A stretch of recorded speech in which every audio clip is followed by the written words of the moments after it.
Welcome, night dwellers, to Twisted Tales Live. I am your host, Bryn Morgan. I have a question to ask you. Do you like scary stories? You do? Wonderful.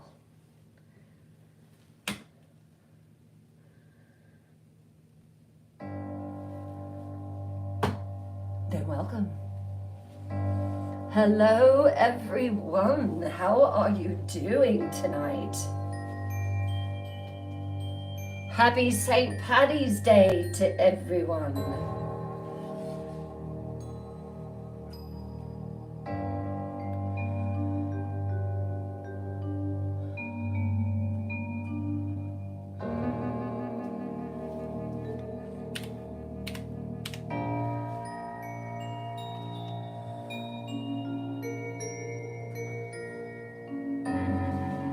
Hello, hello, hello.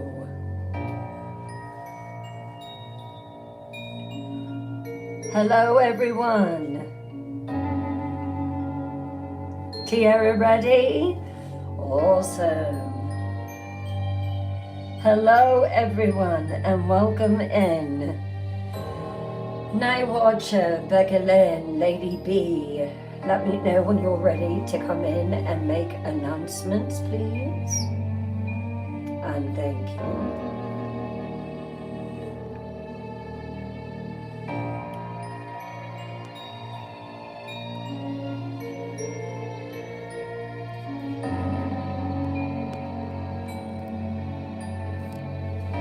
Volume is up. I think we are ready to go. Hello, hello, hello. Hello, Miranda Lee. Bluetooth disconnected. Bluetooth connected. Hello, Anne B. Hey, Tracy. How are you? Hey, Julie. Rodden Savior. How are you? Hey, Donna. Let's start sharing this live, everyone. Start sharing it with friends, family, co-workers, neighbors. The way that this Twisted Tales Live is going to get known is by sharing. Sharing means caring, correct?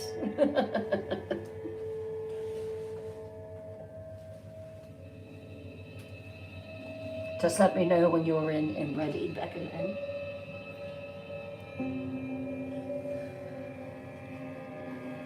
Hello, Pom Mom. Hey, Becca Lynn. All right, I'm gonna hand the floor over to Becca Lynn for announcements.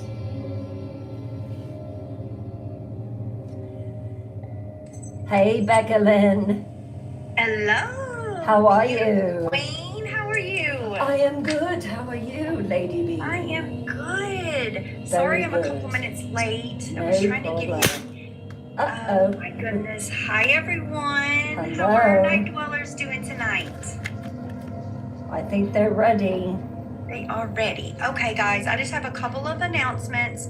Please, please, please, spread the word after I get down off of the platform tonight so that our beautiful queen can take the show. But I wanted to remind you guys of a few things, okay? First thing, please promote on YouTube. Share her name. I will be putting it in the live tonight. It is at capital B, Bryn, capital M for Morgan, capital H Haunt. Again, you guys, the YouTube is at Bryn Morgan Haunt, and I will make sure that we are reminding you guys. She needs 1,000 subscribers to be able to do her thing. So please, guys, please, please, please spread the word as much as you can. Make a note of it even. Put it next. Thank you, Kimberly.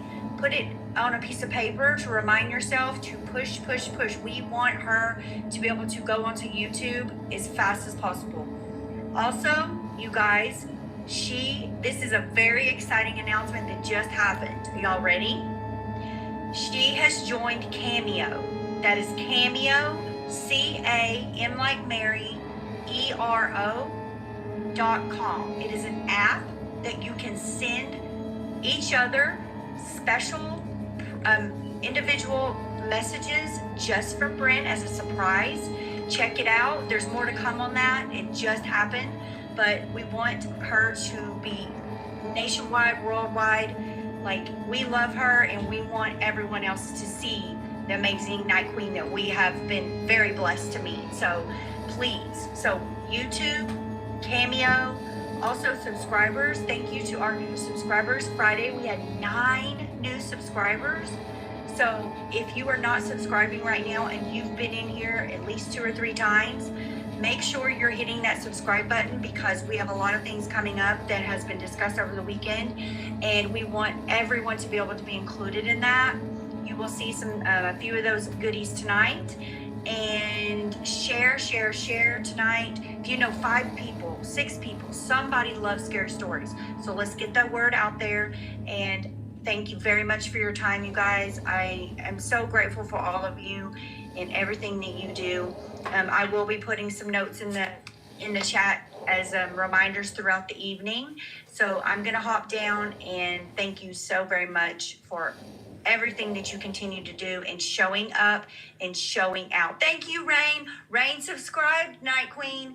Thank you so much, Rain. We love you, and we are going to have such an amazing night tonight. So we'll let her take it away when she's ready. I think she's getting ready to do a sound check, but thank you guys again. And again, keep your eye on the updates. The floor is yours, my lady. Thank you, Lady B. As Becca Lynn was saying, there are many exciting changes that are coming, and I cannot wait for you to experience them all. I believe she mentioned that the subscribers have stickers now, so take a look at that if you would. Let me know. I want to see how they look. Oh my goodness, I have like a sepia look on the other camera. That's pretty cool there. I'm definitely getting the Bela Lugosi vampire vibe on this camera. This one too, actually. Yeah. Okay, very, very good. Happy St. Patrick's Day, everyone. Do you see the gold and the green? I actually had completely forgotten that I had this gown, and I was going to look for another one, and I saw this, and I'm like, this is absolutely perfect. So glad to have everyone here tonight. We'll get started here in about 5 minutes.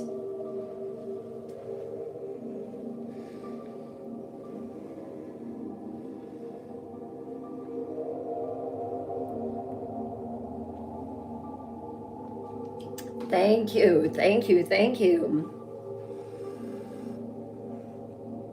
I see stickers. Oh, they look awesome. Wonderful. I love them so much. Very good. Let's see. All right. Going with the sound check. Does everything sound good and clear? Let me know in the comments.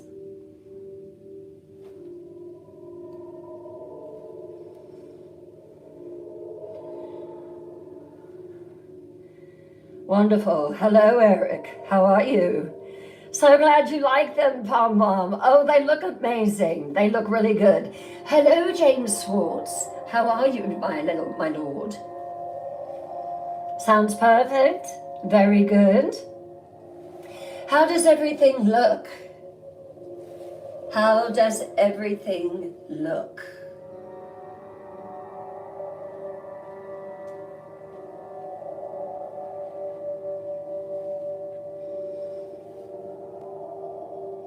Hello, Wolves Whisper. Oh, I'm so glad, Kim. So it has a skirt of green. and I think you can probably see it, but it is a skirt of green and it is just gorgeous.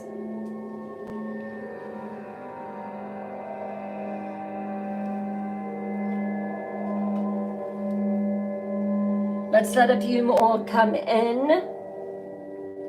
Let's start sharing this live. Let's start hitting those likes.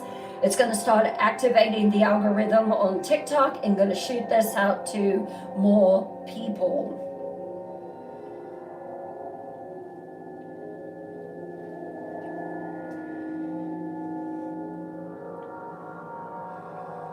The first story of the evening, I'm so sorry, night watchers, that I did not send this.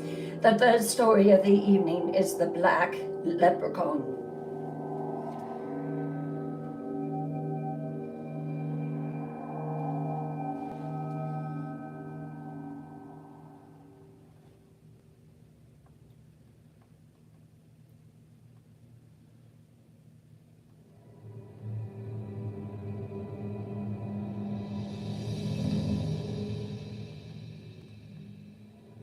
Sending those names over to you now.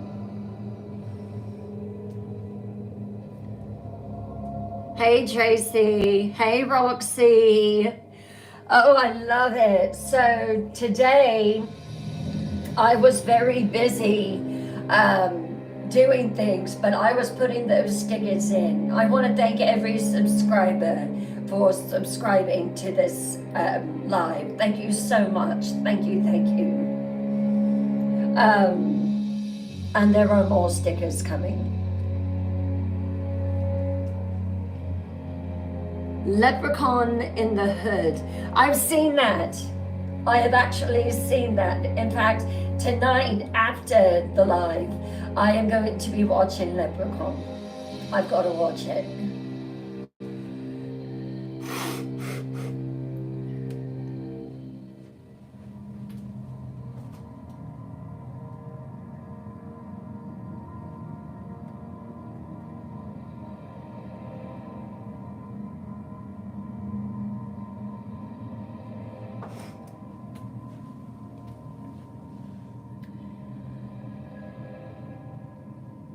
Sounds loud. Okay.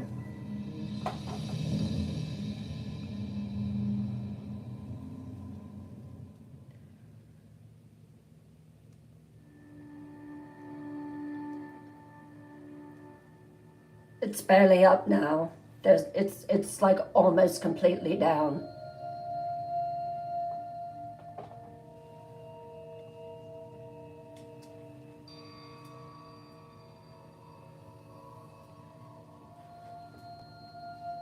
Two more minutes.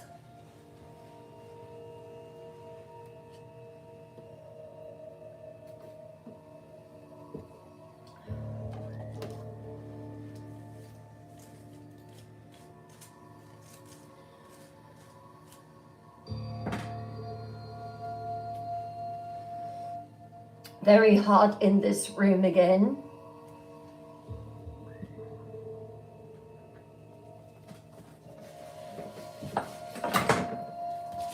The Queen needs a fan. The Queen definitely needs a fan.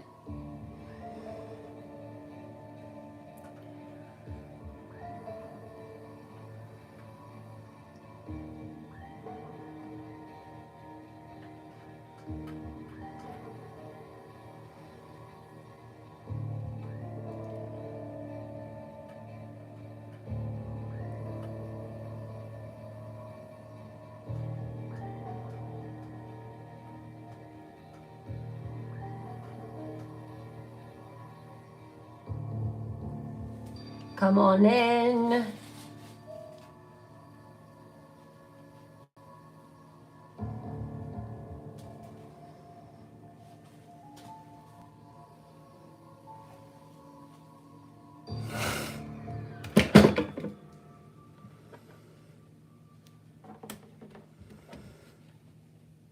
All right, let's do one more sound check. Music good? Let me know.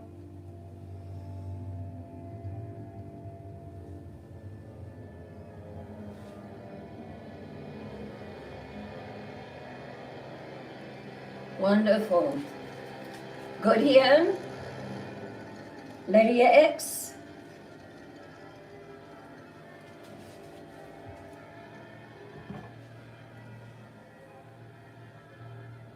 Perfect. Wonderful. Very good. All right.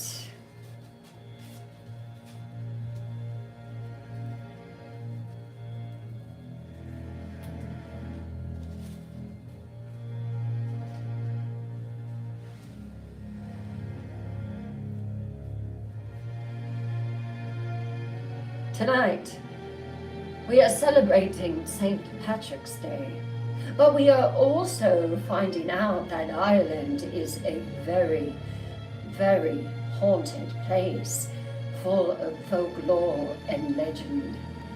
The first story of the evening will be The Black Leprechaun, told in first person from a group of people who go in the woods and discover a cabin. And when they go to the cabin, they discover gold. And when they pick up the gold, they regret their decision. Let's begin by lowering your lights. Light a candle for ambiance, perhaps. Settle back in your favorite chair, or perhaps you're in your bed. Wrap up in your favorite blanket to avoid the chills that are getting ready to show up. And let's begin the story of the Black Leprechaun.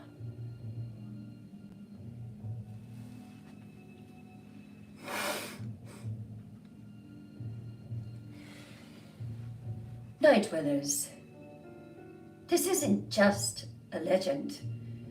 Many people in Ireland swear that it is real. Do you think you know what a leprechaun is? The cheerful little thing dressed in green with a pot of gold at the end of the rainbow. To some, but to many, it is something to be feared.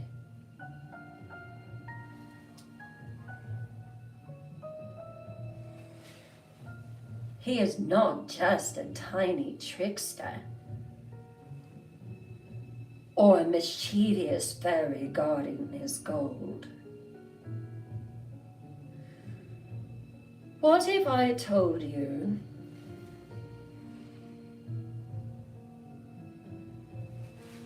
that the stories are actually wrong? That leprechauns aren't just cunning.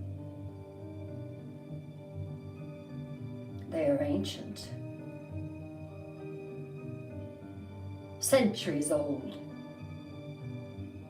That's right.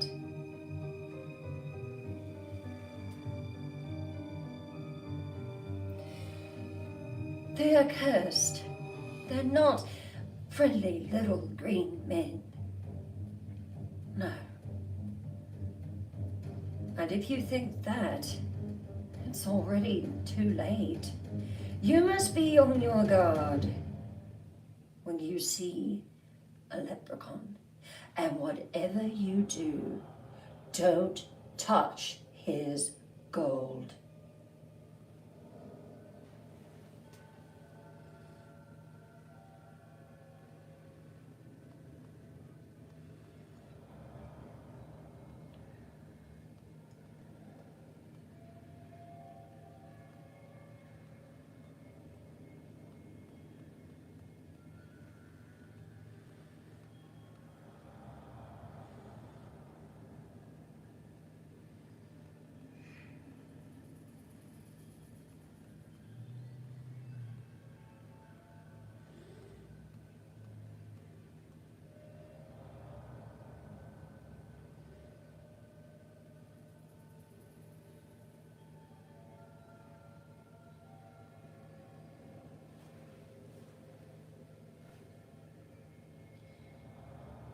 My name is Katie O'Flannery, and my ancestors, my family, is originated from Ireland.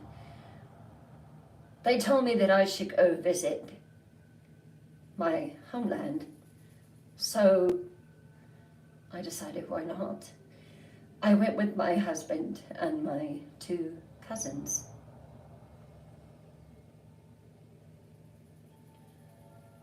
When we arrived there, it was everything that I expected it to be. Ireland is absolutely beautiful. The country is stunning with its emerald green hills. It just so happened that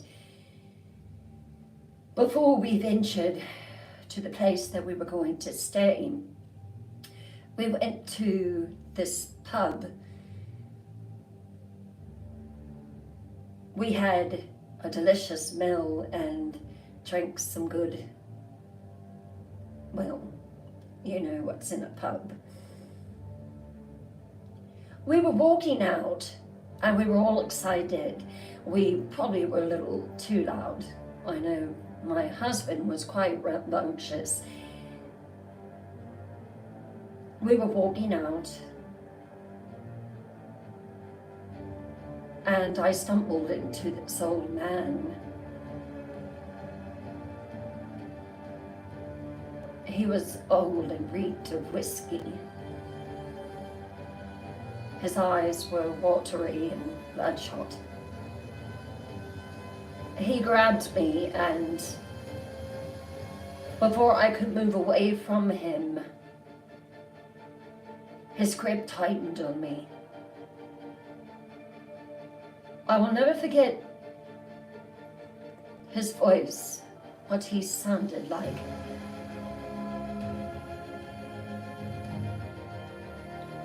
Stay away from the woods, he said. Don't go near the woods. I heard where you're going and you don't want to go there. Stay away.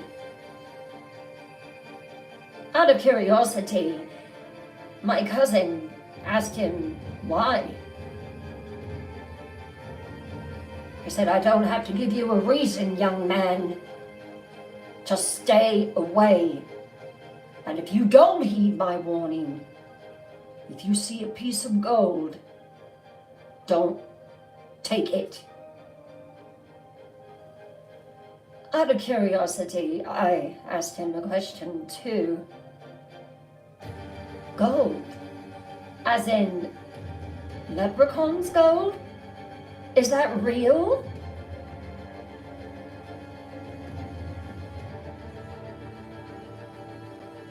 You don't want to find out.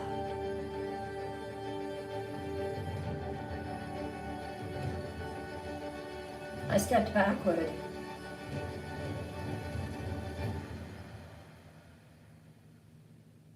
If you find gold in the dirt,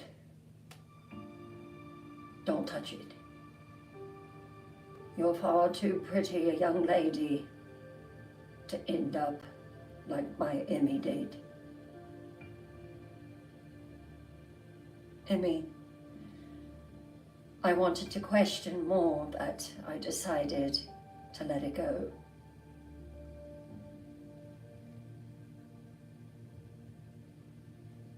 My husband said, just one of those Irishmen. You can't pay attention to them. You didn't honestly take that serious, did you? Take what seriously? What he said. There's no pot of gold at the end of the rainbow. That's all folklore. Okay. Folklore.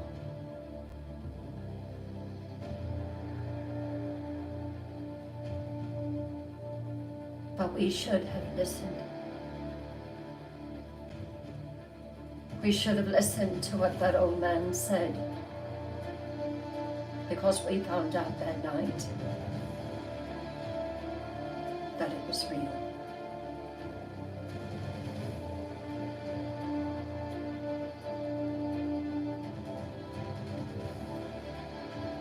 In Ireland, there are two kinds of leprechauns. The harmless kind. The kind that giggles and dances a jig. He is possessive of his gold, no doubt, but no harm will come to you. Just a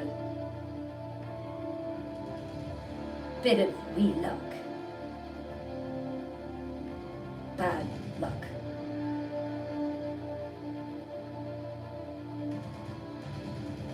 The ones in stories, the ones you heard as a child, those are the good ones. And then there's the other kind. This leprechaun, it's called the black leprechaun, not because of color, but because of his heart. His heart is black. His soul is black as night.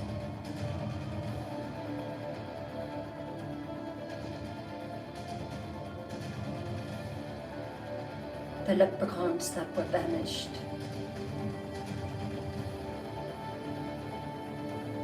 Underground. Centuries ago. Creatures of darkness. Not protectors of gold and thieves in rout.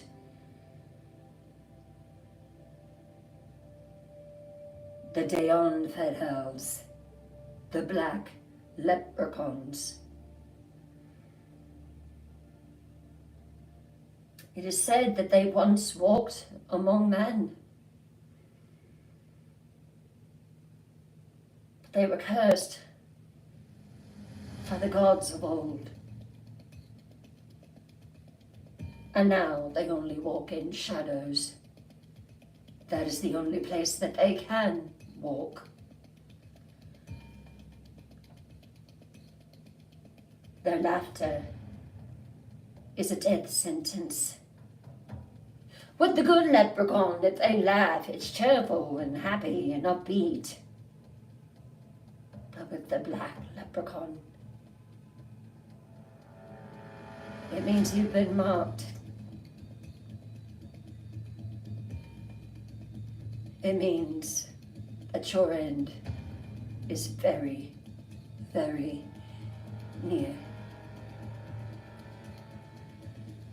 And those who still, even one piece of gold, well, the black leprechaun doesn't forget it. Not ever.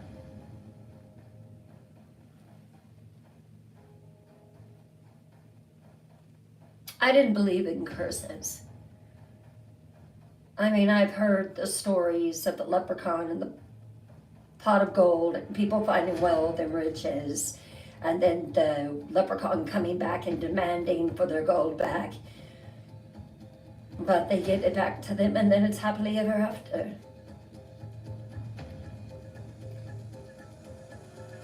We drove out through the English countryside. It was dark. I remember that. I remember the trees soaring like dark shadows, silent sentinels. I remember turning down an old dirt path.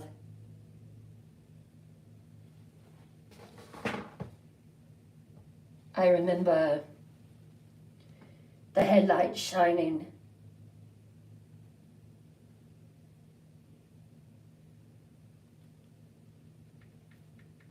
On the cabin.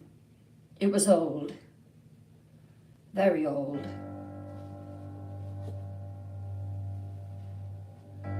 It looked decrepit. The porch looked like it was caving in. Are you sure this is it? This doesn't look like the pictures that we saw. Yeah, this is it. Something felt wrong, something felt off. from the Airbnb that we had booked, it looked like it was going to be quite a charming place. The windows had red and white gingham curtains on the windows in the photo. I don't remember the porch looking like we would sink to the bottom, but this one did, and it was, I can't explain it.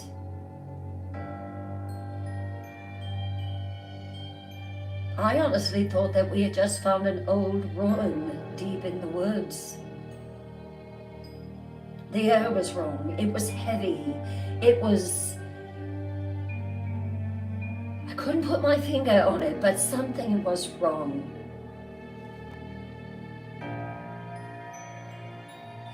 You ever get that feeling like you're being watched, and it won't go away? I felt like we were being watched from the shadows. I remember as we got out the car and my husband was carrying our suitcases, I began to look around. The headlights were still shining on the front of the cabin, and I remember there were these old poles with carvings in them. I would have given anything to know what these carvings meant. It was symbols that I didn't recognize. We walked in, and I knew that we were not at the right place because the Airbnb that we had booked said it had electricity. There was no electricity here. Just lanterns. Lots of lanterns. Honey, I'm telling you, this is not it. This is not the place. I'm calling the Airbnb. This is not it. I think you turned on the wrong road. I grabbed my cell phone out of my back pocket. I stepped outside. A cool breeze was blowing through the trees, rustling my red hair. I dialed the Airbnb number, but it was only static. Great. I can't get through to anyone. I'm not staying here tonight. Well, honey, we have no choice.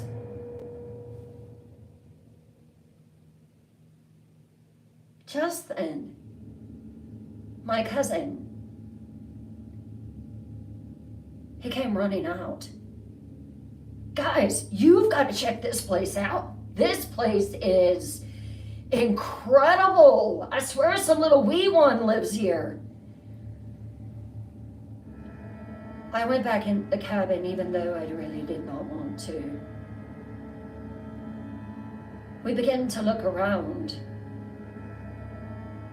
Now I knew that this was definitely the wrong place because as we began to light lanterns and look around, this was only a room for one person. One bed, one table. What is this place? It smelled musty and old and moldy. My husband joked around. Maybe a leprechaun lives here. Stop. The funny thing was, the bed was short.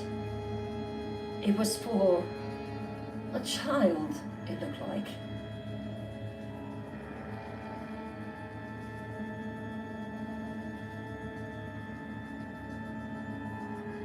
It began to rain. Heavy downpour. The idea of us going anywhere else was kind of out of the picture. Why? Because we tried to get out of there, but the yard, the path had turned to mud, and the car was stuck. Something inside of me said, Katie, this is wrong. Something is most definitely wrong here.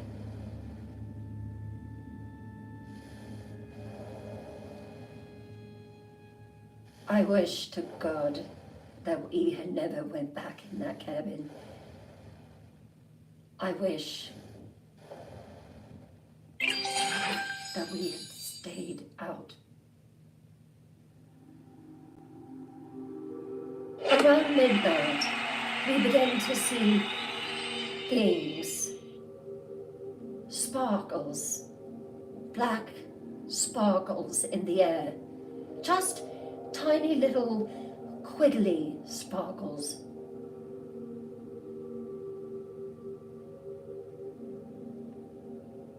I couldn't sleep. Neither could my husband. My cousin had made a pallet on the floor.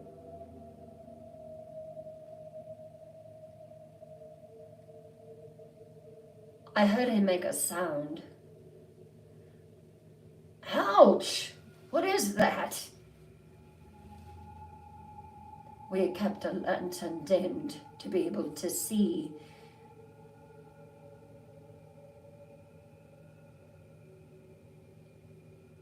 He turned the light up and peered down at the floor. The floor was wooden planks, but there was dirt packed beneath. He said something had pierced him in his hand.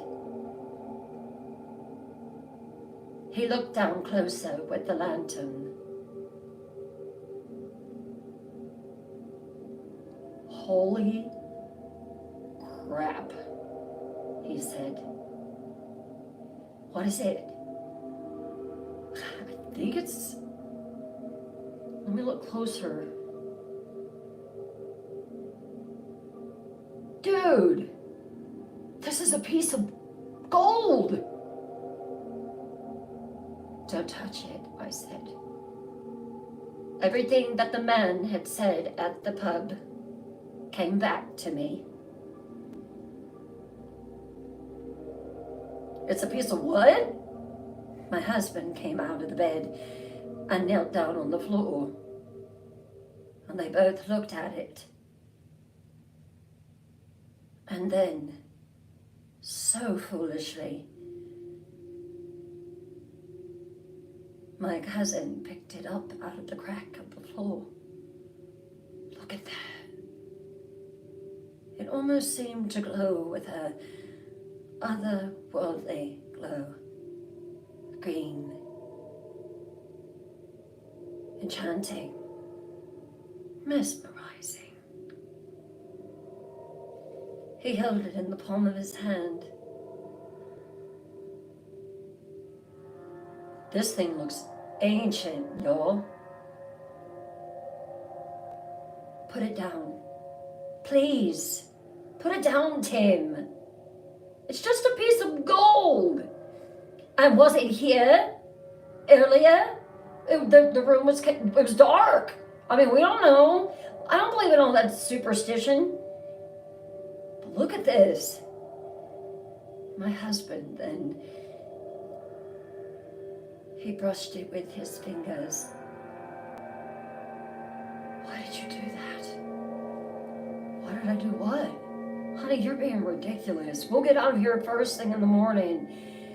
No one has lived here for years. I'm gonna say decades.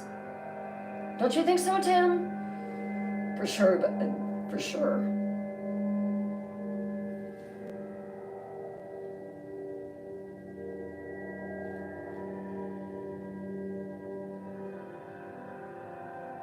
It was too perfect.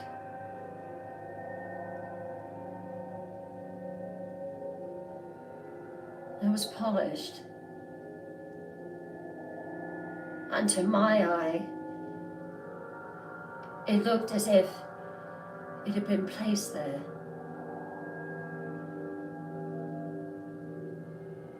Even as Tim held the coin in his hands, I could feel it pulling me. Come here. Touch it. Touch the gold. Touch the coin.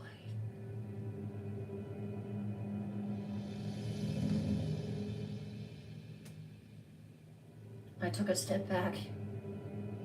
Chills run down my spine.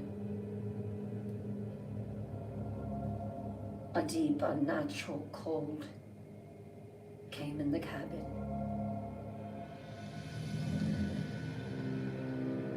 Then from outside the cottage, something laughed.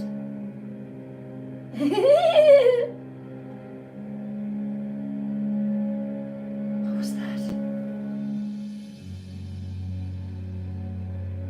What was that? Sound like some kind of animal.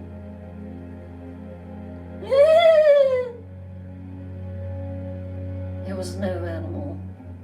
That I knew for sure.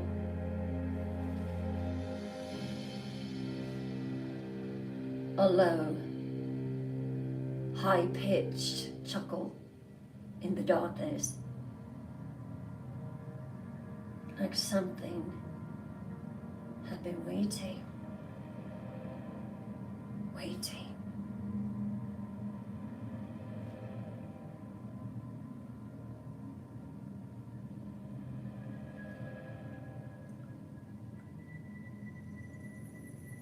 My husband James and my cousin Tim were so pumped up and excited. James ran across the floor to grab his cell phone. He was going to turn on the flashlight. He wanted to see the details on the coin. As he ran across the floor, he let out a loud yelp. Ouch! What is it?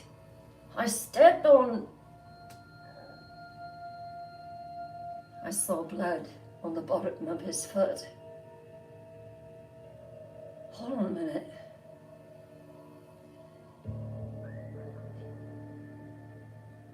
Tim ran over and knelt down. It's another one!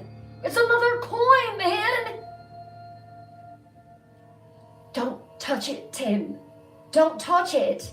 You heard that laugh. I didn't hear anything. You didn't hear the creepy giggle that was just outside the cabin door. You did not hear that. No.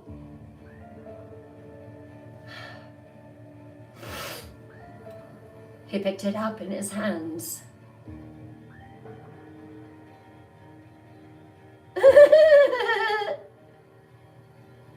Did you hear that?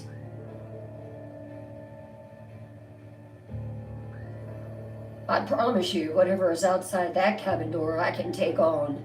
I'm not afraid of it. I did wrestling in high school. Remember that, Katie? Yes, I remembered him getting his butt whooped quite a bit.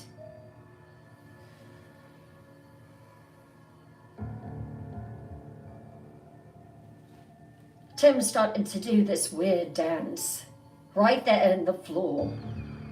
We're rich, we're rich, we're rich, we're rich. Come on, sing it with me. But I wouldn't do it. No way. James looked at me. Do we have anything that we can kind of wipe this off the bottom of my foot?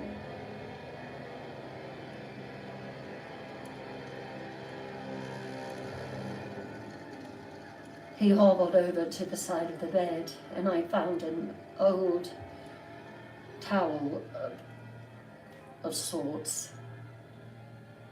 I walked back over to him, and I wiped his foot, and when he was done with it, I went back to the spot to wipe up the blood that had puddled there. But there was only one thing.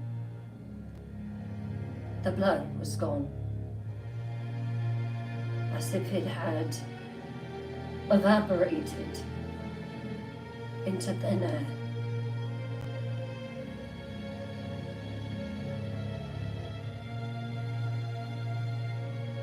Tim discovered 2 more coins that night, and he had all 4 in his pocket. I lay there. It was too quiet, too still, and then we heard it from the shadows. We heard it. A whisper. Deep. Guttural. Give it back! James, did you hear that? Huh? James, wake up! Did you just hear that? I didn't hear anything. Was my mind playing tricks on me? Was this my imagination? Was this really happening? Was I hearing laughter outside the cottage and then something whispering violently to give it back?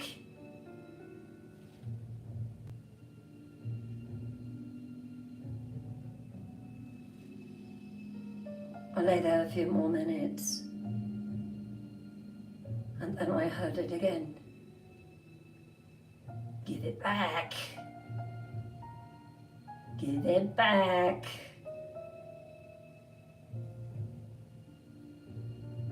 James rose up in the bed.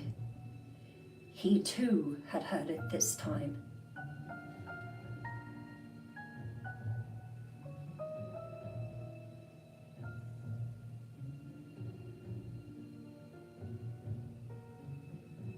We didn't hear it again for a few hours. And then right around morning, as the sun began to light the sky in shades of orange and red,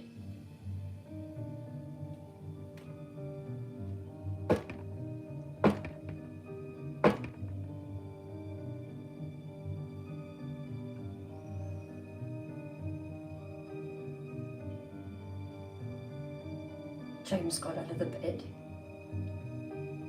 He walked across the floor to the door with the pitiful excuse of a latch. He lifted it and opened it. And there, at the door,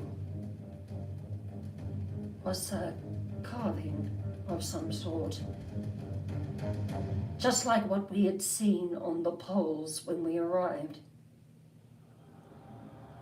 was some strange writing in a language that we did not know.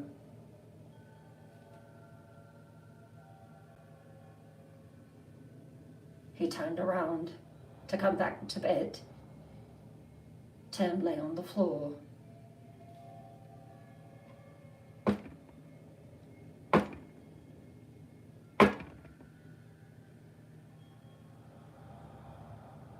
Soft, slow, tap, tap, tap. James sat up, his face pale. What is that? All right, whoever's playing this game, it's over. He walked over and pushed the door open. And there was nothing there. And then he heard it, just like I did. Give it back! A very high-pitched voice.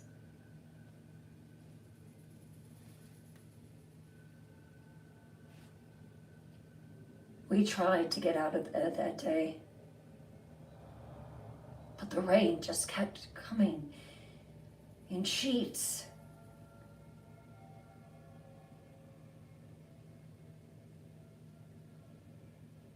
We tried to call for help, but there was no signal. We were trapped there. Tim stood up. It was around noon. I'm gonna go looking for help, guys. I'm gonna find us a ride, okay? We're gonna get out of here. We're gonna find us a nice hotel. We're going to cash this gold in and we're gonna be rich. Who's up for it? James gave a small smile. I did not. I want no part of it. No part of it at all.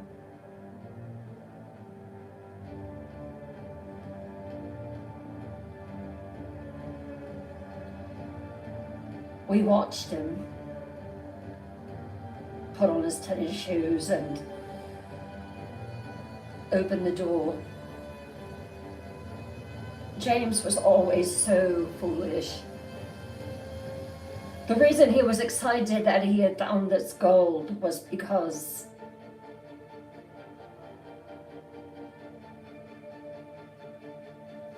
he had lost his job.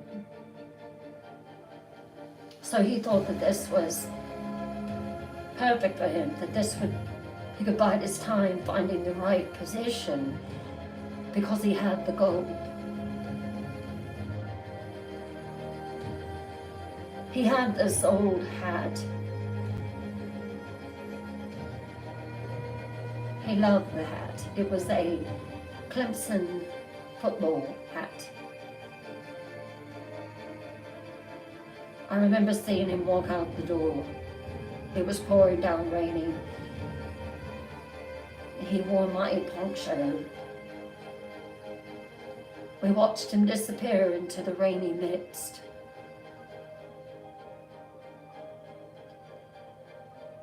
One o'clock came. 2 o'clock. 3 o'clock. 4, 5. The sun was beginning to set. The sky was growing dark. And all that day, we just waited for a sign of James to come back. He's found help. I can feel it. He's found someone. They're gonna come pick us up. They're gonna take us out of here, babe, and we are never coming back here again.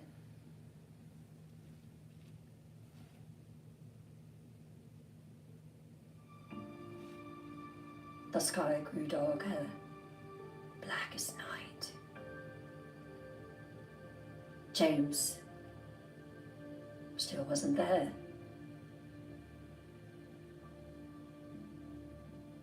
He went outside to look around the cabin. I was the only one in there. A call came through on his cell phone. It said Tim on the face of it. Hello? I rushed outside to find him. He was on the porch to try to stay out of the rain. Hello? Tim's trying to call us, but he can't get through. Oh, thank God. He's all right.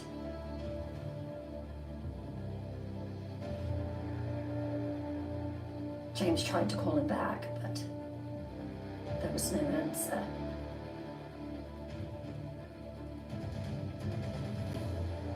Another hour went by, and another.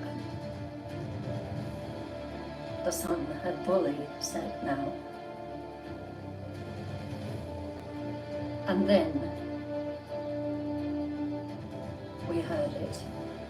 We sat at the table with the lantern in the middle of us. We had some granola bars, so we nibbled on those. At this point, we were worried. Where was Tim? What had happened to him?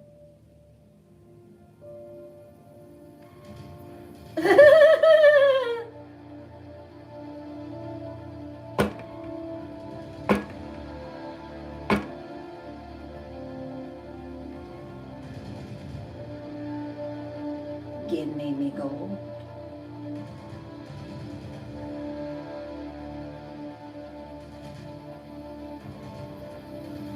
James ran to the door and looked out.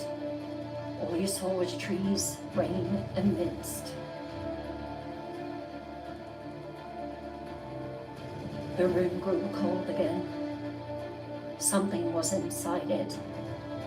James, please come back in here. Please. There's something out there and it's not right. I put my elbow on the table and I put my face in my hands.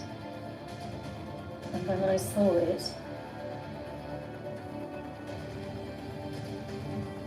A piece of gold laying right in front of me.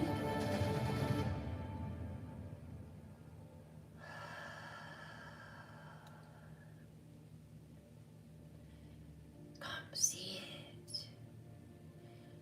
Touch it. Touch the gold.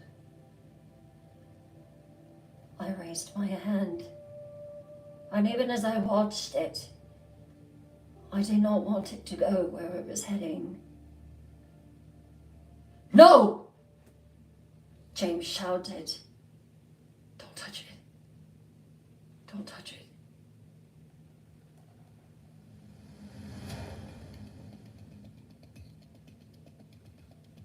There was a presence with us.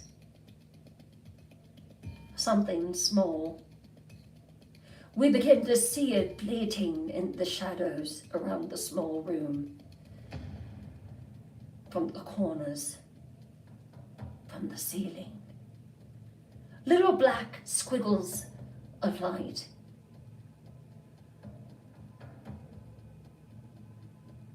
Then in the silence, it spoke. You took me gold. We took nothing.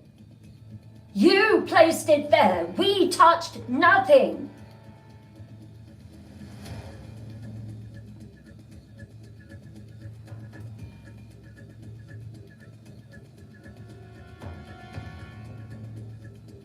No sound.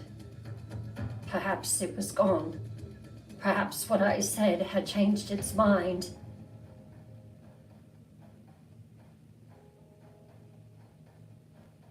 Another hour passed. The rain continued to come down. We had a loud thump against the door.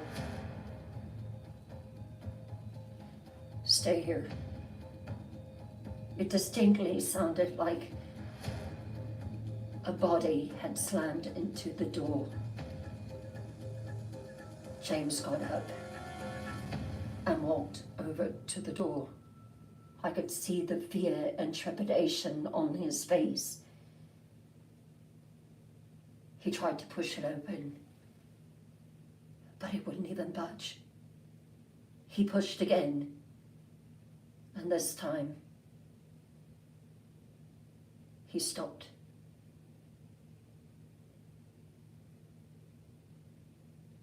Babe, don't come over here. Whatever you do, don't come over here. What is it?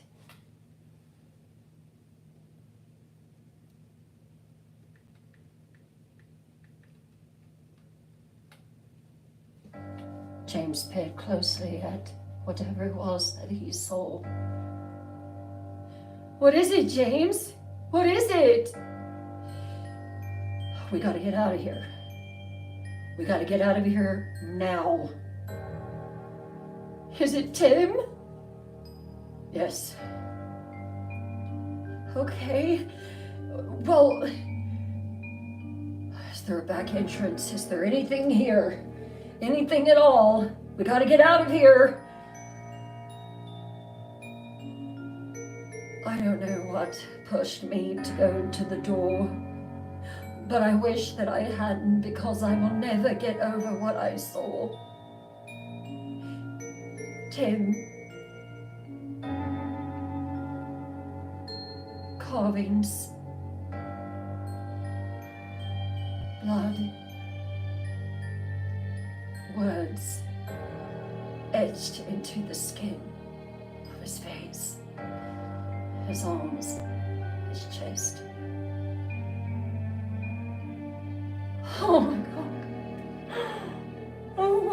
It's gonna kill all of us. You shouldn't have touched the gold. I don't need to hear that right now, okay? I don't need to hear that right now. We've got to get out of here.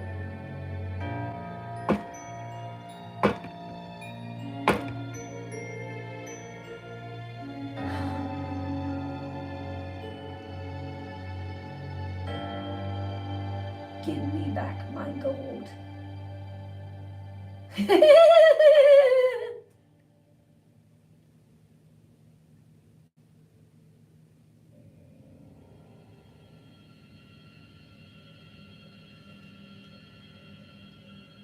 I'm gonna do it. I'm gonna go. That's the only way we got out. No, wait, look. We'll go together. We'll go together.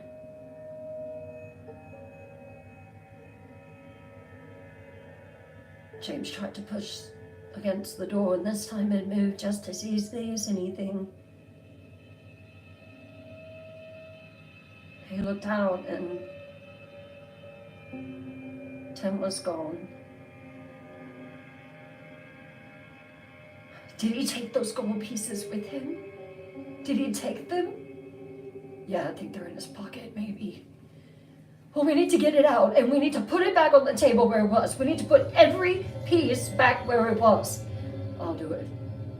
You didn't touch it. James, what are we gonna do?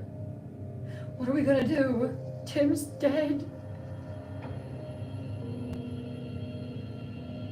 James started searching around the cottage for something, anything that he could use to fight and defend himself.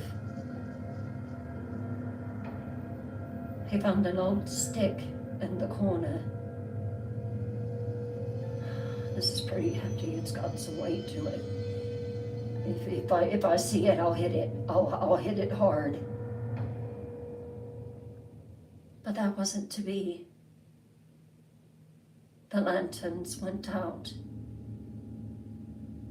The light extinguished. My husband and I in total darkness. It was so dark. We couldn't see our hands in front of our faces. And then we heard it. Give me me gold. Give me gold. Give me gold.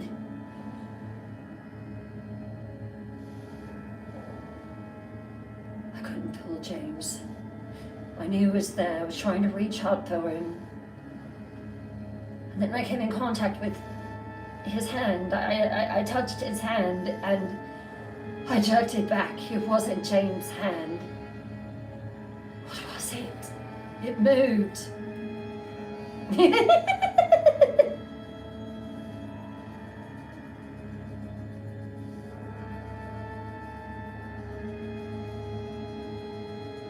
I then heard the front door open. James had made his way across the floor. He wasn't saying anything.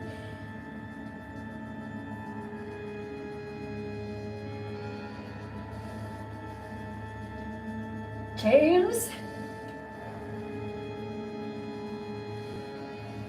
I did not want to be left alone.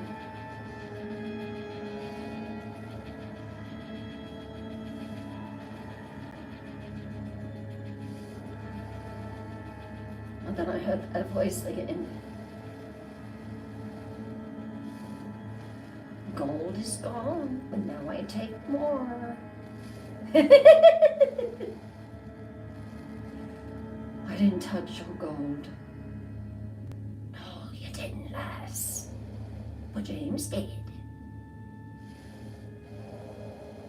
I heard these quick rushing of footsteps across the floor.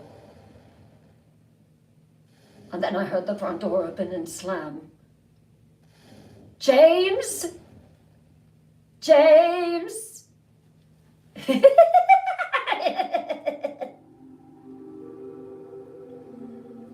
Where's me gold? I'll give you every piece of gold back. I'll give it back. You just tell me where you took Tim. I'll find it. Okay? I'll find it. Where's me gold? Stay away from me. James!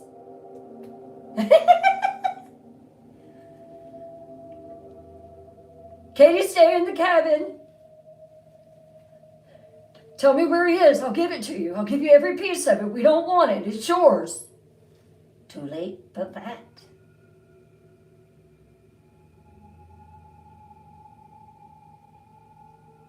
I heard rustling. I heard my husband slam down to the ground. I heard a grunt. I heard laughter.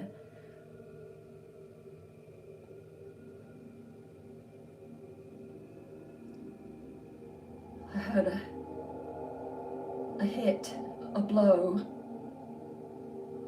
James, stay in the cabin, Katie. Don't touch the gold.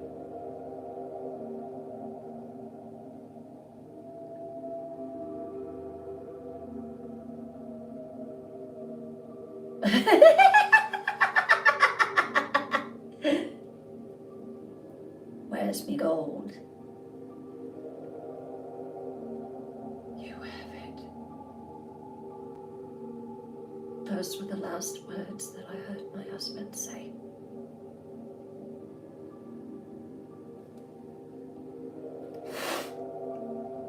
I wasn't staying in that cottage a moment longer. I took an old blanket and put it over my head. I walked out onto the porch, into the rain. And there in the midst of that Irish night, I saw it. Small, leathery skin, bright black eyes, dressed in black, hair black, beard black. It just watched me. Where's me gold? I don't have your gold. Give it back. I don't have your gold.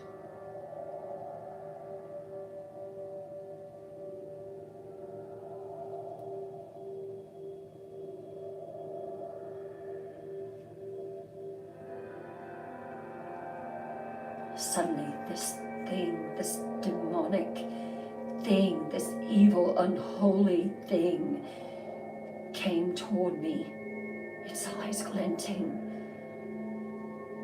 Give me gold. No, I don't have your gold. And then something inside of me, do not admit to having his gold. Do not admit to it. You did not touch it. I crept down the steps slowly. I don't have your gold. I'm walking past you and you're going to let me go. I want me gold. You have it. It was a trick. This is all a trick. You wanted them to touch the gold. I did not touch the gold. I can get by you. And with that, I took off running out into the rain. I could hear him behind me, fast on my heels. And then just like that, I didn't hear his footsteps anymore. The rain stopped. The ground beneath me was dry.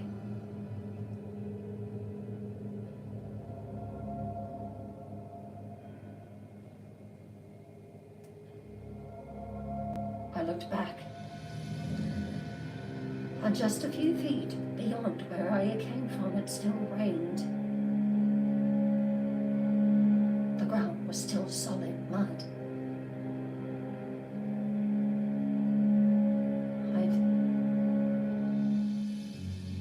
I walked away slowly with my back turned in the opposite direction so I could see if the leprechaun came after me. But he just stood there in the shadows, surrounded by the trees and the rain from the mist.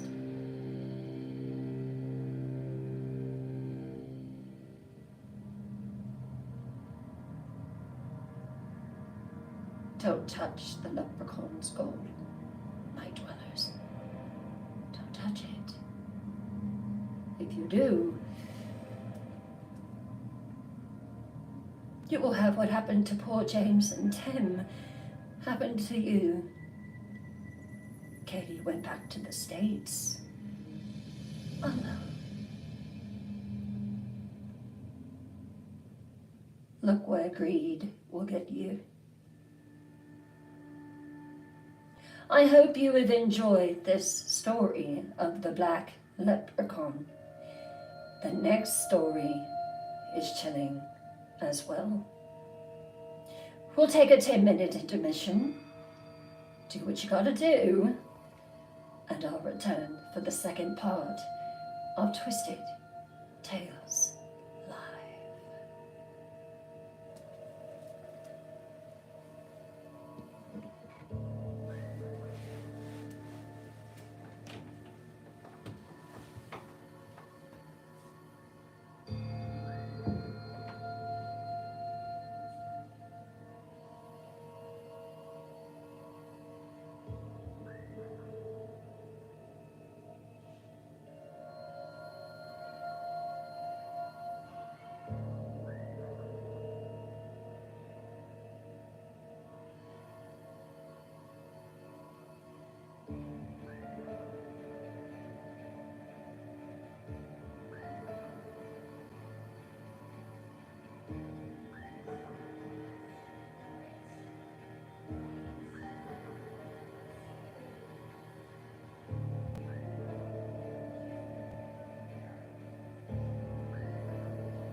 Hello, night dwellers. What did you think of the Black Leprechaun? Hey, Ray Bab, how are you?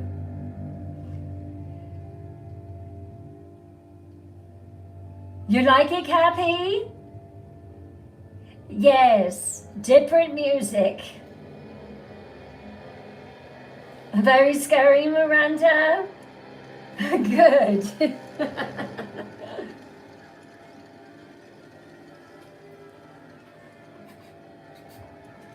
Very, very good.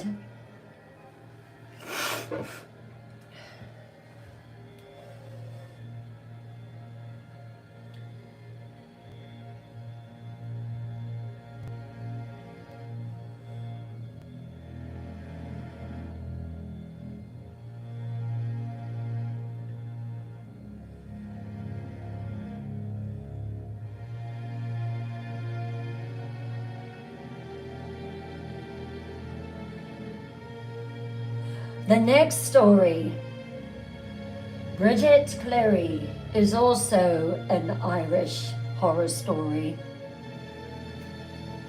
Lovely to listen to on your drive home. Oh, very good. Strawberry cake with pineapple flavored whip. Oh my Lord, I had to see that. Thank you, Wildlife, for sharing the live. Thank you so much. For everyone that is just coming in, my name is Bryn Morgan. I'm a horror author. I am also a teller of scary stories, paranormal stories, ghost stories, true crime, and horror.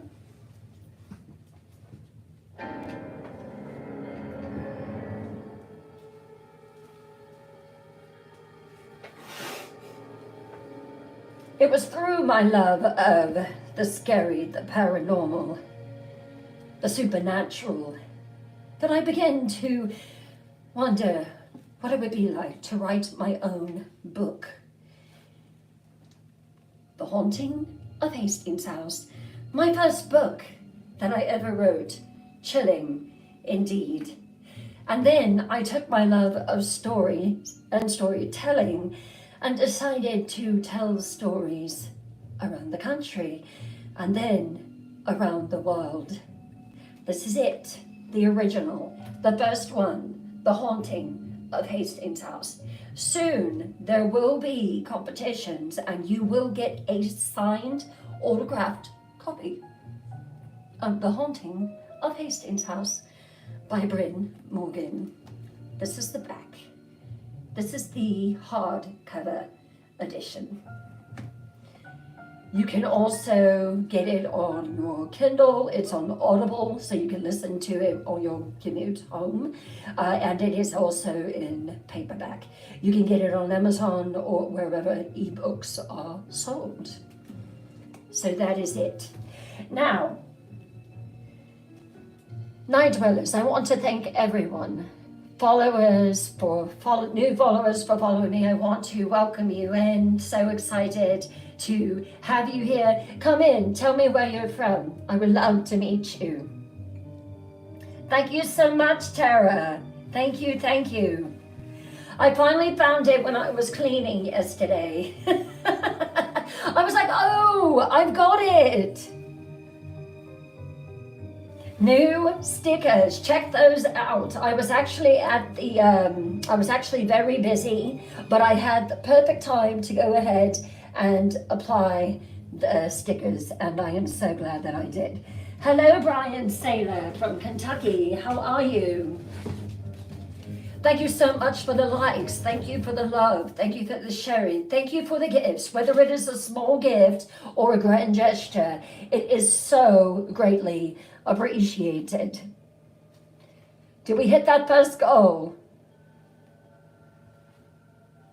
We did. Wonderful, wonderful. So I want to tell you where your money is going to when you decide to gift.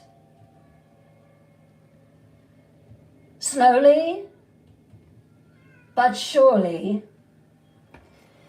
we're taking baby steps to going worldwide. The next thing is a website so that people can go to twistedtaleslive.com and can see stories, pictures, photos, interviews, podcasts, videos, everything will be there. So every penny that goes toward my gifts is going toward the website, okay?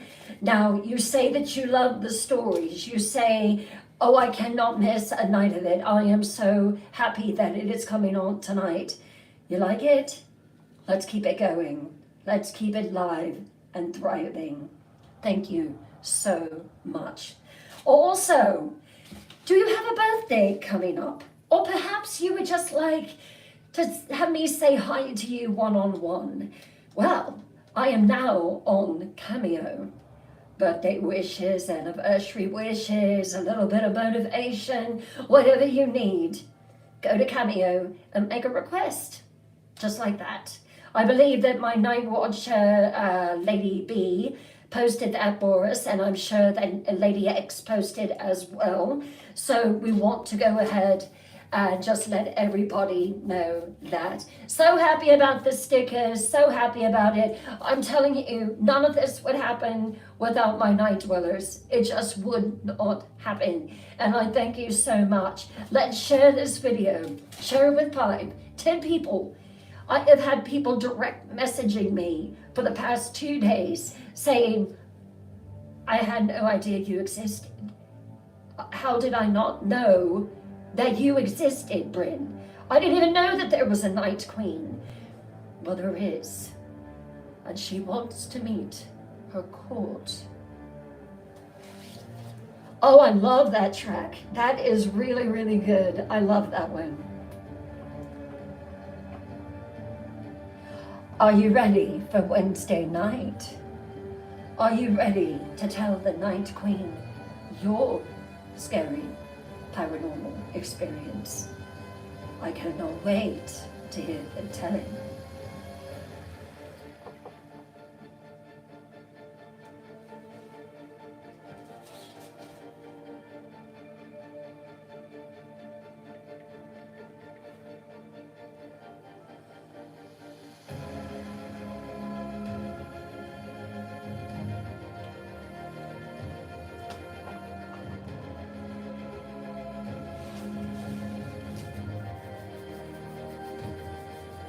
Your birthday was March the 1st, Tammy.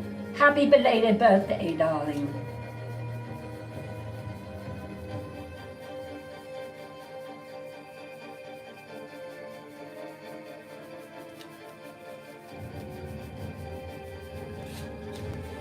All right. Hello, Bryant. Hello, Leslie Marie. You are most welcome.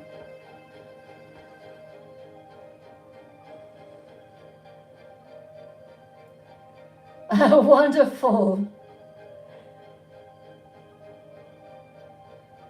I truly appreciate it, Tara. I am taking care of the website. Amazing what the Night Queen can do. Thank you, Bryant. Thank you. I actually am not reading it, and I regret that decision. I wish that I had. But when I had this book published and was asked if I wanted audio, I didn't know that that option was available to me. From now on, every book that I write, I will be doing the reading. Hey, Leo. Hello. Thank you so much, Virginia. Love Virginia. Lived there many, many years. Welcome to the live, Clifton. Question, do you like scary stories?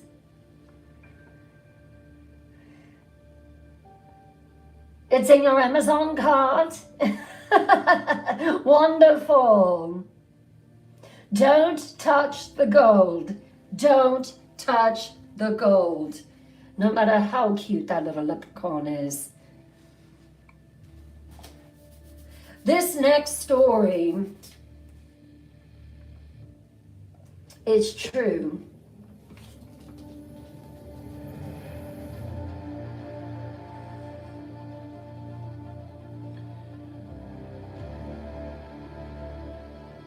The Burning of Bridget Cleary.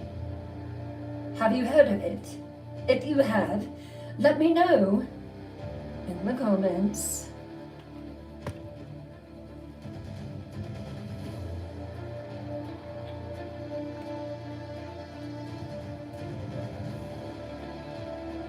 Oh, that music is beautiful, isn't it? It's perfect for an Irish night. The story of Bridget Cleary is real.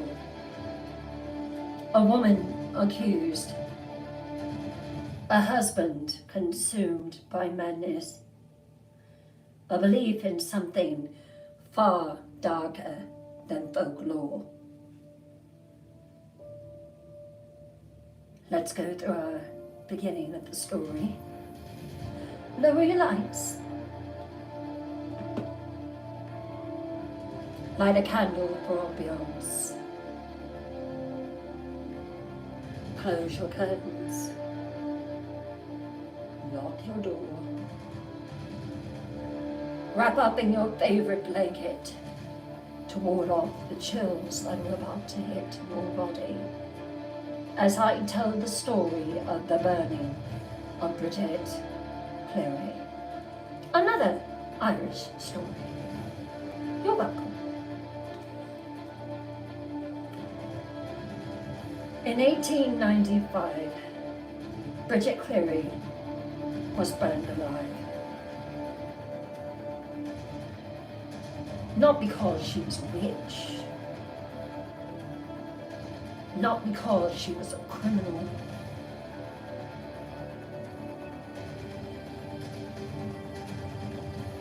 but because her husband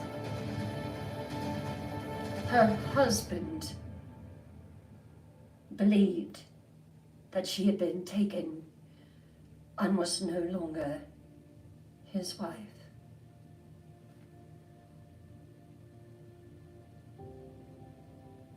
That the woman in his house was a changeling.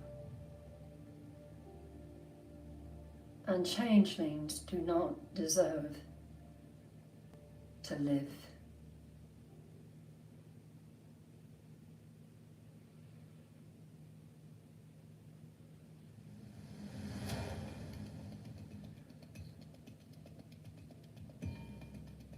In the hills of Ballavida, County Tipperary, the past never really faded. Stone cottages line the dirt paths, their walls covered in moss, their roofs sagging under the weight of centuries. A place untouched by time,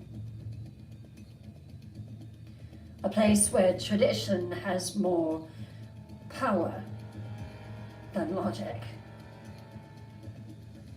where whispers of fairy folk, curses, and dark magic still drifted through the air like mist.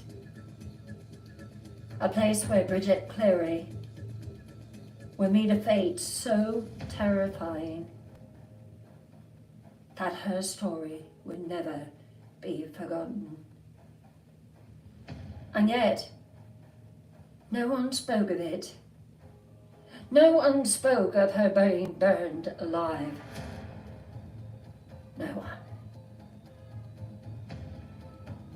Because to speak of it was to invite the past back in. And you don't want to do that, do you? And some things should stay buried. Do you hear my cat? My crazy cat meowing. We don't want your music. She misses her mummy. Isn't she sweet?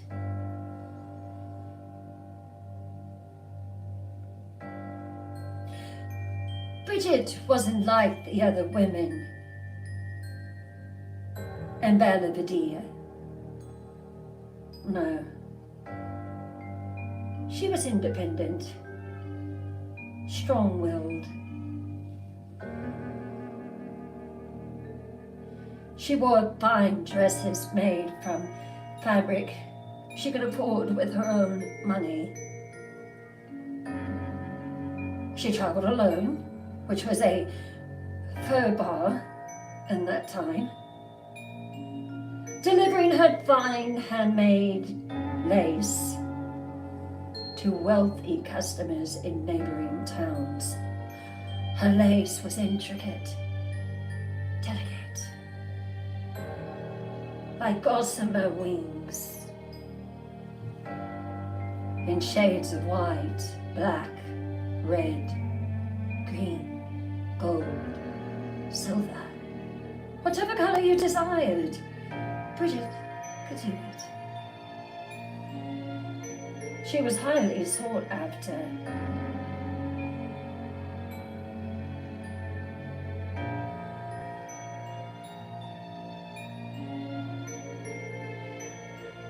People whispered about her. She's too proud. If you think that she is, she's way too proud.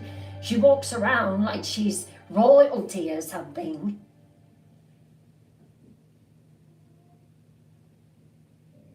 They said that she was too modern. Did you see the cut of her dress? Did you see how low cut that her neckline was? What is her husband going to do with her? And in a place like Ballavida, where the old ways still reigned, standing out could be dangerous. Very, Dangerous. Indeed. Michael Clary was a jealous man. Very jealous. He didn't like his wife getting attention. He wanted her to dress down. You dress like something that is not acceptable in this town, Bridget. And how exactly do you want me to dress, Michael? Like the other women? You mean in the old bags, with no shape to them whatsoever? Is that what you mean? Michael was a cooper by trade. His work was hard, dirty, and very unglamorous. Nothing like his wife, Bridget. Bridget's success as a dressmaker, an egg seller, wounded his pride. One day, she was making a gown of crimson red for a wealthy lady in a neighboring village. If this dress had the effect on this woman like it should, Bridget thought, we'll be home free. Michael won't even have to work anymore. My dresses will be known far and wide. She looked at her bolts of fabric, satins, taffeta. She loved the feel of the fabric in her hands. She made far more money than Michael did. She was more respected than Michael was, and worst of all, people whispered, she's too beautiful for a man like Michael Clary. I tell you what she's gonna do. The second that her dresses become popular, she's gonna leave him. She's gonna leave him and he's gonna be all alone. And Michael heard this. Every word. She's looking for something better. That's why she dresses the way she does. And those whispers ate away at his mind, like spreading through wood, until all he could hear was a voice that wasn't his own. She doesn't belong to you anymore, Michael. She doesn't love you. She's going to leave you the second that she gets rich. Michael walked out of his shed. The sun was just beginning to set. Beautiful Bridget sat at the table with her thread, her needles, and the beautiful crimson red gown. He found a tool that would destroy it. He walked in the house. Bridget? Hello, Michael. Her voice was genuine. Her look, happy to see him. But what he saw was a growl in her voice. What he saw was her visage, looking at him as if she despised him. I'm your husband. I want you to stop that, and I want you to do what a wife is supposed to do. Stop what, Michael? She just continued to sew away, looking at the fine stitching. It was a thing of beauty. Did you hear me, woman? Michael, why are you talking so loud? The whole town can hear you. I'm not stopping this. This is how we make it and survive. Are you saying I can't take care of my family? I didn't say that at all, Michael. You make that up in your own mind. I'm not stopping this. I like it. I enjoy it. Before she could even grasp hold of it, Michael picked up the beautiful red crimson gown and tossed it into the fire. Michael, what are you doing? Why did you do that? She's already paid for it.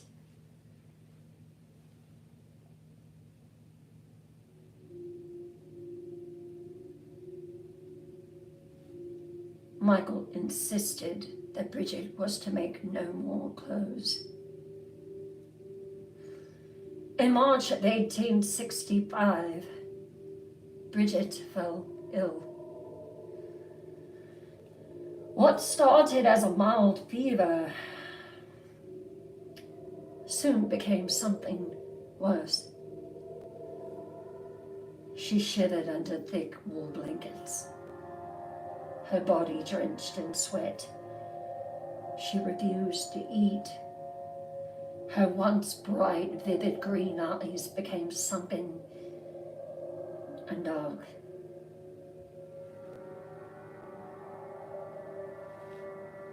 She had lost her joy.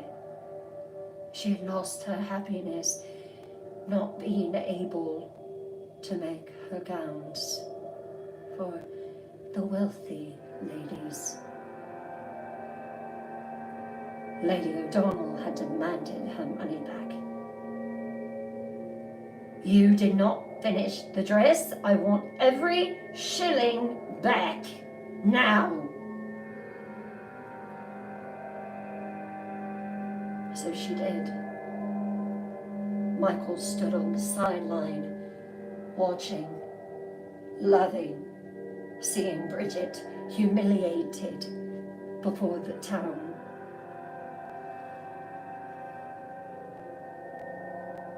And then Michael began to notice that Bridget spoke in a voice that wasn't her own. Not as proud and powerful as it once was it? Soft, feeble, void of all emotion. Or at least, that's what Michael thought. That's what he believed. And once that thought entered his mind, it would never leave. This is what he heard. A soft voice, almost as if it was trying to cast a spell on him. Evil, dark. That's what he heard.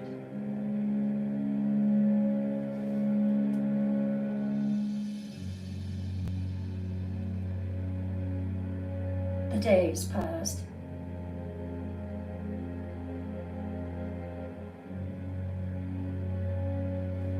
Valley Valia was no stranger to dark folklore. People spoke in hushed voices of the fairy folk, the sea. They lived just beyond the veil, in the hills and mountains and forest, watching, waiting. And sometimes they took people, reclaimed their bodies, reclaimed their identity for their own. What were they called? Changelings.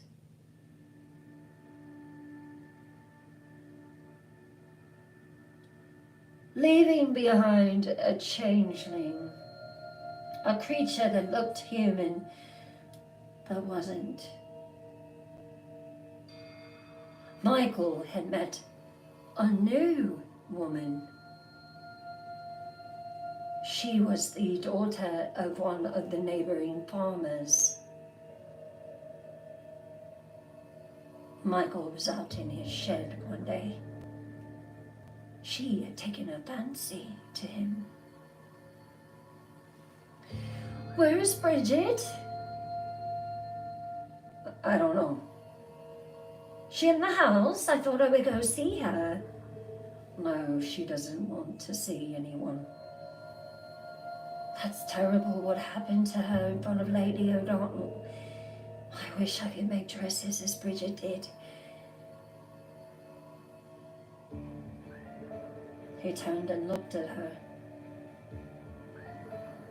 You want to make dresses? No. What I long for is to be a wife, a mother, to have my own home with my own strong husband. But there's not that many around here. She looked demurely through her lashes at him. Michael's heart began to speed up. Has the doctor came to see her? Yeah. And what did he say?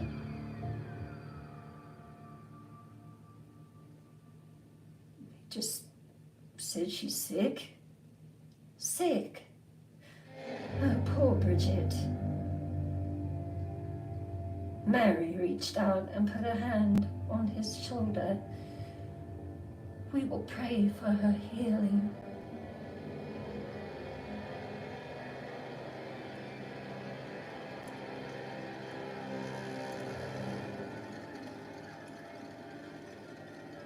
Mary came again a few days later. And this time, she said, Michael, did you hear the story? She annoyed him at times, but then at times he enjoyed her company. What story? Well, supposedly, in the neighboring town, there's this lady who went missing for a few days. And then a couple days later, she came back. They say that she's not as she was when she left. I think she came down sick.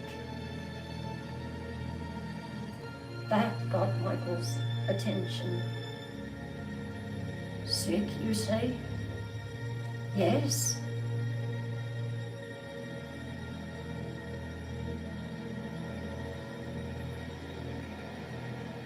They say the only way to bring a person back is to force the changeling to reveal itself.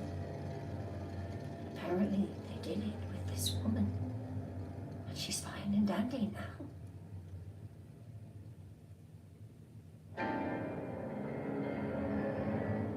Michael began to think, could it be? Was Bridget a changeling?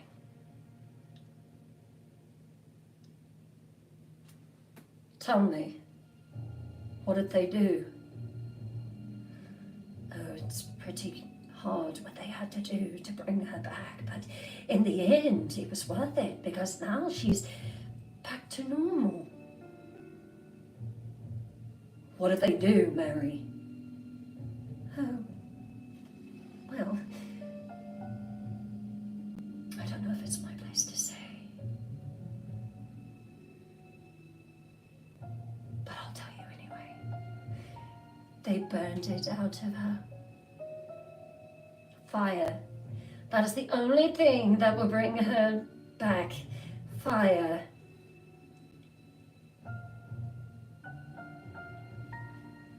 Michael Cleary began to think carefully about those words that Mary said. The sun was beginning to go down. Bridget lay in her bed. He stared down at her, pale and shaking, and he knew this was not Bridget. There was no way that it was Bridget. Bridget was fun and loving and would laugh and would hug him when he came in the door. This wasn't Bridget. Bridget was lovely and beautiful. This person's eyes were sunken into their heads. This wasn't Bridget. It was something evil. And he had to get rid of it. It was the Christian thing to do, right? He decided he would do whatever he had to do at that moment to get Bridget back.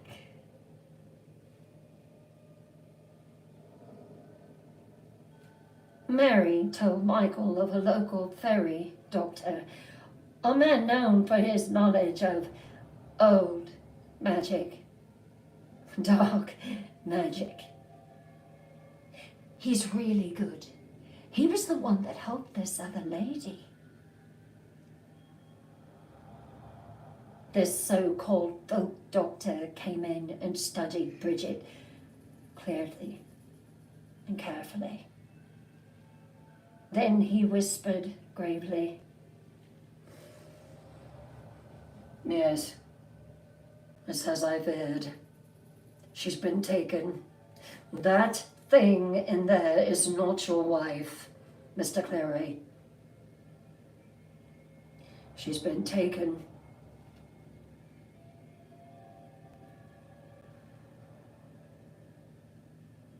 Michael, voice shaking, asked the doctor, "So, what do we do?" "Well, the ritual will be brutal. But the changeling has to be driven out, and the only way is through fire. Are you accepted of that, Michael Cleary?" Mary stood beside him. "Michael, it's the only thing you can do. I want you to have your wife back."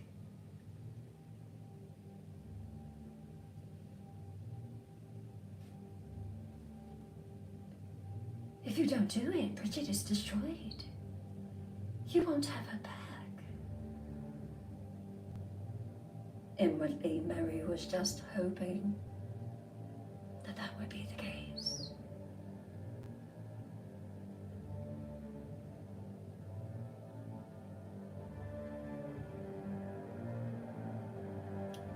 Michael wondered if Bridget would be strong enough to endure the process. And he began to wonder if that woman, all these years they had been married, had ever been his Bridget at all.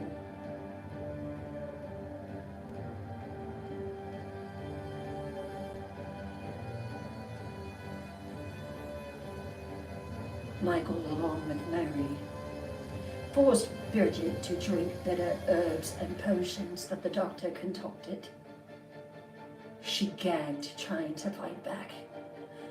"What is this stuff? It's so... I can't drink it." "You will drink every bit of it. We are cleansing your soul. Now do it, Miss Clary," the doctor demanded. She gagged, trying to fight back.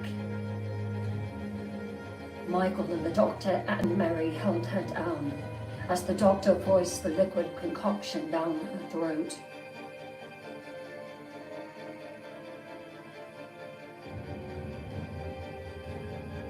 And then came the ritual.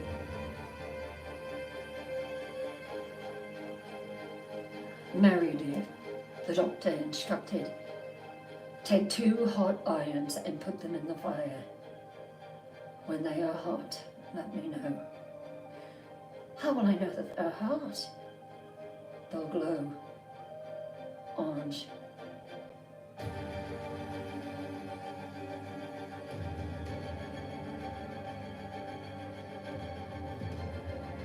Before they did this, they forced her to drink human urine, an ancient folk very repellent. If she drank it and gagged, that meant that the fairy was coming up.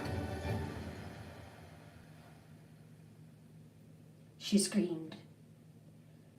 Her cries rent the night as they tortured her. And all the while, Michael only whispered, Michael, please. I don't know what this is, but I'm not who you think I am. I'm your wife. Tell me where you've taken my wife. We both know that you're not Bridget.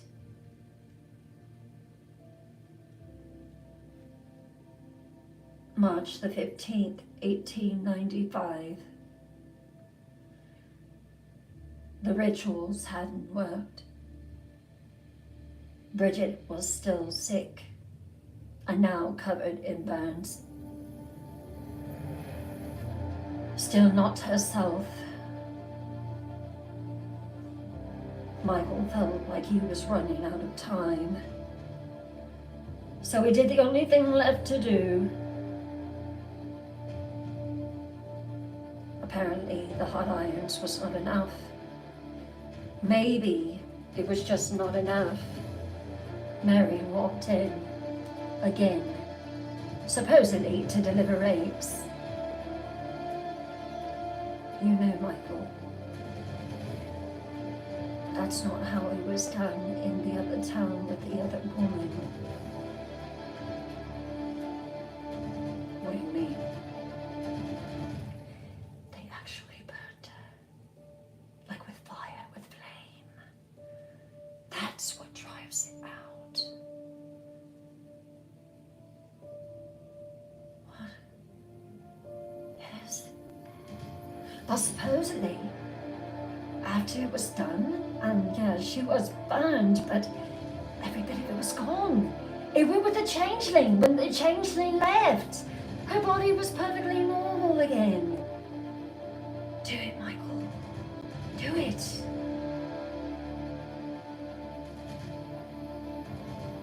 So Michael did.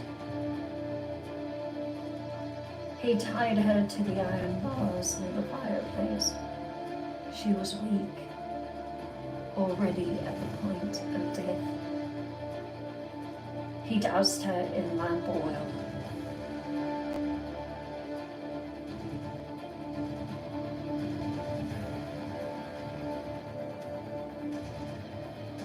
And set her on fire. As she burned, she screamed, Michael, it's me, it's Bridget Cleary. But Michael only watched. That's what a changeling says. You're not my wife.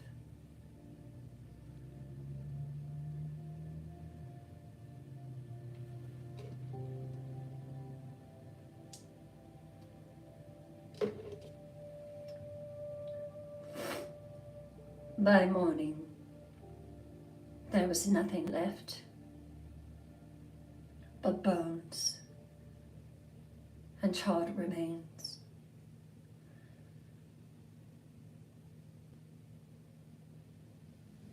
Michael looked at Mary in a panic. You said! Michael, obviously it was a lot worse case than what we thought. She's gone. Apparently the changeling had completely taken over and just didn't want to leave her. Stop it! My wife is dead! Burned up, and I did it!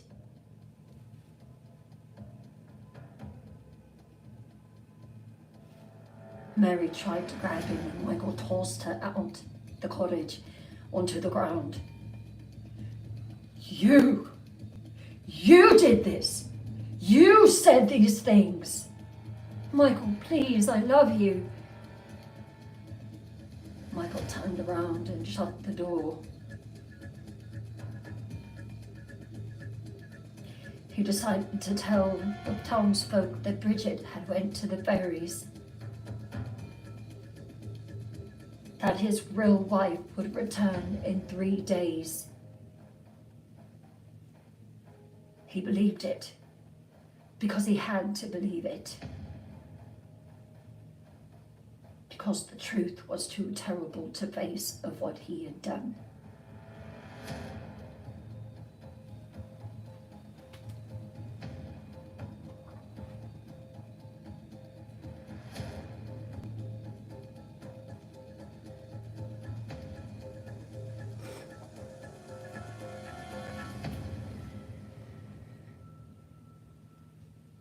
Three days passed. Where's your wife? I thought you said she'd be back on the 3rd day.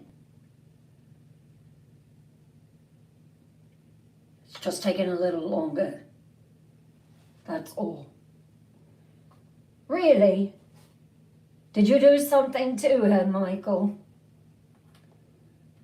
Michael glared at the woman. No? Are you sure?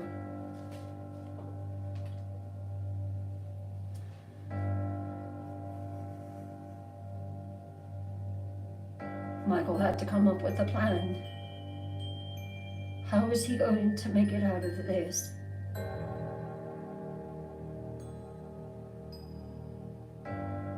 Six days passed, 7 days passed, and soon people began to whisper, where was Bridget Clary?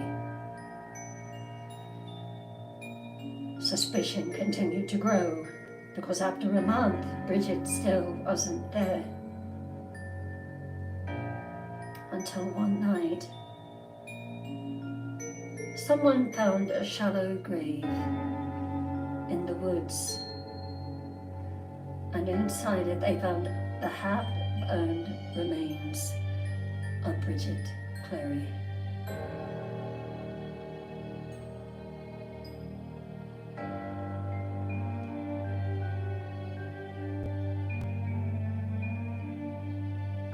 The villagers wanted to move on. Why are we searching for her? She never did nothing for us. They wanted to forget, just as Michael did. But secrets don't stay buried for long.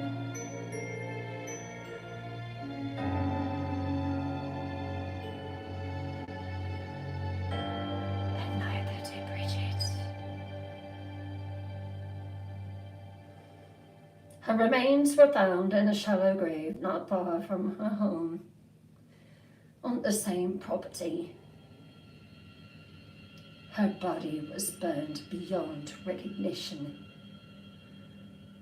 but her skull was still intact, her mouth completely open, as if she had died mid-scream.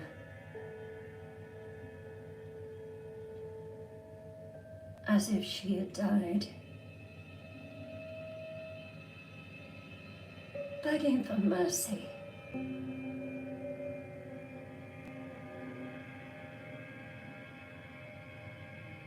The townsfolk believed that Michael was indeed responsible for her disappearance and her death, along with 9 other people who had helped him. His own family, his neighbors, his father and brothers had helped him bury Bridget. When we do this, you are to leave. Don't come back until things die down. That's what they said.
He had told the people what he had done.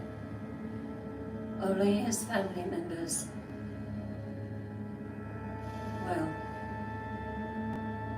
you did what you had to do.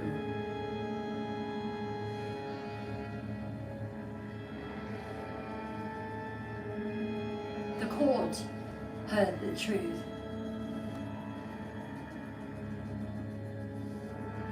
How they had pinned her down and forced her to drink poison. How Michael had doused her with oil and set her body ablaze.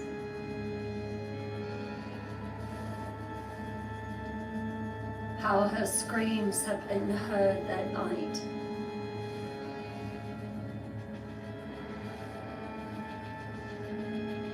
And still Michael believed that he was in the right, that something was wrong with Bridget.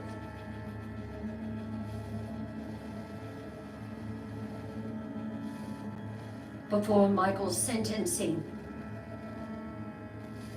he said, "I did what I felt was right. That wasn't my wife in there. That wasn't human.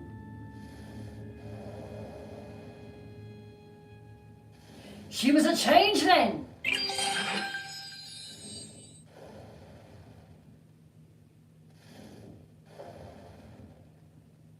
The world was horrified by this story. Even in 1895, this was too much.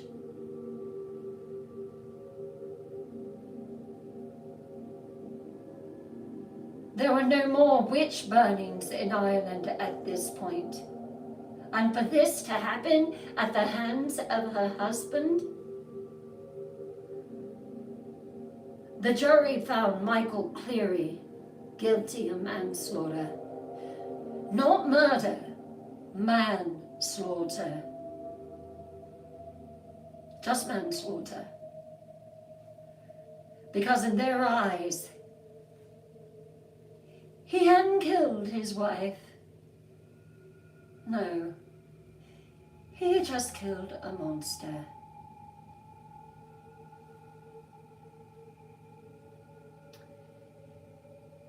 He was sentenced to 20 years, but he only served 15. All that torture that he had put his wife through. And then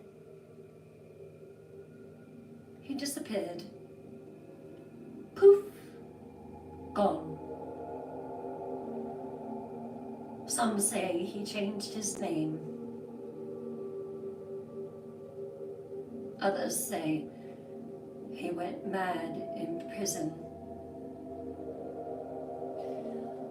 One woman said Bridget Cleary comes to his cell every night and tortures him. And some believe he never truly left Ballyvladia.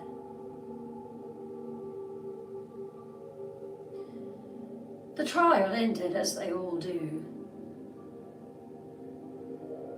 The papers moved on, and Ballyvladia never spoke of Bridget Cleary again. They refused to acknowledge what had happened to her.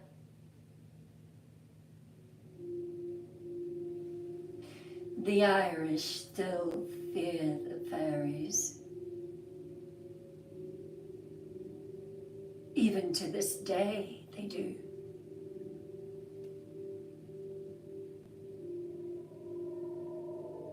They still whispered that Bridget had been taken, that she was inhabited by a changeling.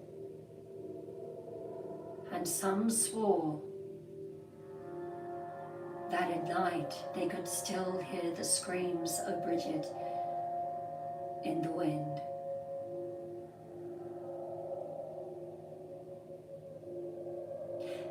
After Bridget's death, things started to change. Livestock died mysteriously. People reported hearing footsteps in empty fields. And then there were the sightings. A woman in red. Oh yes. Not your typical woman in white or woman in black. Woman in red. In fact, the same red gown that had been burned up in the fire in Michael's rage. They would see her standing at the edge of the woods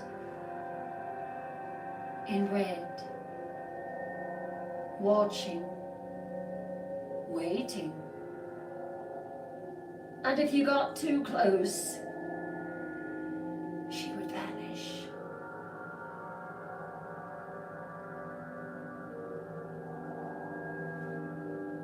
People were not safe from Bridget either. Bridget Clary. Looks like she came back from the dead with a vengeance in her heart. The first person to die was Bridget's cousin. He had helped to bury her. One night, he was found dead in his own bed, his body twisted, his mouth opened in horror, his eyes black as coal, his cause of death unknown.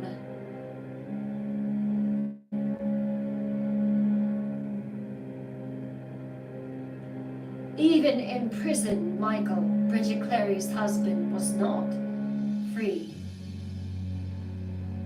One guard reported hearing him screaming in the night, "She's here! Get her away from me! Get her away from me! Go away, Bridget! Go away, I'm paying for my sins!" One morning, they found him rocking back and forth in his cell, muttering over and over, "It wasn't her. It wasn't her. It wasn't her. It wasn't her. It wasn't her."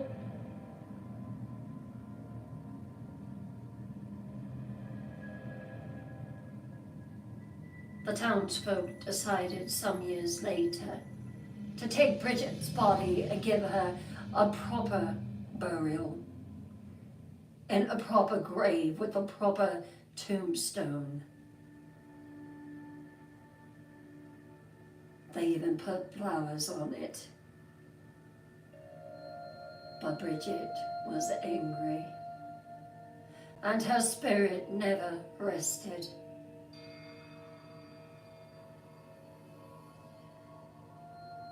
To this day, visitors report in Belvedere that they see her.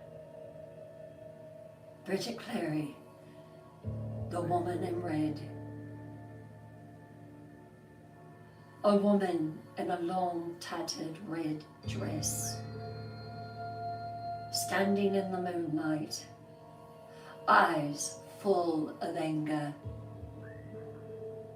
waiting for someone to pay the price.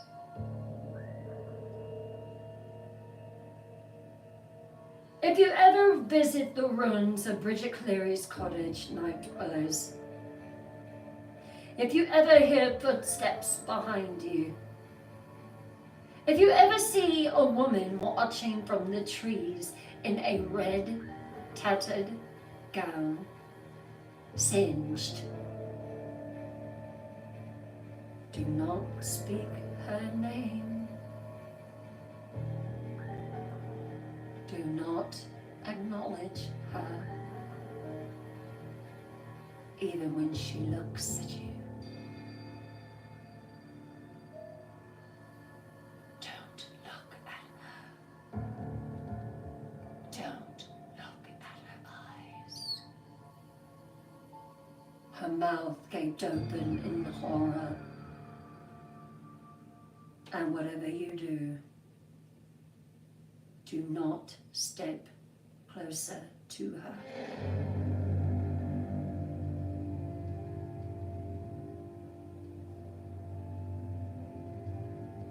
Because those who do,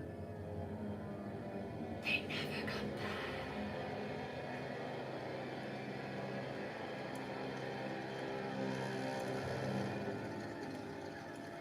Bridget, Night Dwellers, still seeks revenge. Her death was wrong. She was wronged, and she wants to wrong you. Her ghost still walks among the living, looking for those who doubted her, looking for justice. And some say that on certain nights, if you listen closely, you can still hear her voice screaming from the flames.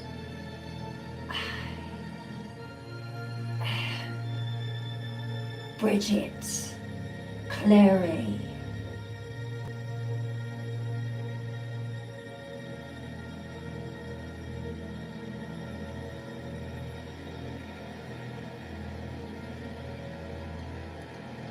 I hope you enjoyed the stories tonight, Night Dwellers, of the Black Leprechaun and Bridget Clary.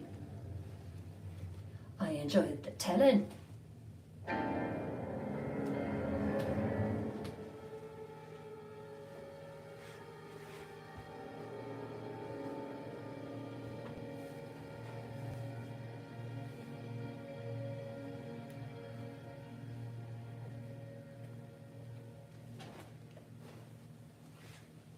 Tonight, with it being a celebratory night, I will step in and say hello for a few minutes. I hope that it was an enjoyable show for everyone tonight. Thank you so much. Thank you, thank you. She definitely needed a better husband, legend of the 80s, for sure.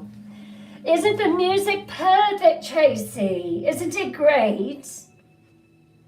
Love you, Julie. So glad, Sally Reese. You are most welcome, Phoenix Frank.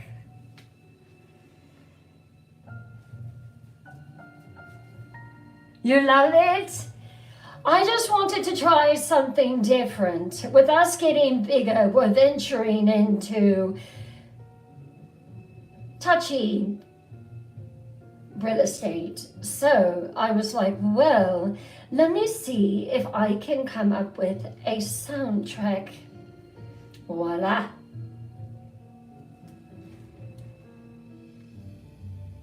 I'm so glad you liked it, Melanie. 200k likes, very wonderful, awesome. Thank you, James Schwartz. Thank you, my lord.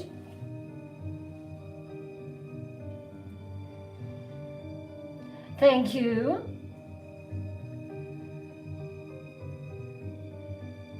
In regular lighting, I can do that. Let me turn the light on.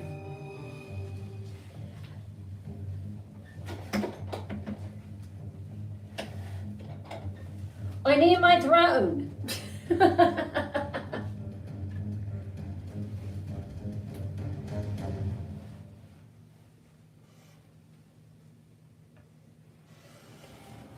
Green.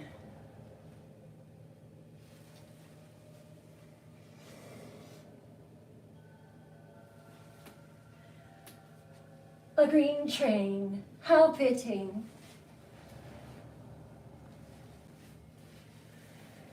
Sequins, a lovely neckline,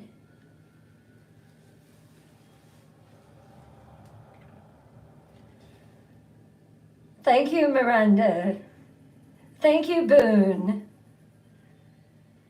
Thank you, Tammy. Isn't it? And it was completely by fluke that I actually found this gown tonight. I had completely forgotten about it. Thank you, James. Oh, you like my eyes in the light. You can probably tell they're blue. Oh, thank you so much. I'm glad that you enjoyed it, Donna. Everyone, please share and please go to YouTube and help us get monetized. We've got to do that. I need 1,000 subscribers. 1,000. Right now I have about 95. Considering that I've only been on YouTube for about a week. Has it been a week yet? I think I went on last Monday night, I believe. There also has to be 4,000 hours of viewing time. So I need you to watch the lives over, do anything you got to do, because it's going to help those hours mount up. Usually it can take about a year, but I believe that if this community comes together, that we can make it happen a lot sooner. A lot sooner. So please, Night Watchers, Lady B, Lady Julie, Lady Pom, ladies, please post it on YouTube and on TikTok, and let's get the word out. I'm also going to be posting on my other platforms as well. Thank you so much, Julie. Let's do it, and let's do it in a record time. Share it, share it, share it. I found out that I was actually on private on one of my platforms. Should have been public. Now it is, so I'm expecting to see a change on there as well. You know what? I love this lighting.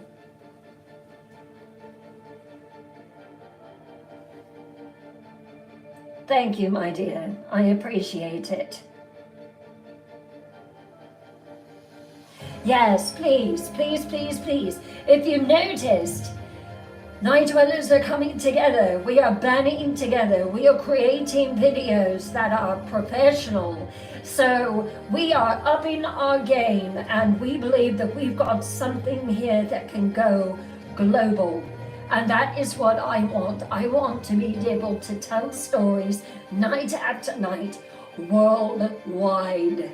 Worldwide. It is a lost art, and I want to bring it back.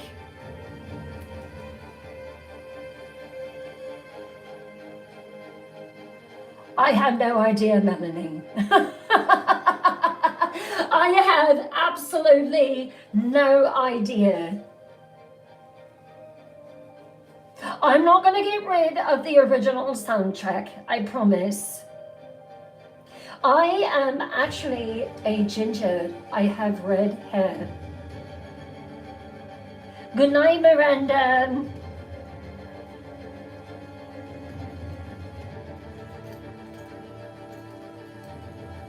You liked it sitting? Oh, thank you, Tracy. Thank you so much.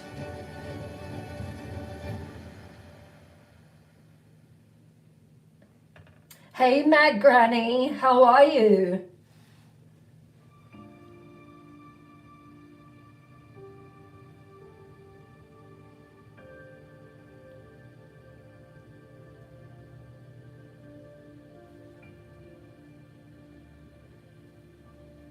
Good night, good night, good night. Oh, that's wonderful, James. There are so many changes that are coming, everyone, and I change it as I see fit to provide a better show and a better experience for everyone. I can honestly tell you, having a soundtrack of music tonight, believe it or not, helped the stories, because I began to hear the different rhythms and the different tempos, and it created a different atmosphere for me with my imagination. And stories come alive with the right music. Remember that.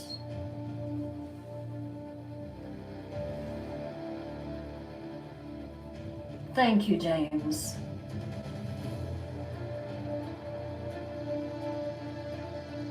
They watched from the outside, Johnny Jones. How are you doing, my dear? Are you feeling better? Good. So glad to see you back in here.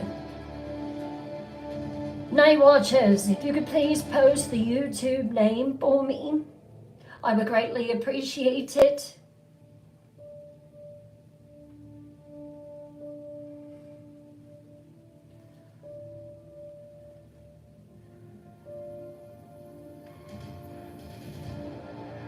I'm so glad that they are watching. Hello all.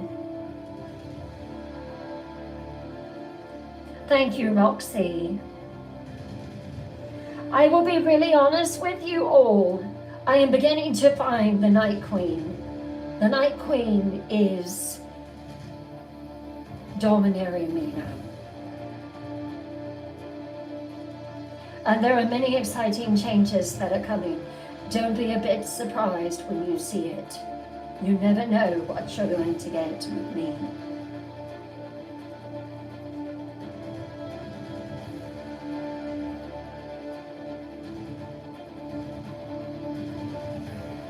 I'll give a few more minutes just to say hi.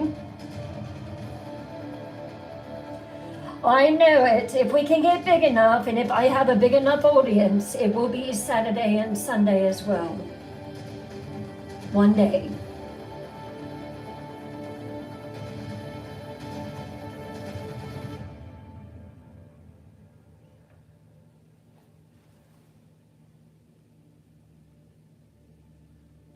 I want to thank everyone globally for the gifts. I want to thank everyone for the follows. I want to thank everyone for being here and for supporting. If I did not have you, I wouldn't have a show.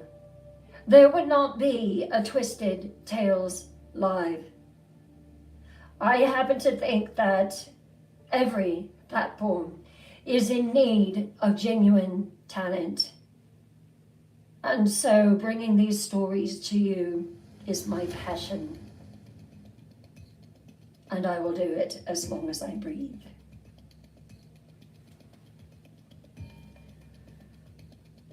Thank you, Roxanne. We gained new subscribers. Wonderful. I saw some stickers in there tonight. What do you think of those? If you have any ideas for new stickers, let me know and I will work to create them. There are other things that are coming as well. Badges. Badges are on the way. Different things are on the way. I'm so excited.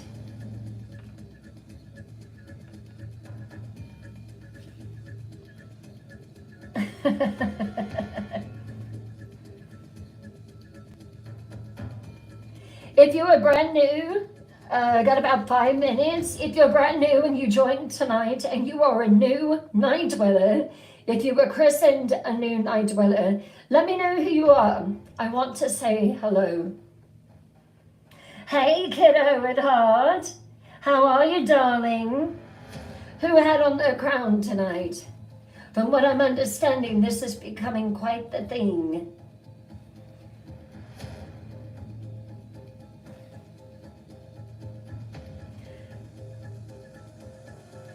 Thank you, thank you. Oh yes, the Discord family. If you have Discord, please come and join us. A whole family of night dwellers. It's crazy. It is fun. Sometimes I'm so busy, but I'll see a comment come through and I just crack up, like completely crack up.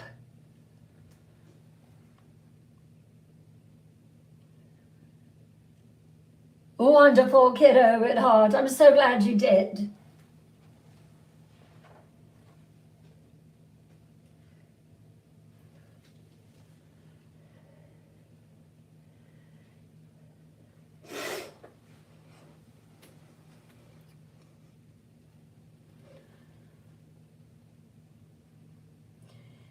Can we please post the Discord as well? Night watchers, ladies, gentlemen.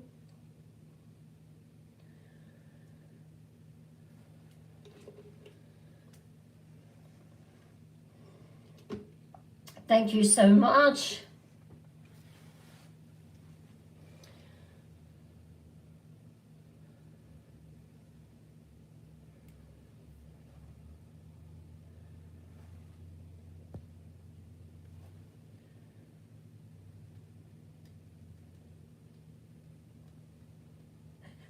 Irish Eyes, thank you so much. I think that interaction is extremely important. I have went in lives as well and made a comment and was completely ignored, and I think that's wrong.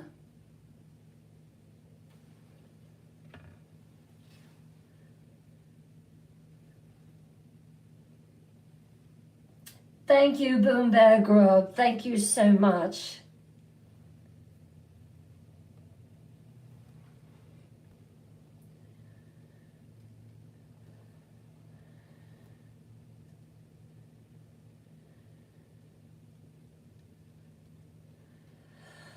All right, everyone. This was a St. Patrick's Day Twisted Tales live, so I just wanted to just come in and say hello, everyone. Hopefully you didn't get pinched today. You were wearing green. And I just wanted to say happy St. Paddy's Day and have a great Tuesday coming up. And tomorrow night we will be back with True Crime Serial Killer Tuesday. I love you all. I need my chocolates. Hello, Snooty. Thank you for the follow. Snooty, do you like scary stories? BTP, thank you for subscribing on YouTube. Much appreciated. Share this with friends, family, co-workers, neighbors, brothers, sisters, aunts, uncles, friends. Share it, share it, share it, share it, share it. Good night, Rachel. I love you all. Thank you so much for the compliment. Thank you. I'm so glad that you all enjoyed it. I am going to go downstairs and rest for a bit and then think up stories for tomorrow night. This mind never stops. Good night. Head on over to Discord, chat amongst yourselves, have fun, and again, please subscribe to YouTube. Please, please, please. Have to get that 1,000 before we go worldwide. Have to do it. So I am so happy and so excited because I know that my night dwellers are rallying behind their night queen. Good night.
take a sip and then ask your question.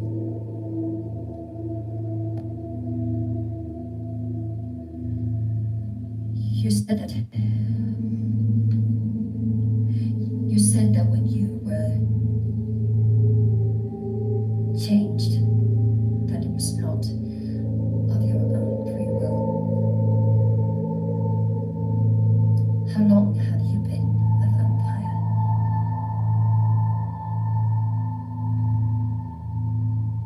A haunted look came into Serafina's beautiful blue eyes.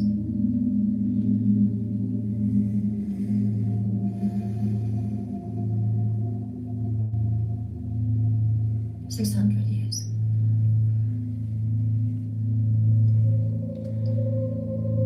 Who sired you?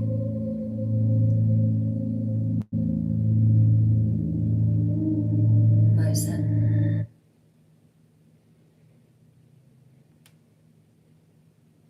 Hello! How is everyone doing? Why, thank you so much. Oh, I almost fell over. Let me take these off.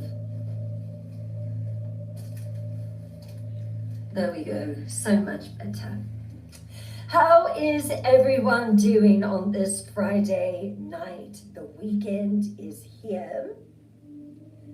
Oh, thank you, Missy. Thank you so much. Thank you. Although it's not wanting to stay pinned back like I wanted to tonight. There we go. Spring is almost here. It's just beautiful outside. I think it was in the 80s tonight, possibly, or 80s today, and then it still is quite hot here too. Hello, hello. Come on in. You have storms coming? Oh no. Where do you live? Miranda.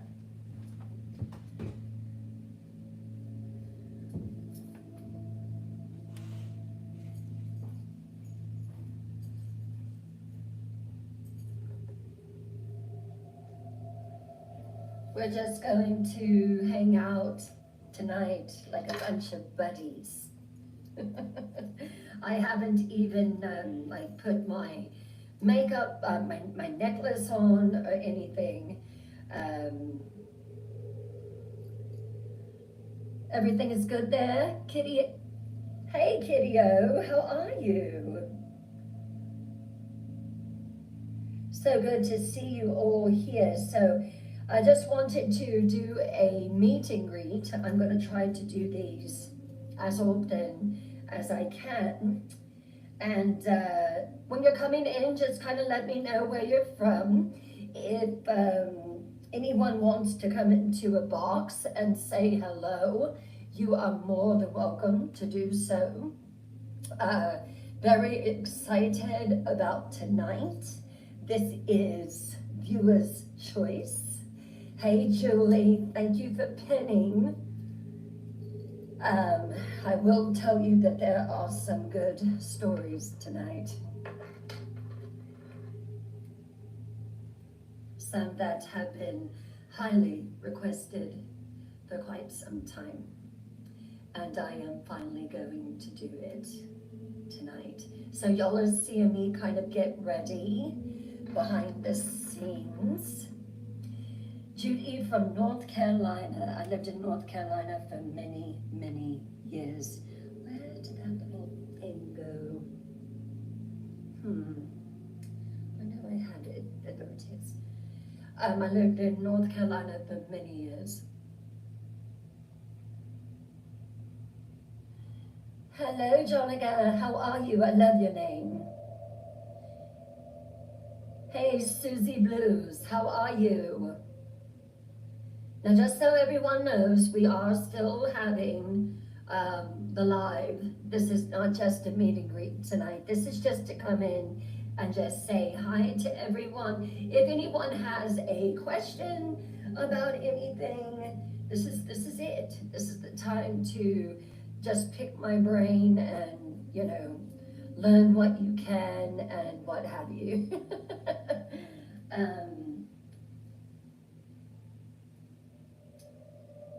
in the world?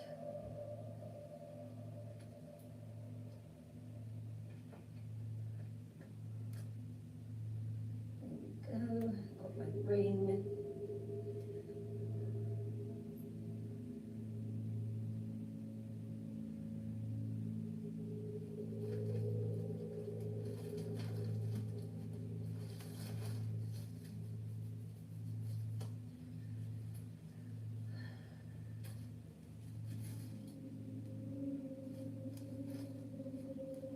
You enjoyed the Crescent Hotel, Brenna. Oh, I love your name. That is so pretty. I love it. Hello, Brandy. Hey, Pamela. How are you? Hey, Brandy Joe. I am fanning myself, everyone. Hey, Becca Lynn. How are you?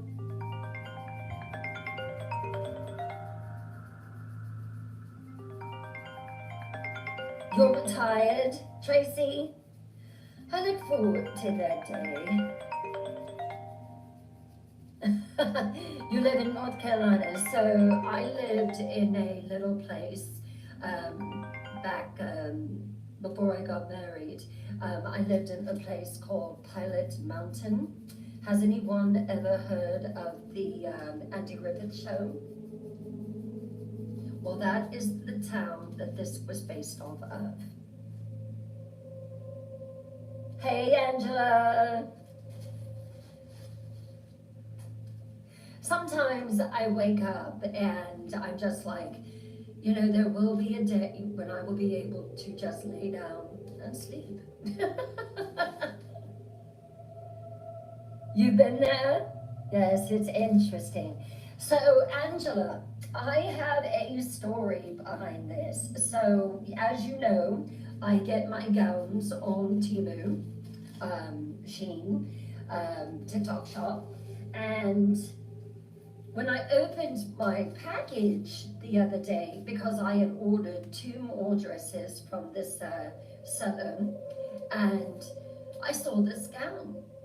And I knew that I had not ordered this gown at all. I wouldn't have chose it. It's got too much beading and things like that. So I was like, I think they made a mistake and put the gown in the box by mistake. And then it kind of dawned on me, you know what? You give them a lot of business. A lot of business. What if they just threw that in there for you? And so I took it out today when I got home and I started looking at it and oh my God, this thing is lovely. It is a deep burgundy and then it's just very royal, very royal. Perfect for the Night Queen, don't you think? And I was just like flabbergasted with it. I was like, oh my goodness. It's beautiful and fits perfectly, fits to perfection. Thank you. Hey, Pom Pom One, how are you? It's very elegant. It is not, it is like a beaded spider web. That is the perfect way to put it. The whatever you call this is see-through and it's lovely. It also, I don't know if you're able to actually see, but it has very different beading around the bottom, almost like the Morticia effect of the Addams Family. It's quite lovely. I'm shocked that I actually like this. I really don't, believe it or not, I don't like, yeah, it is super spidery at the bottom. Hey, little bit of wit, how are you? Are you all excited for viewer's choice? So, I've been doing a lot of work here in my media room, and I actually have my cameras lined up perfectly now, and I'm so excited. If there's anyone that wants to come in and say hi in the box, this is the night to do it. Come on in and say hi to me. Say hi to your Night Dweller family. Oh, thank you, Christy Marie. Thank you, thank you. You know why? While I still have it in mind,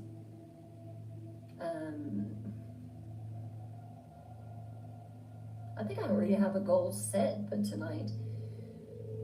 I wasn't gonna do it just yet. But tonight is gonna be really good. Oh, I love the pink bow. The pink bow is so pretty. Oh my goodness, I love it. It just gives me like a girly girl kind of feel.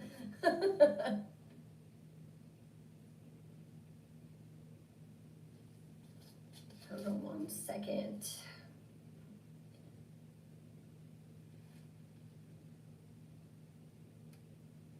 I know I had that set to.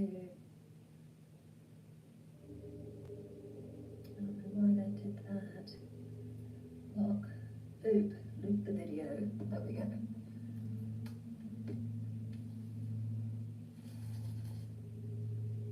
Request up to say hello to Queen. Hello. I don't see anyone in the box yet. When you do come in, just let me know. Let me turn up this volume. I'm learning how to do all this now. Let's see. Do I have this backwards? Probably. Knowing me. There we go. That was not bad at all. Hello out there. How is everyone doing? Hello, hello, hello. 4 people. Oh, thank you. You want to come in front of the camera? Come on. Just say a brief hi. My daughter is here, everyone. Come on, just say hello. They want to see your hair.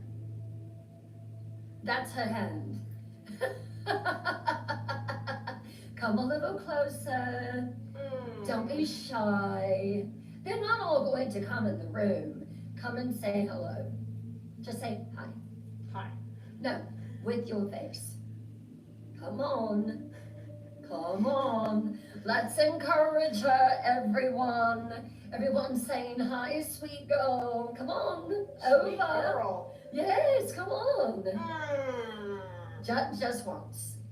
Just once. I've done it before. Okay, well then do it again. Let's go. Come on. Are you like, Just say hi. hi. Okay, with your face. You're beautiful. Mm. I want you to see how much taller that my daughter is than me. Come on. Come on. Give me your hand. All right, come here. Come. Come here. You're being so silly. This is Audible. The Haunting of Hastings House by Bryn Morgan. Narrated by Dedication. I would like to dedicate this book to my husband and my daughter. They have been a huge support for me and believed that I could do it. Thank you, Lance and Madison, for telling Mama to write the book already. Acknowledgement. I would like to thank my core group, Aisha, Tracy, Valerie, Tabitha, Jasmine, Amanda, Peggy, and BG, who stood by me and waited hours to receive the next chapter. Thank you for your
God. A teenager. Come on, over. Over here. Come on. There she There you is. go. There's that beautiful. There's hair. There you Some go. of her hair Some of it. is here. Come over. Just a little bit. I'm gonna have your daddy come up here in a minute, and then the kitty cat. Come on. Well, you got to see a little bit of her. Is it hot in here? Can you tell your daddy? It is hot in here. Can you tell your daddy to turn on the air conditioner, please? Thank you. Okay. I don't want that cat in here. Oh. So, that was her. She has a wonderful sense of humor. Amazing. So, where was I before she came in? I completely lost my train of thought. I don't know if anyone here is from South Carolina, but we have the kind of humidity here that just seeps under. And valuable advice. Y'all are awesome.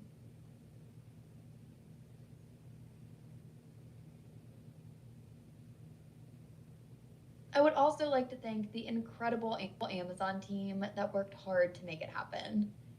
Emma Felix, Alex Nielsen, Stephen Anderson, John Nelson, Rory Harper, Walter Krasnicki, and Zane Kay. Y'all are magical. About the author. Bryn Morgan has loved writing stories since she was a child. She loves nothing more than immersing herself in a good mystery or a suspenseful thriller for hours on end.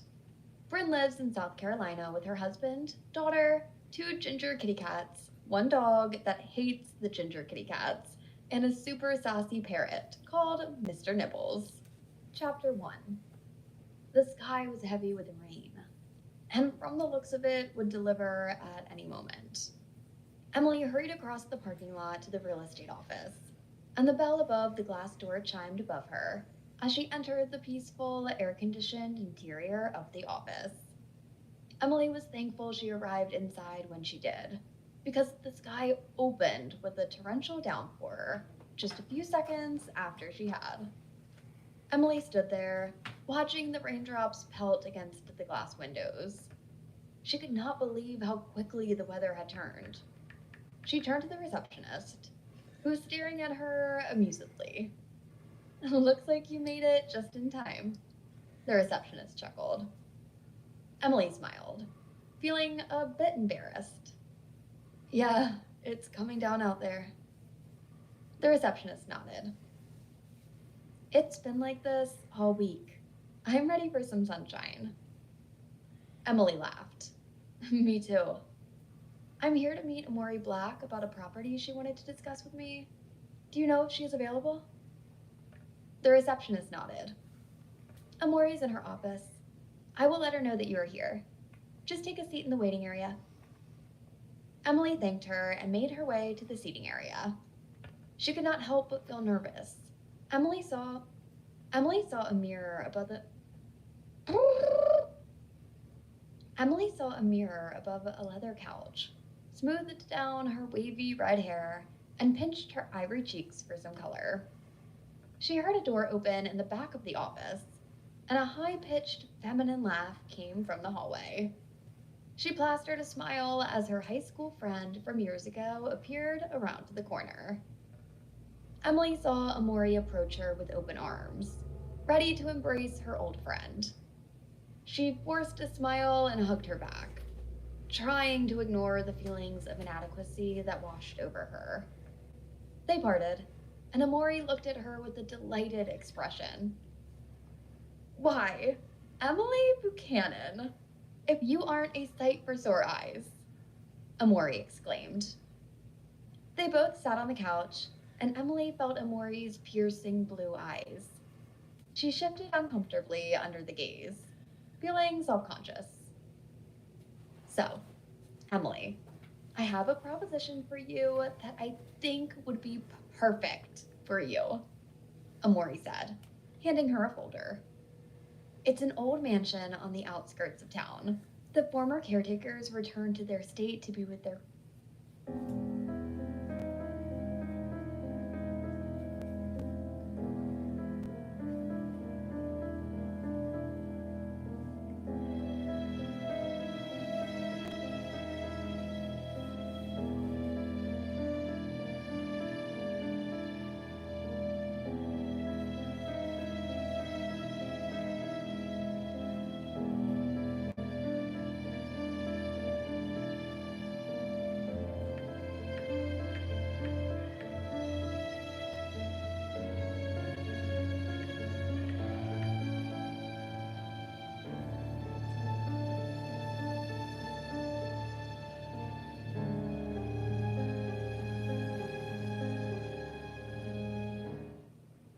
kids 2 weeks ago.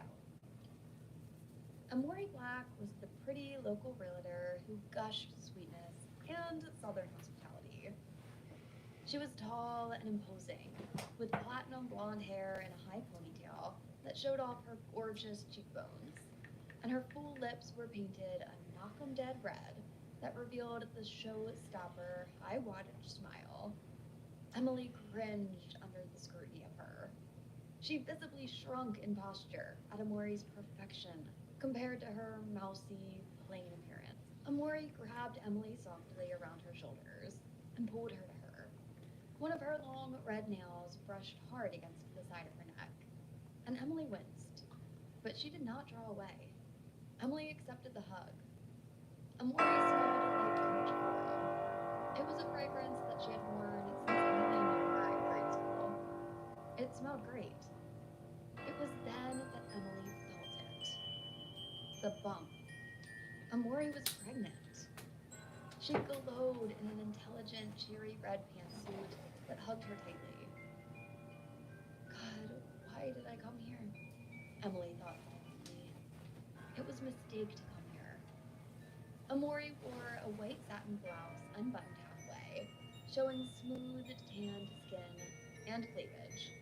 Her baby bump stuck out prettily.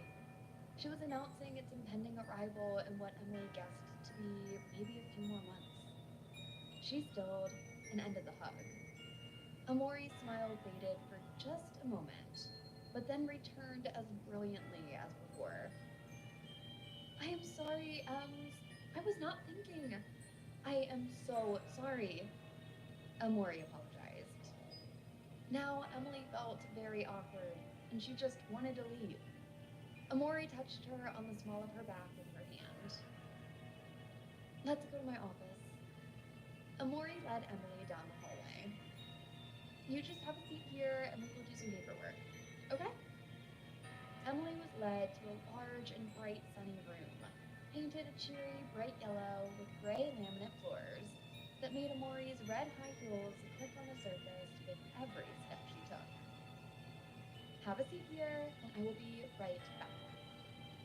Amori left the room, and a few short minutes later, she came back in with a manila folder and slapped it down on the desk in front of them. Emily breathed in deeply and exhaled. Amori sat down opposite her and perched a pair of sassy black glasses on the bridge of her nose. She pulled out a few papers, smiled down, and folded her arms in front of her on the table. She took off her glasses and looked at Emily. So, her voice was more empathetic at this point. How have you been, Ems? I know this has been so hard for you. She sympathized.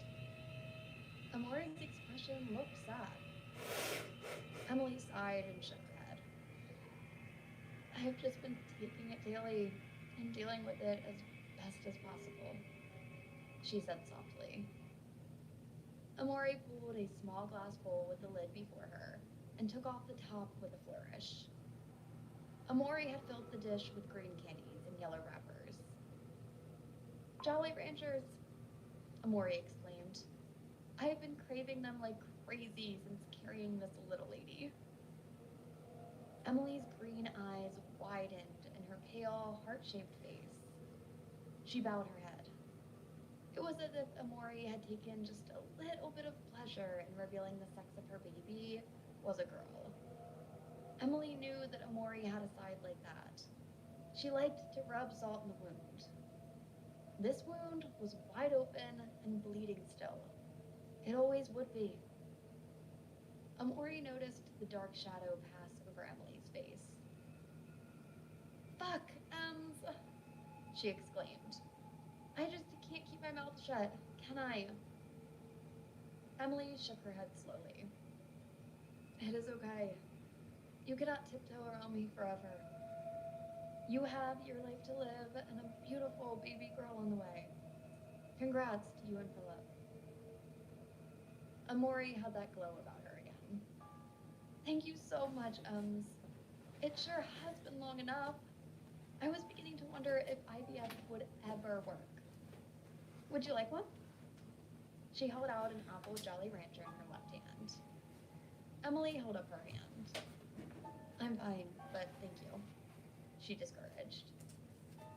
Amori popped a candy in her mouth and sucked on it loudly. So, here is the contract. Amori gathered a stack of papers and handed them over to Emily.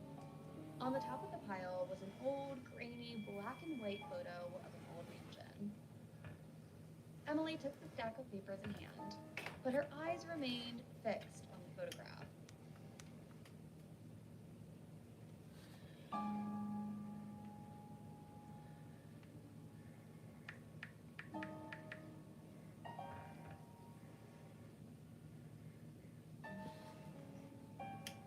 Emily picked up the photo and stared at it. She felt a chill crawl down her spine. Amori sighed and leafed through some papers as she spoke. Mama said it was a beautiful house back in its day. It was grand and stately, like something out of a movie. The same family has owned it for generations. Since the 1860s. Sadly, no one has lived there since the last family matriarch died in 2020. Emily looked up from the photo and stared at Amori incredulously. Really? Who was the last person to live in the house? Do you know? Amori nodded and smiled as she placed the papers back in order. The last person to live there was Marjorie Hastings. You remember her daughter, I bet. Her name was Hillary Hastings. The mousy-looking genius of a girl with the plain features and huge Coke bottle glasses always jumps at the slightest sound. I always thought she was so weird. She could have been pretty if she wore some makeup. Emily tried hard to remember. So, why is Hastings' house not being sold? The family could get some major money on the house, right? Emily questioned. Emily felt a thrill of excitement run through her. She had always loved old houses and the stories they held, and this mansion looked like it had plenty of both. Emily took the stack of papers and the photo with a curious expression. She had never seen anything like it before. The image was old and worn, the corners bent and the edges frayed, but it still held an undeniable elegance. Amori sighed. Well, Hillary called me last week, and get this, she is married to a doctor, has 3 kids, and lives in New Zealand. Good for her, right? She gushed.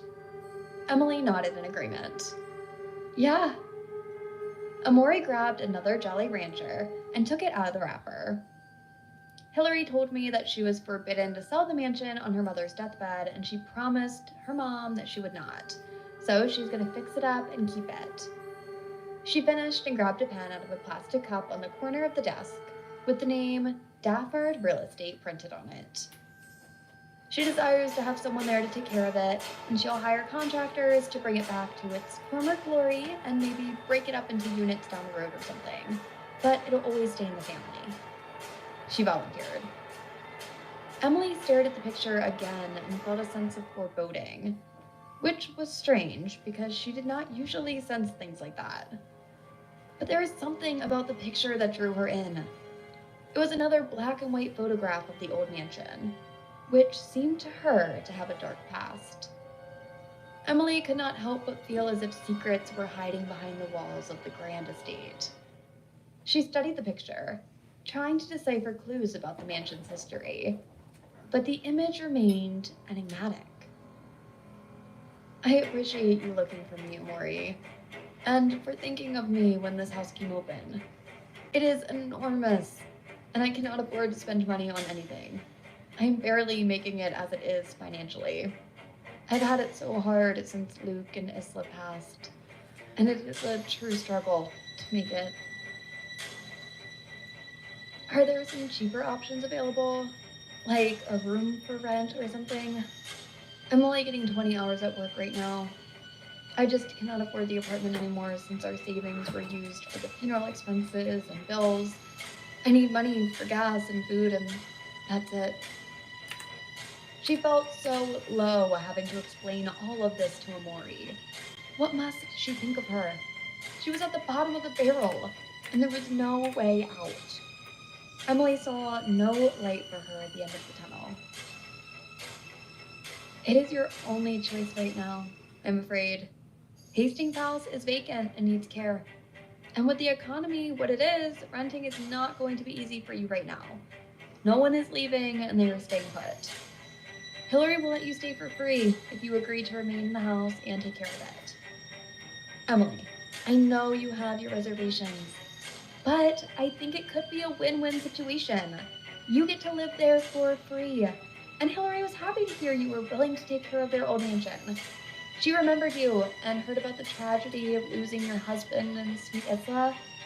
She asked if you would keep the Garden of Roses and just do light housekeeping, and you are free to move about the house without any limitations. It's all open to you. Emily sighed and nodded her head. She did not have much choice. I'll do it. Amori smiled with relief and reached out to pat Emily's hand. Thank you, Ems. You will not regret it. I promise. You can move in as soon as you want. Emily forced a smile. She could not shake the feeling that something was off about the mansion, but she could not put her finger on what it was. Nevertheless, she needed a place to stay, and if it meant taking care of an old, creepy house, so be it. After Emily signed the contracts, she gathered her things. Amori hugged her goodbye and went out into the rain, clutching the old brass keys. She did not even open her umbrella. She did not care that she was getting drenched. Hastings House was her only choice. Emily got in her white Camaro and took a deep breath. Moving was a massive step for her, but she knew it was right. Emily could finally leave her depressing apartment behind and start a new chapter. She just hoped she could handle the responsibility of caring for such a grand old mansion. As Emily looked at the photograph of Hastings House, she could not shake the feeling that something ominous was lurking behind those walls. She felt so very alone and so very hopeless as she drove away. Fuck, Luke. I do not know if I can do this. There was no response, only silence. Chapter 2. Emily left the real estate office, drove to the local Andy's hardware store, and bought a few large and small boxes, tape, bubble wrap, packing paper, scissors, and tools. Emily arrived back at her apartment and discovered that she was starving, despite the stress that she felt in the pit of her stomach. Emily tossed a frozen dinner of mac and cheese and fish sticks in the microwave and chased it down with a cold glass of sweet tea from the fridge. The rain had stopped, and she could hear the crickets singing a night symphony from her balcony. Emily opened the sliding door, and a gush of the cool breeze after the rain stirred the red tendrils of hair stuck to her face. It felt so good. The night sky was velvet black and sprinkled with millions of sparkling stars. Emily grabbed her tea, went onto the balcony, and looked up into the sky. She continued looking up and saw a shooting star making a dazzling descent across the stars. She had no wish to make it at that point. Her desires had indeed come true, only to be cruelly ripped away. The worst part was that it was her fault. Emily was in her bubble of pain and misery. Emily sipped her tea and leaned against the railing, staring into the darkness. The world seemed vast and infinite, yet she stood on the balcony, her eyes fixed on where the shooting star had disappeared, lost in thought. Emily knew that she should not blame herself, but the guilt was overwhelming. Emily had made a costly mistake and was now paying the price.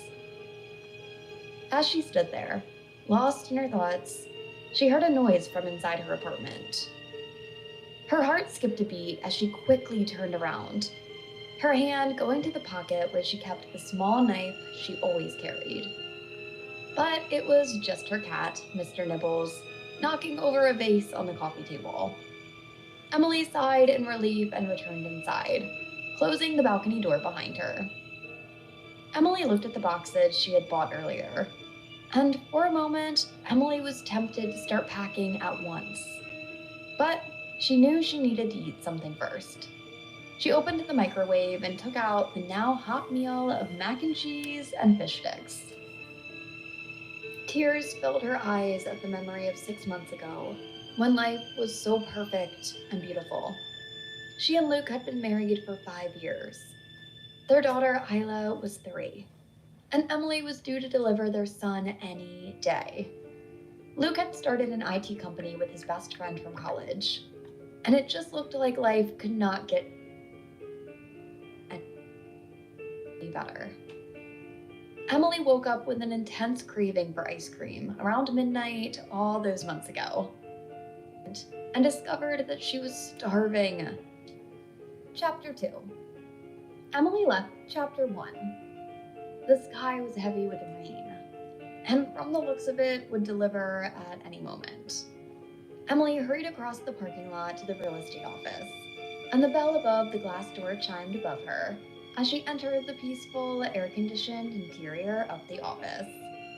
Emily was thankful she arrived inside when she did, because the sky opened with a torrential downpour just a few seconds after she had. Emily stood there, watching the raindrops pelt against the glass windows. She could not believe how quickly the weather had turned. She turned to the receptionist, who was staring at her amusedly. "Looks like you made it just in time," the receptionist chuckled. Emily smiled, feeling a bit embarrassed. "Yeah, it's coming down out there." The receptionist nodded. "It's been like this all week. I'm ready for some sunshine." Emily laughed. "Me too. I'm here to meet Amori Black about a property she wanted to discuss with me. Do you know if she's available?" The receptionist nodded. "Amori's in her office. I will let her know that you are here. Just take a seat in the waiting area." Emily thanked her and made her way to the seating area. She could not help but feel nervous. Emily saw a mirror above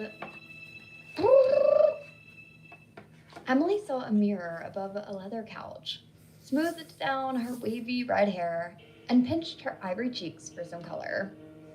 She heard a door open in the back of the office, and a high-pitched feminine laugh came from the hallway.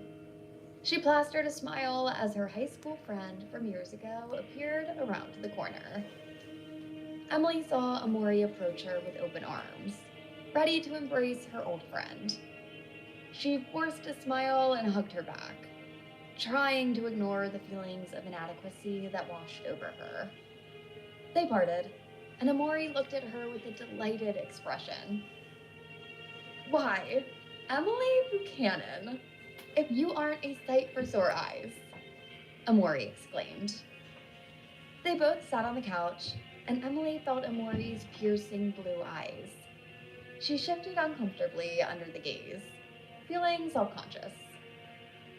"So, Emily, I have a proposition for you that I think would be perfect for you," Amori said, handing her a folder.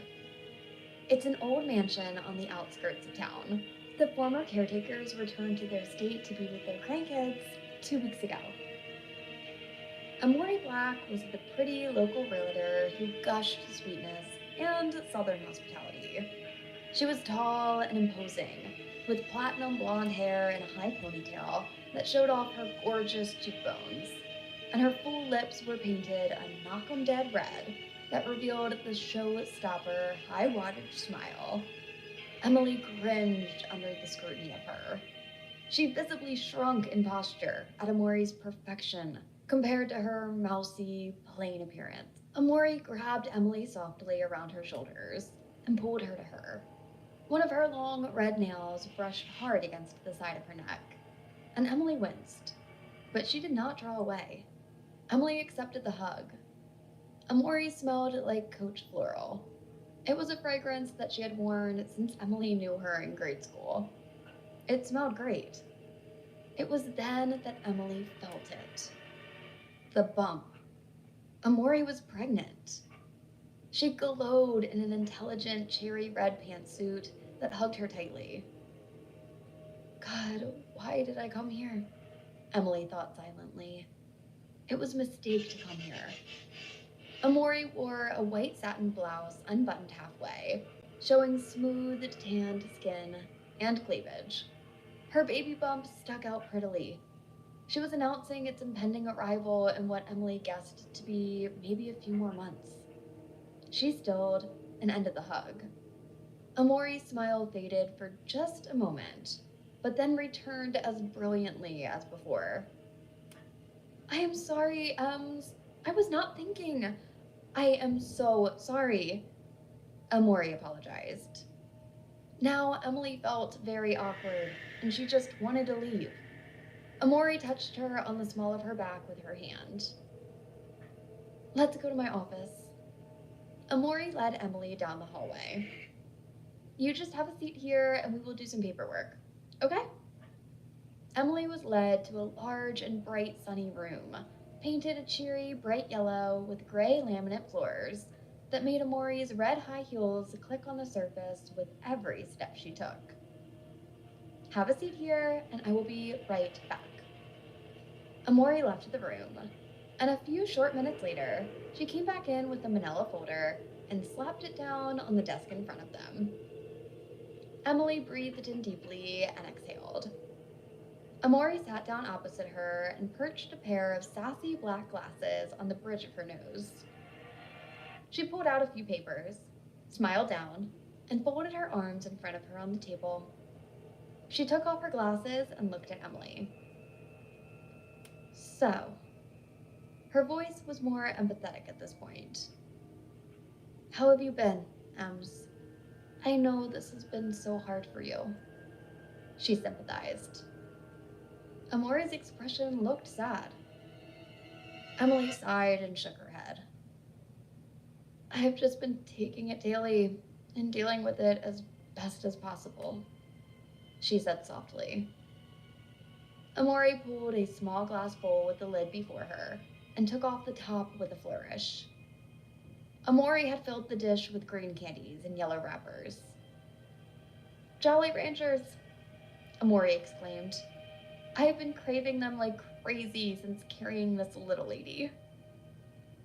Emily's green eyes widened in her pale, heart-shaped face. She bowed her head. It was as if Amori had taken just a little bit of pleasure in revealing the sex of her baby was a girl. Emily knew that Amori had a side like that. She liked to rub salt in the wound. This wound was wide open and bleeding still. It always would be. Amori noticed the dark shadow pass over Emily's face. Fuck, Ems, she exclaimed. I just can't keep my mouth shut, can I? Emily shook her head slowly. It is okay. You cannot tiptoe around me forever. You have your life to live and a beautiful baby girl on the way. Congrats to you and Philip. Amori had that glow about her again. Thank you so much, Ems. It sure has been long enough. I was beginning to wonder if IVF would ever work. Would you like one? She held out an apple Jolly Rancher in her left hand. Emily held up her hand. I'm fine, but thank you, she discouraged. Amori popped a candy in her mouth and sucked on it loudly. So, here is the contract. Amori gathered a stack of papers and handed them over to Emily. On the top of the pile was an old, grainy, black and white photo of an old mansion. Emily took the stack of papers in hand, but her eyes remained fixed on the photograph. The mansion in the photo was a grand old thing with a sprawling lawn and ivory-covered walls. Despite the image's graininess, Emily could almost feel the cold, damp air around the old place. Emily picked up the photo and stared at it. She felt a chill crawl down her spine. Amori sighed and leafed through some papers as she spoke. Mama said it was a beautiful house back in its day. It was grand and stately, like something out of a movie. The same family has owned it for generations. Since the 1860s. Sadly, no one has lived there since the last family matriarch died in 2020. Emily looked up from the photo and stared at Amori incredulously. Really? Who was the last person to live in the house? Do you know? Amori nodded and smiled as she placed the papers back in order. The last person to live there was Marjorie Hastings. You remember her daughter, I bet. Her name was Hillary Hastings. The mousy-looking genius of a girl with the plain features and huge Coke bottle glasses always jumped at the slightest sound. I always thought she was so weird. She could have been pretty if she wore some makeup. Emily tried hard to remember. So, why is Hastings' house not being sold? The family could get some major money on the house, right? Emily questioned. Emily felt a thrill of excitement run through her. She had always loved old houses and the stories they held, and this mansion looked like it had plenty of both. Emily took the stack of papers and the photo with a curious expression. She had never seen anything like it before. The image was old and worn, the corners bent and the edges frayed, but it still held an undeniable elegance. Amori sighed. Well, Hillary called me last week, and get this, she is married to a doctor, has 3 kids, and lives in New Zealand. Good for her, right? She gushed. Emily nodded in agreement. Yeah. Amori grabbed another Jolly Rancher and took it out of the wrapper. Hillary told me that she was forbidden to sell the mansion on her mother's deathbed, and she promised her mom that she would not. So she was going to fix it up and keep it. She finished and grabbed a pen out of a plastic cup on the corner of the desk with the name Dafford Real Estate printed on it. She desires to have someone there to take care of it, and she'll hire contractors to bring it back to its former glory and maybe break it up into units down the road or something, but it'll always stay in the family. She volunteered. Emily stared at the picture again and felt a sense of foreboding, which was strange because she did not usually sense things like that. But there was something about the picture that drew her in. It was another black and white photograph of the old mansion, which seemed to her to have a dark past. Emily could not help but feel as if secrets were hiding behind the walls of the grand estate. She studied the picture, trying to decipher clues about the mansion's history, but the image remained enigmatic. I appreciate you looking for me, Amori, and for thinking of me when this house came open. It is enormous, and I cannot afford to spend money on anything. I am barely making it as it is financially. I've had it so hard since Luke and Isla passed, and it is a true struggle to make it. Are there some cheaper options available? Like a room for rent or something? I'm only getting 20 hours at work right now. I just cannot afford the apartment anymore since our savings were used for the funeral expenses and bills. I need money for gas and food, and that's it. She felt so low having to explain all of this to Amori. What must she think of her? She was at the bottom of the barrel, and there was no way out. Emily saw no light for her at the end of the tunnel. It is your only choice right now, I'm afraid. Hastings House is vacant and needs care. And with the economy what it is, renting is not going to be easy for you right now. No one is leaving and they are staying put. Hillary will let you stay for free if you agree to remain in the house and take care of it. Emily, I know you have your reservations, but I think it could be a win-win situation. You get to live there for free. And Hillary was happy to hear you were willing to take care of their old mansion. She remembered you and heard about the tragedy of losing your husband and sweet Isla. She asked if you would keep the Garden of Roses and just do light housekeeping, and you are free to move about the house without any limitations. It's all open to you. Emily sighed and nodded her head. She did not have much choice. I'll do it. Amori smiled with relief and reached out to pat Emily's hand. Thank you, Ems. You will not regret it. I promise. You can move in as soon as you want. Emily forced a smile. She could not shake the feeling that something was off about the mansion, but she could not put her finger on what it was. Nevertheless, she needed a place to stay, and if it meant taking care of an old, creepy house, so be it. After Emily signed the contracts, she gathered her things. Amori hugged her goodbye and went out into the rain, clutching the old brass keys. She did not even open her umbrella. She did not care that she was getting drenched. Hastings House was her only choice. Emily got in her white Camaro and took a deep breath. Moving was a massive step for her, but she knew it was right. Emily could finally leave her depressing apartment behind and start a new chapter. She just hoped she could handle the responsibility of caring for such a grand old mansion. As Emily looked at the photograph of Hastings House, she could not shake the feeling that something ominous was lurking behind those walls. She felt so very alone and so very hopeless as she drove away. Fuck, Luke. I do not know if I can do this. There was no response, only silence. Chapter 2. Emily left the real estate office, drove to the local Andy's hardware store, and bought a few large and small boxes, tape, bubble wrap, packing paper, scissors, and tools. Emily arrived back at her apartment and discovered that she was starving, despite the stress that she felt in the pit of her stomach. Emily tossed a frozen dinner of mac and cheese and fish sticks in the microwave and chased it down with a cold glass of sweet tea from the fridge. The rain had stopped, and she could hear the crickets singing a night symphony from her balcony. Emily opened the sliding door, and a gush of the cool breeze after the rain stirred the red tendrils of hair stuck to her face. It felt so good. The night sky was velvet black and sprinkled with millions of sparkling stars.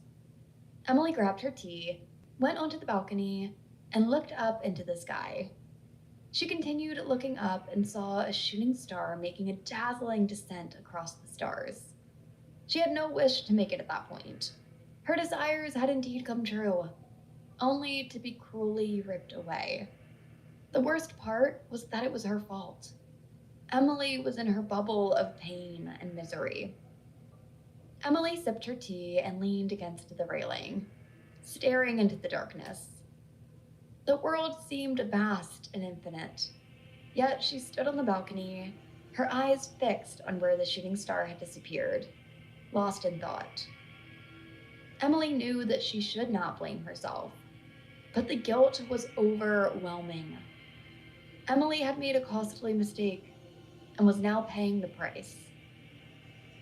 As she stood there, lost in her thoughts, she heard a noise from inside her apartment. Her heart skipped a beat as she quickly turned around, her hand going to the pocket where she kept the small knife she always carried. But it was just her cat, Mr. Nibbles, knocking over a vase on the coffee table. Emily sighed in relief and returned inside, closing the balcony door behind her. Emily looked at the boxes she had bought earlier, and for a moment, Emily was tempted to start packing at once. But she knew she needed to eat something first. She opened the microwave and took out the now hot meal of mac and cheese and fish sticks. Tears filled her eyes at the memory of 6 months ago, when life was so perfect and beautiful. She and Luke had been married for 5 years. Their daughter, Isla, was 3, and Emily was due to deliver their son any day. Luke had started an IT company with his best friend from college, and it just looked like life could not get any better. Emily woke up with an intense craving for ice cream around midnight all those months ago. She shuffled uncomfortably into the living room, where Luke worked on his laptop.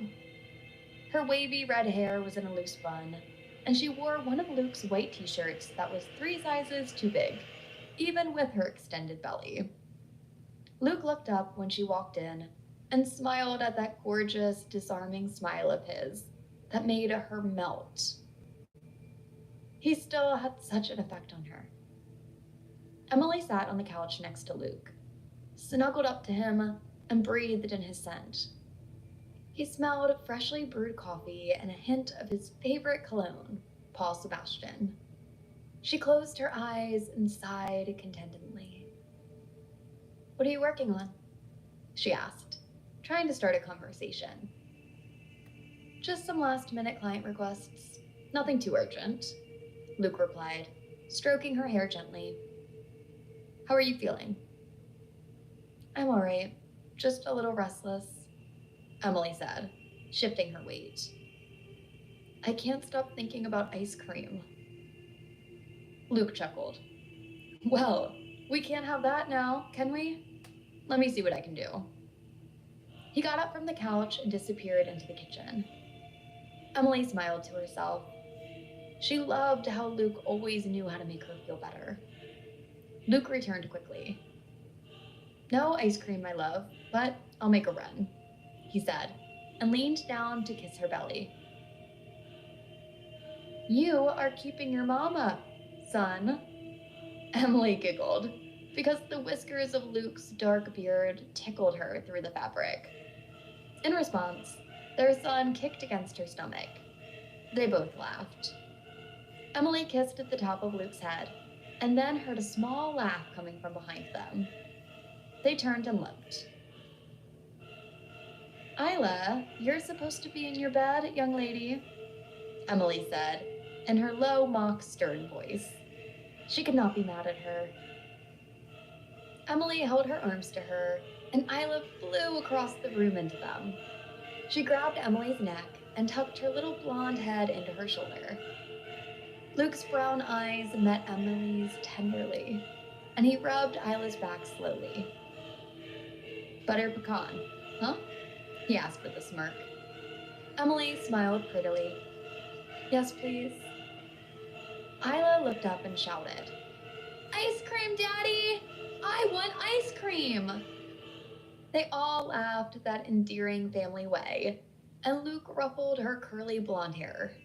He picked up Isla and held her against his chest. Luke whispered something in her ear, and she nodded enthusiastically. He stood with her and looked down at his beautiful wife, glowing with their unborn child. "I will take this little one and get her some chocolate chip Nutty Buddy cones. We will go to the neighborhood Walmart down the road.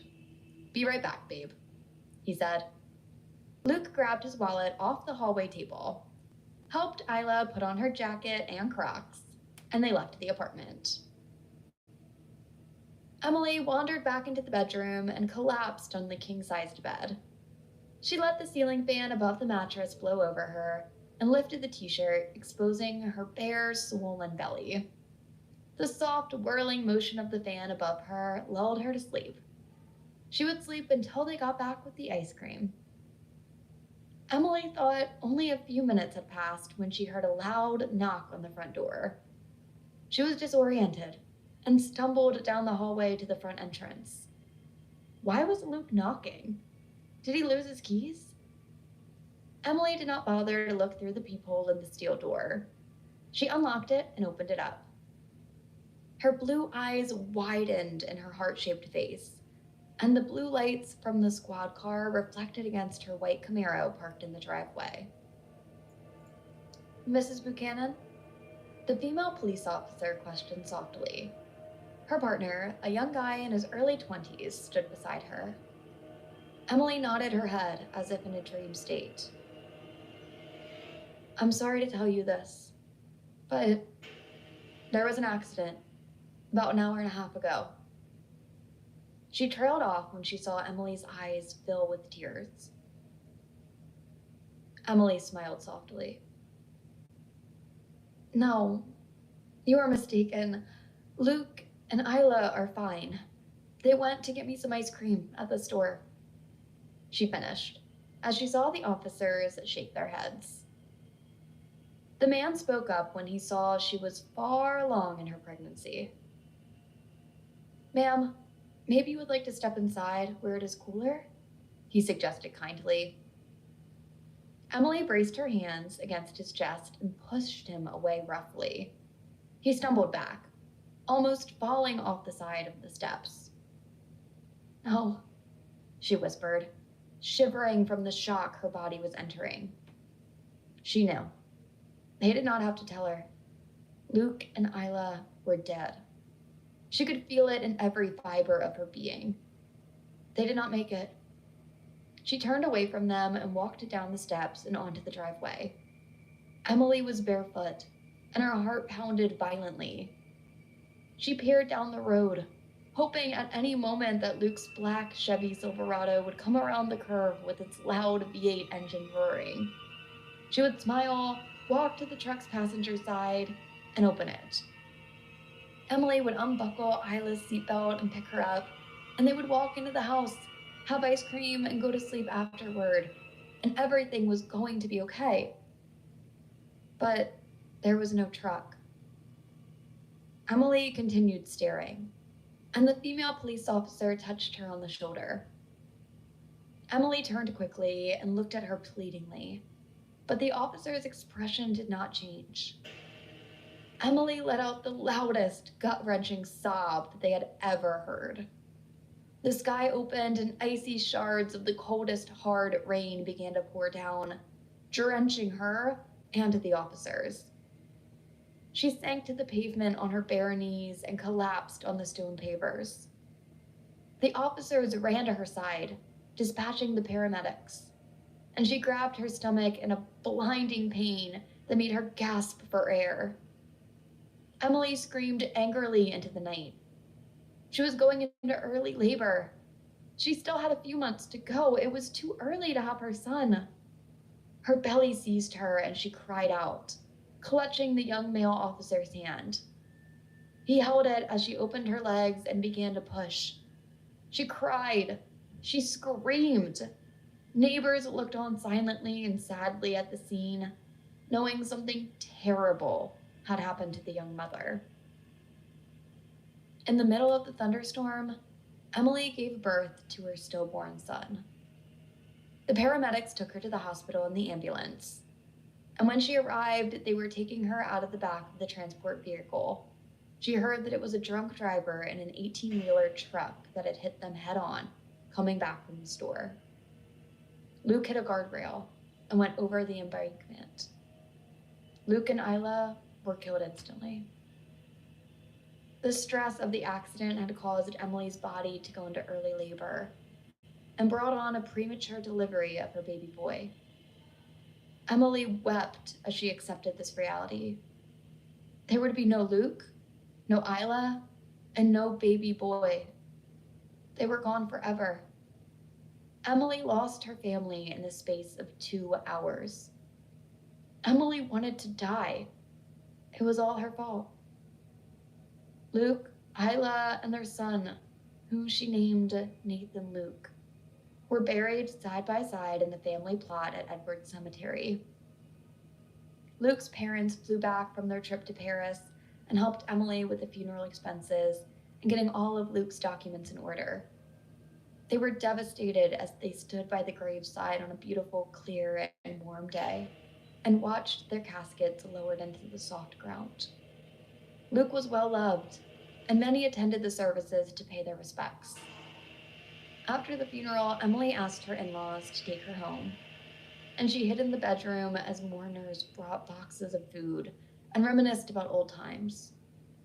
She could hear laughter and crying at the same time, and she buried her head under several pillows and tried to drown the sounds out, but to no avail.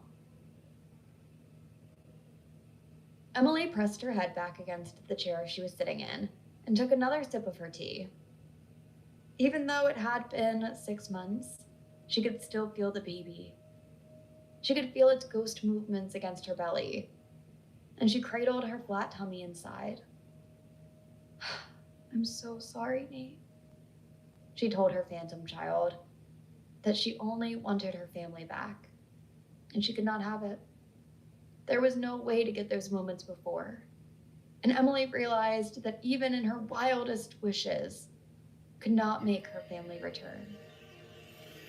Emily wiped her eyes with the tail of her yellow t-shirt and entered her bedroom. She grabbed a black suitcase tucked in casually in the back of her closet.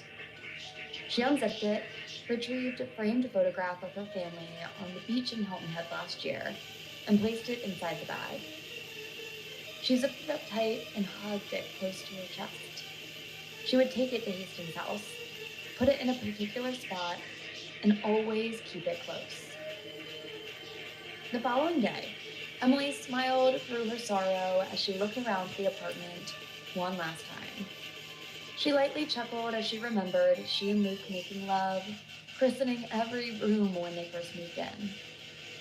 Emily remembered bringing Isla home from the hospital, a tiny bundle of joy in pink blankets, and placing her in her crib, and she and Luke looking down in wonder at the perfect little life they had created together. She peered in the bathroom where she had taken a pregnancy test and left the positive stick on the counter for Luke to find.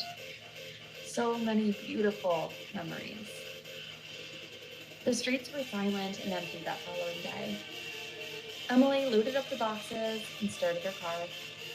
She drove away from her old life, holding the keys to the new, and went towards Hastings' house, where a new journey awaited her. Emily cried again over Luke and Isla. The rain had started again, matching her mood as she drove through the dreary and cold storm. Chapter 3. For Emily, it took about 30 minutes to arrive at Hastings. The mansion was in the low country of South Carolina. When she arrived at the massive gates, she looked up in awe.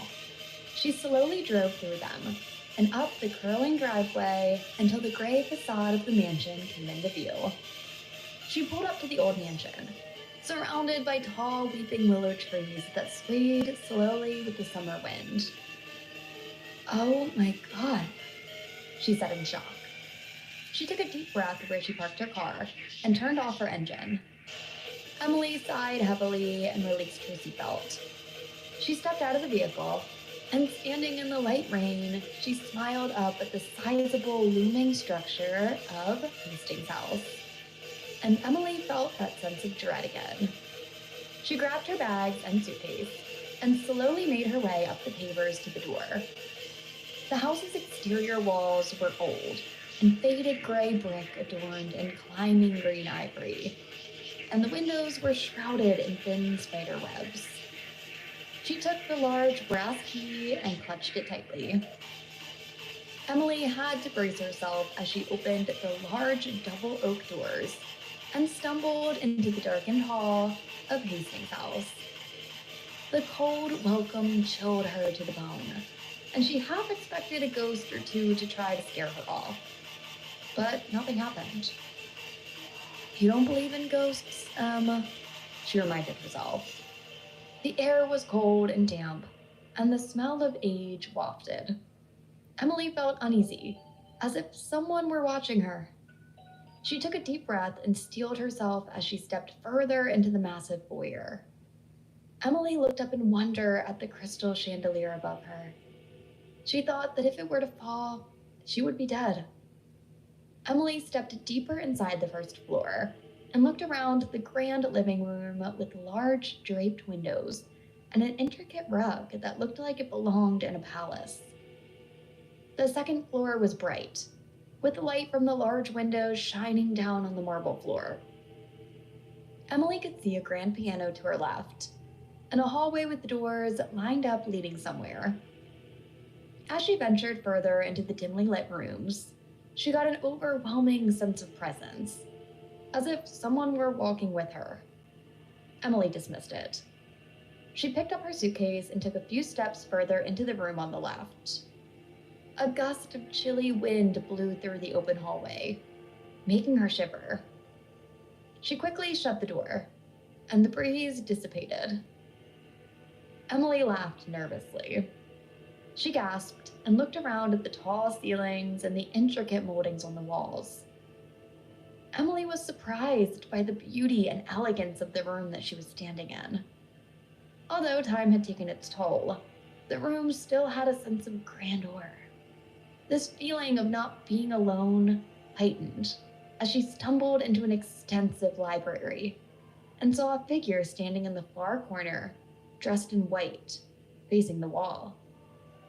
Emily screamed in fear and fright as she saw the figure move towards her, walking backward, and she scrambled back. Emily dropped her bag, and her heart pounded quickly. Emily placed her hand over her heart to slow it down. The figure spoke, and Emily felt relief when she heard a familiar voice. Amori, the real estate agent, stepped out from the shadows. "I see you have arrived," Amori said with a small smile.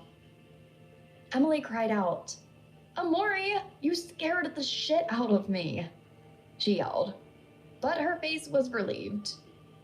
Amori chuckled. "I certainly was not going to let you come out here and walk through the house alone," she drawled in her southern accent that could melt frozen butter. Emily breathed deeply, and together she and Amori ventured through the mansion, amazed at its beauty, even though it was so old. However, darkness still pervaded the place, and Emily felt a chill run down her spine as she and Amori climbed the wide, bifurcated staircase. The creaking of the stairs and reverberations of their footsteps echoed around them, and Emily could feel a strong presence increasing the further they climbed.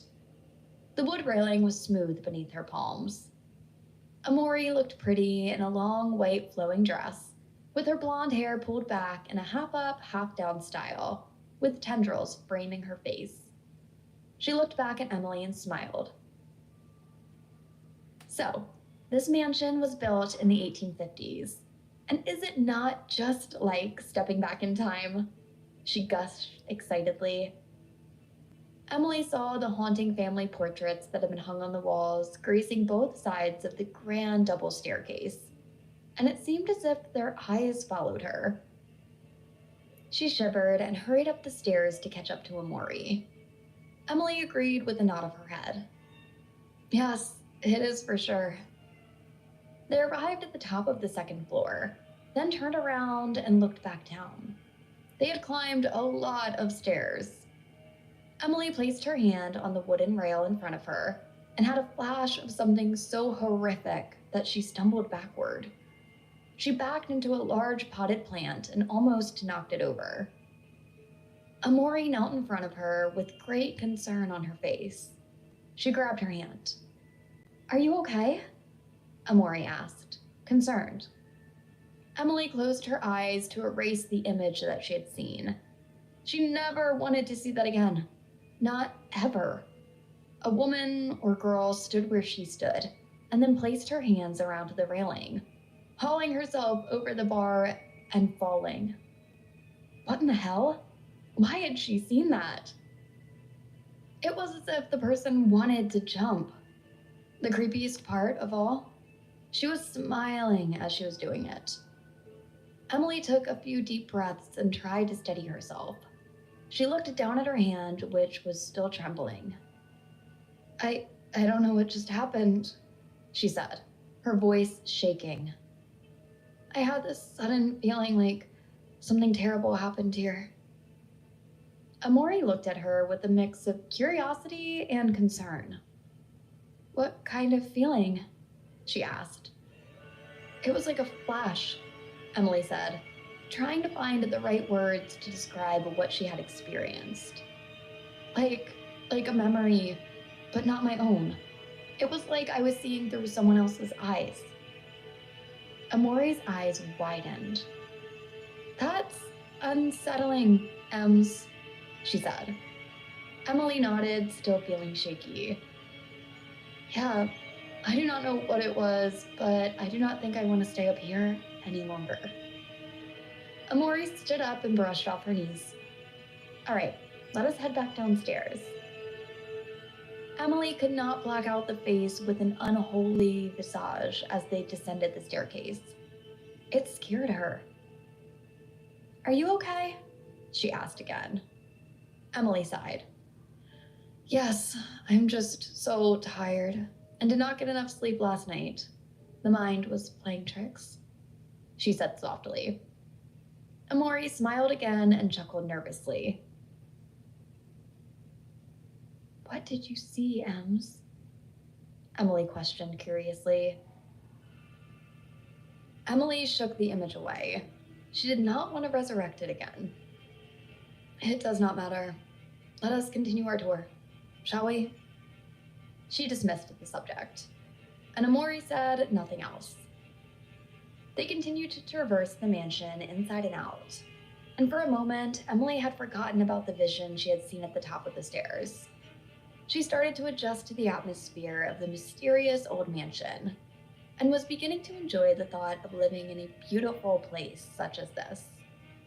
She certainly felt that the mystery of Hastings House was slowly beginning to intrigue her, increasingly. Why would it not be sold to another family to enjoy it in the future? Why just let it sit empty? Why? After hours of walking and talking, Emily and Amori finally returned to the house. She had enjoyed touring the grounds and the gardens. The flowers were well kept. Someone still cared for them because the roses were stunning, and the beds had no weeds Emily could see. Amori said she would find out who the groundskeeper was and get back to her when she found out. They toured the large kitchen with marble counters, white cabinets, and a black and white checkered floor. The kitchen was accented with touches of red and had a very French country vibe. Red curtains hung from the smaller window above the sink, and longer drapes of the same color swept the floors gracefully in the eat-in area of the same space. Emily loved to cook and fell in love with the chef's stove and massive stainless steel refrigerator. She could make some great meals here. She could only imagine the beautiful meals the cooks made in this kitchen over the decades. Amori sighed.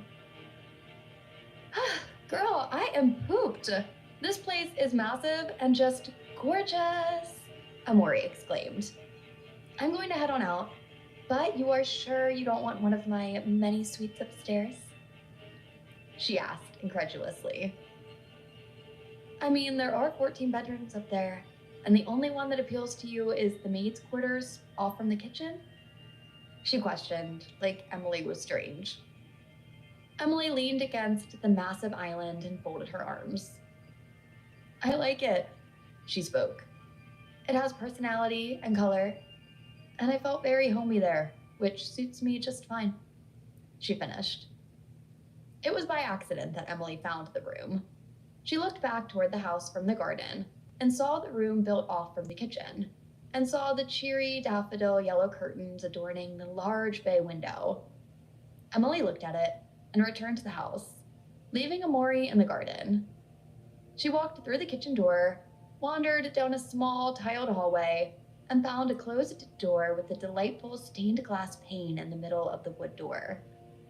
Emily placed her hand on the brass knob and turned, but it would not budge. Amori had returned inside by that point and looked hard at Emily. What are you doing? She asked loudly. Emily looked behind her to see where Amori was standing. I saw this room from the garden, and I want to see what's in here, she explained. Amori shook her head. Have you tried the master key? Emily sighed. Yeah, but it will not open it, she said, frustrated.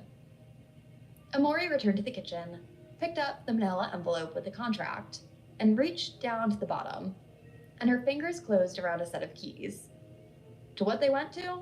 She did not know, but it was worth a try, right?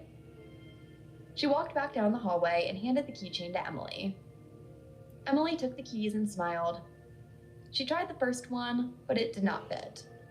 Emily pushed the second key in, but it was the same.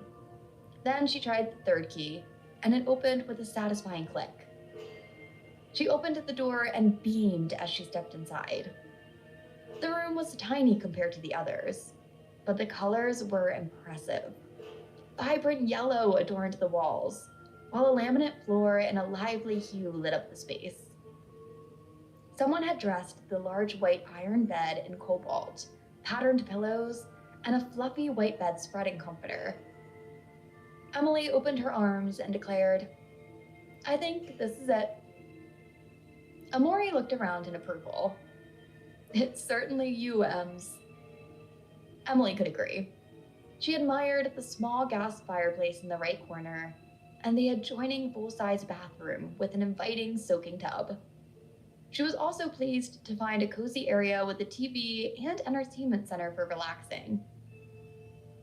Ems! Amori exclaimed. Emily followed her voice and then saw a separate, smaller area off the bathroom with a nice-sized armoire built in and shelves for things. I will sleep in here for sure, she told Amori. Amori looked at her watch and her eyes widened. Oh goodness, I have been here for hours. Emily stepped out of her house and stood in the round driveway. As the sun set, so did its light. The green, rolling hills slowly transitioned into a deep purplish hue. Amori opened the door on the shiny black Lincoln Navigator and got in, shutting the door behind her. She looked ahead of Emily and saw the lights on in the house. They had located the breaker box, and the place flooded with light. She was worried about Emily, but she would not tell her that. She was worn out and exhausted, and her ankles had swollen slightly from all the standing and walking through the house and grounds. This house would give her a lovely commission if only she could talk the owner into selling it. But that would not happen. Call me if you need me, okay? Amori said. Emily smiled and wrapped her arms around her to ward off the night chill. She was nervous about her first night. There was no doubt, but she was going to fix some food that she brought in her cooler, have a soda, and go to bed in her cozy little space. It felt like a cottage to her. I will be fine, Amori. Thank you for spending the day with me. She was grateful for it. Emily watched Amori drive away and continued looking until the SUV disappeared around the bend in the road. She was alone. Emily felt a chill creep down her spine and turned to the house. You know when you sense someone watching you, you just feel it. And Emily thought it now. She slowly approached the house and walked up the front steps. Emily opened the door and walked inside the brightly lit foyer. She closed and locked the large doors behind her, and she walked faster as she made her way to the kitchen to make a sandwich. The past owners updated the kitchen. Recessed lighting was in the ceiling and over the counters. Emily grabbed her green cooler off the counter and opened it. She opened the bag of ham and rolled it up, eating a few pieces of it, and then popped open a can of Coke and drank it in almost one gulp. 9 o'clock had arrived, and Emily was finally ready to turn in for the night. Exhaustion had taken over her body, but she still needed to check that the house was secure before she could crash. Emily left the open kitchen and went down to the hall in front of the house again. She turned off the light switch on the wall by the door and turned on the alarm as Amori had instructed. The little green light popped on, and an automated voice said, "All areas secure." Emily drew a sense of security from the sound of the voice, even if its purpose was only to inform her. She glanced up at the curved staircase and spotted the large, eerie family portraits hanging on the wall, then settled her gaze on the railing, where she had seen a vision of the apparition earlier in the day. But nothing happened. Emily exhaled with relief and averted her eyes. There was nothing wrong with this house, and she could not believe in that shit anyway. It was just her mind playing tricks on her. Pleased with her self-reassurance, Emily spotted the long hallway lit up on the second floor and sighed. It was time for her to retire to bed. Emily returned to her room, glancing at the weather app on her phone as she walked. When she entered, Emily smiled at the cheerful colors in the room and the sweet smell of freshly laundered linens. She changed into her lavender nightgown and settled into bed, feeling safe and secure beneath the covers. Emily would never even consider sleeping upstairs in one of those large suites. As a sense of warmth overcame her, her exhaustion slowly made her relax, and her limbs grew heavy. But then, just as she closed her eyes, Emily heard a faint whisper, so soft that it could have been all in her head. Fearing she would open her eyes to find someone standing there, Emily curled tighter under the comforter and eventually fell into a deep sleep. The moonlit night flooded the room, giving Emily's slumbering body a silvery glow. A girl with coal-black eyes and a mouth gaping open in a horrific smile glared at her from the shadows, hatred radiating from her being. In a split second, she was gone. Chapter 4. Emily woke up early the following day to birds singing outside her window. She saw the first signs of dawn coming through the bay window, pulled the comforter close to her chin, and closed her eyes tightly, waiting for the pain to surface again, as it did every morning. Each morning, it started the same for Emily. She awoke with a blank mind, but gradually, it all flooded back to her like a broken dam in her subconscious. Her memories and emotions hit her like a battering ram of sorrow, pain, and longing that was fresh and new every time, unrelenting in its attack on her psyche. She threw back the covers from her body and exited the bed. Her feet landed on the floor, and she shivered. It was so cold in the room. She longed for nothing more than a hot shower. She went to the bathroom, looked at her reflection in the mirror above the sink, and noticed the prominent black shadows under her eyes and the weary look of sorrow on her face. She was only 25, but looked 35 with what life had delivered. She leaned over and turned on the shower and felt the stinging hot spray turn much more comfortable after some adjusting of the handle. Emily stripped out of her clothes, got a towel out of her bag, and some fresh clothes out of her suitcase, and piled her red hair on top of her head in a loose knot. She entered the large, spacious tiled shower and let the water sluice down her slender body to the shower floor. She grabbed a bar of sweet-smelling soap from the tray in the shower, lathered her body, and rinsed it off. Once her morning ritual was complete, she dressed in fitted jeans and a white V-neck t-shirt that hugged her tiny waist, and slipped into a pair of white canvas tennis shoes. It was time to start her first day. Emily opened the door to her room and stepped out into the chilly hallway off from the kitchen. The morning sunlight lit up the kitchen, casting a soft glow on the copper fixtures and white marble counters, and she could see the gardens and hills beyond through the window above the large farmer's copper sink. The southern sky was beautiful, and muted shades of peach, yellow, and turquoise blue. An intense need for coffee hit her, and Emily looked around for a coffee maker but did not find one. Damn, she thought to herself. I need that. She would have to make a trip to the store and pick up a few things to survive here, and a coffee pot would be at the very top of that list. And some food, she thought, as she scanned the insides of the massive stainless steel fridge and many cabinets. They were both bare. Yep, a trip to the store was most definitely in order. Emily made a concise list on her phone of things to pick up, and then she went out to the front of the house and opened all the doors downstairs to air out the spaces and let some freshness in. She gazed at the large rooms, like the library, sitting room, and massive office, and could not help but be amazed by their immense beauty. Emily walked out of the library and looked up the steps. Her eyes wandered to the railing again, but there was nothing there, only a stream of sunlight caressing the wood. "Emily, you are so silly," she chuckled to herself, and walked up the steps to the second floor. The landing was beautiful, with large oriental rugs covering the well-polished wood floors. The head of the household liked clocks in the past, because they were everywhere. And as the clock struck 8 o'clock, they all began to chime. There had to have been at least 30 chiming clocks. Emily shook her head and turned to walk down the hallway to open the large doors to the suites. The sun lit the hallway to the left from the large windows facing the front of the home from the east. She turned to the right hallway. It was dark, and not 1 ounce of sunlight lit up the dark corridor. Emily decided to go ahead and let those rooms air out first. Get the creepy part out of the way.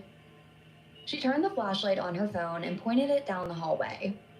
She went to the first large door and opened it up. The inside of the room was bright and sunny, and the decor was a light spring green.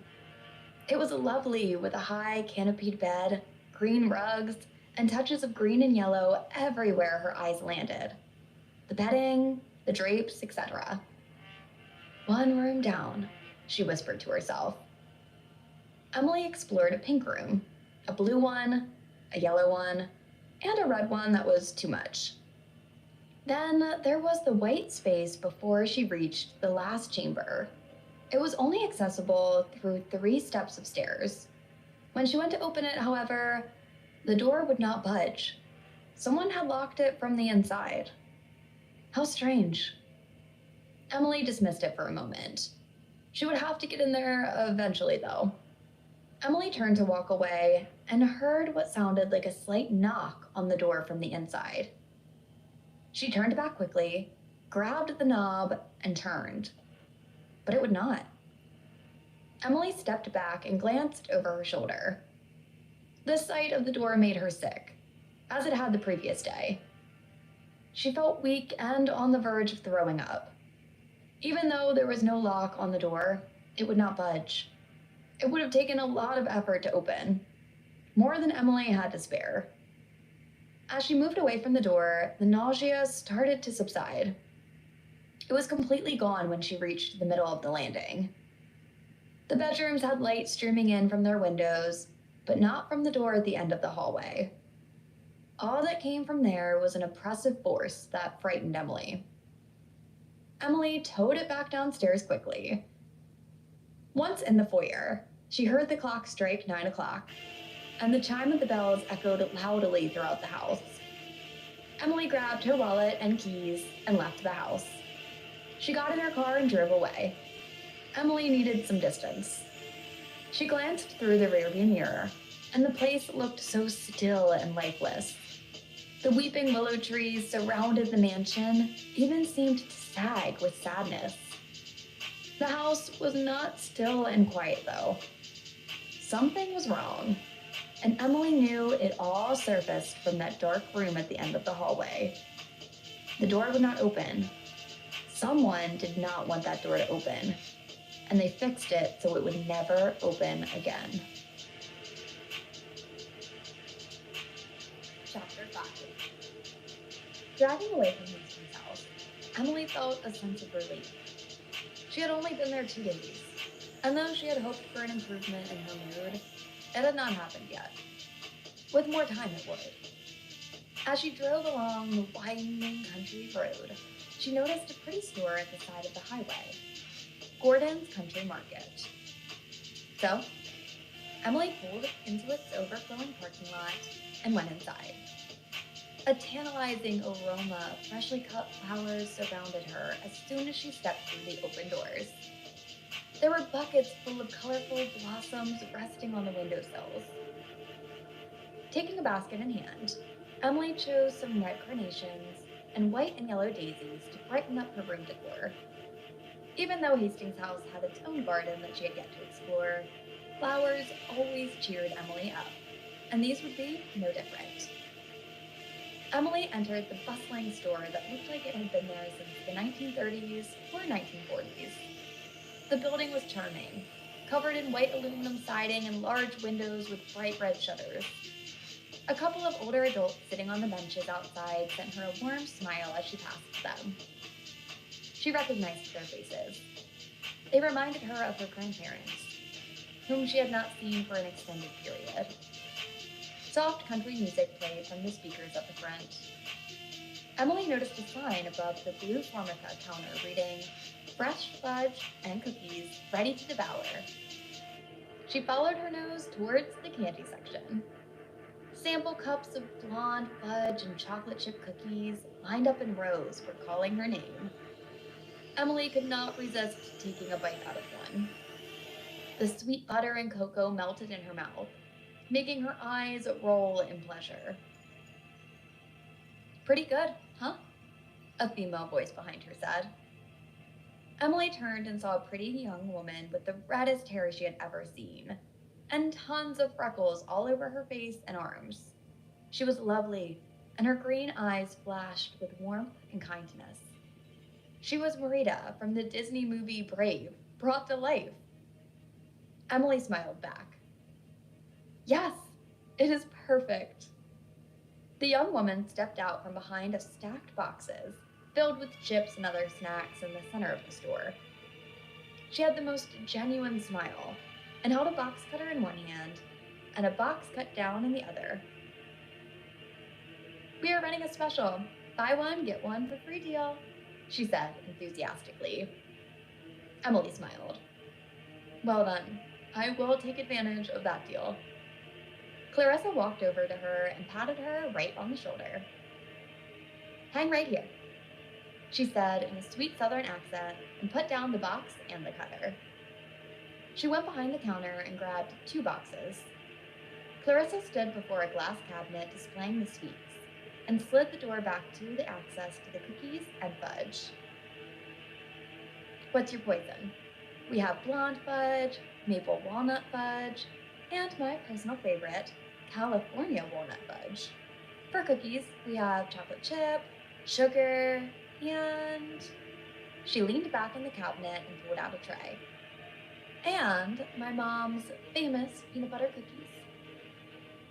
It all sounded so good to Emily, but she chose a box of blonde fudge and peanut butter cookies. "I'll wrap these up for you," Clarissa offered. Emily stood and watched her work. Clarissa carefully placed the fudge and cookies in boxes, and then sealed them with some tape. She looked up and handed the boxes to Emily. She wiped her hands on a red gingham apron tied around her slender waist, and Emily noticed her bright red tennis shoes. Red must be her favorite color, she ascertained. She stepped back around to the counter. "Is there anything else I can help you with?" Emily felt her friendliness radiating from her, and so she responded with, "I know this is probably impossible, but do you have a coffee pot?" Clarissa chuckled. "Aren't the ones in the hotels pathetic? So tiny, and they do not even have a good selection of coffee," she finished. Emily smiled. "I am not staying at a hotel. I need one for the place I'm currently staying at." "No, I'm staying at Hastings House," she volunteered. Clarissa's eyes widened with shock. "No way! Seriously?" She could not have been more than 19 or 20. She had not had a hard life, at least not yet. "Stop it, Emily. Don't think that about that young woman. Just because your life is crap doesn't mean that hers is." Emily responded, "Yes, I moved in just yesterday." Clarissa grabbed her softly around the elbow and linked her right arm with her left arm. You, come with me. She looked at Emily as if wanting to know her name, and Emily recognized that. So she told her name. Emily Buchanan. She spoke. Clarissa smiled brightly. Well, it is nice to meet you, Emily Buchanan. I think we can find something in the retail section. Mama has everything, like the big box stores.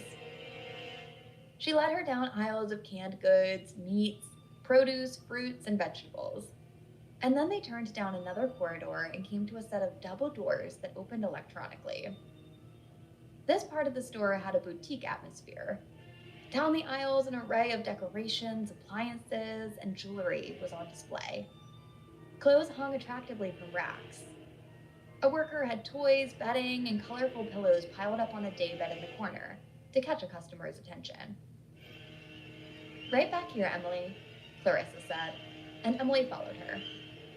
The aisle was tight and confined, but Emily could see a coffee pot for sale at the end of the row, a Mr. Coffee machine. Clarissa lifted on her tiptoes and pulled the box down. She handed it to Emily, and Emily deposited it into her cart. Thank you, Clarissa. She nodded. Of course. Clarissa walked with her back down the aisle. They walked down the aisle single file because there was little room. So, how do you like the house? Clarissa asked. Softly, Emily thought for a moment about how to answer that. It is huge. Creepy. But lovely. Just creepy. Clarissa looked up as if she heard something that she was not supposed to. Creepy how? Emily thought about revealing the truth, but she discounted it. She did not want any pity. She just wanted to do her job and possibly make a new life. Oh, it is old, empty, and big. It just makes me feel... Emily paused. Unnerved at times.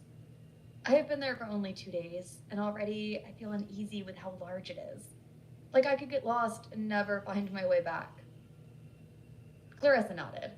She seemed to understand. They rounded the corner to the checkout lane. Be careful there.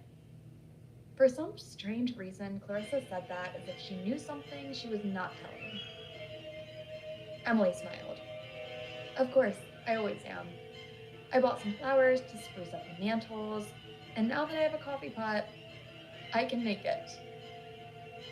Clarissa gasped.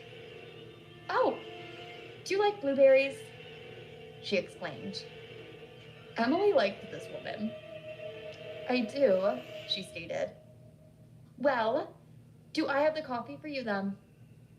She led her to the coffee aisle, locating a bag of blueberry coffee and threw it in the cart. Annie's blueberry coffee is cheaper than some of the other brands, but the flavor is incredible, she gushed. I see the lines are getting longer, and Mama will be on the intercom calling for me to you, and I hate that, she said, rolling her green eyes dramatically. Once they arrived back at the front of the store, Emily and Clarissa went their separate ways. But first, Clarissa grabbed her hand. Hastings has a fascinating story. You should read up on it. Emily tucked the information away in her brain and kept shopping, eventually deciding on a steak, a potato, and 2 jugs of sweet tea, canned vegetables, red apples, navel oranges, bread, slices of ham and turkey, some mayonnaise, tomatoes, and coffee filters. Content with her haul, she made her way to the checkout line. The lines were long, and Emily picked up an Us Weekly magazine from the rack beside her and flipped through it while she waited. Finally, it was her turn. Well, hello again. It was Clarissa. She started swiping the items as Emily loaded them onto the belt. So, you have heard that Hastings is haunted, right? She asked as she keyed in the code on the apples. Emily looked at her as she dug into the back pocket of her fitted jeans and pulled her small brown wallet out to get her debit card. I have heard that for years, but I don't believe it. Clarissa told her about the total amount for her groceries, and Emily paid. When I was in high school, we had to do a book report on our town, and I chose Hastings House because we used to go there and do little rituals and rites of passage stuff as young teens on Halloween night. Clarissa winked at her teasingly and stuck the tip of her tongue out. Emily was sure there was some mischief with that abundance of red hair. Emily laughed and watched Clarissa bag up her groceries. I just thought you should know. Many people swear that house and grounds are haunted, and it was super creepy at night when I was there. That night was super duper creepy because Mrs. Hastings had just passed. Clarissa winked as she handed Emily the 2 bags of groceries. It was nice to meet you, Clarissa. Clarissa waved as Emily walked past her. Same here. Have a wonderful day and come again, she yelled after her. Emily smiled as she exited the store with her groceries and her little garden of flowers. Clarissa had heard stories about the house, but Emily did not want to hear about it. She was going to investigate its history at some point. She was just not sure when. She had to live there for now, so she would blank out anything she heard from others. After she had collected all of her groceries, Emily loaded them into her Camaro and drove home. Then it hit her. She had forgotten milk. Cookies without milk were no fun. So she pulled over in a mart and got a gallon of the stuff before continuing to the house. As she pulled up to the driveway at around 11 o'clock, something caught her eye. A foreign car that she did not recognize parked under the weeping willow tree that lined the circular drive. Her heart raced as she noticed it was an old black Honda. Why was someone here? She did not know anyone who drove a car like that. With careful precision, Emily guided her car up the long driveway and parked it next to the other vehicle. She stepped out of her car and lifted the 2 bags of groceries from the back seat. She placed them on the hood of her car and pulled out her purse and keys. Then, she walked up the steps to the porch. Emily unlocked the front door and walked into the quiet mansion. She entered the kitchen and placed her bag of groceries on the counter. She walked over to the kitchen sink, looked out the large bay window framed with red curtains, and saw a young woman and a small girl walking in the flower garden. They did not appear to be causing any harm, so she went ahead and did a few things. Emily unpacked her groceries in the stately kitchen and set up her new coffee pot on the counter by the stove. She made a pot of blueberry coffee that smelled fantastic and had a peanut butter cookie with it. And then she placed her flowers in some vases that she found under the kitchen cabinet beneath the sink and filled them with water. She would put them in her bedroom later. She washed her hands inside. It was time to meet her visitors. Emily's curiosity was piqued. When Emily opened the back door that led outside, she was greeted by an abrupt rush of humid air. It was so oppressive and damp in the low country, making Emily feel like she needed to jump back inside for another shower. She shuffled across the thick grass to the garden. The woman was texting on her phone, and the small girl was bending down picking roses and playing with a little golden puppy by swatting a bright red rose back and forth across the pup's face and making it sneeze. Their backs were to Emily. She unlatched a white wooden gate with a trestle of red and hot pink climbing roses above her head and softly approached them. Her footsteps were silent. "Hello," Emily said softly. The woman jumped, as did the girl, and dropped her cell phone into the flower bed of daffodils. "Oh shit," the woman exclaimed. "You scared the hell out of me," she said, laughing nervously and holding her hand to her stomach.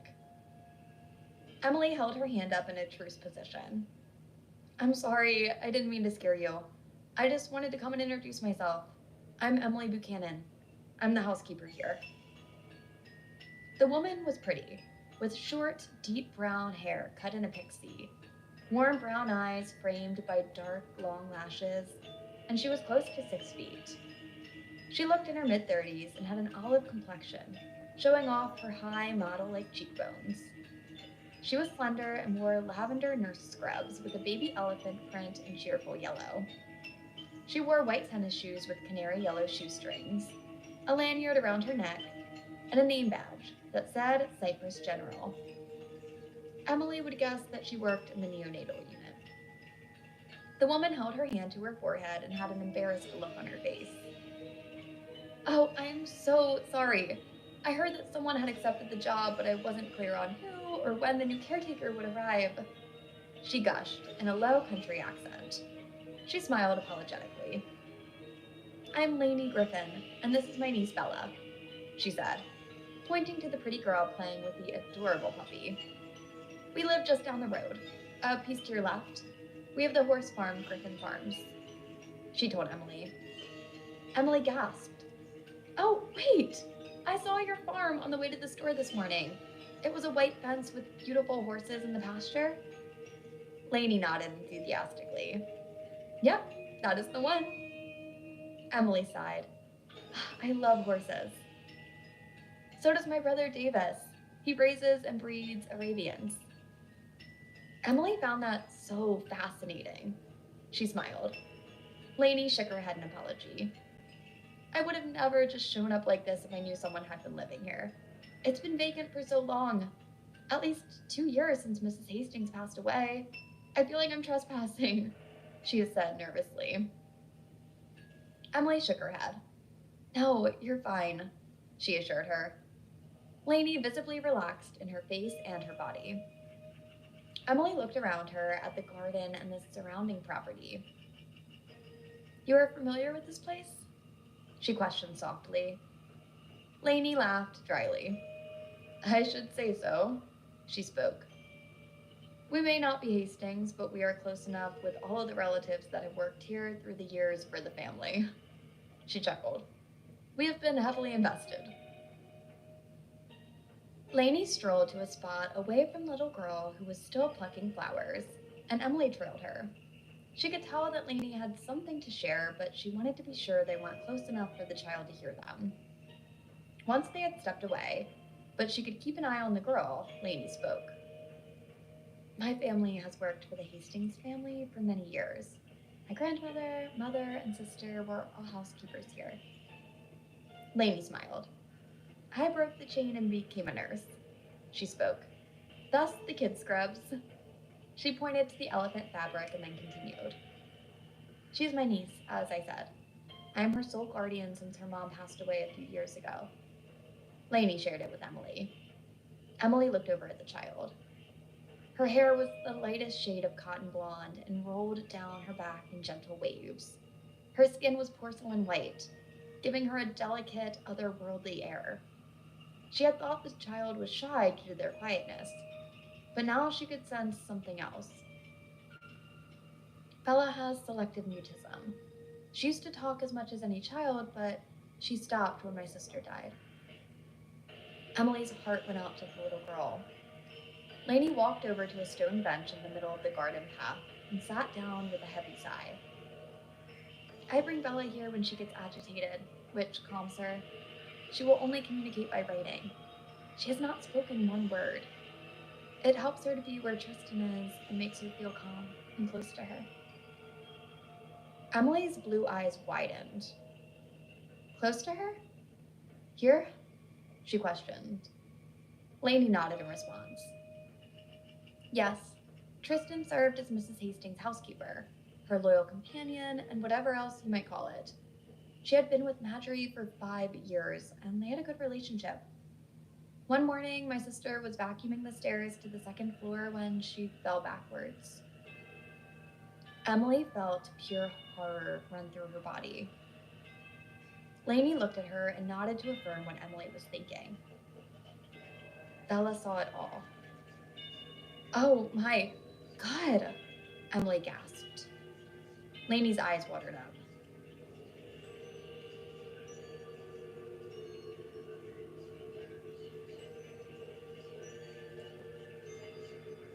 "Yes, it has been tough on us. Bella was already giving her mom a tough time when she came to work with her that summer. She had such an attachment to this place. And Mrs. Hastings liked her being here, but Tristan got tired of the tantrums, and they moved back in with my brother and me shortly before she died. Bella threw an ungodly fit. and Tristan would not let her come back to work with her for a while. But then she eventually did. With Mrs. Hastings urging, it was going a lot better until the fall happened. Emily had experienced heartache and loss, so she could relate to Lainey's situation. Bella rose from her seat and searched for her aunt. As soon as she spotted her, the little girl ran over with the pup scampering behind her. Emily looked into the palest blue eyes without any color at all, that seemed to peer right into her soul. Bella did not return a smile. She simply stared. Lainey pulled Bella to her side, and her voice was light. Bella, this is Emily, the new housekeeper here. Isn't that cool? No response. Just the continued stare made Emily extremely uncomfortable under her scrutiny. Bella pulled hard on Lainey's hand, and Emily saw her reach into the back pocket of her scrub pants and pull out a small notebook and pencil. She handed it to Bella. Bella grabbed it and began to write on the pad. She showed Lainey what she had written and then looked back at Emily with a look of hope in her eyes. Lainey looked at Emily and turned the pad around to show what Bella had written.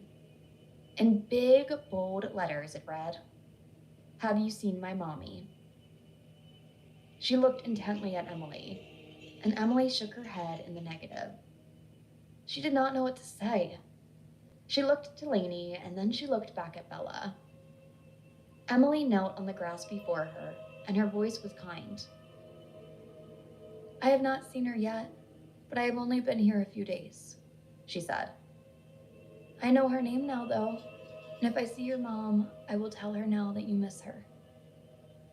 Lainey nodded approvingly, and deep appreciation was in her eyes. "It looks like it's time to go, sweetie," Lainey said, and she tousled Bella's golden locks.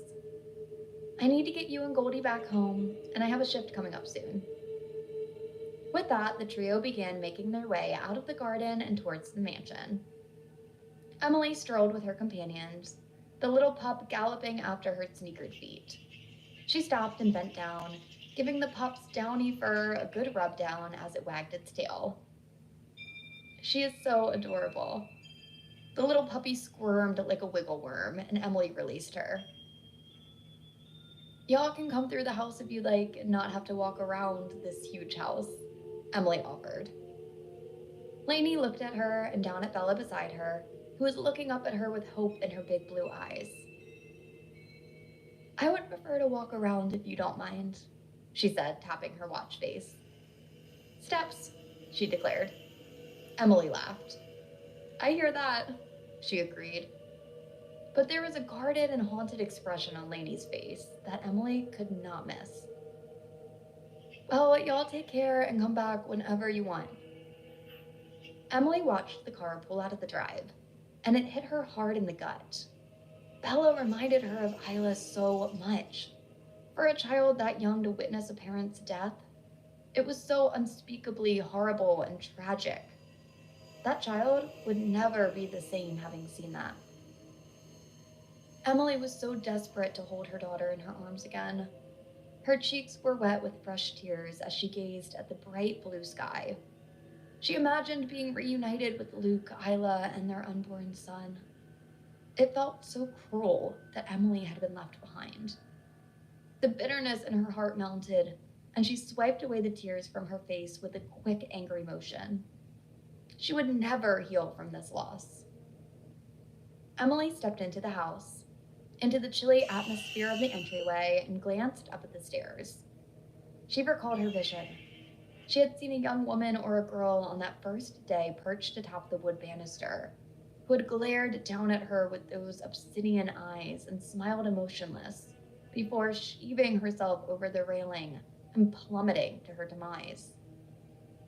Emily shivered at the thought and quickly moved away from the area. She wanted to be somewhere else as soon as possible.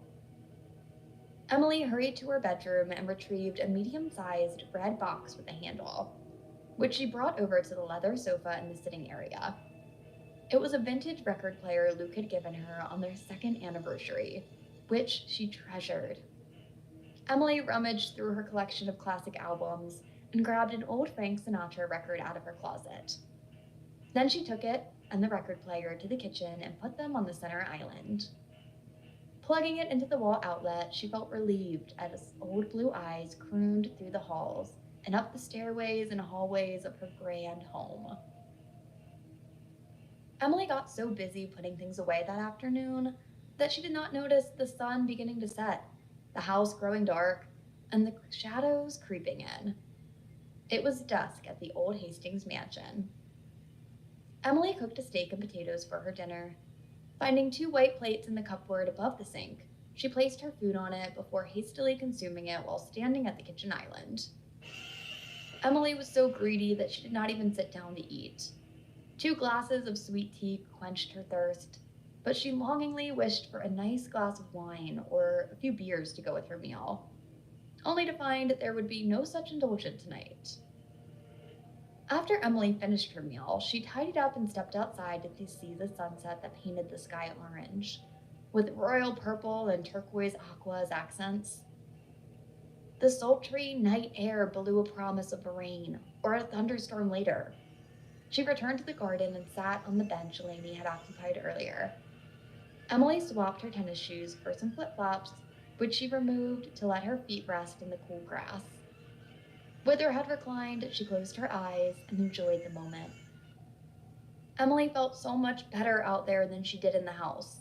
She dreaded shutting down the house again for the night, especially knowing that Bella's mom had died in that house.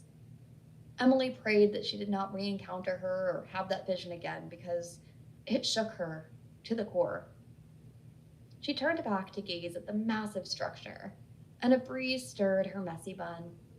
Her eyes grazed over the windows on the second floor, but did not linger on them long.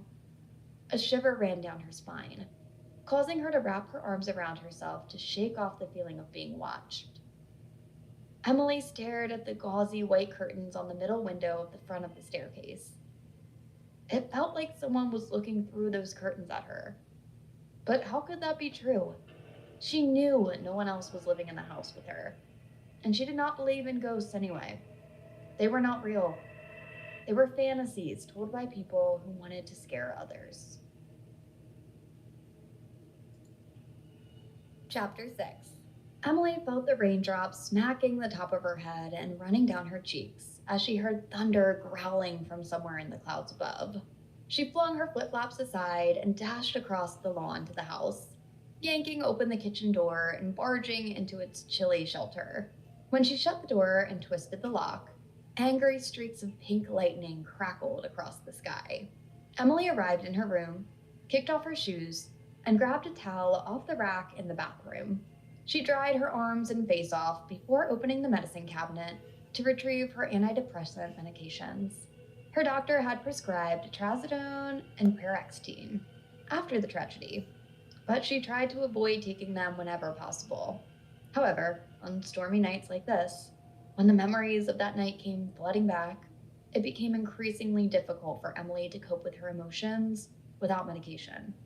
She felt nearly overwhelmed with anxiety and self-consciousness as she swallowed the pills with a few sips of water.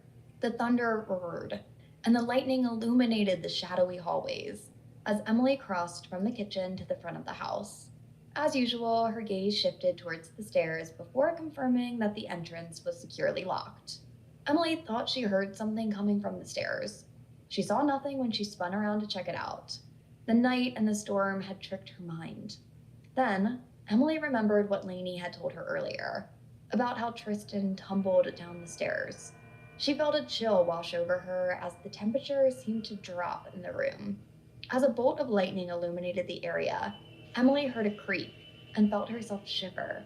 Her gaze went to the staircase and another creaky sound emanated, as if someone were approaching her. She was rooted to the spot, unable to run or scream. Emily watched the stairs with dread, feeling so confined that she could see her breath coming out of her mouth in frosty swirls, like being trapped in a nightmare where you try to cry for help, but no sound comes out. Emily was overwhelmed with the cacophony of groaning and roaring. Without thinking, the name that came to her lips blurted out. "Tristan!" she cried out with her hands shielding her ears. The atmosphere changed immediately. The groaning of the stairs became silent, the moaning stopped, and the breathing slowly faded away. Emily slowly lowered her hands and looked up at the stairs. The moans and sounds were all in her mind, an effect of the medicine she had taken. The storm had frightened her and got her imagination going. Emily switched off the chandelier on the wall, leaving only an accent lamp illuminating the room from near the front door. When she spun around, she felt foolish for calling out a name belonging to someone who wasn't living anymore. "Get a hold of yourself, Emily," she scolded herself. "You're all alone in this house. Absolutely nobody is here. Nobody at all. You need to go see a shrink." Emily spun around to return to the kitchen, but stopped dead when the huge chandelier suddenly lit up and started swinging violently above her head. Its hinges screeched loudly, causing Emily to worry whether it could stay up with its quick movements. Fear washed over her as she glanced upward at the overhead fixture. Then, another terrifying scream ran out from the second floor landing. Panicked, Emily dashed down the hallway into the kitchen and burst through her bedroom door, slamming it shut behind her. She quickly locked it and pressed herself against it for extra stability. A loud cry and a loud thud came from outside. Someone had just slammed into the steel barricade between Emily and danger. She shuddered in fear. "Go away!" Emily yelled out fearfully. Her hands were firmly against the door, pushing back whoever tried breaking into her home. She had no idea what was happening. Another attempt to force the door open occurred seconds later, and Emily screamed again. "Tristan!" she called out desperately. It stayed outside her door, and Emily knew it wouldn't leave her alone. Sweat raced down her face and back, and Emily shook uncontrollably. "Tristan, I saw Bella today," she announced tremblingly. Her voice quivered as if to match her body. She was almost praying that a human would be on the other side of the door, as that would make sense. Yet all was still and quiet in the room. She found herself struggling to consider her options before cautiously speaking again. Emily remained silent, emotions building within her until she collapsed onto her bed and held tightly to her chest in fear. Suddenly, a cry of pure rage split through the air like lightning, shaking the ground beneath her. The noise of objects crashing and smashing echoed from the kitchen. What was going on? With unease filling the air around her, all the lights in the room flickered twice before plunging into darkness. She went to the linoleum floor with a trembling hand, not knowing what to do next. She feared whatever had caused the destruction in her kitchen and was now lurking just outside the room she was in. Emily made herself as still as possible and lay there silently, intently listening to every sound. The storm had moved off to the west, apart from some lingering flashes of lightning in the south. No more noises were coming from the kitchen, but she dared not open the door and see what was out there.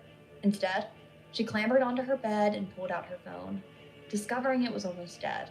Terrified and alone, she propped several pillows against the headboard and stayed awake all night praying for help.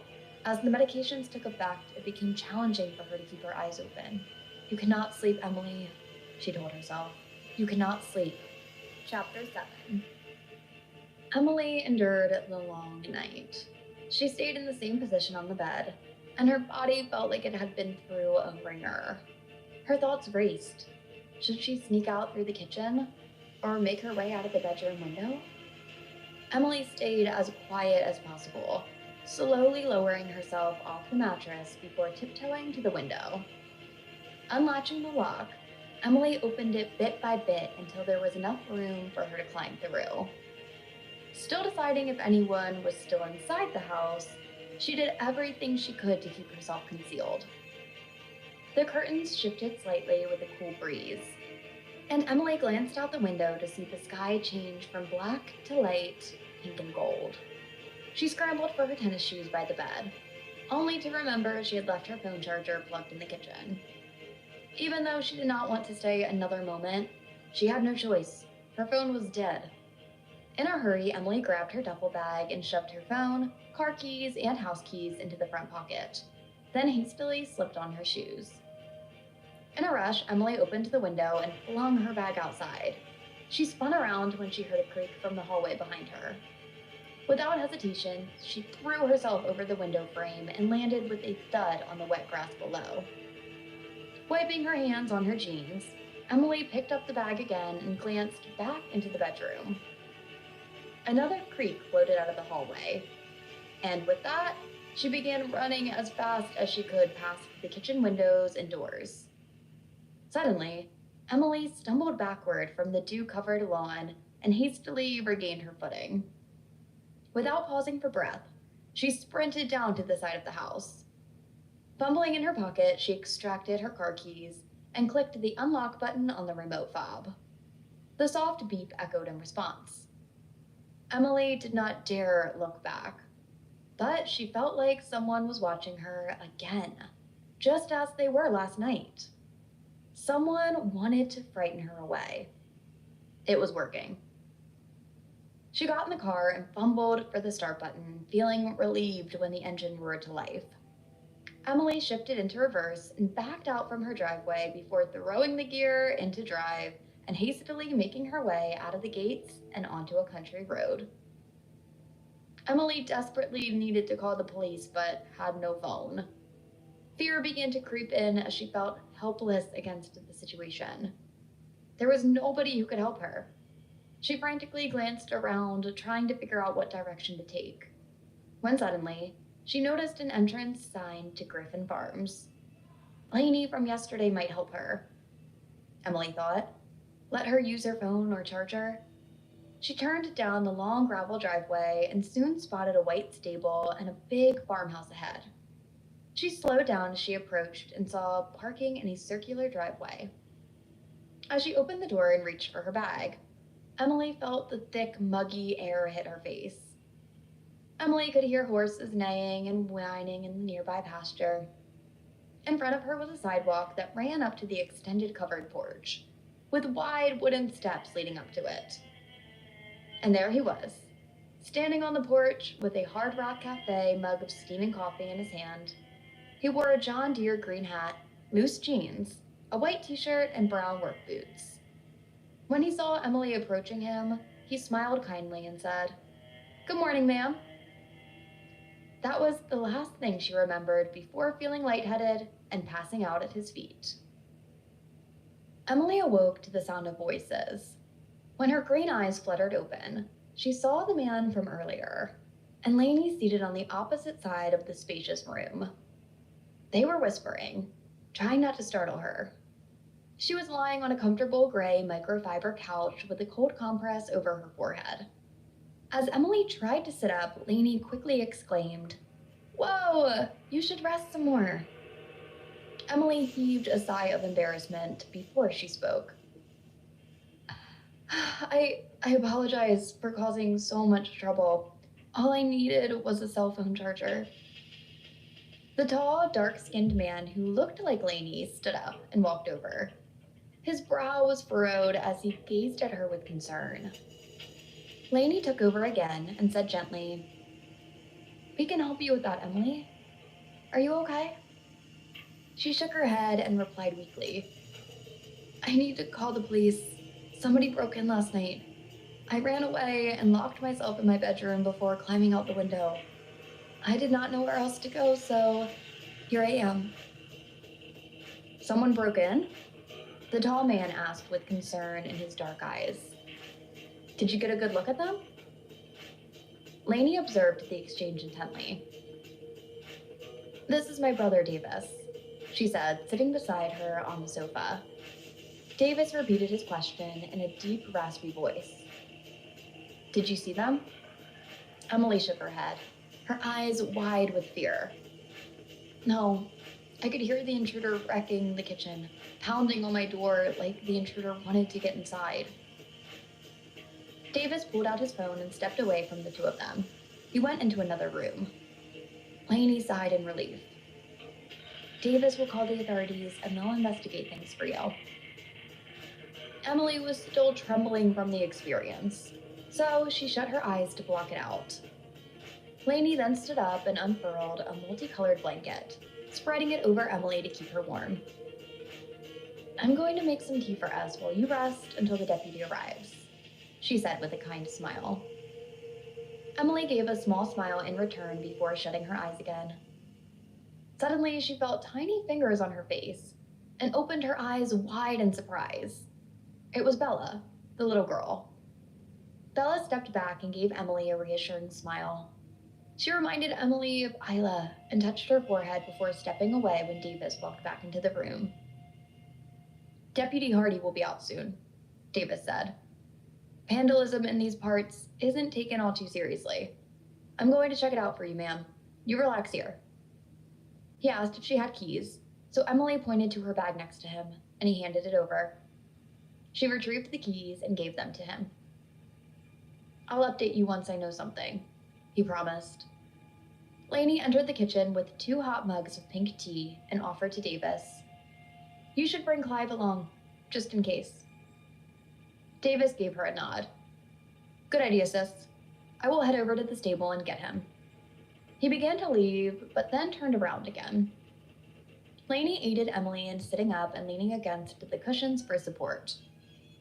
Lainey took a deep breath and said, Glad I took off today. She handed Emily one of the mugs, and she thankfully accepted it before taking a sip of the warm beverage. I'm so relieved you're safe, Emily, Lainey said softly. Emily surveyed the cheerfully decorated open floor plan. It was so different from Hastings' home, filled with brightness and vibrancy. Not a single shadow lurked in the corners or on the stairs. Emily could not help but feel secure here. It was truly petrifying, Emily murmured, taking a sip of tea. Old houses like that tend to draw the worst kinds of people, Lainey remarked. Emily fell silent, and Lainey noticed. Emily? She shook her head as if she didn't want to speak. Would you like to tell me what happened? Lainey probed. Emily set down her cup of tea and adjusted the quilt draped over her lap. She started slowly, and Lainey waited with anticipation. I was outside in the garden when the storm came, so I had to return inside. Emily paused and glanced at Bella, who was standing in the doorway. She did not want to scare her, so she decided it would be best if they discussed it later. Can I tell you later? She asked Lainey, and the latter nodded in understanding. Bella then showed Emily her art book, complete with unique sketches of flowers at Hastings' house. Emily complimented her on how talented she was. Just then, Davis returned from the kitchen, looking disturbed as he described what he saw.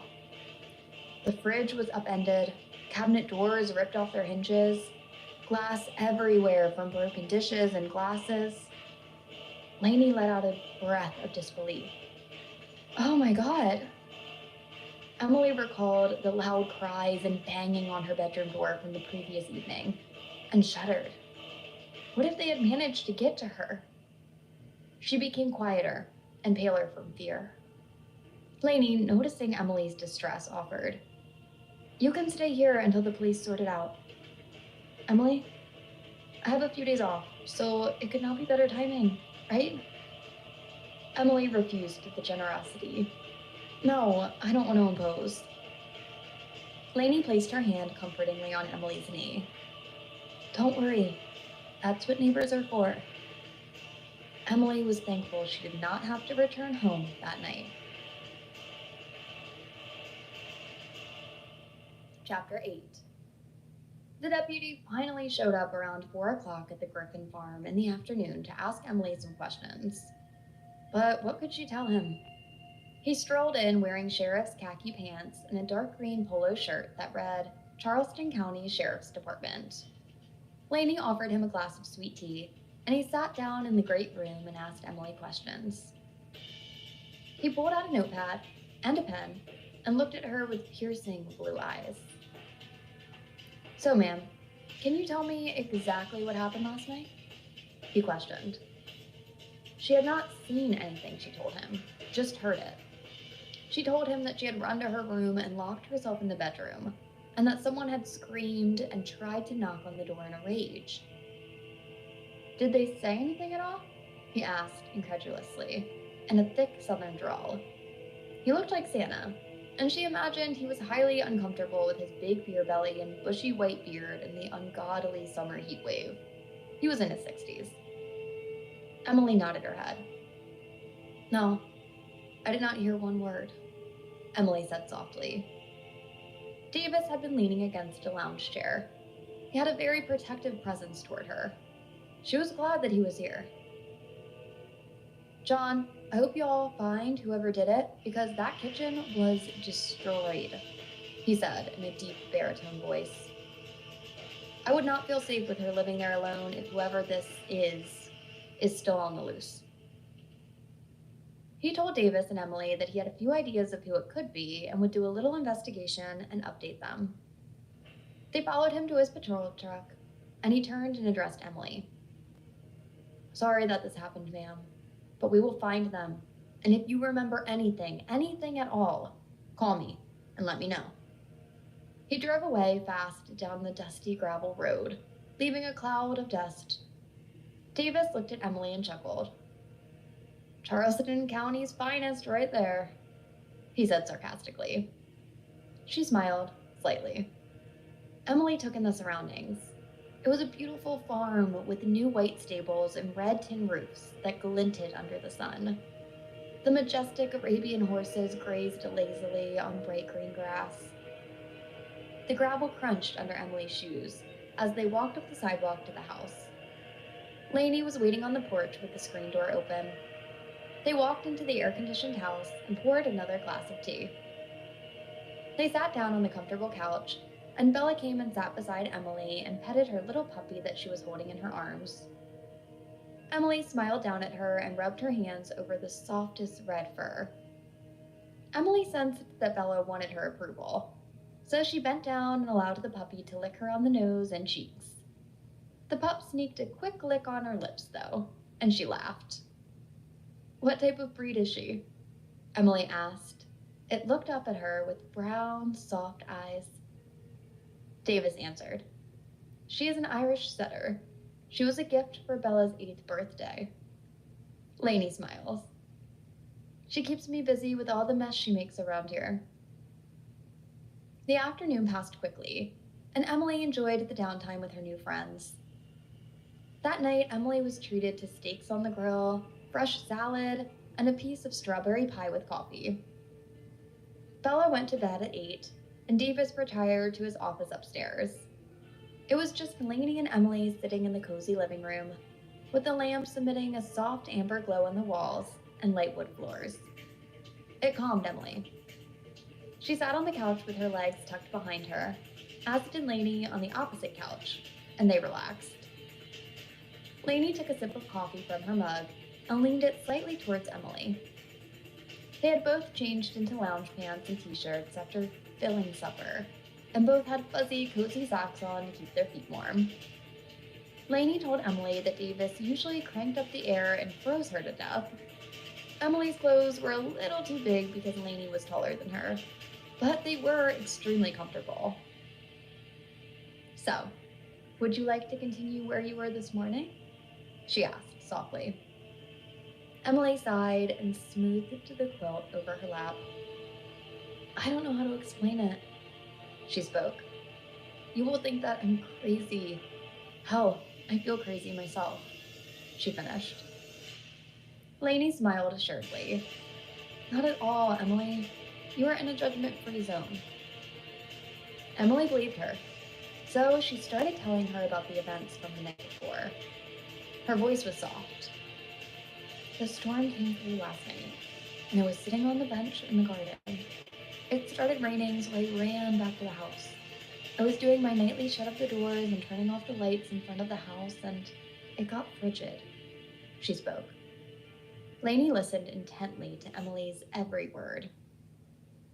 I turned, and it just felt weird, but I could not explain the feeling in the room.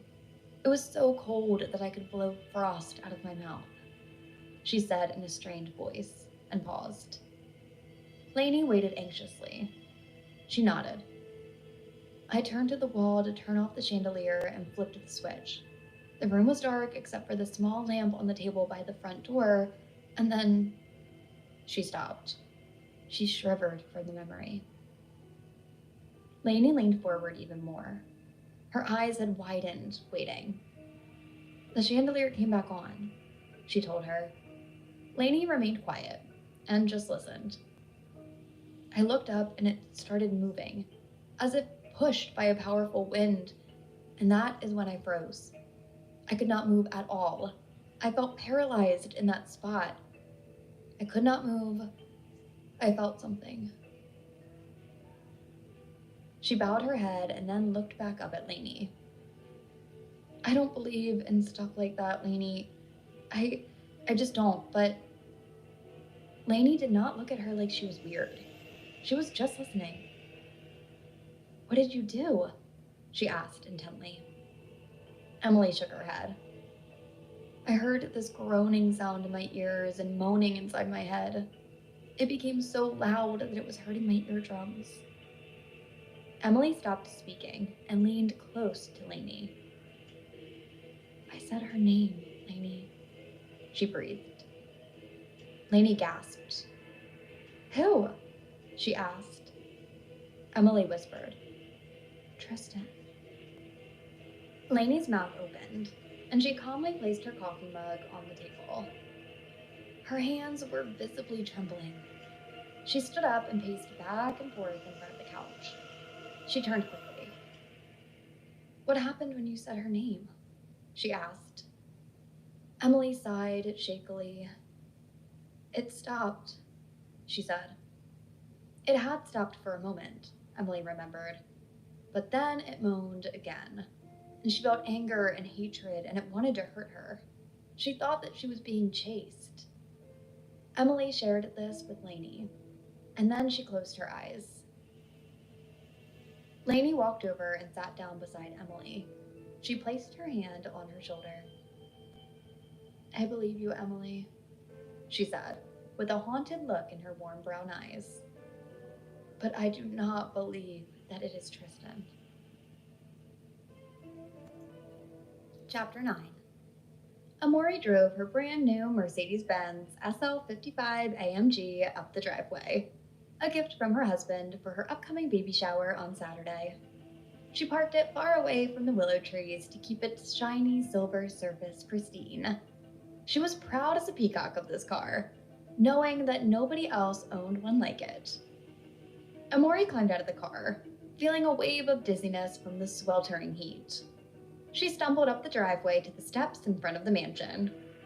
Her high heels were a bright scarlet color that perfectly complemented her large leather handbag, earrings, and necklace.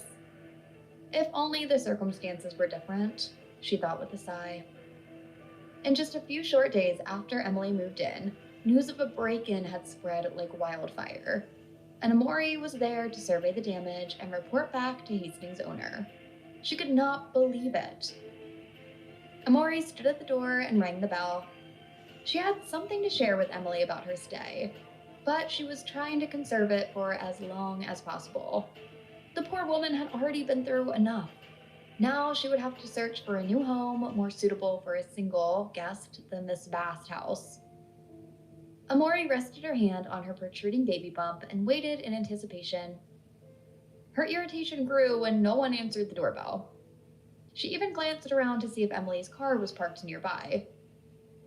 When she saw nothing, she pounded on the door hard and was startled when it suddenly opened. Amori stepped inside to escape the heat. Across the grand entrance hall, a full-length mirror revealed her figure in her black pantsuit and cascading blonde waves. She took a deep breath, walked through the entryway, and approached the posh dining room. She dreaded surveying the kitchen. Hillary had mentioned intruders completely wrecked it. Her heels clicked against the marble floor as she approached the swinging door and pushed it open to enter. Astonished, Amori whispered an expletive.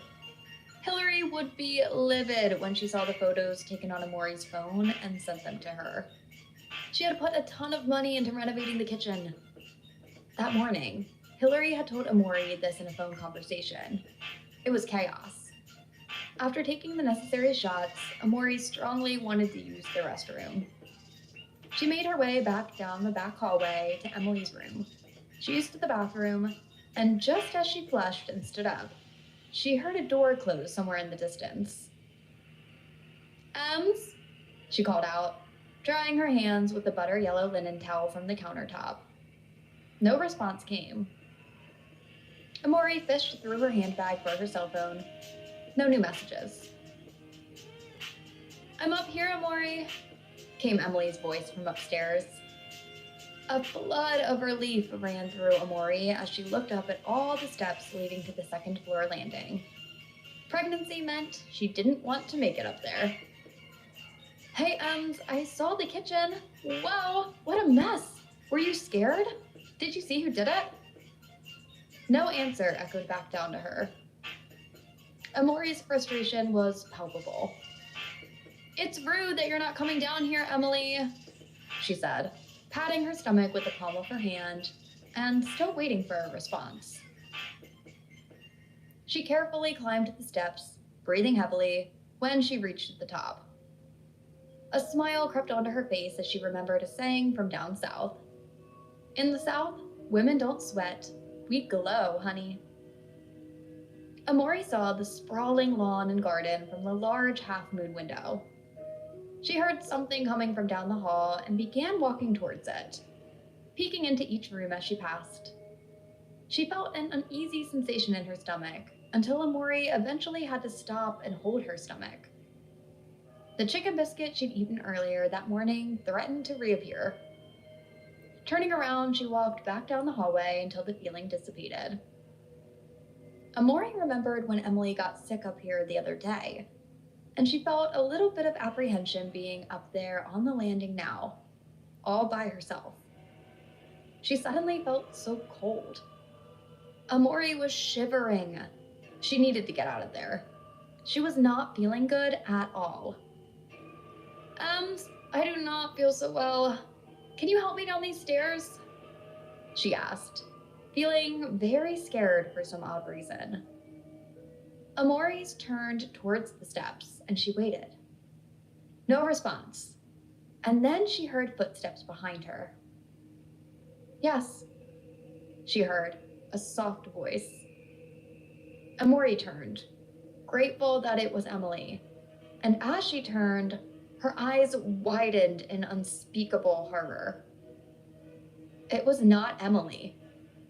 Amori's eyes widened in terror as the ghostly feature loomed before her. Its gaping mouth was a horror, and its bottomless black eyes held no soul. Panic overtook Amori, immobilizing her with fear as she stood atop the stairs.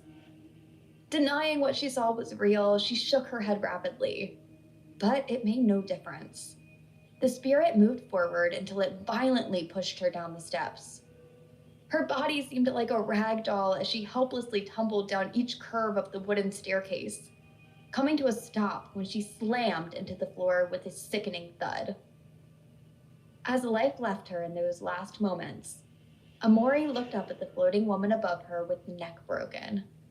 Her long, black hair flowed like a dark veil around her shoulders as she grinned horrifically and turned away, vanishing down the corridor with only a glimpse of her black boots showing beneath her sweeping black skirt. Chapter 10. The Night Before. Lainey drifted to the window and pulled back the curtain. The sun had already disappeared, but the sky still glowed in faint hues of burnt orange and deep purple. Her words were too quiet even for her own ears when she said, "I was 10 when it happened. On the 4th of July weekend. It was so hot. My mom was employed by the Hastings family as a housekeeper then, and they decided to throw an extravagant party that night. They always tried to show off their wealth at events like these. I ended up going with her because I had nothing else to do during summer break, and she needed help." Lainey slowly stepped over to the couch and sat beside Emily without meeting her gaze. She continued speaking in a monotone voice. "My mom and I had been out in the garden where she was hanging red, white, and blue bunting on the lamps. She ran out of one of the colors and asked me to go to the house to get some more. When I stepped into the entryway, I spotted a box at the bottom of the stairs. As soon as I bent down to pick it up, I heard someone laughing. But when I looked around, there was no one there. Just as I went to grab the box again, someone said hi from upstairs. Assuming it was a kid, I started climbing up the steps. But then Mom yelled for me to bring her the bunting. That is when I felt it. Lainey remembered the feeling of being shoved from behind and losing her balance. Her eyes closed as she recalled it, and her fear returned. I reached out just in time to grab the railing and stop myself from falling, she began. But I still hit my head on one of the steps. I had some bruises, but otherwise, I was okay. Emily sighed with relief. Thank goodness for that. Lainey's gaze shifted to Emily then, and what she saw there was filled with dread. Mama never found out about it, but I never forgot, Lainey said softly. Something pushed me down those stairs. Something that wanted to hurt me, or worse. If I had not caught the railing, Emily, if I had fallen at the top of those stairs as Tristan did, I don't think I would have survived that day. Certainty filled her voice as she spoke. I would have been killed, just like my sister. Emily had a sharp recollection of the fear she felt around the stairs that night. She took a swig of her now lukewarm coffee and looked Lainey in the eye. I still don't buy into this supernatural stuff, Lainey, Emily declared without wavering. Lainey stared back at her with a blank expression. What happened to you that night was not some burglar breaking in, Lainey said sarcastically. It was angry enough to take it out of the kitchen because it couldn't get to you. I would not go back to that house if I were you, she warned seriously. I know what my sister went up against. It wasn't human. It was something wicked, something that wanted to hurt us. But Tristan wasn't behind it. Emily slowly sipped her coffee and leaned her head against the couch cushion with her eyes shut tight. I have not seen Tristan either, Emily, but Tristan was good. She had some hard knocks in her life, but she was good, and she would never hurt another living soul. She did not have it in her to cause harm, she said. Lainey, I lost my husband, daughter, and unborn son 6 months ago in a car accident. It's broken me. Emily let out a deep sigh of pain as she spoke. Lainey was taken aback and held Emily's hand tightly. Oh gosh, I am so sorry for your loss. She paused. I could tell something was off, but I had no clue. Emily did not let go of Lainey's hand. It comforted her in this time of need. If only I could have been with them, then I wouldn't have to endure this living torture without them. I have begged for some sign that they are safe, but all I get is nothingness. The heavens seem like brass above me. If only I could see them again and apologize for allowing them to leave that night for donuts. Fresh tears streamed down her cheeks, yet she did not attempt to wipe them away. Lainey could not help but shed tears alongside her friend. They were both going through the same sorrowful experience. This isn't happening to me, Emily grumbled as she pounded the pillow with her fist. Ghosts aren't real. If they were, I'd be able to see my family, but nothing. Lainey shook her head in despair and spoke. I'm not sure what I believe either, she said honestly. Something is definitely off in that house. People get hurt and die there. Bella was perfectly fine until she saw her mother's body at the bottom of the stairs. But after that, she changed, and it might be permanent. Lainey took both of Emily's hands in hers and held them tightly. You say you don't believe in the paranormal. But you called Tristan's name out loud last night, right? Emily was stumped. She had called out Tristan's name that fateful evening. After they had both gone to their beds, Emily lay awake in Bella's bed. She felt restless and could not sleep. Chapter 11. Present day. Emily woke up to the sound of horses neighing and birds chirping outside of the window. She stretched like a lazy cat in Bella's bed, and for a moment, she enjoyed the feel of the cotton sheets against her skin and the thickness of the down comforter. But, as always, reality crept back in with a rush, and she remembered the loss of Luke, Hyla, and her son. They were dead. She was alive. She wanted to die. When she went to bed last night, she was convinced that it would be best for her to leave Hastings' house and find something else. But in the morning light, things looked different. And she remembered that she had signed a contract and she did not know how legal and binding that it would be.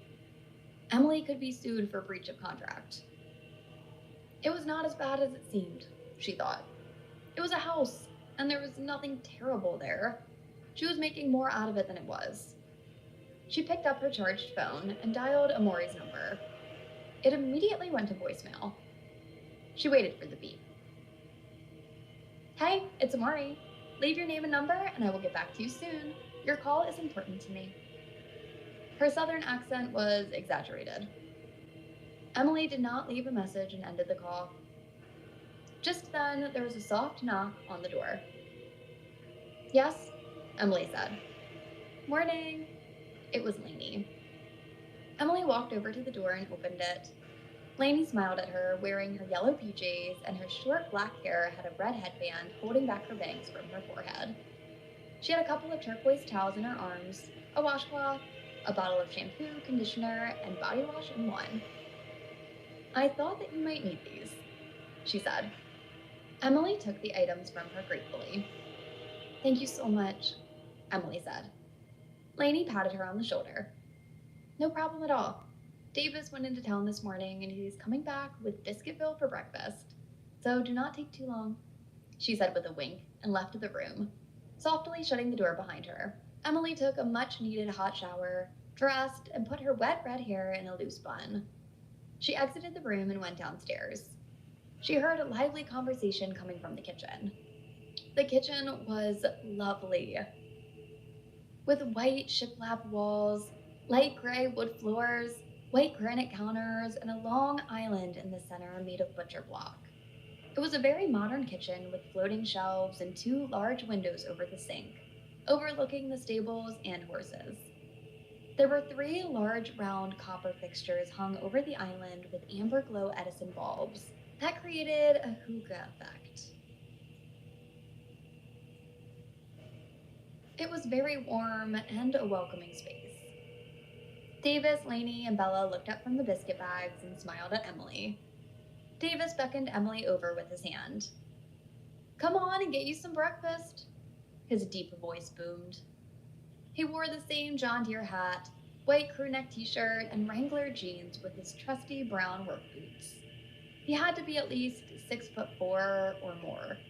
He was one tall drink of water, that was for sure. He reminded her a lot of Luke. He had an exceedingly kind demeanor. They all sat down around the island on tall stainless steel stools. Davis pulled one out for her, and she sat down slowly. Davis was having thoughts that apparently we have an army staying with us instead of just one woman, Lainey said sarcastically, and teased her brother, popping him on top of his hat. He smiled sheepishly and took a massive bite of his gravy biscuit, looking at Bella with a goofy face. She smiled back at him, cramming a strawberry jam and butter biscuit in her mouth. And crumbs fell all over her Scooby-Doo pajamas as she imitated her uncle's movements.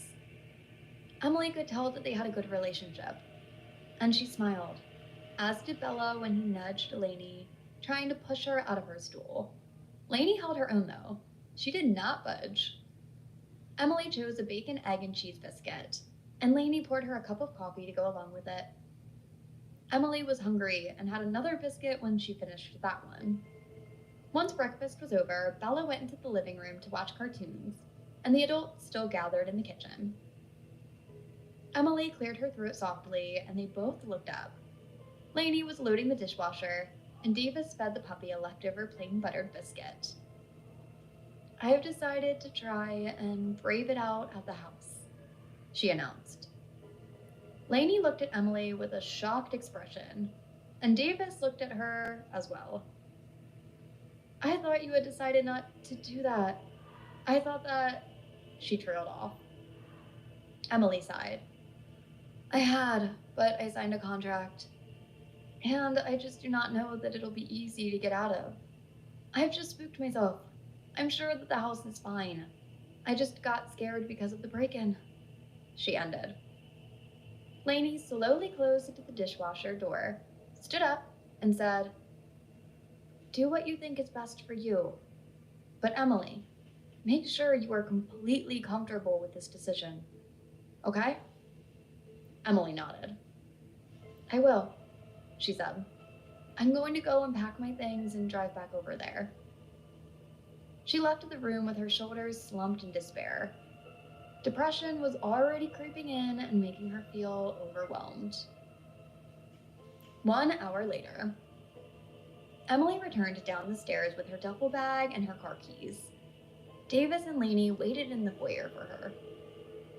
"Davis will go over there with you, Emily, and ensure everything is okay.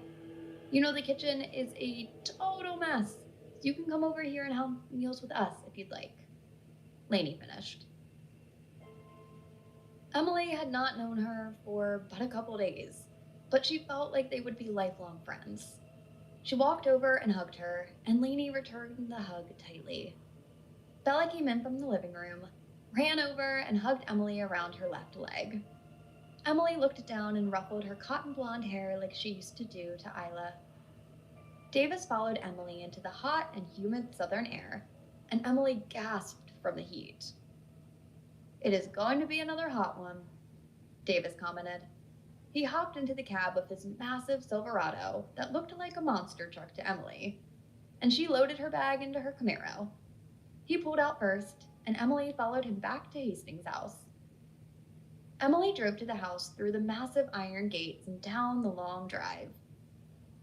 She immediately saw the gorgeous silver sports car parked in the circular drive and wondered who it was. She had never seen this vehicle before. She parked her car beneath the tree, and Davis pulled up and parked beside her. He exited his truck and looked at the car, and Emily followed suit. Was it the owner of the property, perhaps? The car seemed very expensive. Emily walked over and peered at the car and saw that it was empty. Davis looked over at Emily. "Maybe whoever it is around back?" he asked. Emily nodded at him. "Maybe," she said softly. Davis held his hand up. "Just stay here for the moment, Emily. I want to check things out," he said. Emily stayed put and tried to call Amori, but again it went to voicemail. Davis walked around the side of the house and looked out toward the garden, but he did not see anything. He returned to the front of the house and saw Emily leaning against her car door. "Let me have your keys to the house." Emily handed the keys over to him, and Davis walked up the steps to the front door. He stopped and looked down. He turned and looked back at Emily. "The door is already unlocked. You stay right here," Davis ordered, and went inside, leaving her alone. Emily felt a slight shiver. Had the house been broken into again? She heard him make a sound in the distance. She could not decipher his words. It sounded like a shout. She walked away from the car and closer to the porch. "Davis?" she questioned. Davis shouted. "Do not come in here, Emily!" he warned, loudly. Emily climbed the few steps with hesitation. What was wrong? "What's wrong?" she asked curiously. She edged closer to the door. Emily nudged it with her shoe and opened it wider. She gasped in horror at what she saw. Davis turned quickly from where he knelt over a woman's body lying motionless at the foot of the stairs. "Damn it, Emily! I told you to stay out there!" he screamed out. But Emily had already seen too much. The second she saw the pale blonde hair spread out on the floor and the one leg with a red patent leather high heel hanging off the foot at an angle, she knew who it was. "Amori!" She screamed out as she saw how unnatural her body was positioned on the marble floor. Her head was turned to the staircase, and one leg was completely bent behind her. She could not see her face, but she knew she was dead. Emily crumbled on the floor, bent over and moaning, rocking back and forth. Davis got up quickly and rushed over to her. He held her up and carried her out the door into the sunshine. She was going into shock. She wrapped her arms around his neck and held on to him. His heart raced beneath her shaking hand. He took her to his truck and opened the door. He sat her down on the passenger seat and buckled her in. She saw blood on his hands and pushed his hands away from her frantically. He looked down and saw the blood and wiped what he could on his jeans. And he climbed into the driver's seat and started the engine. "Who is she, Emily?" he asked loudly as he dialed his phone and drove quickly away from the house. Emily felt tears creeping down her cheeks. She could not comprehend what Davis was saying to her. It sounded like a white noise rushing in her ears. Amori was dead. Amori had fallen down the stairs. She sobbed uncontrollably. Davis dialed 911. "Who is the woman, Emily?" he asked urgently. Emily looked over at him, and her green eyes were terrified. "Amori," she cried out. She covered her eyes with her palms and rolled back and forth in her seat. "Emily?" Davis worriedly put his hand on her shoulder, and his voice was soft. "I need to tell the police who she is," he explained. Emily registered that he was talking to her, and she turned and looked at him. "Her name is Amori Holt, and she is the realtor for Mrs. Hastings. I don't understand why she was out there," she said as calmly as she could. Davis told the dispatch who the deceased woman was and where she was located, and then he hung up. Emily started crying again. She could not get the image of finding Amori out of her head. She would never be able to forget that image. It would haunt her. Davis pulled up in the driveway and Lainey met him. She waited as he hopped down from the truck and hurried to Emily. "The police are on their way to the house, and the paramedics are on their way too, but I told them they were only making a trip to pick up a body because that woman was dead. And Lainey, I don't think she has been there for all that long. She was still warm. The hood of the car was still warm when I touched it too. I tried to save her, but it was too late," he finished. Emily then heard Lainey ask Davis, "What do you think happened to her?"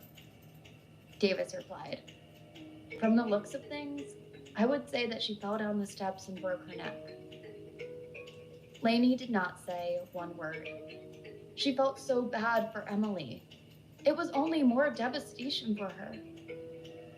Later that night, after the police and paramedics had left the scene of the Hastings house, Emily sat on the front porch steps with Lainey, and they could see the blue and red lights of the patrol cars and ambulances fading into the distance and illuminating the oak trees way up high as they pulled out of the gates.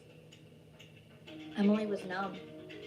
She felt nothing at all as a sultry breeze blew the wind chimes hanging from the eaves of the porch and made a tinkling sound.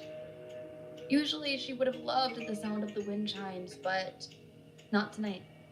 The sound was too cheerful and too light for this horrible night. Lainey sat quietly beside her and contemplated the events of the day. Another woman was dead. Yet another person had lost their life at Hastings House. What was going on? Emily sighed and rubbed the back of her neck to ease some of the tension in that area, but it helped very little. Her voice broke the heavy silence.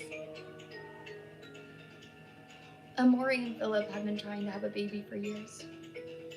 she just suddenly said. And she had not said one word to anybody since arriving back at the farm earlier that day. Lainey turned and looked at her and just listened. Emily continued. They were giving IVF one more try after countless attempts, and Amori was finally pregnant, she said. She paused. I just do not understand it, Lainey, she said, shaking her head in denial. Philip has lost Amori and now his unborn daughter. She started softly, crying again.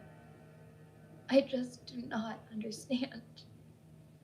She wiped tears away with the back of her hand. Lainey did not know what to say.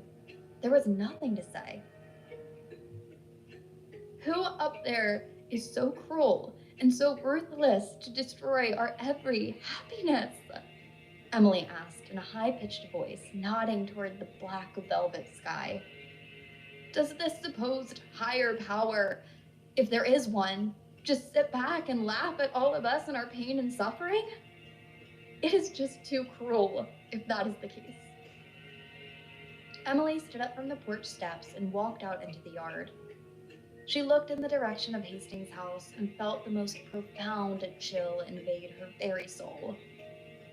She turned and looked at Lainey with determination written all over her features. I need to find out everything I can about Hastings' house. Something is wrong there, and I must find out what before someone else falls victim within its walls.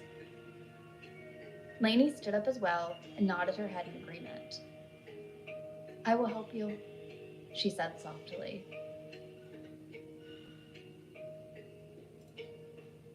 Chapter 12. Rumors about Amori Black's death had been swirling around Summerhill, a small town, and the news that she had been found dead at Hastings' house was no doubt causing a stir. Everyone in town knew of her from the billboard near the main intersection, with her picture smiling and winking at passerby. That night, on Channel 6's live action news, the young and pretty reporter stood before the iron gates of the house to deliver the story. Excitement clear in her voice, but her eyes inappropriately smiling for such a serious matter. Today, we have learned that popular real estate agent and developer Amori Black was found dead here at this house behind me, she said, pointing at the gate behind her. She reported that foul play was not suspected, according to Deputy Lang Moore from the local sheriff's department. After hearing this report, Davis turned off the TV and announced he was going to bed. It had been an exhausting day, which was an understatement. The police had asked Davis and Emily a bunch of questions at the farm, but their story remained consistent without any variation. Emily understood why he wanted to get away and have some peaceful rest. She would not be able to enjoy this luxury tonight. Lainey collected the empty mugs and plates that had held their pizza supper, carrying them into the kitchen. Emily followed her in there. Can I help? She asked. Lainey sighed heavily, filling the dishwasher with dirty dishes. Just stay with me for a few minutes before we go to bed, she suggested, smiling weakly. Emily sat down on the island and dropped her head, a massive headache throbbing behind her eyes. I met a woman from the country market who had done a book report on Hastings' house. I could go there tomorrow and see what information she gathered about it. Emily watched Delaney turn off the lights over the sink and stove as she put a red and white gingham patterned dish towel on the countertop in front of her. Taking a seat across from Emily, Lainey rubbed her eyes tiredly. I've thought about visiting Mom at the nursing home this week. She was a housekeeper at Hastings before Tristan. She may be able to tell us a bit about the house's history and who lived there. A pause ensued as she continued. I heard it was centuries old and belonged to the affluent Hastings family, who were generous to charities. I didn't mention this yet, but Amori was with me when I first moved in, Emily said. We went upstairs to examine the bedrooms, but I couldn't bring myself to take one. The chambers felt so large and unwelcoming. And at the end of the lengthy corridor, there was a door that I could not open. As soon as I got there, I suddenly felt ill. Lainey leaned in closer, taking everything in attentively, and Emily went on speaking. As soon as I stepped away from the door, my nausea evaporated, almost immediately. "That is strange," Lainey exclaimed. Emily met her gaze, her voice becoming soft. "When I came back down the hallway, I stood near the window at the railing, and either had a vision or a dream. It's uncertain which one. An adolescent female or girl was standing at the railing with a rope in her hands, tying a noose around her neck, then looking straight at me with an eerie, dark smile before getting up on the railing and jumping." Lainey gasped with shock and alarm, her eyes widening in horror as she asked, "What on earth? You saw this?" she said in disbelief. "Yes," Emily answered. Lainey quickly rose to her feet. "Good heavens!" Her voice carried sheer terror. She covered her mouth with one hand and walked to the counter by the fridge, where her purse hung from one of its compartments, reaching for a small notepad and pen from inside. "They can travel to other areas of the mansion." Emily sighed with exhaustion. "Yes." Lainey returned to her seat, trembling and troubled by Emily's story. "All right," she spoke, matter-of-factly, pausing for a few moments to breathe deeply. "Every accident has occurred around the staircase. It's always been at the same spot. From my experience of being pushed down the stairs, my sister falling down those stairs, and now Amori's fatal plunge." Emily nodded as she rested her chin on her hand. "It looks that way," she concurred. Lainey jotted down "staircase" and "woman/girl" in bold letters on her notepad. "Let's go into town tomorrow," she suggested. "We can ask that girl if we can read her report. I will take some time off from work and visit our mom to see if she knows anything. We can also swing by the local library and City Hall to check for any articles or records about the Hastings house," Emily added. "When I was there in the house, I wasn't pushed down the steps, but paralyzed with fear while hearing some roaring noise in my ears, like something chasing me through the place." Lainey noted that detail as well. "You're right, Emily," she agreed. "In your case, this presence seemed to have spread out beyond the staircase area. Whatever it is, we need to figure out what's really going on. No one else should get hurt." Emily went into the bathroom and completed her nighttime ritual of brushing her teeth and taking down her bun. She collapsed onto the bed after slipping back into the same pajamas from the night before. Emily rolled onto her side to turn off the lamp next to the bed, a beautiful Tiffany model with stained glass windows in its shade. She changed her mind and kept the light on. It would prevent her from having nightmares about Amori, she thought. Unfortunately, this was not true. Emily did manage to fall asleep, but was soon engulfed in a horrible dream, featuring Amori at the base of the stairs, her body limp and twisted at an odd angle. Emily heard Amori's ghostly voice whisper, "Ems?" as she reached out to grab her. Emily tried to scream for help, but no sound came out. Emily jolted awake in a cold sweat, remembering it was merely a nightmare. She looked up and noticed the lamp had been turned off, although she remembered leaving it on. The room was pitch black. All she could hear was her own heavy breathing. Without warning, the blanket that had been covering her was no longer there. Emily rose from the bed and felt the chilly carpet with her toes until she found the comforter. As she stood back up, searching for anything out of place within the darkness, the moon revealed its light through the window, bathing the bedroom in an eerie bluish glow. She did not see any movement or figure, but as soon as the thought of relief crossed her mind, the lamp suddenly lit up brighter than usual, before turning itself off again. Emily let out a gasp and quickly ran from the bedroom, feeling immediate comfort when outside of the four walls of her bedroom. She made her way to the great room, where she grabbed a quilt that was draped over the couch. She pulled it down and lay there for the rest of the night, trembling, her eyes wide open, watching the staircase. Chapter 13.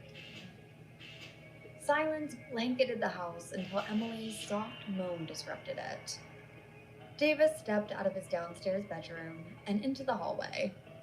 He wandered to the kitchen, grabbed his favorite cup from the dishwasher, and started the coffee machine. It was always his favorite time of the morning before Lainey and Bella were awake. He would sit on the porch with his coffee to watch the sunrise over the hills and enjoy some time alone with his thoughts. He loved looking at his stabled Arabians too, as the stable hands let them out for their morning exercise. Davis approached Emily, who was resting on the couch. Her dark eyelashes fluttered open and widened when she saw him standing beside her in his white t-shirt, green plaid pajama bottoms, and now messy hair. He smiled softly at her. "Morning." Emily sat up, self-consciously meeting his gaze. He asked if her sleep had been troubled by bad dreams, and then suggested they step onto the porch with a fresh cup of coffee while they waited for Lainey and Bella to awaken. Emily was so tired. She felt like she had been drugged. The idea of coffee sounded good. He poured them 2 cups of coffee, then she joined him outside on the front porch, and they sat in white rocking chairs. It was cool out, and Emily saw a big black pickup truck coming down the gravel lane and parking at the stables. Davis took a slow sip, and his voice was deep. "That is Callie and her brother Clive," he said. "They get here early to feed the girls and then let them out to pasture." Emily looked at the young teenagers as they hopped out of the truck and headed towards the stables, chatting a mile a minute. She sipped on the hot brew and felt her insides warm up. Davis cleared his throat. "Why did you end up on the couch, Emily?" he asked curiously. Emily looked at him. "I had a bad dream about Amori." She shivered, remembering how Amori looked at her, dead and lifeless. "Bad enough that you leave a comfortable bed and choose a hard sofa instead?" he asked, with a slight boyish grin. "Yes," she said sullenly. "Care to share?" he offered.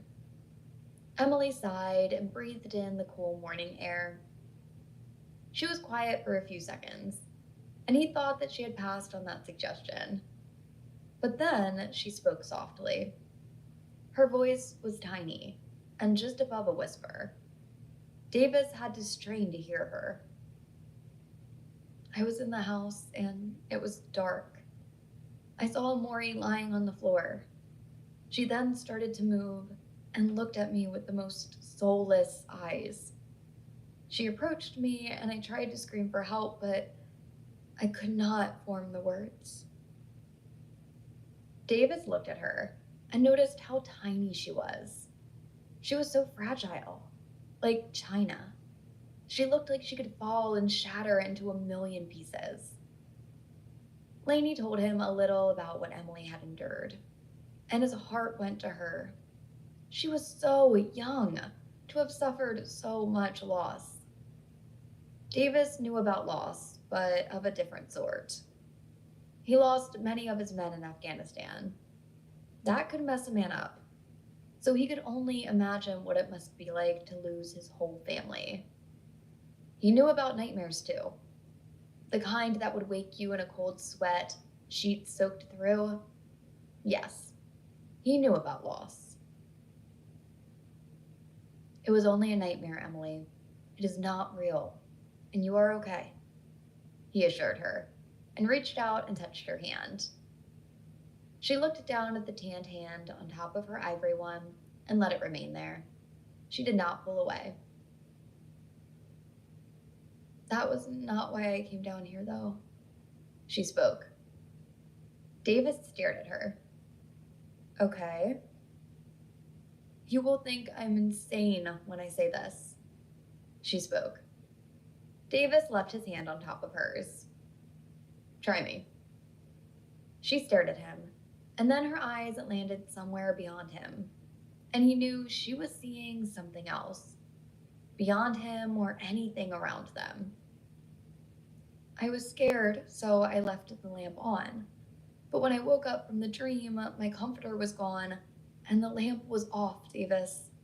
The room was so incredibly dark, and I sensed something or someone was there with me. I could not breathe, and my chest ached. Davis listened. Then it turned back on. It turned back on like a remote control or something was running, and then it went off again. It terrified me so bad that I came down here. She finished, lamely. Davis looked at Emily, and his voice was husky. She returned his stare. You are safe here, Emily. I will let nothing hurt you, he promised. Shortly after that, Lainey and Bella got up, and the house became loud and frenzied with movement. Davis appeared at the stables. Lainey pulled out her notepad again, and Bella went into the living room and watched cartoons on the Disney Channel. Emily went back upstairs to the bedroom warily, afraid to open the door, and breathed as she walked into the room and stood for a moment. It was normal. She hurriedly dressed in some blue jeans that hugged her hips and wore a light banana-colored t-shirt that fit her tiny waist. She put her hair in a ponytail and then fit her feet into 2 white canvas tennis shoes. While putting her toiletries in her bag, she heard her phone ring. She walked back into the room where it lay on the pillow, and her eyes widened in shock. The phone name was displayed Amori. She did not answer. Her hands shook. She tossed the phone on the bed and tried to breathe. Who was calling from Amori's phone? Emily pressed play when she heard the notification that a message had indeed been left. Hi, Emily. This is Philip Black, Amori's husband. I want to speak with you if I can. I will be busy preparing for the funeral, but, I want to speak with you as soon as possible. Just give me a call back, please. Emily sat down on the bed and closed her eyes tightly. She had met Philip at his and Amori's wedding years ago. She remembered him being very debonair, going out like Amori, and thinking they made the perfect couple. She had to call him. She could not ignore him.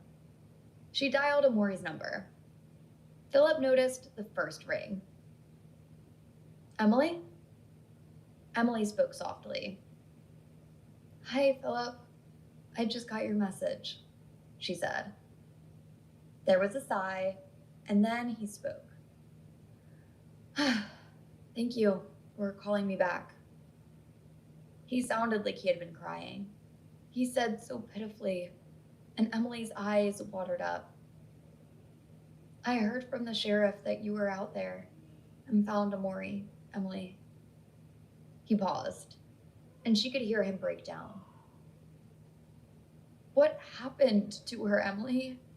What in the fuck happened to my wife? He demanded. Emily breathed before she answered. Philip, I got out there to the house with a friend of mine to see the damage to the kitchen, and she was at the bottom of the stairs, she said. They said that she fell. She fell? he exploded. She was fine that morning, Emily. When she left for work, she was fine. She went out there to see you. Now please tell me what happened, he demanded, again. Emily began to get upset. She was not going to let him accuse her of anything. I did nothing to her, Philip, she shouted. I stayed with some friends the night before and was returning to stay there, even though that was the last thing I wanted. I was fulfilling my duty to the contract. I went over there with my friend, and that is when he discovered her. And then I walked in, and I saw her. I am so sorry, Philip, but I had nothing to do with Amori's death. Philip was quiet, and then he spoke again, calmer this time. So her coming out there to let you go from the job had nothing to do with you or your friend? He asked hoarsely.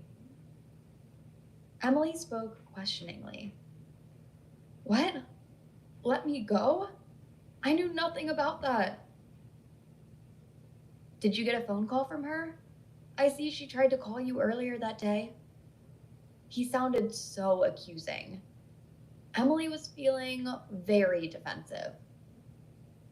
No, I did not receive a call from her. She was coming out to let me go? She asked incredulously.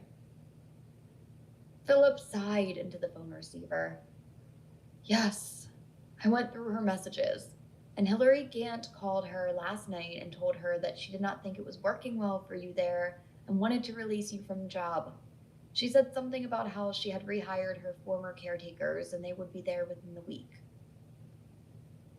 Emily was furious, shaking so severely that her hands trembled, and she almost dropped the phone. Can I hear the message, Philip? I knew nothing of this. Philip fumbled around, and then she heard the message. Hi, Amori. This is Hillary Gant. I received your message last night, and I am appalled to hear that there has been a break-in at the Hastings, and that the kitchen that I put a lot of money into has been destroyed within just a couple of days. I thought that Emily was responsible, but that is not the case. I trusted your judgment. With me here in New Zealand and you in the States, that was vital, which is why I hired you. There was a pause. Well, that is the help for you. I want Emily gone by tomorrow evening, and I want pictures of the damage so I can send them to my adjuster. I have rehired Claude and Maureen to come back to the Hastings as caretakers. They will be here within the week. Oh, and Amori, if I ever decide, to sell Hastings, you will be the first to know, dear. Have a good evening. Pure and utter rage filled Emily, and her voice shook as she asked, May I have Mrs. Grant's number, Philip? I need to speak to her myself. Philip sent her the number and a recording of the voicemail. I am sorry that I blamed you, Emily. I cannot believe my Amori is gone, and I will never see my baby girl. His voice broke again, and he ended the call. Emily gathered her composure as best as possible and dialed Hillary Gant's number. It rang twice, and then a soft southern voice answered. Hello? Emily paused. She almost hung up, but could not let this woman by with what she had done. Is this Hillary Gant? There was a pause on the other end of the line. Who was asking? Sweet and syrupy as honey was Hillary's tone. Emily tried to keep the anger out of her voice, but she had to struggle. This is Emily Buchanan, your former housekeeper. There was another pause, and then Hillary said, How did you get my number? Her voice was coarse. Emily breathed deeply again before responding to this witch of a woman. Her husband gave me your number. You see, Amori could not follow through and give me the message herself. Hillary was silent. It is nothing personal against you, Emily, darling. But I just don't think you're a good fit for my house. Emily was going to enjoy this. Would you like to know why she could not deliver your message to me? She asked Hillary questioningly. Hillary let out an exasperated sigh. Please stop playing your games, Emily, or I'm going to hang up the phone, she warned. Of course, Mrs. Gant. Whatever you say, Mrs. Gant. Amori could not deliver the message because Amori was found dead at the bottom of your staircase yesterday morning. There was a gasp, and then the phone went dead. Hillary had hung up.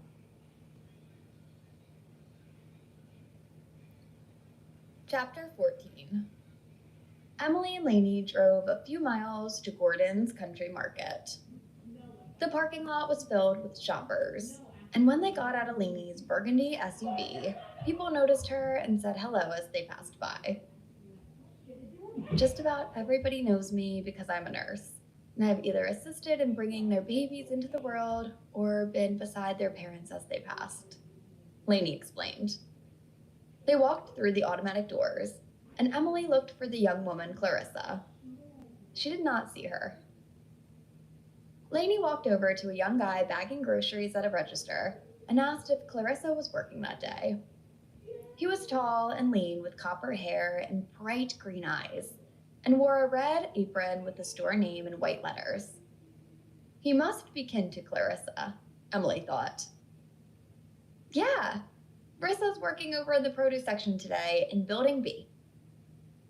Emily and Lainey headed that way, and Emily saw the bright red-headed woman on a ladder setting up a display of delicious red apples.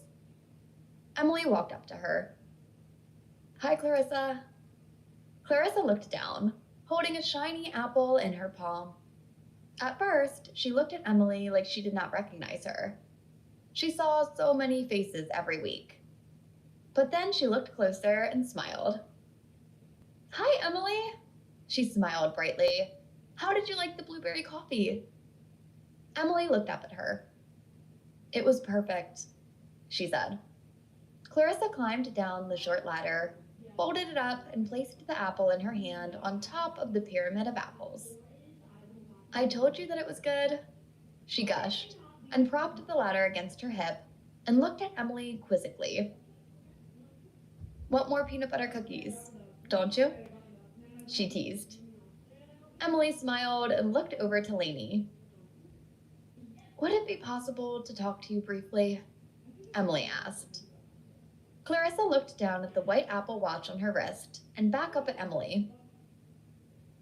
You caught me right on time. I'm going on break now. Y'all can sit with me back here. There are perks to being the boss's daughter, she said, and laughed. They followed her through double doors to a tiny break room with a folding table holding a coffee maker, styrofoam cups, and a tray with sugar and creamer. There was a long table in the middle of the room with foldable metal chairs. Clarissa pulled out one for Lainey and Emily, then walked over to a refrigerator in the corner and took out a cold can of Sprite. She popped the top and took a drink. What can I do for you?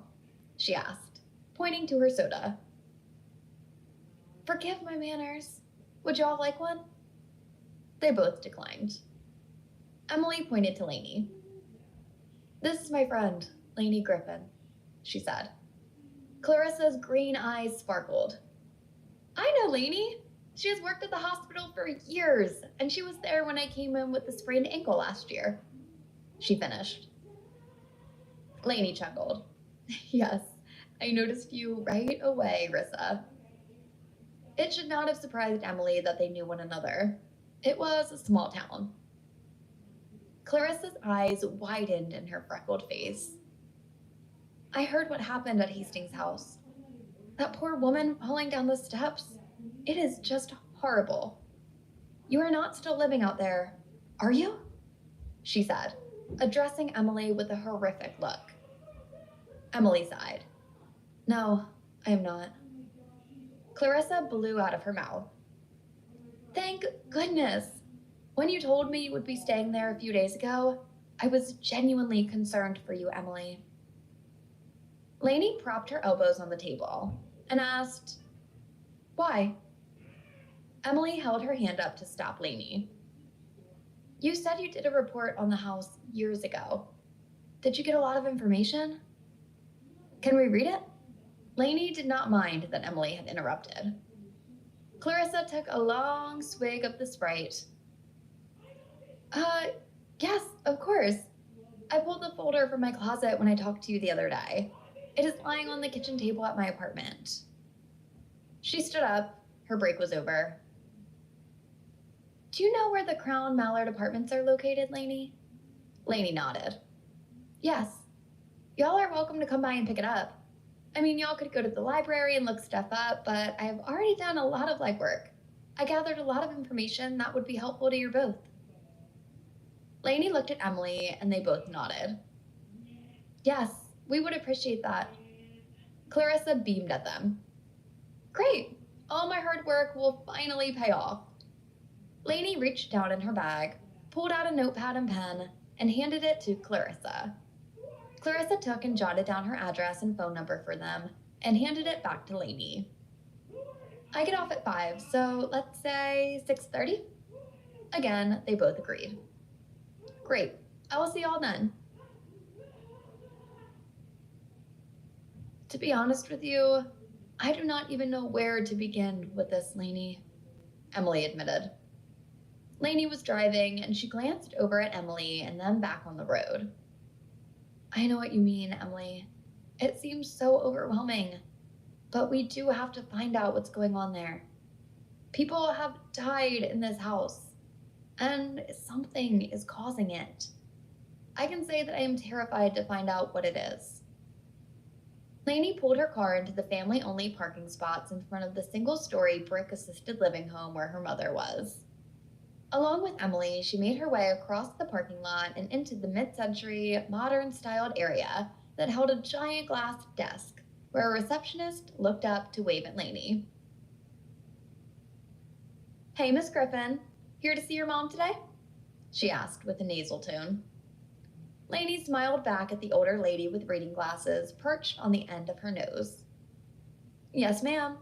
And this lady is Emily. She is here to visit with me." Betty Gaynor smiled warmly at Emily. She had worked there for many years. "I will buzz y'all in," she said. A buzzer sounded, 2 large steel doors opened, and Lainey and Emily walked through them into a bustling hallway that smelled of bleach. Patients and nurses were walking up and down the halls. Lainey led her down the long, bright hallway and said hello to the nurses as she passed. "We had to put Mama in here when she started getting forgetful.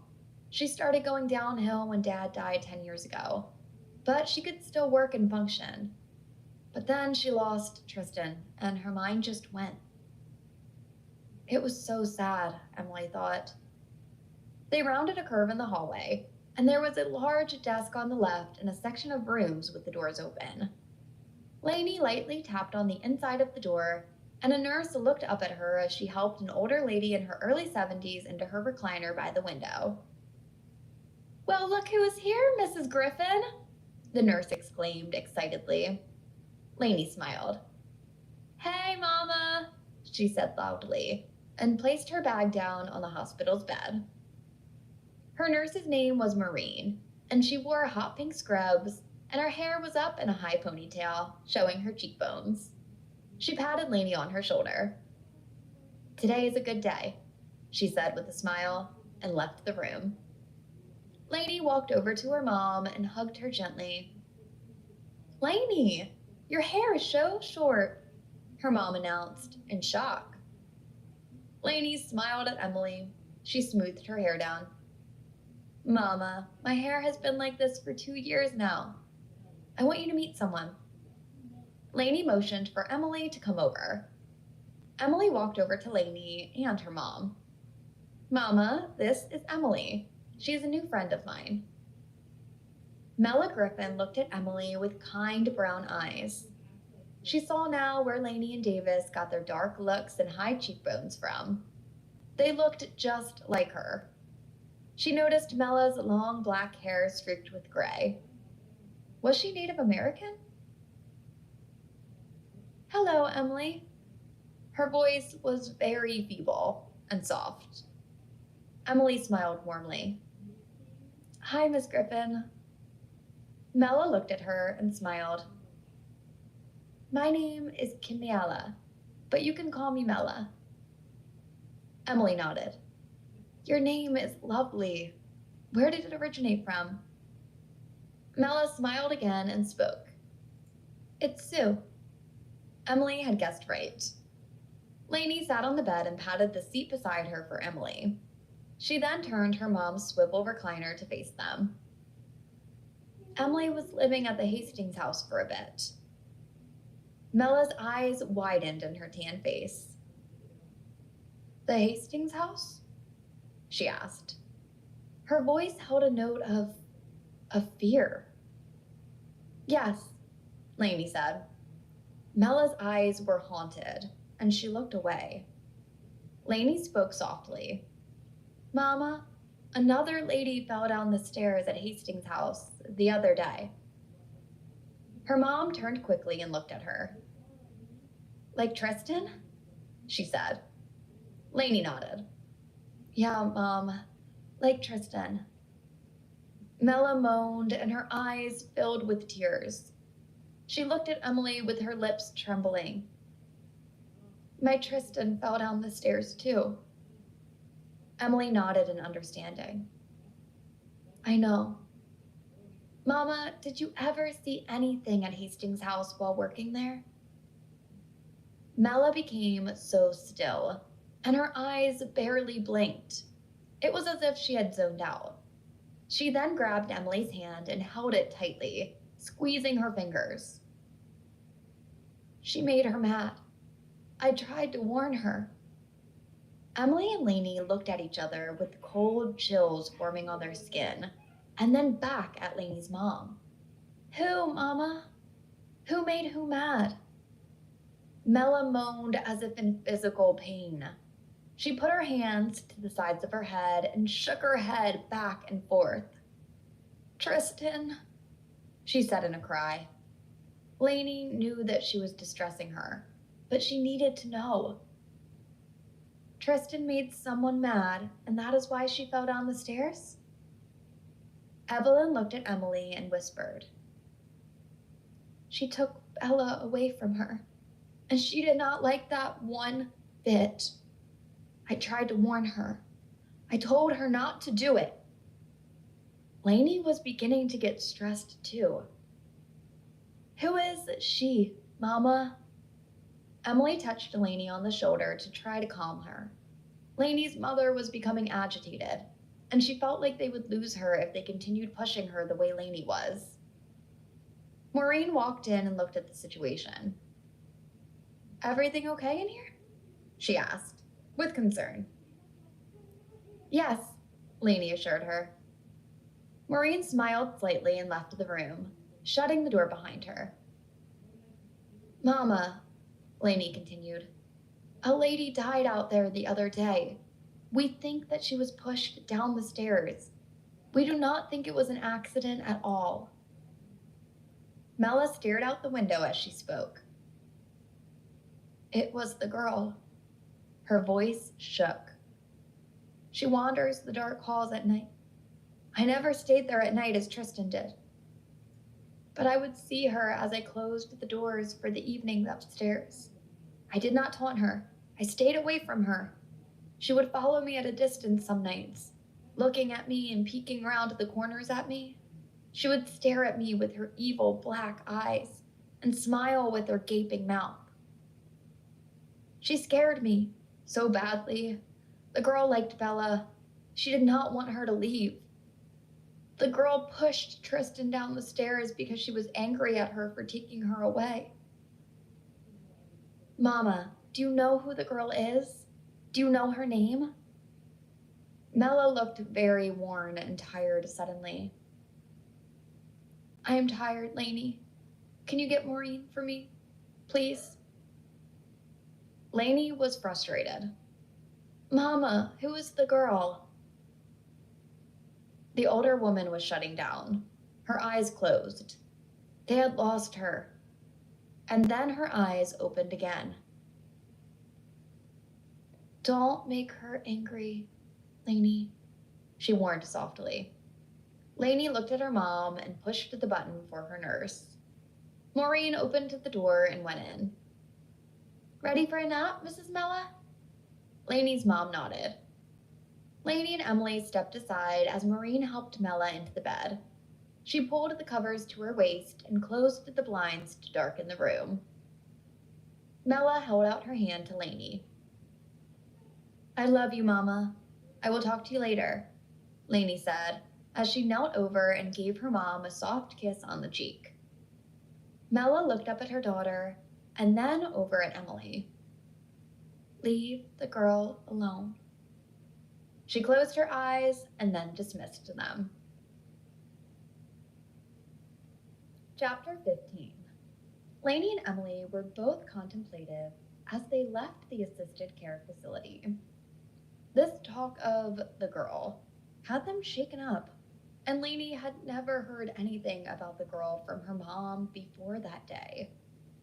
There was still some time before they met Clarissa at her apartment, so they went to a quaint coffee shop in town, sat down in the air-conditioned space, and had espressos and lemon muffins.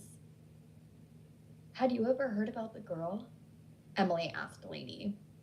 Lainey stared out the shop window at people passing by on the sidewalk. No, I have never. It came as quite a shock to me to hear her say that. I must remember, Emily, that Mom has dementia, and she is not a reliable source of information. She sounded pretty certain to me, Lainey, Emily argued softly. Lainey took a sip of her coffee and shook her head. I am really trying to remember any conversations about the girl being mentioned by her, but I don't remember a single one, she spoke. Pulling her pad out of her bag, Lainey added the girl to her list. There is something that Mom said that really did bother me, though. Emily looked at her questioningly. What is that? She said that the girl liked Bella and was angry when she was taken away. Right, I remember her saying that. Lainey pinched one of the muffins with her fingers and popped it into her mouth. Now that I'm thinking about it, I remember that Tristan had a fit with Bella before she died.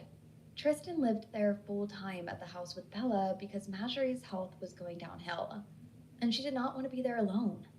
She liked Bella being in the house. She said that Bella was a breath of fresh air and chased away the shadows.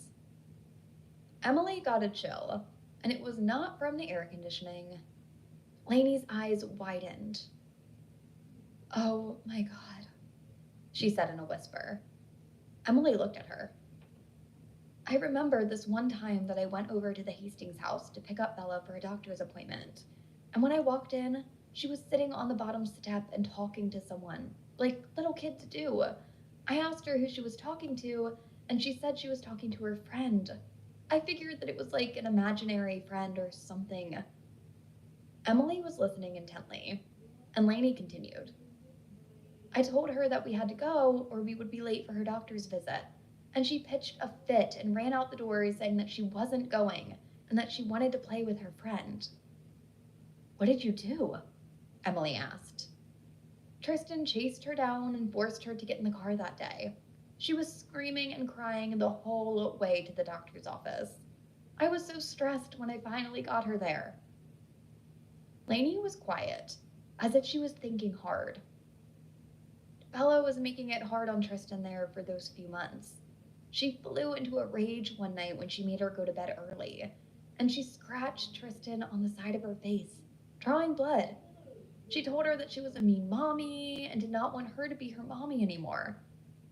I remember that Tristan called me crying. She did not know what to do with her at that point. So what happened then? Emily asked curiously. She decided it would be best for her to move in with Davis and me. Bella was becoming too much for her to handle, and she needed our help, Lainey told her. Emily could only imagine how hard it must have been on Tristan. She remembered when Isla wanted to act up on certain days. It wasn't easy. So she stopped Bella from going to the Hastings house altogether? Emily asked. She used it as leverage. If Bella was good, she was allowed to go to work with her for the day because she was out of school for the summer. But if she were bad, then Tristan would not let her go. Emily strummed her fingernails on the tabletop as she processed all Lainey had said. Did Bella ever mention the name of this friend? She asked. Lainey said, No, I never heard her mention a name. Do you think that Bella would be able to tell us about her friend? Lainey looked so sad. I wish you could have known Bella before all this happened with her mom, Emily. She was the most active and mischievous little girl, full of life, and had the most contagious giggle. She spoke with great sadness in her voice. She brought so much joy, and then she just changed. She became quiet and withdrawn for a period there, and the only time she perked up was when Tristan would cave in and let her go to work with her. After we lost Tristan, it was like we lost Bella too. Emily took a moment and then said, Have you thought about a therapist for Bella? Someone that could help her resurrect the memories of her mom? She approached the subject cautiously because she did not know how Lainey would take it. Lainey nodded and softly tapped her empty cup on her upturned palm. Davis did suggest it, but it was too traumatizing to subject her to that. He even found someone in Charleston willing to take her as a patient, but I never took her. We have about an hour before we have to go to Clarissa's, so I thought I could take you on a tour of some of the homes downtown, and then we will head that way. Sound good? Lainey asked. Emily nodded, standing up from the table. Sounds good. Summerhill was a lovely town, known for its picturesque gardens and beautiful azaleas. The shades of pink, white, and red made the manicured lawns pop with color, and the old homes lined the streets with massive old oak trees that hung over driveways like emerald canopies. The homes came in various sizes and colors, mostly different shades of brick, and some of the homes were covered with aluminum siding. Lainey pointed out the house where the town mayor lived, and some other important residents. Emily leaned her head back and listened as Lainey pointed out stores, restaurants, and businesses that had come in and revamped the town to draw in more tourists over the last few decades. It brought life back into the area. A charming park in the middle of town was bustling with children running around to the playground. Moms and dads pushed children in strollers around the park's edges on the sidewalks. Emily saw the cutest little toddler holding onto his grandfather's hand, and the other holding a giant ice cream cone that was melting like crazy all over his fingers. Hot tears stung the backs of her eyes, and she closed them and bowed her head to block them out. The bells started ringing from the Episcopal Church down the road, announcing that it was 6 o'clock. Time to head that way, Lainey said. They arrived at the Crown Mallard Apartments, painted white concrete structured with pastel shutters in different shades to resemble Rainbow Row, and Lainey put in the code Clarissa had for them. The sun was going down, and the air was becoming cooler. There was a balmy breeze coming from off the river. They found the apartment quickly, and when they pushed the buzzer by Clarissa's door, they heard some commotion inside and Clarissa's voice. Get away from the door, y'all! The door slowly opened and a ginger cat peeked out. His yellow topaz eyes were wide with curiosity. Clarissa swooped down and picked up the large cat in her arms. She looked very relaxed in a black linen caftan that hung loose on her slim frame, and her red hair was up in a loose bun with tendrils framing her heart-shaped face. Emily was immediately drawn to the beautiful moonstone necklace that hung from her neck in the shape of a half moon. It caught the light beautifully and had brilliant flashes of blue and green fire that caught her eye. Hey, Lady and Emily, I hope y'all are not allergic to cats, she laughed as the cat protested loudly and moved in her arms. Mozart, stop, she ordered. She was quite comical with the cat, and dropped him like a hot potato when his claws came out. He fell to the ground with a loud thump and scurried under the white sofa. Another cat that looked just like Mozart started circling Lainey and Emily's legs, purring. He was a beautiful ginger cat with dark green eyes, and his tail swished back and forth. And this is Beethoven, Mozart's brother. He's the lover, and his brother is the curious one, but very skittish, she said. They are beautiful cats, Lainey said. Clarissa giggled. They are lazy and full of themselves, both of them. But they are my babies. I adopted them from the shelter in town, and they are spoiled rotten. Y'all come in, she said, holding the door open. Clarissa's apartment was a cozy space with gray laminate flooring and white walls, except for one navy blue contrast wall in the living room. On this wall were a series of prints depicting the moon in its various phases. This display looked beautiful against the bright furniture and glass and chrome tables. She motioned to a couch in the living area and said, "Go ahead, take a seat." Then she disappeared into the kitchen. "I'm making pizza.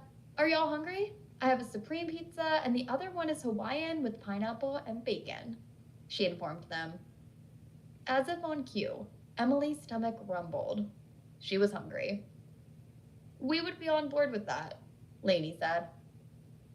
Emily and Lainey took in the raw gemstones on the coffee table and end tables on either side of the sofa. Emily recognized moonstone, rose quartz, and a smoky topaz ring that was huge.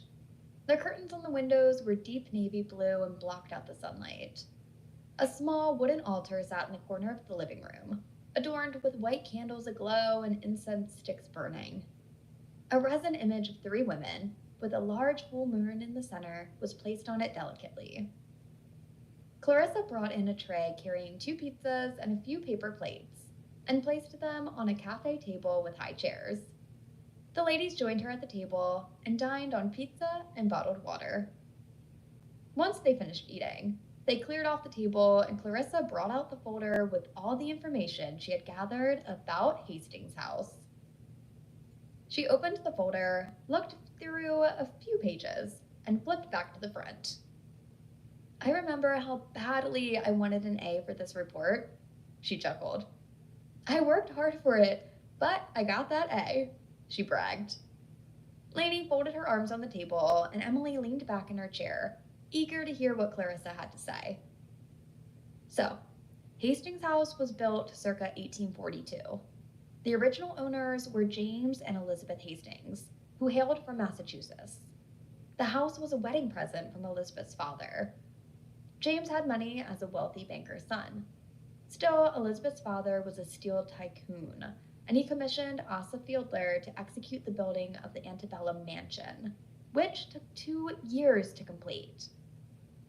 They chose South Carolina as the place to build because Elizabeth was frail and tiny and suffered from aches and pains, which we would now know was rheumatoid arthritis, but it was not well known back then. She hated the cold New England winters and wanted to go to a warm place. They moved with all their servants, 10 to be exact, and James decided to raise Morgan horses and have a world-renowned stable. Clarissa flipped to the next page. James and Elizabeth had 4 children, and then with his second wife, Catherine Hastings, he had 4 more children. Lainey's eyes widened. "He was a busy man," Clarissa giggled. She reached into the manila folder and pulled out some sepia pictures of the Hastings house and family. The first picture was a wedding photo of James and Elizabeth that had been painted by a commissioned artist who caught the cocky personality of James and the timid expression of Elizabeth. Her dark eyes stared directly at the artist, and her black hair was pulled back severely from her white face. She looked so unhappy to Emily as she stood in front of a large brownstone mansion. The following picture was of James and his second wife, Catherine. She was the exact opposite of Elizabeth. She was regal, beautiful, and fair. She beamed at the artist and seemed incredibly happy to stand beside her husband. "She is completely opposite from Elizabeth," Lainey commented. Emily looked at family photographs of the Hastings children and saw some photos of the girls. But then she noticed that the girls disappeared from the pictures as time passed. James held one little girl in his arms in a seated position, and Elizabeth held another little toddler in her arms, and the child leaned forward with the most startling eyes that were mesmerizing, even in the painting from the 1840s. So James and Elizabeth had 4 children born to them: Georgia, London, Paris, and their son that did not make it through childbirth, and neither did Elizabeth. Emily felt so sad for Elizabeth. James spent no time mourning. Within a year, he had married the gorgeous Catherine Snow from Wales, and when they returned from their honeymoon in London, she was already expecting a child. They had 4 children as well. "Jesus!" Lady exclaimed. "He wasted no time. Elizabeth was barely cold in her grave." Clarissa pulled out more photos of the family and showed them some newspaper articles. "This is where things get odd for me," Clarissa said. She pulled out a brown leather-bound book that said Hastings in gold leaf print. She flipped through it. "I went through the family line for decades.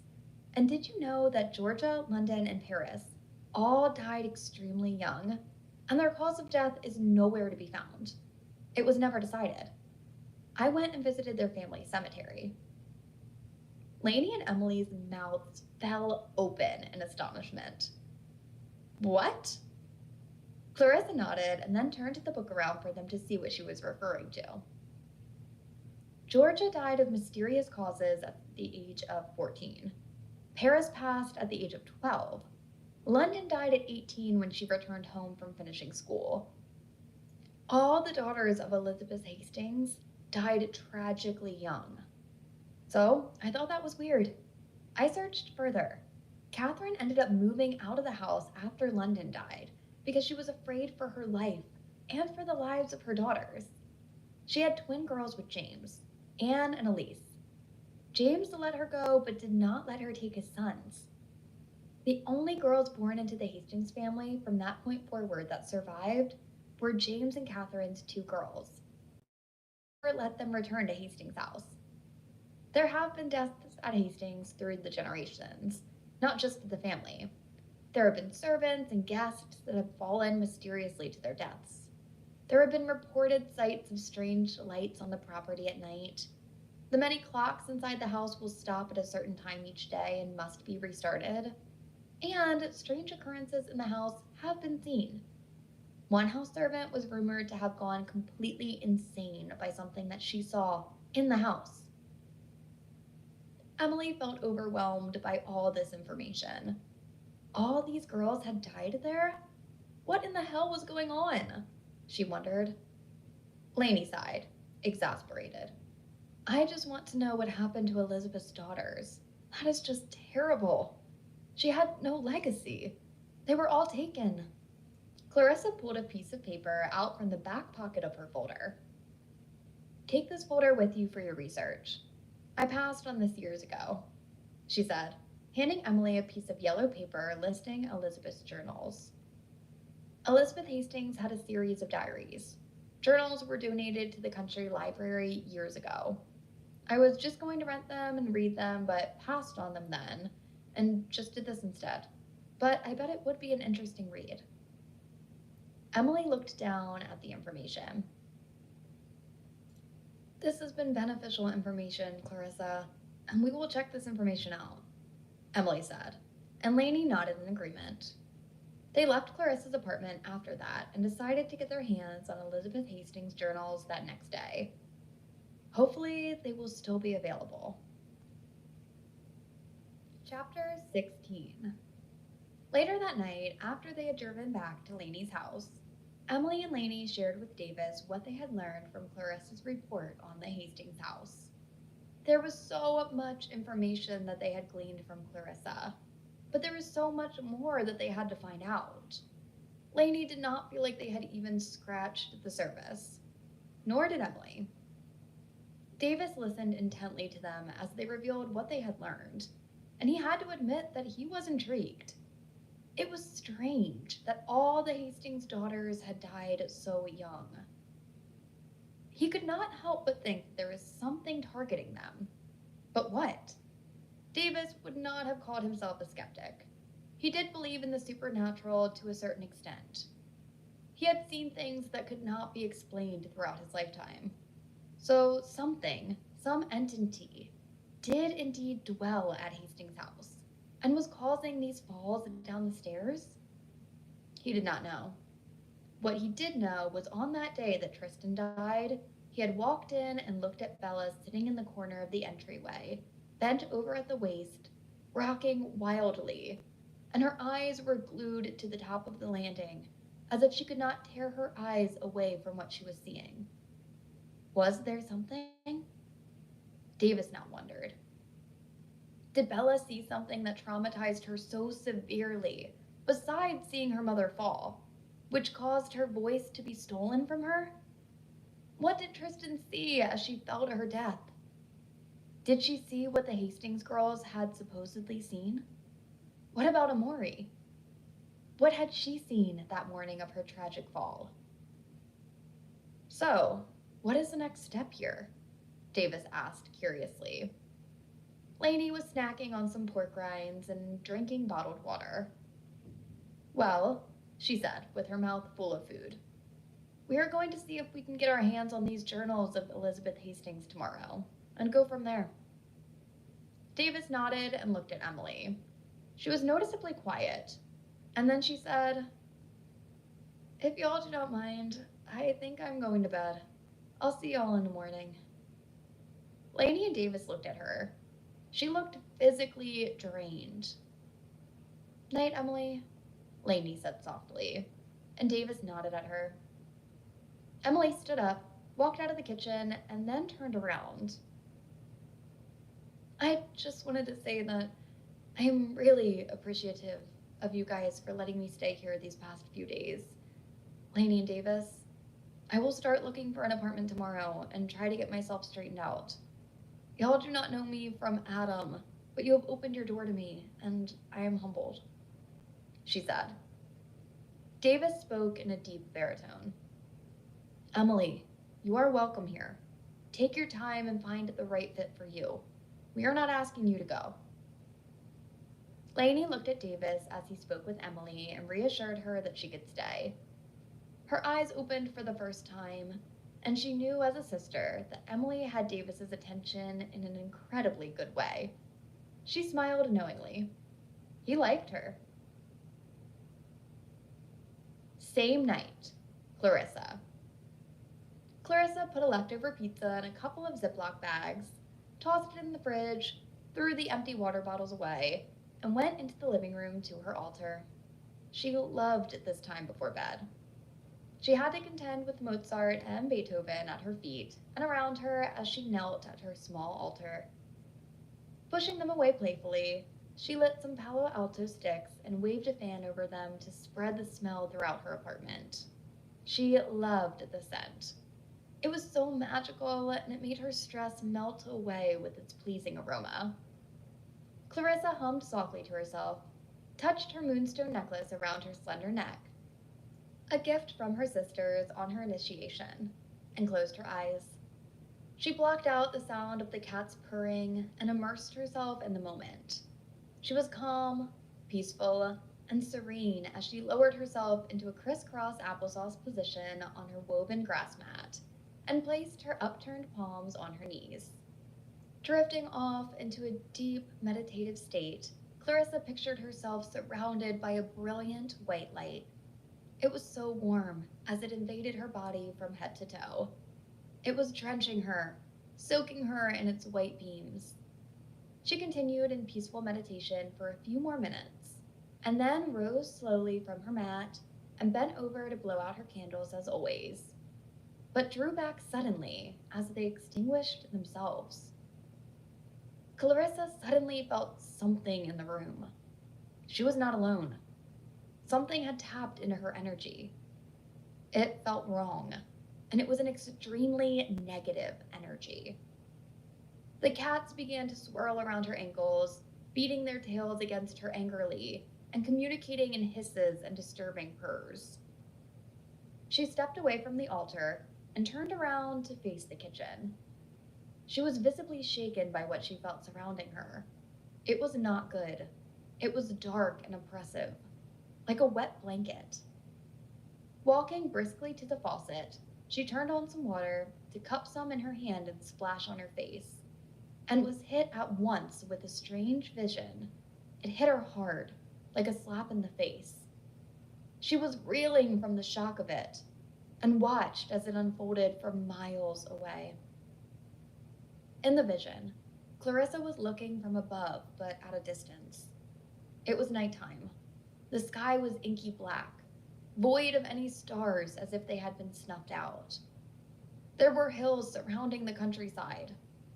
Just then, she saw a thin stream of vapor or blue fog coming rapidly from Hastings' house, urgently with a mission in mind. And that mission was the Griffin farm where Lainey lived. Clarissa grabbed her head and moaned as she saw the fog creep under the front door sneakily and wind up the small staircase to the top of the landing. It entered a room, and in the bed sleeping was Emily. "Oh God, no!" she shouted. She grabbed her cell phone quickly from the counter and dialed Lainey's number, which she had shared with Clarissa before she left that night. It rang once. She panicked. Lainey needed to answer the phone. It continued to ring, and then she heard a groggy voice. "Hello?" It was Lainey. Clarissa grabbed her chest. "Lainey, is Emily there with you?" she asked urgently. Lainey was silent. She was still half asleep and could not register what was happening or why Clarissa sounded so scared. "Yeah," she said slowly. As Clarissa watched in anguish, Emily slept peacefully beneath the covers. Suddenly, out of nowhere, it seemed as if the comforter was being lifted from her body in a deliberate and slow manner, like something or someone was toying with her, before it shot up and away from the bed. It flew across the room and collided against the wall, startling Emily awake. The room was pitch black. She could not make out anything. Her eyes expanded even further as fear overtook her. She was unable to breathe properly due to the panic. "Hello?" Emily whispered. Her voice shook uncontrollably as she asked, "Who's there?" "Lainey, Emily is in danger," she shouted into the phone. "Go to her room," she ordered. It finally registered with Lainey's foggy brain that something was very wrong. She opened her door and stepped out into the dark hallway. She heard nothing, but walked to Emily's door and turned the knob. It would not turn. Emily tried to get off the bed but could not. She was paralyzed, and then she heard someone whisper her name. Emily was scared as she felt herself levitate in the air and yet not be able to move an inch. She tried to scream for help, but it was as if her voice was sealed away. Lainey still could not get the door opened. "I can't do it," she shouted out of fear. Clarissa shouted back in a strict tone, "You must get her out of there. She is going to hurt her." Lainey dashed down the stairs and rushed towards Davis's room. As she pounded on the door twice, he opened it with a confused expression on his face. "What is wrong?" he asked quickly. Lainey put the phone on speaker so he could hear Clarissa saying, "You must get into that room. She is trying to kill her." Davis flew up the stairs and reached Emily's bedroom door. He tugged at it, but could not manage to get it open. "Move back," he shouted to Lainey and put all his might against the door. It opened with a thud on the second hit. Both Davis and Lainey were shocked as they saw Emily suspended in midair. struggling. Emily felt helpless. Please do not hurt me. Please do not hurt me, she silently prayed. Then she started to rotate as if turning on a rotisserie and faced downwards towards the bed. The mattress melted away, revealing a marble floor with Amori lying there, her body broken and twisted from her brutal death. Amori's neck hung at an odd angle, and she looked up at Emily before saying softly, "Emily." Davis and Laney acted fast and tried to get her down, but some invisible power kept her suspended in the air. She began to flail back and forth uncontrollably and screamed in her mind. Amori gave Emily an eerie grin before beckoning her with an outstretched arm. Emily felt herself fall down the staircase, one step at a time, unable to stop or control her movements. Her limbs hit the wooden steps hard as her arms and legs flew around without restraint.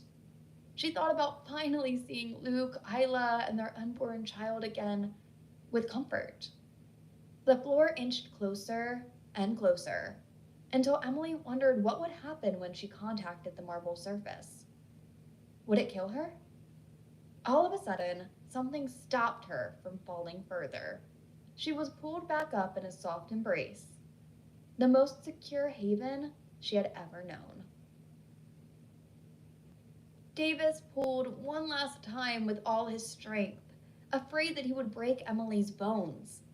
And finally, he got a good grip and broke the invisible chains holding her, pulling her to safety and into his grateful arms. Emily was in shock at first, and then she melted into Davis and began to cry. It was great, racking sobs. He rocked her slowly against him. She felt his warm, bare chest and felt his heartbeat beneath her splayed fingers. She was alive. "You are okay, Emily. You are okay. You are safe," he assured her. Laney wiped tears from her eyes with the back of her long sleeve and held the phone to her ear. "She's okay, Clarissa." Davis pulled her down. Clarissa felt relieved. She already knew that because the vision had evaporated just as quickly as it had materialized, and she was now left feeling physically and mentally drained. She collapsed on the couch. "Let me know how she is when she calms down," Clarissa said. Laney assured her that she would. Clarissa ended the call. Davis scooped Emily up into his arms. She was as weak as a kitten as he carried her out of the room, with Laney following close behind. "Carry her to my room," she told him. Davis passed by her door, though, and went downstairs with Emily. He took her to his room and laid her down in his bed. He turned and looked at Laney. "Sis, I do not know what in the fuck that was just now, but it tried to kill her. I will protect her tonight." His tone brokered no argument. She saw that gleam in his eyes. It was the look of a soldier preparing for battle with his game face on. She said nothing more. Chapter 17. Emily woke up covered in Davis's plush navy blue blanket. She stretched her legs out and met his body, pressing her foot into his left side. He stirred. He was lying across the foot of the bed with his arms folded on his stomach. She rose and looked at him, at his profile as he rested, and the night before hit her hard in the gut. Emily remembered everything. She collapsed against the pillows and blocked the sunlight streaming through the window above his desk with her arms. Was last night real? Had she almost died? Her lying in Davis's bed confirmed that it was true.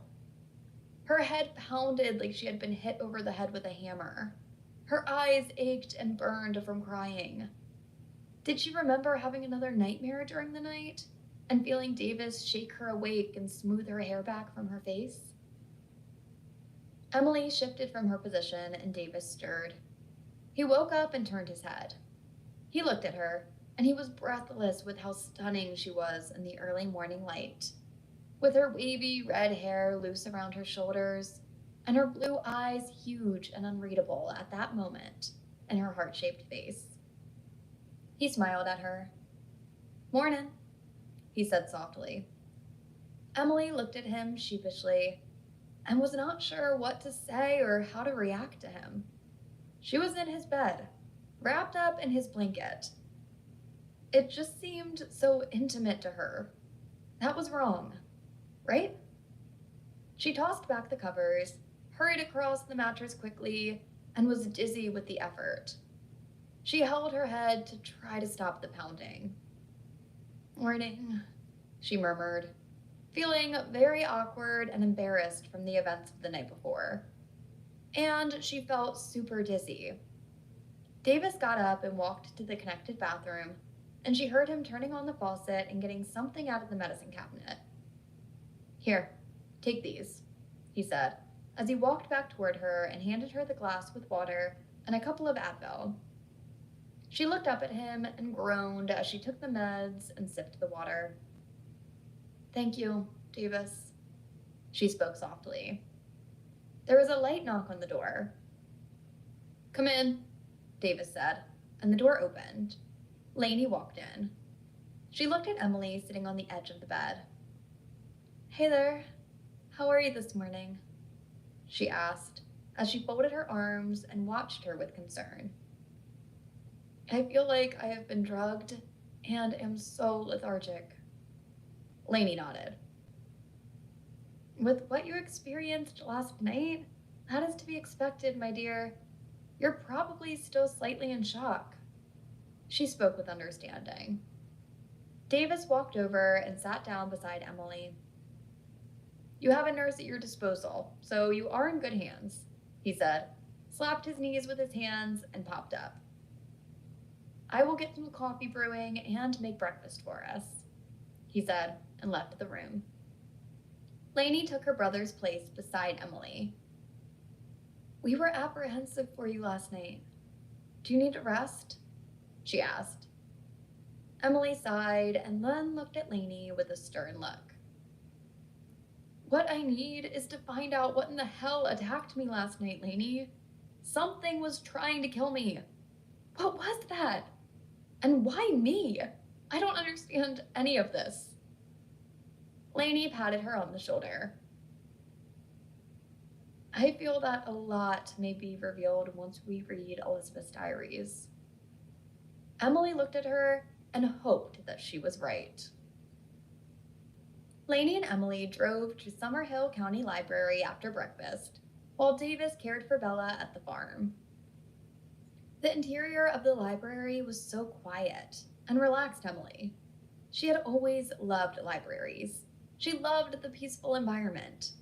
They walked up to the large and long counter, and a young woman with short blonde hair and a pleasing smile looked up from her computer. "How may I help you?" Lainey told her what they were looking for, and the librarian began to search. Her name tag said Grace. "Well, let's see if we can find that for you," she spoke. They waited at the desk for a few minutes, and then she said, "Yep, we have them, but they are located in the basement with the genealogies, etc." Lainey patted the top of the desk softly. "Great," she spoke. Grace smiled. "Y'all are welcome to wait up here while I find them, or you can also come down there. It may be a bit of a search for them because we always have historians and authors researching down in that area," she told them. "They could be scattered to the four winds, or we might be able to put our hands right on them," she chuckled. "You just never know in this place." Lainey and Emily opted to go down there with her. They descended a few flights of carpeted steps and then entered the basement section of the library. It was dark and gloomy, with old fluorescent fixtures that cast a yellow light and made everything look sickly and uninteresting to Emily. The three women walked down the aisles of books, which was almost overwhelming. There were so many journals, and they were all thrown haphazardly on shelves with no rhyme or reason. How could they find them in this mess? 3 gray metal bookcases reached from the top of the ceiling down to the floor. They decided they would separate, each going to a different place and look. Some time had passed, at least an hour, and with no success. Emily and Lainey were on the floor with piles of journals they had pulled from the shelves and stacked in front of them. They did not want to give up. They wanted to read them.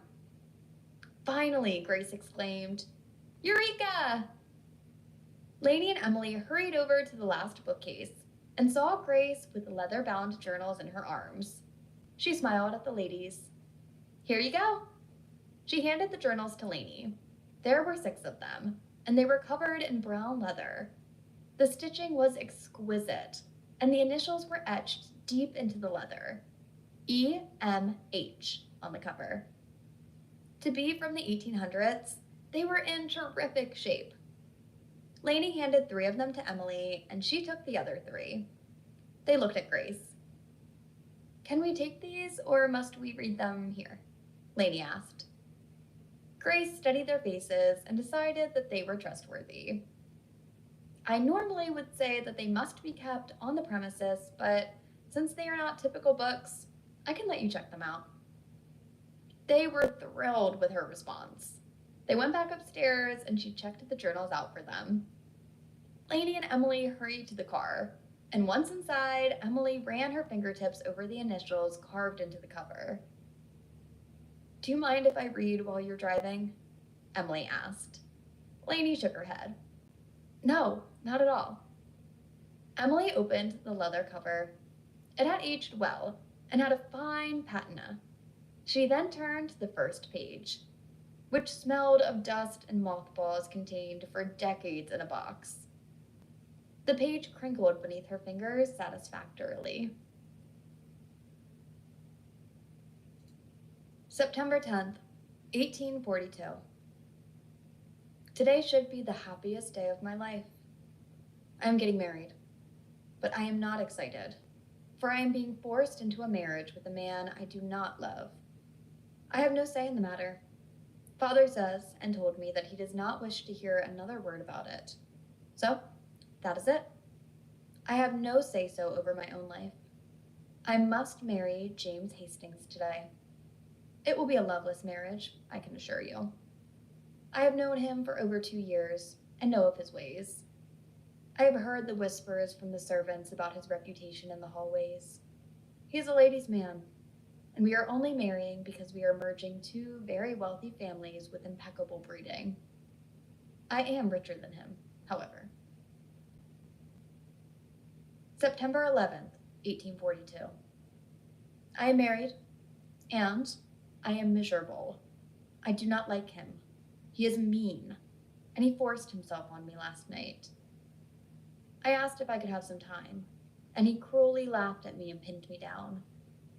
Marriage is not for women, but for men and their pleasures alone. It was so humiliating. I would not remember any more if I could, but I know he will return tonight. Emily flipped a few more pages. October 26, 1842. I may be expecting a child. I wake up so sick every morning, and I remember my mother being extremely ill with my younger siblings. If I am indeed pregnant, this will make James happy. His posterity is being preserved.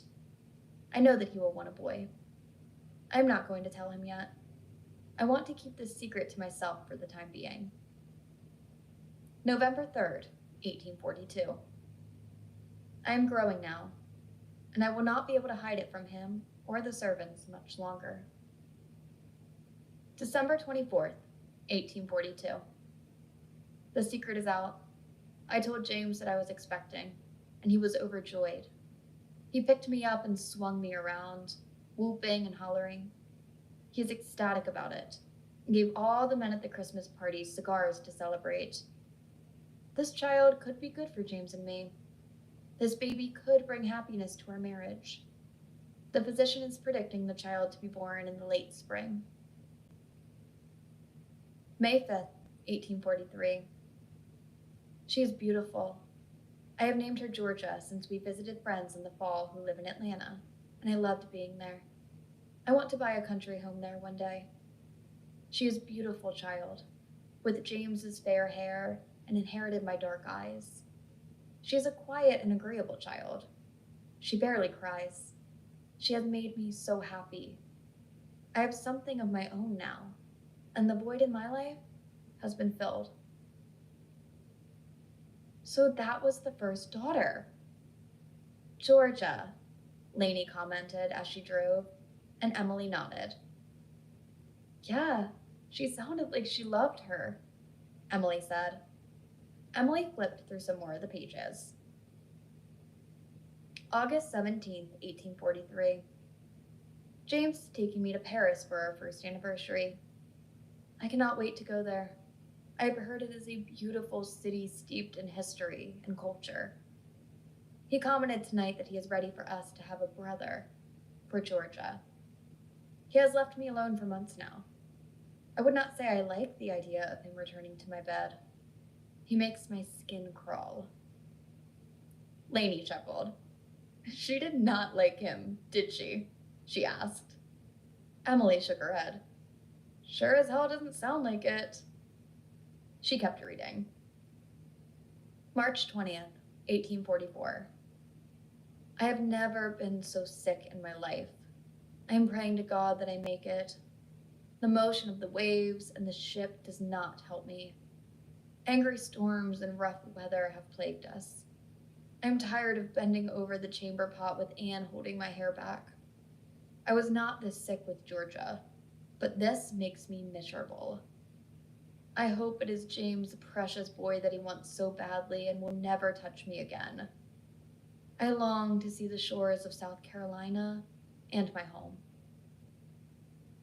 July 31st, 1844. Georgia has a sister. I named her Paris for my love of that city. James said that he would let me call her girls, and he would choose names for his sons.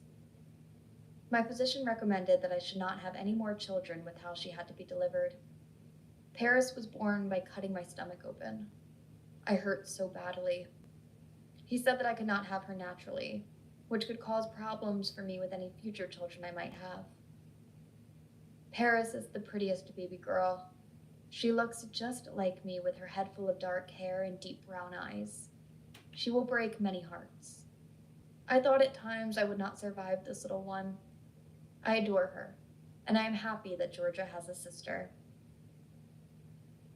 September 2nd, 1844. I hate James. He told me this morning that I need to do my wifely duty. Paris is not 2 months old yet, and he wants to be with me. He has been going down to the servants' quarters at night for quite some time now. I followed him tonight after dinner.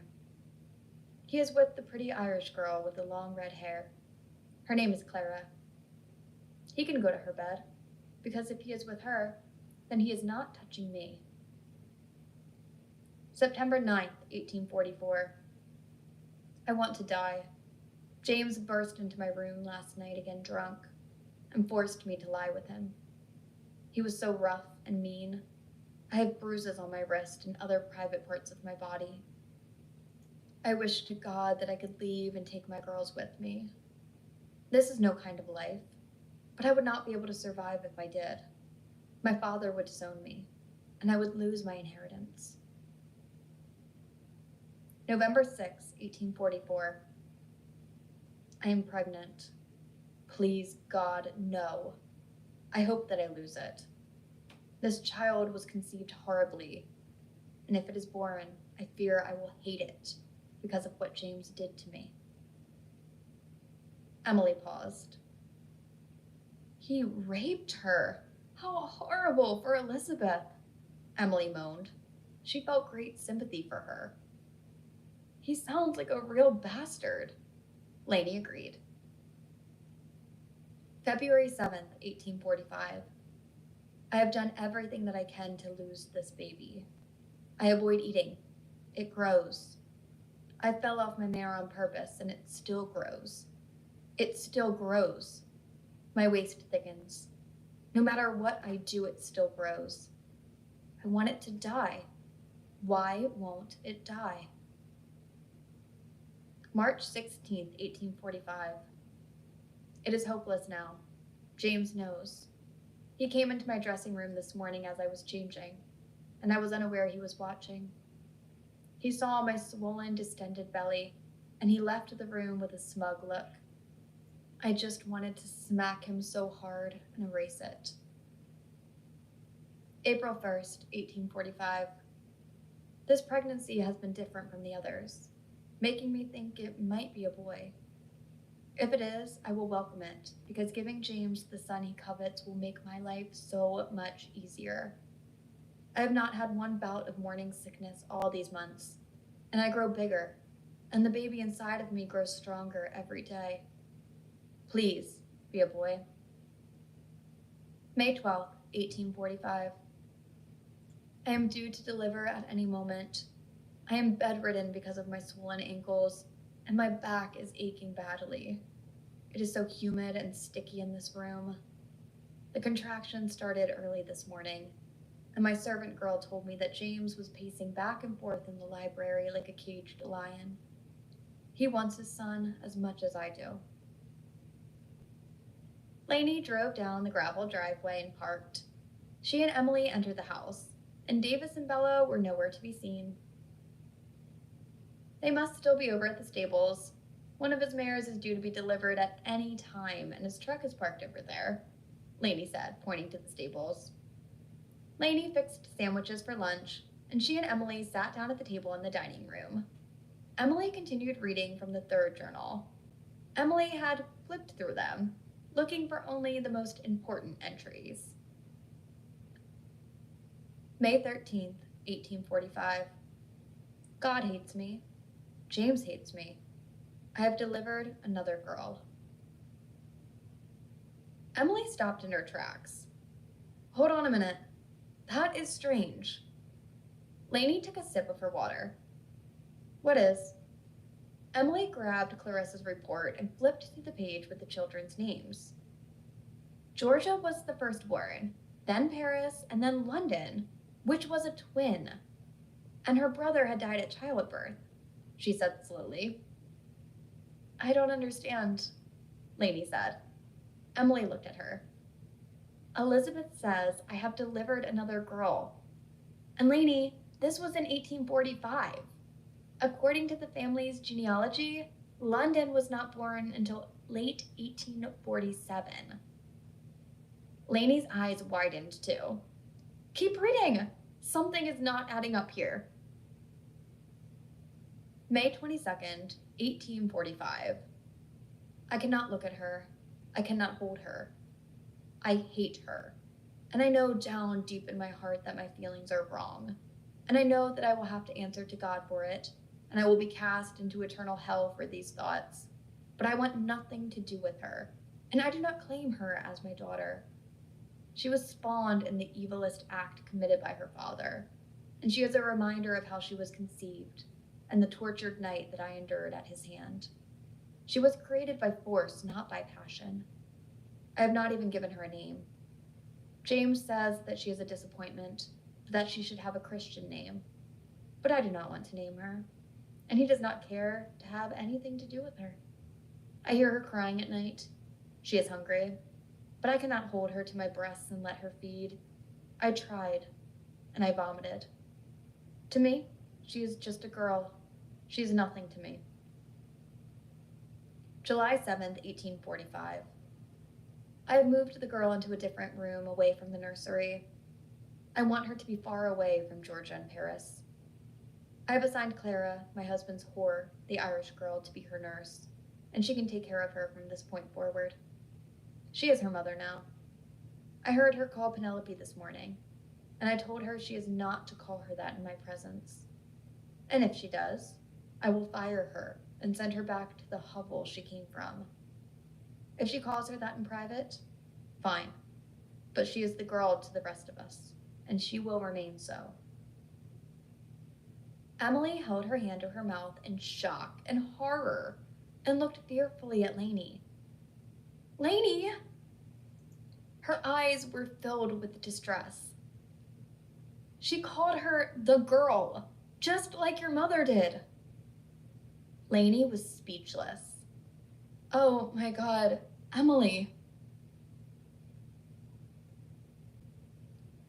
Chapter 18. Emily and Lainey were stunned into silence. The girl was Elizabeth's daughter, born of rape and rage. They could not even find words now. Lainey's ringtone shattered the silence. The phone vibrated on the tabletop. Emily jumped nervously. Lainey answered. Hello? Oh, hi, Clarissa, Lainey said. How is Emily today? Clarissa asked with concern. Lainey put the phone on speaker so that Emily could hear the conversation. Clarissa wants to know how you are, Emily, Lainey questioned. Speechless at the moment, she said, disturbed by what she had just read. Clarissa laughed. I did not know I was on speaker. And then she asked, any more occurrences throughout the night? Emily spoke softly. I had a nightmare, but not to the extent of being lifted off the bed and hanging close to the ceiling. I'm glad there was no ceiling fan with sharp blades, she added sarcastically. Clarissa chuckled lightly. I understand, Emily. There was a pause. So, did you all get your hands on the diaries? She asked quizzically. Lainey sighed. Yes, we did. Well? Clarissa prompted. Too much to try to explain over the phone, honestly. Lainey paused.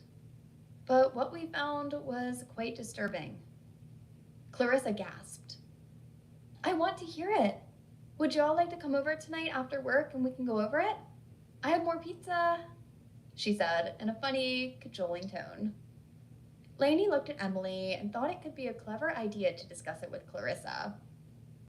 Want more pizza, Emily? Lainey asked and smiled. Emily sighed softly. Sure, why not? They made plans to be at Clarissa's apartment by 6:30 that night, and then Lainey stood up. Want to take a drive with me? Emily looked at Lainey curiously. To where? Lainey grabbed her car keys and opened the front door. To the Hastings Cemetery, she said with determination. Emily was on board. She pulled away from the table and followed Lainey out of the door. The heat was brutal and unrelenting as Lainey drove down the road towards Hastings' house and turned onto a dirt road just before she reached the entrance to the mansion. She descended the path and parked the car at the bottom of a steep hill, scattered with yellow and red wildflowers. Ready for a climb? Lainey asked, and Emily nodded but dreaded it in the excruciating heat. They climbed the hill slowly, and as they did so, Emily saw Hastings' house come into view, nestled in the valley. The house was stunning with its stately antebellum structure, and she saw an old black pickup truck parked beneath the willow trees. Emily wiped the sweat out of her eyes and asked Lainey, Do you think that is the caretaker's? Lainey nodded. Probably so, Lainey agreed. Here we are, Lainey said as they approached a smaller set of iron gates that surrounded the medium-sized cemetery. Just like the entrance to the mansion, these gates had a rusted horse head knob. As Lainey pulled it open, it squeaked in complaint. They stepped through and into the family graveyard. There were many tombstones, but Emily's attention was immediately drawn to the two large white granite mausoleums at the center of the graveyard. This must be James and Elizabeth Hastings, she said. They walked up to the two structures, and sure enough, one said James David Hastings, and the other one said Catherine Snow Hastings, much to their surprise. What? Lainey exclaimed. They were both stunned into silence once again. James did not have his first wife, Elizabeth, lying beside him in death, but the body of his second wife, Catherine? So where was Elizabeth's grave? Lainey and Emily wandered around to the tombstones and saw where many Hastings had been laid to rest throughout the centuries. Finally, at the back of the cemetery, more miniature tombstones were nestled under the sad-looking weeping willow trees. There was a smaller gate that led into that section of the graveyard. The clouds suddenly covered the sun, casting the tombstones in gray shadows. "Let's see what we have here," Lainey stated. She walked up to the first tombstone, and her brown eyes widened considerably. "Well, here is Elizabeth," she said shockingly, brushing a stray weed away from her carved name in the granite. Emily could not believe it. She had a very plain tombstone with only her name engraved. She was a prominent lady. This was where she had been laid to rest? James was a real dog, she thought sadly. There was no engraving or anything, just her name, Elizabeth Rochester Hastings. "I do not believe this, Lainey," she murmured. Beside Elizabeth's grave, there was Georgia May Hastings. There was no date of death, just her name. They passed across Paris Mary Hastings and came to James Edward Hastings, whose tombstone read, "James Edward Hastings, taken so quickly from us, but resting with the angels. We will miss you, son." "Wow," Lainey said angrily. James wanted to ensure that he honored his boy, but not his own daughters? It was so unfortunate. Then they came to another plain stone that read, "London Anne Hastings." A breeze blew through the trees and cooled their necks where sweat had gathered from the heat. There was no other tombstone for the girl. "I just cannot believe it. I do not understand how a man, a father, can be so cruel to his flesh and blood," Emily asked. Her eyes were wet with tears. She had not been able to afford the stones that she wanted for Luke, Isla, and Nathan, but thankfully her in-laws could afford them, and she was grateful to them for that. Lainey bowed her head. "It's just too horrible for words." They walked together to the front of the cemetery and saw a cluster of tombstones toward the right of Catherine's mausoleum. There was yet another tiny gate. Emily pushed it open and they walked up to the graves. "Here are the important ones, apparently," Lainey commented dryly.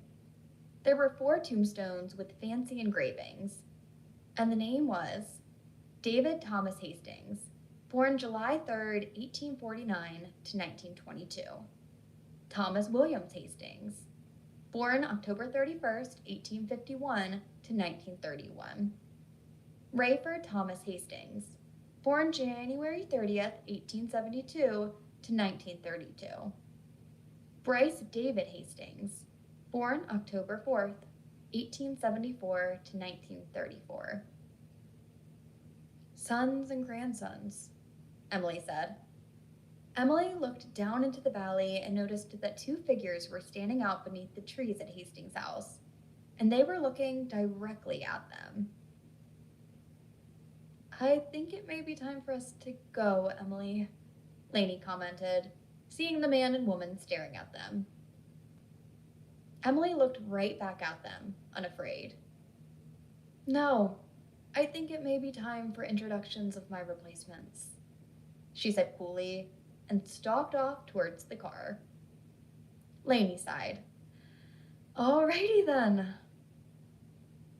Lainey drove through the gates of Hastings' house and parked next to the old Ford pickup. The man and woman had disappeared quickly when they saw the car coming down the road from the cemetery. Lainey chuckled. "Well, they sure did scatter quickly," she said humorously. Emily opened the car door and stepped back into the unbearable heat, and Lainey followed suit. She strode up to the front porch, climbed the steps, and raised her hand to knock on the door. There was no answer. She hit again, and still no response.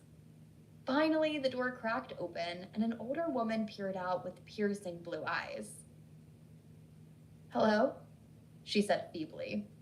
Emily stepped forward. Hi, my name is Emily, she said softly. The older woman, who was, Emily surmised, in her late 70s, stared at her curiously. Hello, Emily, she said. How can I help you? Her voice was clipped. I am here to gather the rest of my things, Emily said in a cheery tone. The woman looked at her with untrusting eyes. Your things? She asked. Yes, I was the caretaker for this place for about 2 days before I had to leave.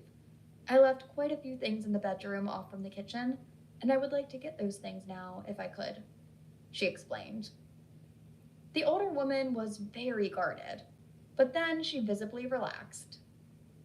Ah, I wondered whose things those were. Come on in and out of the heat.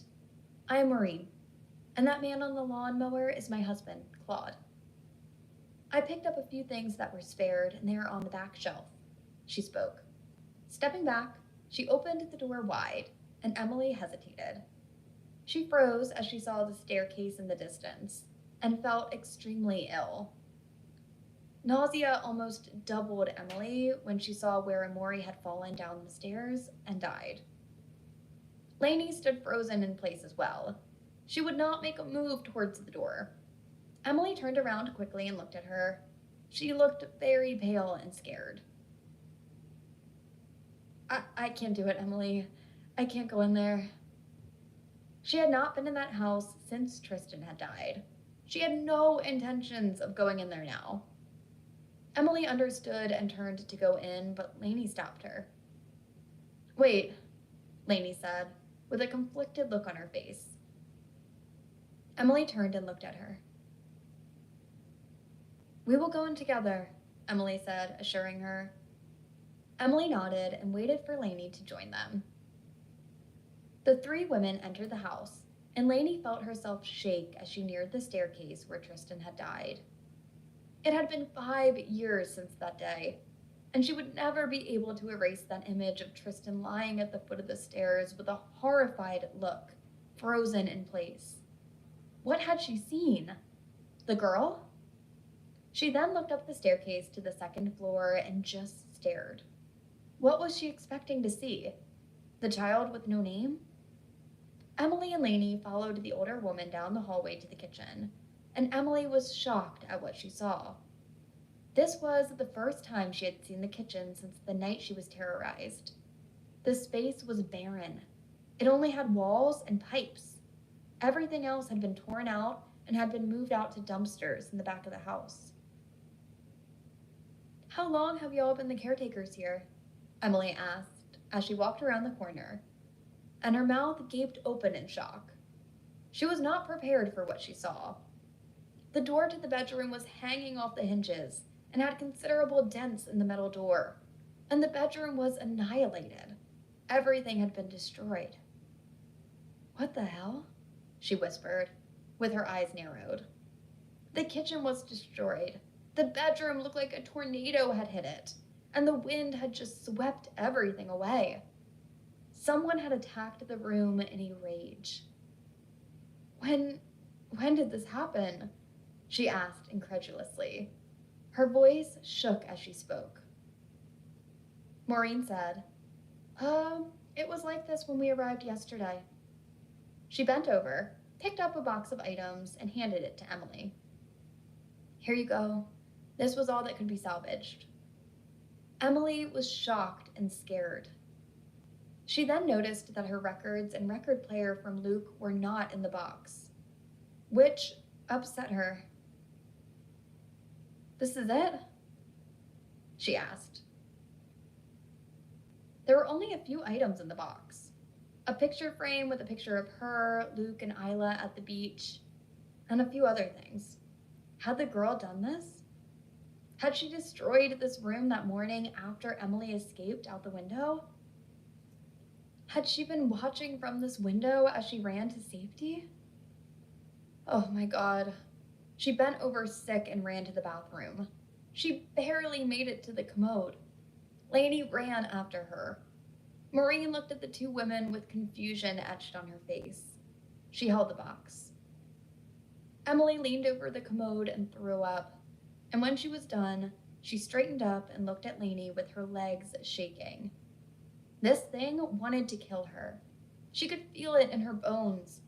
The attack here, the attack at Lainey's house, and now seeing the bedroom destroyed.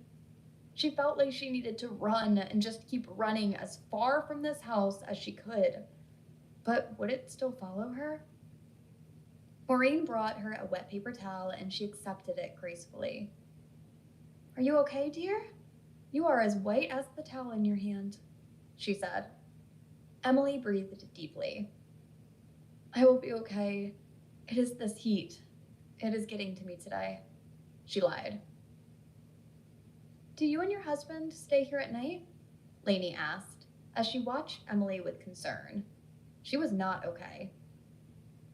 Maureen laughed aloud. "Oh no, you could not pay us enough to stay in this house at night," she said, smiling. And then the smile disappeared, replaced by a frown. Emily lowered the towel from her face and reached for the box. Maureen handed it over to her. "Why? Have you seen things?" she asked softly. Maureen walked out of the kitchen and back into the front entryway. She looked up the stairs, and her voice was barely above a whisper as she spoke. "I am fine being down here dusting and the like while Claude is outside doing chores around the property. But I will not go upstairs alone. Clyde must be with me," she said in a respectful tone, as if someone was listening to her, and she had to choose her words carefully. Lainey questioned her. "Why? What have you seen? I ask for a reason, Mrs. Maureen." Maureen looked back up the stairs and then turned and looked back at them. "I have seen, I have heard, I have felt," she said in the most dreadful tone. Emily turned away from them and walked quickly down the hallway, through the kitchen and back into the bedroom. She opened the door to the closet and breathed a huge sigh of relief. She smiled. The red record player and records were tucked away where she had placed them. She grabbed them and then hurried back to the front of the house. Lainey looked at her, but did not question why she had disappeared. "I found what I came for. We can go now," Emily said hurriedly. Then she turned back around and looked at Maureen. "Do you get nauseous when you go upstairs and walk down the hallway to the right?" Maureen looked at her. Emily was unsure that she would, but the old lady responded. "Yes, I do not walk down that hallway anymore. Claude and I both stay away from that part of the house," she said. "Have you ever felt anything on the stairs or above, on the landing?" Emily asked. Maureen looked at her sternly and guided them to the front door with her hands on their backs. She was almost pushing them. They opened the door and stepped out onto the grand porch. They were shocked at her strength. "If you are referring to the house being haunted, yes, it is haunted, and has been haunted for generations. I mind my business, as does my husband, and we do not stir things up. We leave it alone. It is safer that way. Please take my advice and do the same. You will be better off for it," she said, and slammed the door and locked it. Chapter 19. Emily, Lainey, and Clarissa curled up on the couch after eating pizza and drinking red wine, and each one took a journal. They would read an excerpt when something jumped out at them. Clarissa was shocked by what she had learned from Emily and Lainey about the entries in the first 3 journals of Elizabeth, and she was appalled at how the daughters' graves were not dated. They could figure out dates, though, from the date they were born, so that was not an issue. Still, to not have anything but their names engraved, it was wrong. "Listen to this, y'all," Lainey said excitedly. May 13th, 1846. "She is a year old today. The girl. I should have sent her away. Why did I keep her here? What was I thinking? I was not. She will look at me as I pass her in the hall with those dark eyes. My eyes. She looks more like me than Georgia and Paris do. They want to play with her, but I will not let them. I do not want them to have anything to do with her, and I have told them to stay away from the girl. How sad, Emily commented. She should have sent her away rather than subject her to this cruelty, she said. Lainey flipped through some more pages, and her face went white as she scanned the entry. Oh my God. Emily and Clarissa looked up from the journals that they were scanning slowly. What? Emily questioned. Listen to this, Lainey said gravely. December 25th, 1846. I am so angry right now that I am shaking. I purchased beautiful china dolls for Georgia and Paris for their Christmas present. I had them sent from Paris, and that girl has ruined everything. My daughters were playing with their new gifts in the ballroom, and that girl walked in, grabbed Paris's doll, and slammed it down on the floor, breaking her face. I heard Paris crying, and I ran to her. She held the broken beauty in her hand and pointed at the girl standing by the piano. I walked over, and I hit her. I struck her across the face, and she fell. She did not cry. She just stood up and looked at me. I screamed at Clara to get her and get the girl out of my sight. I'm going to send her somewhere. I do not want to see her face again. January 10th, 1847. James will not let me send her away. He said she was our daughter and would remain under this roof. I do not know what to do. I feel so helpless. Clarissa's mouth was open wide. She hates her. I mean, she really hates her. At least James is standing firm on her staying there at Hastings, she said. Lainey slammed her journal down angrily. But what kind of life was that for the girl? She wasn't just a girl. She was a baby girl, a fucking human being. And she smacked her down, she said incredulously. She should have been horsewhipped.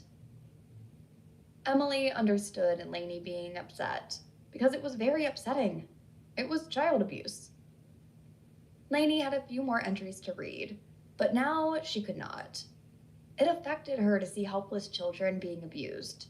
It always had, but she witnessed it too much in her line of work as a nurse. Clarissa opened the next journal and cleared her throat. March 17th, 1847. The girl is watching me. I saw her tonight, peeking around the corner as I played the piano. The music draws her attention. She was looking at me with no expression. I turned on my seat and looked at her. Our eyes bore into each other. She did not look away from me. She was not intimidated by me in the least. She looked at me as if she hated me. Does she remember me hitting her? She looks at me as if she does. I turned back around, and she went away. May 20th, 1847. I've decided to have a lock installed on her door. She sneaks out of her room at night and goes into the nursery. Georgia told me that she plays with her toys at night while she thinks she is sleeping, and Paris says she takes things. I will put a stop to this now. August 2nd, 1847. Why must the girl provoke me? She likes to try my patience. I had the Somerville Ladies Association over today for afternoon tea, and I expressly forbid Clara to let the girl be seen. During tea in the ballroom, I caught her standing at the bottom of the staircase, looking at us. The old dowaggers asked who she was and commented that she was such a pretty child, to make her come closer so that they could see her better. I told them that she was a servant girl, and a very curious one at that, and laughed it off. When they left, I ordered her to go to her room, and told her that she would not come out until I said so. For good measure, I locked the door. The little mouse will no longer wander around in the dark or disobey me. Sorry, little mouse. October 31st, 1847. She has been in the room for a full day now, with no food and no light. She tried me again and took one of Paris's dresses and dragged it around on the floor. The dress is contaminated now. She can play with it as much as she wants, locked in her room. Clara asked me if she could give her some food. She said she was crying at the door and begging to leave. She said she was too small to be left alone in a room. Clara received a solid slap across her face for the effort. Good. Maybe the girl has learned her lesson. Emily stood up and raked her fingers through her hair. This is too much. She has locked this little girl, this little toddler, in a room alone for a day without food? Oh my God, she moaned, pacing back and forth across the floor. We can take a break, Emily, Clarissa said softly. Emily glanced at her. No, I'm okay. I just want to get through this, she assured them. December 8th, 1847. Thank God, I've miscarried. This is the second one that I've lost. I do not want any more children by that monster. At times, I wish that he were dead. I've thought about killing him myself. I've thought about killing him while he is sleeping. He deserves a horrible death for what he does to me. May 26, 1848. James insisted that I have dresses made for the girl now. He said that she was prettier than Georgia and Paris. Her dresses will be plain and bland, just as she is. I will see to it. He loves to provoke me, just as she does. They are so much alike. I'm sure that Clara has told her that I am her mother. Why else would the girl look at me the way she does? October 10th, 1848. I am cursed with another pregnancy. I am so sick, and all that I can do is lay in bed. I think that it will be around April. December 9th, 1848. I woke up from my nap. This baby is draining me of all my energy, and all that I can do is lay down. I woke up, and the girl was standing in the doorway looking at me. She is growing fast and stares at me as if she can see into my soul, and she looks at me as if she can read my thoughts. She boldly walked up to the side of the bed and smiled at me. I screamed out for Clara, but she did not come right away. Not before the girl called me Mama. February 23rd, 1849. I am carrying twins. I am huge and miserable. I am bedridden and I am terrified. I may die from this. March 6, 1849. The girl broke Georgia's parasol and came running to me crying. I ordered Clara to bring the girl to me. I made the girl get down on her knees and stay there until she said she was sorry. She would not say it. She is still on the floor now. I will not let her leave until she says it. March 6, 1849. The contractions are coming faster now. They started this morning and they hurt so bad. I feel as if I am being ripped apart. James told the girl that she could get up and leave, but I told him no, that I was punishing her for her disobedience towards me. March 6, 1849. I am sure her legs are bruised and maybe even bleeding, but she will not apologize. It is dark outside, and I hope the doctor will be here soon. I am hurting so bad. I want to scream. I want to break something or someone and make them feel pain too. These babies are tearing me apart. I ordered Clara to bring the belt that hung on James' dressing room door and made the girl stand up this afternoon. She would not do it, so I spanked her where she knelt on the floor. I whipped her. Many lashes were administered to her legs, back, and buttocks. She fell over on her back, so I continued spanking her on her arms, head, wherever I could reach. Would she not cry? Why won't she cry? Even with welts and blood, she will not cry.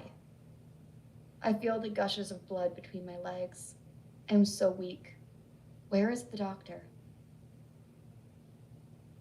That is the last entry, Emily said, closing the journal. Chapter 20. It was hushed in the room. None of the women made a sound. They had no words. What Elizabeth had put this innocent girl, this child, through was simply wrong. There is no doubt that Elizabeth was raped by James, and that was a terrible thing. But nothing excused her behavior. No child deserves to be beaten and mistreated. Lainey and Emily left Clarissa's apartment and drove back to the house. They were so silent. Davis walked in the back door into the mudroom and removed his boots. He walked into the kitchen, where Lainey and Emily sat around the island and noticed their grave faces. "You can hear a pin drop in here," he smiled. "How did tonight go? Did you all find anything out?" he asked curiously. Lainey and Emily were sitting on the island, heads bowed in contemplation and expressionless. Lainey finally spoke up. "Davis, Elizabeth was brutally abusive to Penelope." He grabbed a chilled beer bottle from the fridge and sat by Emily. His knee brushed against her leg, and Emily felt it. She did not move away. Davis's voice was deep. "I'm sorry, who was Penelope?" he asked. "I'm trying to catch up," he added. Lainey responded softly. "Elizabeth never gave her daughter a name. She just called her the girl. She had a servant girl whom her husband, James, was sleeping with, and she took pity on the child and named her Penelope." Davis picked up one of the journals and flipped through it absent-mindedly. Emily spoke up. "We honestly do not know where to go from here. We feel like we have hit a major dead end. The journals ended, and we know that Elizabeth died, but what happened to Penelope?" Lainey agreed with her. "Yeah, not sure how to figure the rest of this out." Davis stopped rifling through the pages and flipped the journal over in his hands, running his fingers over a small gold label. "How about here?" he said. He shoved the book over to Emily.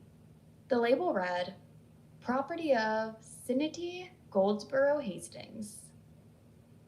Emily read aloud. Lainey's eyes widened. "Sinity Goldsboro Hastings it is. We will reach out to her tomorrow morning, and hopefully she's still alive and will talk to us. She lives in Crosswind, which is close to here." Emily could not sleep. She was so disturbed by Elizabeth's treatment of the girl. Davis had insisted, since the night of the attack, that she was not to sleep alone anymore. So he made a pallet on his floor, and she slept in his bed. She felt horrible about it, but there was no arguing with him. She rose from the bed, tossed back the covers, and climbed out, trying not to make any noise. She looked back at Davis lying on the floor, and placing her hand on the knob, she turned it slowly. "Where are you going, Emily?" Davis's voice was low, a whisper in the dark room. She jumped, startled. "To get some water," she said. Davis sat up and grabbed his cell phone to supply light. He stood up and walked over to her. "I don't want you alone for even 1 minute, Emily. Not after what happened the other night." He spoke softly, raised his hand, and cupped her cheek, brushing a finger over her high cheekbone. Emily shivered from his touch. She gasped lightly. "Even to go to the bathroom?" she teased. And there was just a hint of a smile on her lovely features. Was she flirting with this man? Davis stepped closer to her, and his voice had a husky quality to it now. "I might let you do that alone, Em," he teased. He called her Em, and it warmed her from the inside out. This man, he was making her breathless with his closeness to her. She stepped back, opened the bedroom door, and entered the darkened hallway. He followed her, but at a distance. She reached into the cabinet, pulled out a glass, and filled it with tap water from the sink. She stared out the window into the night as she took a sip from the glass. "Penny for your thoughts?" Davis spoke behind her, leaning against the fridge with his arms folded. She sighed and rubbed her neck with her hand.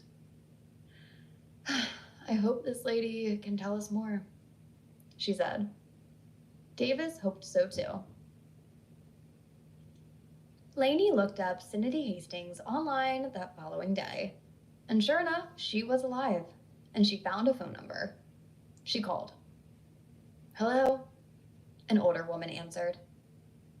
"Yes, may I speak with Cindy Hastings?" There was silence on the other side of the phone. "This is she." Lainey explained who she was and was looking for information on Hastings' house. She said she had always been interested in the house, but that information was minimal. Lainey also informed Cindy that she had read the donated journals of Elizabeth Hastings, and that it just came to a halt after Elizabeth passed, but she had a lot of questions still. "Well," Cindy said, in a southern accent that was graceful and dignified in tone, "I was hosting a meeting today with the Historical Society, but I canceled it because I am under the weather. However, I would be willing to speak with you this afternoon, if that works for you, dear." Lainey smiled. "That will be great." Cindy gave her the address and told her that she would see her then. "Would you mind if I bring someone else with me?" The older woman responded. "Of course not, dear." The call ended. Emily was thrilled to hear that they were meeting with the woman. She could tell them more about the history of the place. She hoped. Cindy Hastings' home was a 1900s farmhouse, completely renovated with a wraparound porch with white rockers. It had Queen Anne posts and railings, and on the bars were baskets with hanging ferns drooped down becomingly. It was rainy, and Cindy graciously welcomed them in and led them into a large, brightly lit sunroom with recessed lighting, full of plants of different varieties. The inside of the house was very practical and simplistic, and had so much rustic charm. "Y'all have a seat here," she said, "and we can chat." She had little watercress finger sandwiches on a yellow plate, and a glass pitcher of peach tea filled with small ice cubes, with 3 glasses for each of them on the side. She knew all about hospitality. Cindy Hastings was a handsome older woman in her 80s with a short white bob that framed her features, and the brightest blue eyes. She was very fair and had a few wrinkles, and her mind was brilliant. She must have been quite the beauty back in her day, Emily thought, as the older woman poured them each tea and placed 2 sandwiches on their plates. She was slender and wore a light green caftan, white linen lounge pants that flowed with the movements of her body. She sat down across from them in a high-backed chair. They felt like they were in the presence of a queen with how she carried herself so regally.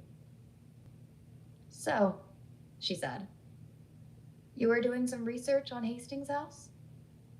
Lainey sipped her tea, and Emily responded. "Yes, we would love to know more about the history of the house. We read Elizabeth Hastings' journals that you donated some time ago, and now we want to learn more," Emily continued. "I was there for a couple of days and had to leave," she said. Cindy raised one perfectly arched brown eyebrow. "Why?" she asked slowly. Emily did not even know how to go about explaining the encounter there. She stopped speaking. Cindy sipped her tea and then sat her glass on a marble coaster. Lainey spoke plainly. "Ma'am, have you heard about the girl?" she asked plainly. Cindy folded her arms in her lap and spoke. Her voice was wistful. I was married to Parker Hastings for 48 years. He passed away 2 years ago here in the home he loved dearly. I will never forget it. I was a new bride of 21 when he first took me to Hastings House. I met him at one of my beauty pageants. It was love at first sight for both of us, and we married at once. We eloped, she said, with a small smile. She continued. It was a chilly, snowy day in December, and his mother and father, Thomas and Rose, had thrown us a party. They were upset at Parker at first, but they came around to the idea and invited us over so that they could meet me. She stood up and walked over to the fireplace made of fire brick, and the huge mahogany mantel was covered with photos and silver picture frames of Parker and Cinity's family down through the years. She gazed at the pictures with fondness. They had invited many people to celebrate that afternoon, and it was so loud. I got nervous about all the attention and escaped upstairs to look around. Lainey and Emily waited anxiously. I climbed that grand staircase, and when I got to the top of it, I turned to the left and went down the hallway. I had never been in such a large, beautiful home as Hastings, and I was mesmerized with all the larger rooms, fine furniture, and the like. Cindy paused. She turned and looked at Lainey and Emily. I was snooping around in the main bedroom, picking up perfume bottles from off the vanity and sniffing them, and I heard laughter. It was soft. I thought a child was behind me, so I turned. She sat back down in her chair. There was nothing there. I walked back out into the hallway and looked. There was nothing there. So I turned to go down the stairs and I heard it again. The laughter. I turned and looked down the opposite hallway to the right. Cinity's voice trembled slightly. Down at the end of this dark corridor was a stream of gloomy light from an open bedroom door. I saw a child step out of the shadows, and she slowly started walking towards me. So slowly, as if in slow motion. I heard her laughter again. So I said hello to her, and then she stopped. I thought she wanted to play or something. She was young and small. She was looking at me with her head turned oddly. I told her who I was and I asked her name. Emily leaned forward with her hands on her knees. She waited. What did she say? Lainey asked. Cinity's eyes were closed, as if reliving that moment many years ago. She said nothing. She started walking toward me faster than before. I realized that the girl was not normal in how she walked. I turned away from her, getting scared that I was up there alone with her, and stared down the staircase. And that is when it happened. Emily gasped. What? I was pushed violently in my back by this thing and started falling. Lainey and Emily's mouths gaped open. It was so evil, what I felt in that hallway, girls. She wanted to hurt me, to kill me. I was screaming, and Parker was able to come and get me and catch me. Oh my God, Emily said, covering her hand with her mouth. Cindy opened her eyes. I never went back upstairs again. I did not want to go back to the house, to be honest, but I had to, down through the years. Did you see her? Lainey asked. Cindy shook her head. Not clearly, but I could tell that she was wearing a dress. It looked old-fashioned with ruffles and had a high collar. That was all I could see, she told them. Do you know who she is? Lainey asked softly. Cindy looked at them and took a sip of tea. He said that there had been rumors for centuries of a violent spirit that had passed away at Hastings House, and that she was the girl. He said that the rumor was that she had pushed many to their deaths down the staircase, and she wandered the dark corridors of Hastings House, searching for her next victims. She finished. Do you know any of the history of the girl? Lainey asked again. I only read those diaries as you did, and they scared me so badly that when his mother bequeathed the journals to Parker, I had them donated to the library.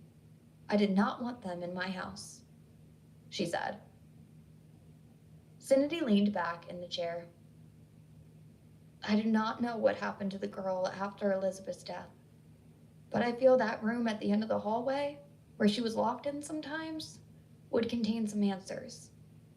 She died in that house, but I am not sure how. It was very violent for her to seek vengeance, as she has for all these years. That is your next place to search. The locked room.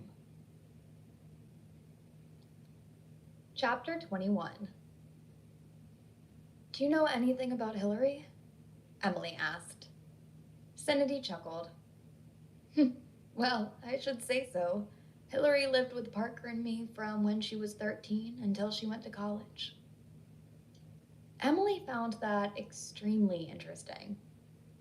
Why? With a grand house like Hastings, why would she want to leave? Cindy sighed and stacked the plates and gathered the empty glasses. Hillary hated Hastings, she said plainly. Why?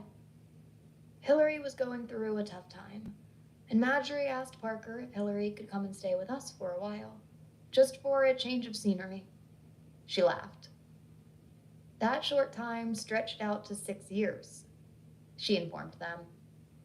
Emily remembered the abrupt way Hillary had hung up on her that day on the phone. It was so rude. When did she tell her about Amori dying? To hang up? She would have strangled her if she could have gotten her hands around her neck at that moment. Did she ever say anything? Cindy shook her head. Sadly, Hillary did not open up to me as much as she did to her uncle. She and Parker had a special bond since she was born, but I know that she never wished to return to Hastings, and she would fight against him whenever he brought it up.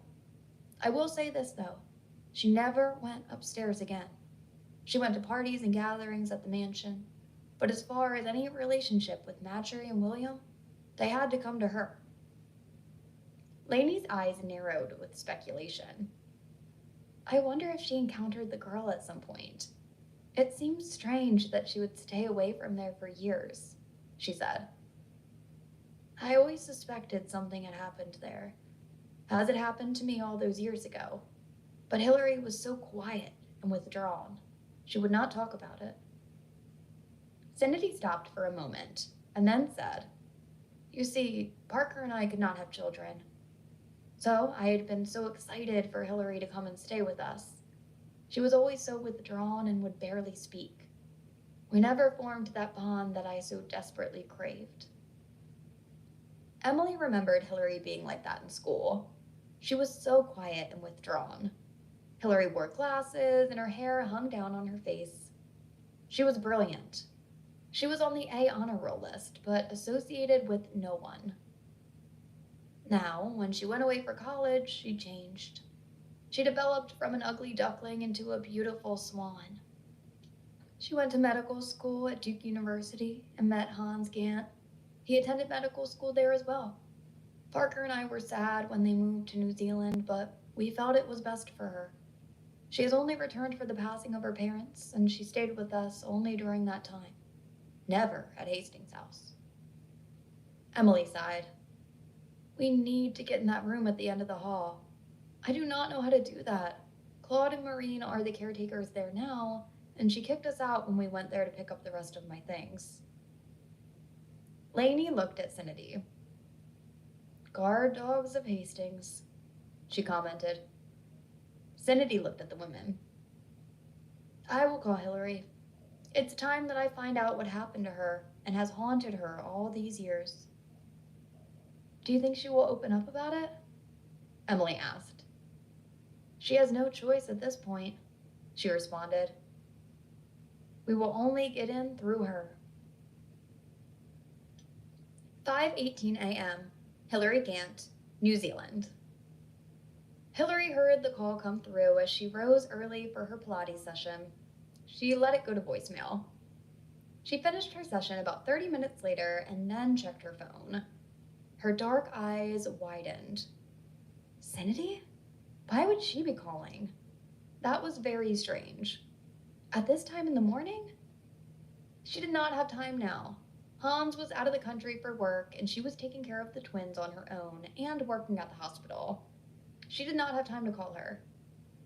After she woke up Spencer and Anastasia, she fixed breakfast, dressed them, and then dropped them off at school and drove to the hospital. She took her bag out of the car and slung it on her shoulder. The phone rang. She looked down. It was Cindy again. Okay, she had rung twice now. Furthermore, she let it go to voicemail. Cindy left another message. This time, Hillary listened to it. Hillary, I need you to call me as soon as you get this message, please. It is imperative. I need help explaining things here, though. Please call me today. I will be waiting for your call. What had happened at Hastings' house this time? God, she wished she could sell it and finish it. But she could not do that because of that damn promise to her mother. She entered the hospital, opened the door to her office, and entered the room, shutting the door behind her. She sat down with a sigh in her white leather swivel chair and called Cindy. She answered at once. Hillary, thank you for calling me back, she said with urgency in her tone, which Hillary detected at once in her southern accent. There was no time for pleasantries. Cut to the chase, Cindy. I really don't have a lot of time to spare. She sounded so curt, but that was Hillary's makeup. She did not like anything or anyone that brought back memories of her childhood and teenage years in Summerhill. Cindy blew out her breath. I need your assistance, Hillary. Do you remember talking to a young lady called Emily? She asked. There was silence. I do, she said in a guarded tone. Cindy continued. She came to see me this afternoon, and her friend Lainey. Hillary felt her blood pressure rising. For what? She demanded to know. Cindy remained calm. They read Elizabeth's journals and wanted to know more. Hillary let out some choice words and then blew into the receiver. Did you let these strange women in your house? What were you thinking? That Emily was in Hastings for only a couple of days and did so much damage, and I am having to pay to fix it, she yelled.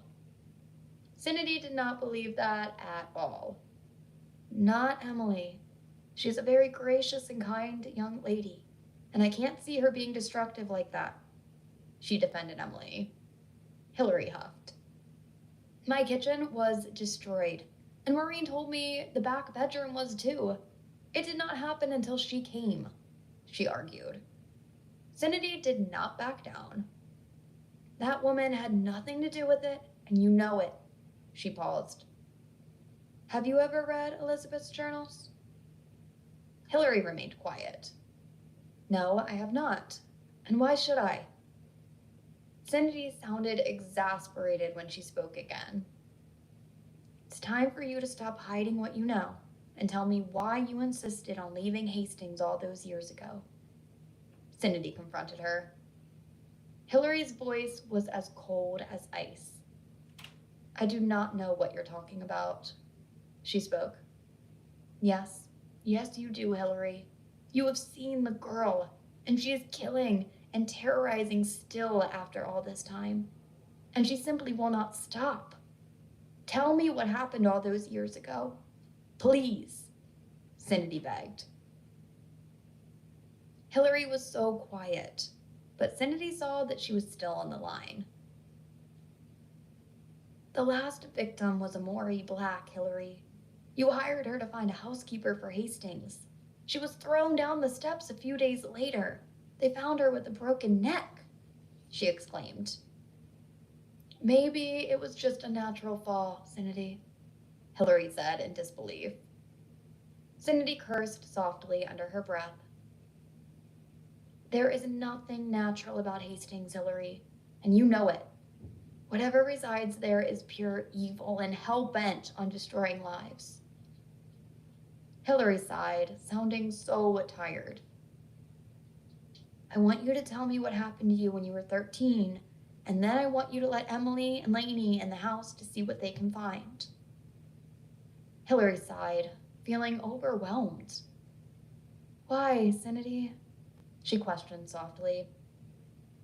Because I need to hear what happened to you, and I think you need to share it for your peace. Hillary sighed deeply. I cannot do that, Sanity. I'm sorry, and do not want them back in Hastings. She hung up the phone abruptly. Hillary put the kids to bed that night and did a quick video call with Hans, and then she took a shower and went to bed. She was exhausted from performing 2 surgeries and could not erase the conversation with Sanity earlier that morning. She curled up in a fetal position in her bed and placed a pillow in between her legs to help with the pain in her back that she suffered from. She had been plagued with it since having twins 4 years ago. The room was dark but for a sliver of moonlight that was casting a stream of pale light across the gray carpet. Hillary felt the temperature in the room shift suddenly, and she became cold. She pulled the thick down comforter up to her chin to ward off the chill. Watching the stream of light fade slowly, she saw the hills of home. Hastings' house came into view, looming in the distance. She was transported to the dark second-floor landing, and then she heard, Hillary! It was a sing-song voice coming from the hallway. Hillary froze in terror. Her whole body shook violently. No, oh God, no, she moaned. The voice became louder, closer. Hillary! This time, it was a whisper in her ear. Hillary slowly turned. She knew that the girl was behind her. Hillary could feel her. She could feel her cold and clammy hands itching to push her to death. And then it changed from her standing there to Anastasia, her daughter. She panicked. She watched helplessly as the pale, dead hands touched her daughter's small shoulders. Get away from her! She screamed. The girl turned then and looked at Hillary with hellish black eyes. Her mouth gaped open in the most terrifying and chilling smile, and she pushed Anastasia down the stairs. Hillary ran down the stairs after her, but she could not catch her. It was too late. She screamed, Mommy, wake up! Her son Spencer was shaking her to wake her up. Hillary fought against him. Then she heard her daughter's voice. Mommy, please wake up, she pleaded in her tiny voice. Hillary woke up from the horrid nightmare, grabbed Anastasia and pulled her close. She pressed her nose against her sweet-smelling hair, and tears streamed down her face. It was not real. Oh, thank God, it was not real. Hillary let the kids sleep with her that night, and she watched the window until she finally drifted off to sleep. When she woke up the following day, she sent Sanity a text message saying, I'm ready to tell you what happened. Let's talk after I drop the kids off at school. It's time.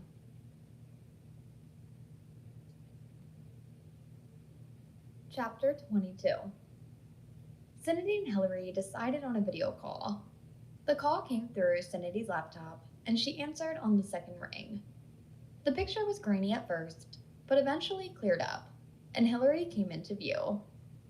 She was a Hastings, with dark, flowing hair and piercing eyes inherited from her ancestor, Elizabeth. Her face was pale, and she wore no trace of a smile. Hello, Hillary, Sanity said warmly. Hillary looked so tired. Hello, Sanity. Her voice was drab and lacked all feeling. She took a sip of her coffee and waited for Hillary to start. Hillary was struggling. That was easy to see. Instead, Sanity asked, Why the sudden change of heart, Hillary? You were dead against it the last time we spoke, she reminded her. Hillary shifted in her seat uncomfortably and cleared her throat. She leaned forward and looked directly at the camera. Her voice was low. It threatened Anastasia. Cindy's eyes widened. What do you mean? Hillary blew out an aggravated breath. I had a nightmare, she voiced with irritation. When? Cindy asked cautiously. The same day that I spoke to you. I dreamed I was at Hastings' house and the girl came after me and Anna, Hillary said. What? Cindy asked incredulously. Hillary took another deep breath. I just want this to be fucking over, for God's sake, Cindy. She has tortured me long enough, and I will not let Anna endure this torture. She began to tell Cindy of her encounter with the girl many years ago. I was 12 years old, she said. I had been shopping with Mother all day for new clothes. We had just arrived home, and I was tired from all the stores that we had shopped in that day. I could barely put one foot in front of the other. Hillary, then. When we get home, Hillary, please take your new things upstairs and lay them on the bed for Beatrice to put away, Marjorie instructed, in a soft voice as she checked her pretty reflection in the silver compact mirror and snapped it closed with a click, flinging it back into her white clutch. Hillary hated her mother. She was so disgustingly kind and beautiful to everyone that it painted Hillary to look at her. Marjorie could have been an actress on the silver screen. Hillary, however, had her father's gangly and awkward looks, and she hated that too. She was not ugly, she was plain, and no one saw her. Her parents mostly ignored her, and Hillary was okay with that. She was an only child. Her mother and father would go on trips and be away for weeks at a time, leaving her in the care of the servants. Hillary liked her books. If you gave her an enjoyable book, she was perfectly content. She loved hiding in a small cubby in her father's library, behind his large executive desk, and losing herself in the stories she read for hours. This shopping trip that her mother had forced her into that day was only to appease her guilt for going to Germany for over a month and leaving her alone. Yes, Mother, Hillary said in a flat tone. The chauffeur parked the car in front of the mansion and opened the passenger door for Hillary and Marjorie to exit. Thank you, Dusty, Marjorie said graciously, and handed him a folded, crisp $10 bill, which he shoved in the back pocket of his coat. Hillary followed her mother into the grand entranceway of the house, and then she climbed the staircase holding her shopping bags in both hands. She got to the top of the stairs and turned right to go to her large bedroom decorated in pink and gold. Hillary hated the color scheme of her room. Marjorie chose the colors, and Hillary had no say in the matter. But such was her life. She had resigned herself to it. Hillary opened the bedroom door and entered the ample space decorated with Queen Anne furniture. She slid her feet out of her shoes, and her toes molded around the thick white carpet. Hillary felt drowsiness come over her swiftly. She placed the bags on the floor and stretched her body out on the cover to avoid messing up the sheets. The room's interior was calm and inviting on that scorching June day, and the lighting streaming through the open pink satin curtains made her even sleepier. She drifted off to sleep. Some time had passed, and the sun was going down, casting the room in dark shadows. Hillary woke up disoriented, unsure where she was at first. And then she rose in the bed and noticed that her door was closed, and all her new things were strewn about on the floor, ripped to shreds. Someone ruined Hillary's beautiful dresses. Her mother would be so furious. Her dark eyes widened in her pale face. Then, she noticed the figure of a girl standing at the far end of the room, with her body facing the wall. Hillary had never seen her before, and she leaned forward to speak to her. What are you doing in my room? And why did you destroy my clothes? She asked rudely. Hillary assumed she was a new housekeeper her mother had hired, but she looked so young. There was no response from the girl. She just stood there, silent and unmoving, with her hands down by her sides. I asked you a question, and you better tell me who you are now, or I'm going to go tell my mother, she demanded in a high pitch. Ever so slowly, the girl began to turn. The side of her face came into focus, ghastly in appearance, with her mouth gaped open dreadfully and wearing the most evil smile. Hillary's eyes widened in fright. The girl approached her, and she realized with absolute horror that she was floating. Hillary was immobilized by fear by the threatening girl. She could not scream. Her vocal cords were frozen. The girl came closer and closer, and then hovered in midair, looking at her, daring her. Hillary moved quickly off the other side of the bed and flew toward the bedroom door, tripping as she fell. She grabbed the handle, turning the knob with sweaty palms. It opened without resistance. She ran out into the hallway, gasping, filled with terror, and turned to look back. The girl glided out of her room, chasing her. Hillary started down the steps and felt the fierce shove in the middle of her shoulder blades. She screamed as she fell. The only thing that broke her fall was a large potted plant that the servants struggled to carry up the stairs earlier that day and had left there for the time being. Hillary sobbed as she grabbed the banister railing and pulled herself up. Elsie heard her crying where she had been dusting the music room and came to her aid, noticing the petrified look on Hillary's face. Elsie did not ask any questions. She led her to the kitchen, cleaned up her bloodied knees and elbows, applied healing salve to the broken skin, and covered it with bandages. Hillary was numb and stunned, and her small hands shook uncontrollably. Hillary was never the same after that day. She became even more withdrawn and reclusive and refused to sleep upstairs. When it would start to turn dark outside, Hillary would sob every night, begging her parents not to let her go upstairs alone. Every night, her mother and father insisted that Hillary was a big girl, and they would make her go in and shut the door. She would huddle in the corner, terrified. The only light was the small bedside lamp on her nightstand, which concealed the corners of the ample space. Hillary felt that the girl lurked in the corner waiting for her, and she would wait until her eyes became so heavy with drowsiness that she could keep them open no longer. The girl haunted her nightmares. Hillary began to resist going down the stairs alone. She was horrified at the thought of being pushed down the stairs again. Her tantrums increased, and Marjorie finally relented and had a room prepared for her downstairs to have peace in the house again. It did not help matters, though, because she began to suffer from night terrors and would destroy things in her room.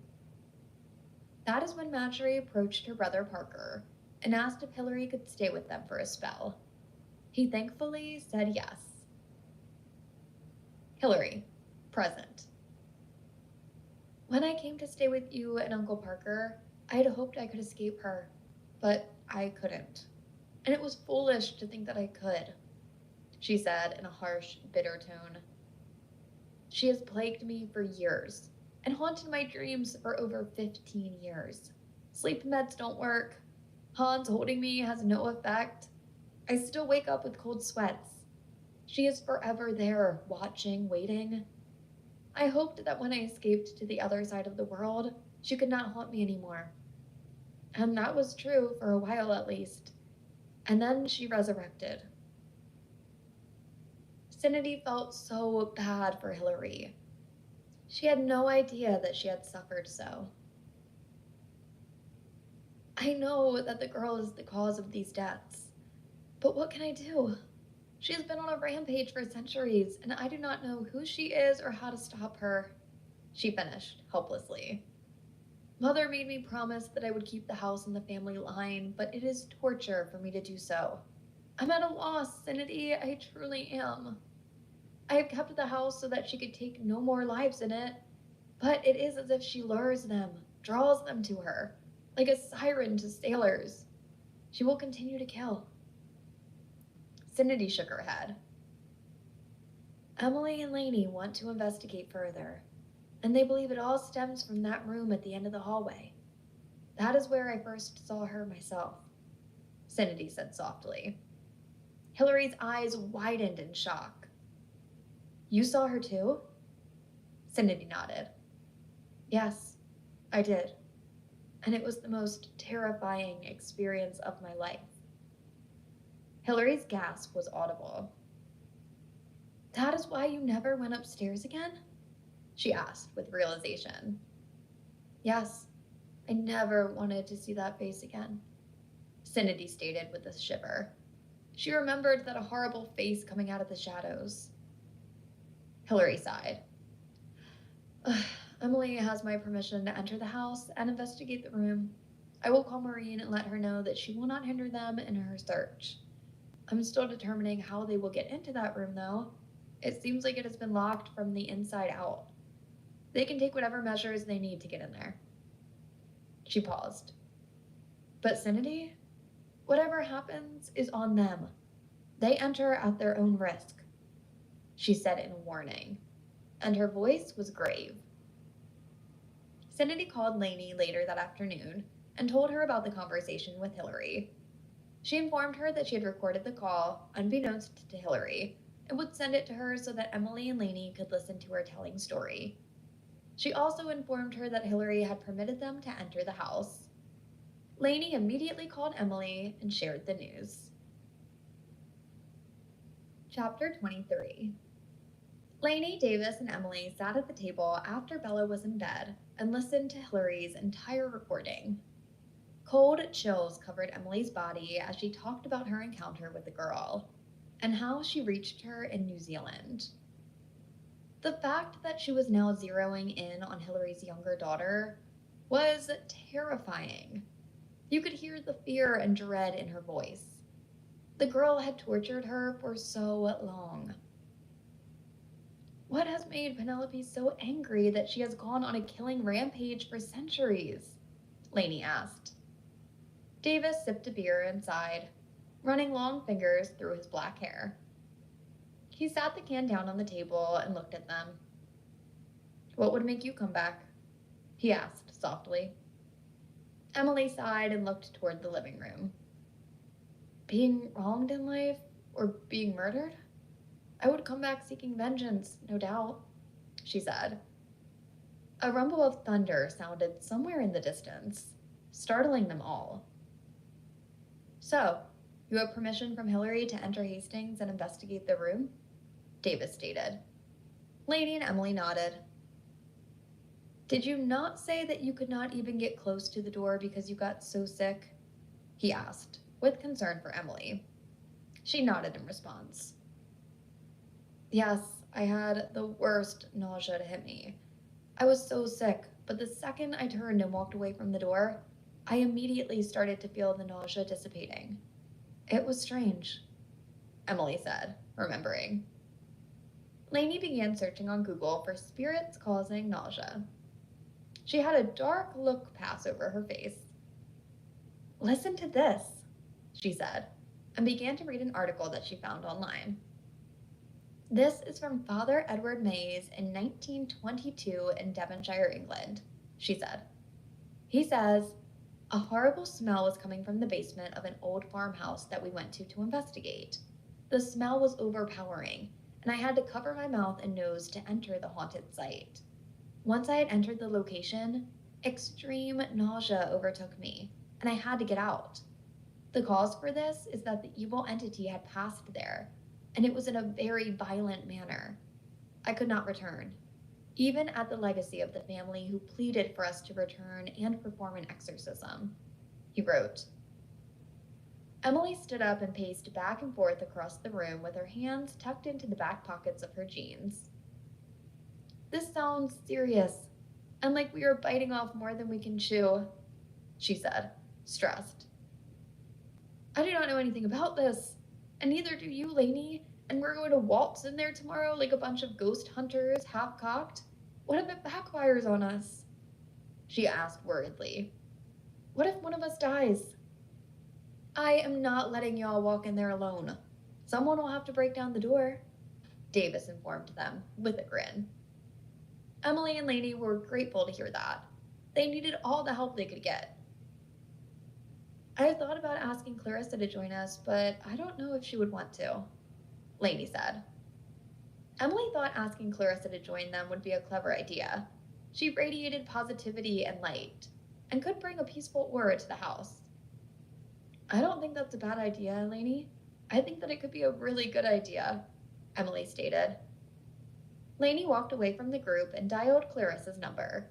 She answered on the third ring. Hey Clarissa, it's Lainey. I know, I have you saved as a contact now. What's up? Clarissa asked. We have been permitted to access Hastings' house from Hillary. Clarissa gasped. Wow, from the Ice Queen herself, she said dryly. Lainey blew out the air. Emily, Davis, and I are going in tomorrow, and I wanted to see if you... Clarissa interrupted excitedly. Count me in, she shouted. Lainey smiled. I'm glad that you're on board with us. After your vision of Emily the other night, I feel like we might need you there for... She trailed off. Clarissa filled in the blank. Guidance and spiritual support, she stated in a calm tone. Yes, Lainey said. I agree. I will meet y'all at the Hastings house. Or your own house? She asked. Lainey said softly, the farm at noon. Emily woke up in the middle of the night. She glanced over at her phone. It was 3 o'clock. She rose in bed, looked at the pallet where Davis slept, and noticed he was gone. Emily exited the bed, opened the door, and entered the hallway. She heard a clap of thunder and walked through the living room, noticing that the front door was open. Emily pushed the screen door and stepped onto the porch, smelling the rain over the hills. A streak of lightning hit the sky dark purple, and Emily shivered, wrapping her arms around the middle to ward off the chill she suddenly felt. A few drops of rain splashed on her arms. What are you doing out here, Em? Davis startled her. His voice was low. He was sitting on the far end of the porch on the porch swing. It gently rocked back and forth, making a slight creaking noise with its movements. Emily turned, and suddenly she felt self-conscious. She was only wearing a black oversized t-shirt that hit mid-thigh and showed her legs. Her hair was down around her shoulders. She could feel Davis's eyes on her. She thought of turning around and walking back into the house, but she did not move. I could not sleep, she murmured. Davis stood up and walked over to where she stood. She leaned against the porch railing and looked into the night, listening to the rolling thunder. Davis was right behind her. She could feel him. Emily shivered again, but not from the storm, but from him. His presence unnerved her in a way that she could not explain. And it wasn't bad. Or was it? She felt so confused around him. I can't either, he agreed. His voice had taken on a husky tone. Emily bent her neck to the side. This whole thing was still so surreal. Was she going into a house tomorrow to confront the girl? What was she going to encounter? This was all so wild and unbelievable in her mind. A ghost? A spirit? A demon? What? I'm wondering what we will find out about Penelope tomorrow. Will we find answers? She paused. It is so scary, she admitted to Davis. Davis placed his hand on Emily's left shoulder, and she began to turn to him. Thunder rumbled, and lightning lit up the sky. Heavy rain began to fall. Davis looked down at Emily, and his eyes glittered. He brushed his finger across her cheek and tilted her chin to his. I will be right beside you, Em. I will not let anything or anyone hurt you.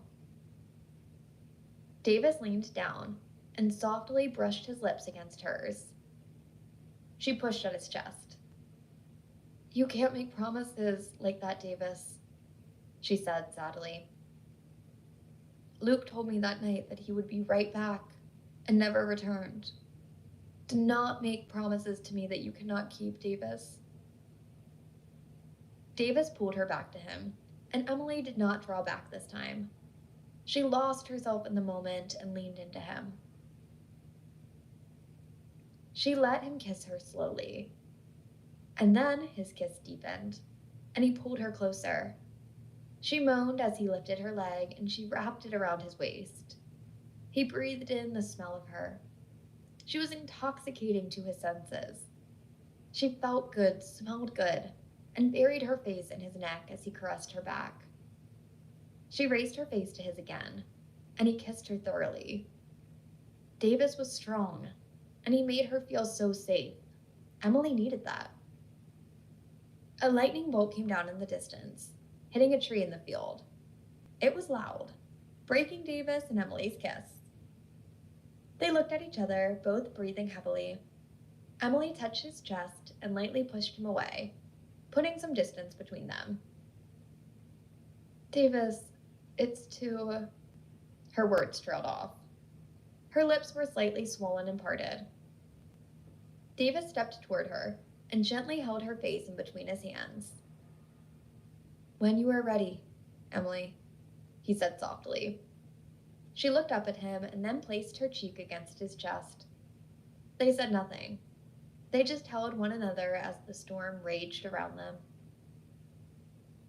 The next day at noon, the group met up at the farm and then traveled the short distance to Hastings' house. The mansion loomed before them. This time, it felt threatening to them, as if daring them to enter. The sky was heavy and gray, with a light drizzling rain. Clarissa exited her car and grabbed a white duffel bag from the trunk, remarking, "The perfect weather for ghost hunting." A rusty old truck was parked outside the front steps, and Lainey and Emily walked up to the door. Davis jumped in front of them and knocked on the door with force. They heard footsteps from inside and waited for what seemed like forever as the lock clicked open slowly. The door creaked open, revealing Maureen's tired face peering out at them. "Why are y'all here again?" she demanded, looking at Lainey and Emily. Davis looked at her and smiled his most charming Southern boy smile. "We," he said with his hand circling the group, "are here to check some things out." He noted with charm. Maureen looked at him skeptically. "You are not supposed to be here. It would be best if you left," Maureen told him, and went to shut the door. But Davis was quick and stopped her with his steel-toed work boot. "You might want to speak with Mrs. Hillary, darling. We have permission, and we're coming in whether you like it or not," he said in a low tone. Maureen's eyes widened in fright. "Maureen, get yourself away from that door and let them in. You know that Hillary has allowed them to come in here. Now step aside." It was Claude, her husband, a stocky older man with a snow-white haircut and a high and tight. He pushed his wife aside tenderly and opened the door wide. She huffed and puffed as they entered. Maureen's salt and pepper hair was pulled back into a ponytail by her, and her bright blue eyes sparkled with anger. Her voice shook.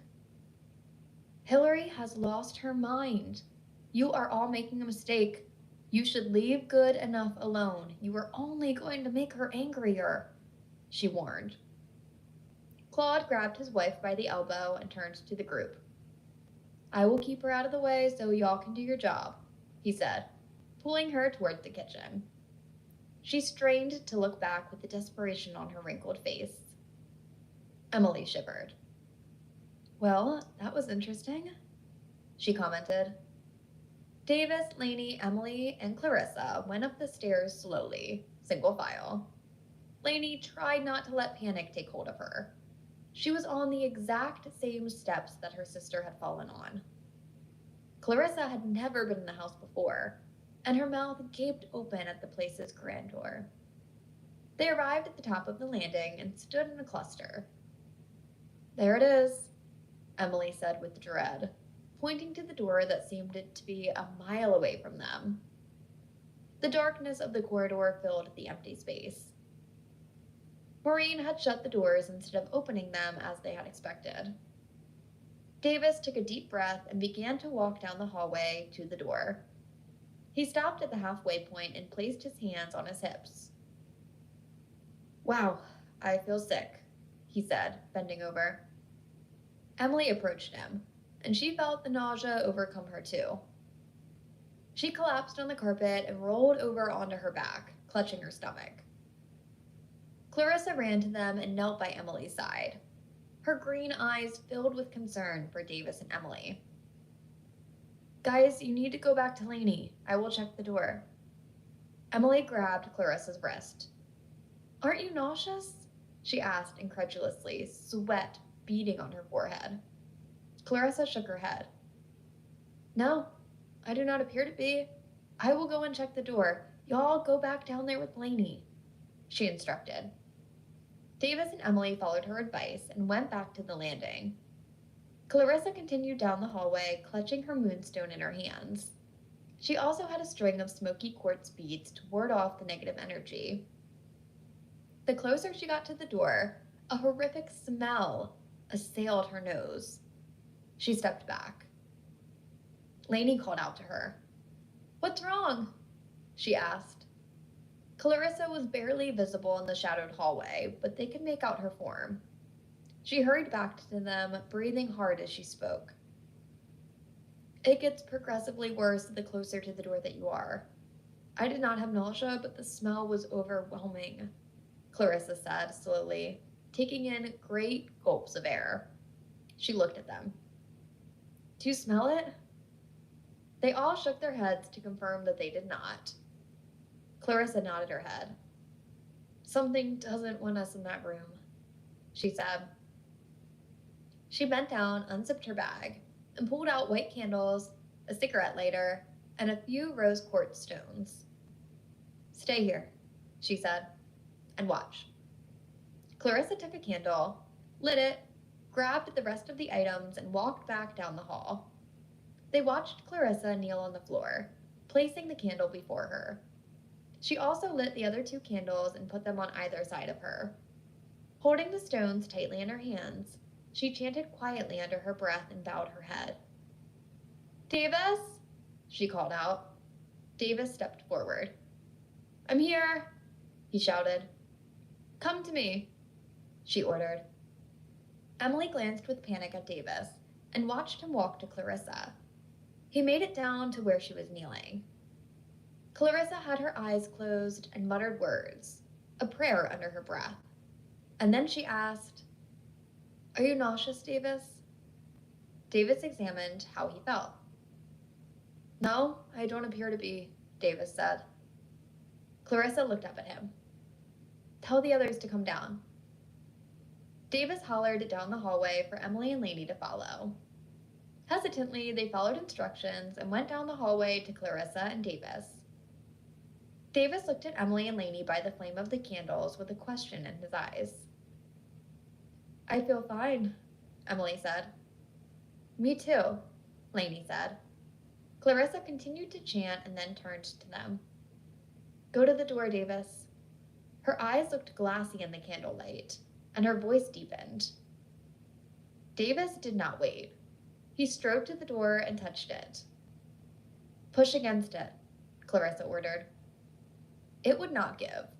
Whoever had closed this door intended never to open again. Clarissa's voice rose higher. "Throw your full weight against it." Davis did it. He stepped back a few feet, ran at the door, and threw his total weight against it, but it would not budge. Davis breathed heavily. "I need a damn battering ram," he shouted. "Do it again," Clarissa yelled loudly. Sweat beaded above her upper lip. Davis stepped back one last time, then jumped and kicked the door with both feet. It splintered, and he heard something give. He kicked it again. A giant crack appeared in the middle of the door. He kicked it again, and that time a thin stream of light pierced the hallway from the fracture in the door. The spirit blew out the candles, and all the bedroom doors flew open violently. Gray light filled the hallway from the windows in all the rooms. Davis panted heavily. He punched the fractured wood, and it opened even more. "I don't feel a lock," Davis said. "There's nothing to turn, no knob or handle, nothing. It's just the door." Just then, they saw a flash of light come towards them. It was Claude, and he was holding an axe in his hands. He walked up and handed it to Davis. "Thought you might need this. I heard all the commotion. This axe would have been a whole lot simpler, probably," he said in a helpful but sarcastic tone. Davis took the axe and started chopping at the door. He had cut a sizable, jagged square big enough for a body to climb through. There was a loud crash close to them.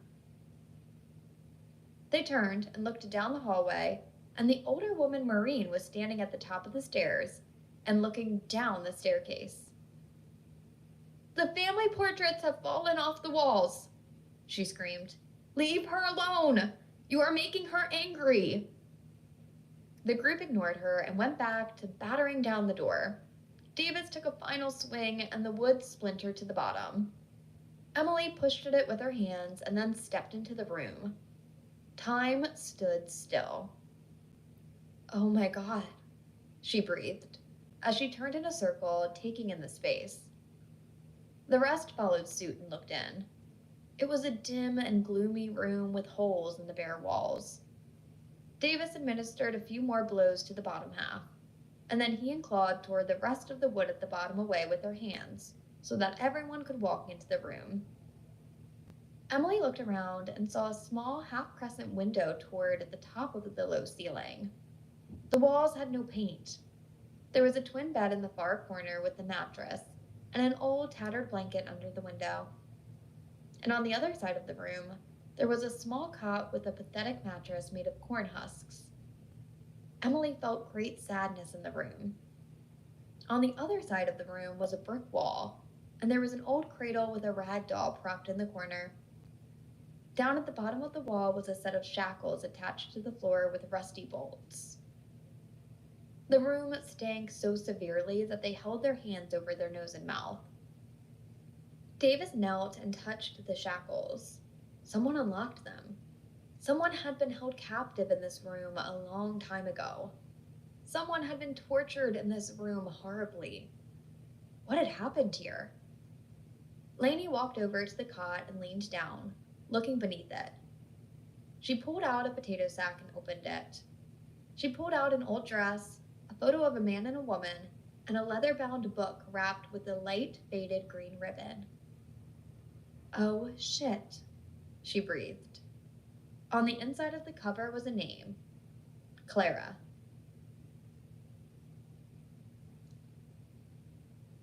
Chapter 24. "What is it?"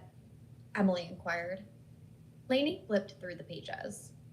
"It's a journal that Clara kept," she responded. Emily left Lainey with the book and continued to search the room, moving over to the twin bed and lifting the yellow-stained pillow. She then looked under the old, tattered blanket at the foot of the bed, but did not see anything. Climbing onto the mattress, Emily peered behind the headboard and found something crumbling in a heap, but she could not reach it. She asked Davis for help, and he complied, dropping the shackles he had been investigating and walking over to where Emily knelt on the bed. Moving over, Davis reached down and pulled out a long satin dress that was faded pink. Neat stitching and lace pearl buttons along its back, neck, and cuffs showed that this had once belonged to a young lady. Lainey got down on the floor and shone Clarissa's cell phone light under the bed to investigate further. Cobwebs thickly coated the underside of the mattress. No doubt spiders waiting for prey hidden among them. But they also discovered a collection of other items. stuffed animals, and more dresses. Penelope had stockpiled these things from her half-sister Elizabeth, as mentioned in one of Elizabeth's journal entries. Emily and Lainey stuffed the things from Clara's bag into an old potato sack, with Lainey tucking in the book as well. No sooner had she turned to leave the room than she was violently thrown against the wall. The others saw her being shoved by something they could not see, and Lainey screamed in pain. Moaning, she dropped the bag on the dusty floor before gripping her forehead. Clarissa noticed the red blood seeping through Lainey's fingers and shouted for someone to get towels. Claude dashed out of the room and grabbed some white towels from the bathroom, racing back to give them to Davis. Lainey trembled as Davis took a towel and lowered her hands away from her head. He spoke soothingly as he examined the injury, finding a small hole where blood freely gushed out. He applied direct pressure while Emily looked around the area where Lainey had been thrust and saw a long nail sticking out of the wall. It was then that Emily realized that this was not just an accident. Somebody meant to hurt or even kill Lainey. Penelope? Clara? Whatever the case, they needed to get out of there. Emily gently suggested, "The nail is rusted, so you should go to the hospital." Lainey's face conveyed her fear. Davis commanded, "We're done here. For now, everyone, let's regroup." They lent a hand to Lainey off her bed, and Emily grabbed the potato sack, not wanting to leave it behind before she had read about Clara. As they slowly walked away from the room, each door slammed shut with a loud bang in succession, filling the hallway in darkness. Clarissa spoke calmly. "We won't cause any harm. We just want to help." Suddenly, they heard commotion coming from the staircase. In panic, they rushed towards the stairs and saw the massive chandelier swinging back and forth, its many bulbs flashing rapidly, as if struggling under the weight of the fixture. "Hurry! It's going to fall!" Davis shouted. They raced down the steps, trying to avoid stepping on family portraits that had fallen from earlier in the day. Emily suddenly felt an intense push, causing her to stumble forward and miss a step. She was hurling downward until Davis caught her just before her head smacked into the marble floor. Trembling, he held her securely as Maureen yelled from the doorway of the hall, "I warned you all!" Her gaze was fixed on the crown of light above them that was protesting in pain. "She wants to kill you both! You have made her so mad!" Fear saturated her words. Davis rushed out the front door with Emily in his embrace, while Clarissa clung to Lainey. Claude and Maureen watched from the doorway as they scrambled to their vehicles and sped away. Maureen sighed with a heavy heart. "I warned them, Claude. We cannot stay here any longer. The room has been destroyed. She is out there." Claude nodded in agreement. It was time to go. Davis raced Emily and Lainey to the hospital. The doctor checked on Lainey, stitched her wound, gave her antibiotics for infection prevention, and then released them both after an hour of observation. When they returned to the farm, Clarissa's car was parked in the driveway. As they entered the house, Clarissa followed right behind them. "Are you all okay?" she asked concernedly, towards Emily and Lainey, who reassured her that they would be fine. "We need to talk about today," she uttered, and started pacing around the living room like a caged animal. "We are dealing with something evil inside that house. Mean, angry, wanting to destroy us all. I could feel it in every corner and crevice of the hallway and room we were in. It's a vengeful spirit. Hopefully we can learn more from Clara's book to help us vanquish it." Davis opened the sack and pulled out the book. The front door opened and Bella and her sitter walked in casually. They looked at the serious faces and stood still with questioning looks. "Hey, Bella," Lainey said softly. Bella walked over and saw the bandage on her forehead. Her smile turned into a frown. She lightly touched the dressing, and her light blue eyes were sad. Lainey covered her hand with her own. I'm okay, Bella. I'm okay, she assured her softly. Bella accepted her answer and then looked at Emily. Emily gave her a reassuring smile. Bella took it that they were okay and walked into the kitchen with Tilly, her sitter, who picked her up from school when Davis or Lainey could not. Davis handed the book to Clarissa, and she took it. I guess I'll just start reading then, she said and flipped to the first page. She cleared her throat. Nothing appears to have dates, just a lot of writing, she spoke. James, my master, gave me this book last night and told me to write in it. I've been scared to write in it because I do not want to mess up the pretty pages. I have never had anything this nice. I miss my home. I miss Ireland and my family, but I had to leave because they could not afford another mouth to feed, and they wanted me to get married so they would not have to take care of me anymore. I wanted to come to America and have a new life. I did not want to marry Tommy O'Hara, so I escaped. The master seems kind, and he is kind to me in his bed if I do what he asks of me. I want to stay in his good graces. He said he would buy me pretty ribbons for my hair and nice cloth for me to make myself dresses. I do not like the mistress, though. She is mean and slaps us when we do not do as she wishes. She called me his whore the other night. She cannot hurt me, though. James will keep me safe. I can hear her screams. The mistress is having another baby, and the door to the room is shut. I sneaked up the stairs and peeked in. She is all sweaty and does not look so pretty anymore. I wish that I were mistress of this great house. I would give the master as many sons as he wants. Ma gave Dawes 6 sons and 2 daughters. The mistress only pushes out daughters, and the master does not like it. I do not know how to care for a baby. The mistress called for me this morning. She looked so tired in her big grand bed with dark hair around her shoulders. She told me to get down on my knees and that I will never be higher than her. She told me she is putting me in charge of the girl because I was her husband's whore. She said that the girl would be my child from now on, and to take care of her. I am 14 years old, I think, or 15 years old. I do not know which, but I cannot care for a baby alone. I have been moved into the nursery with the baby. I sleep beside her cradle and hold her when she cries. She cries a lot. She is so pretty with all that dark hair and those black eyes. She is so tiny and so innocent.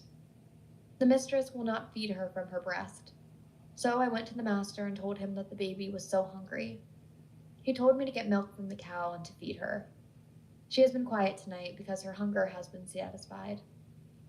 This room is much better than the cold flagstone floor in the kitchen. I have a nice warm blanket and a pillow to rest on.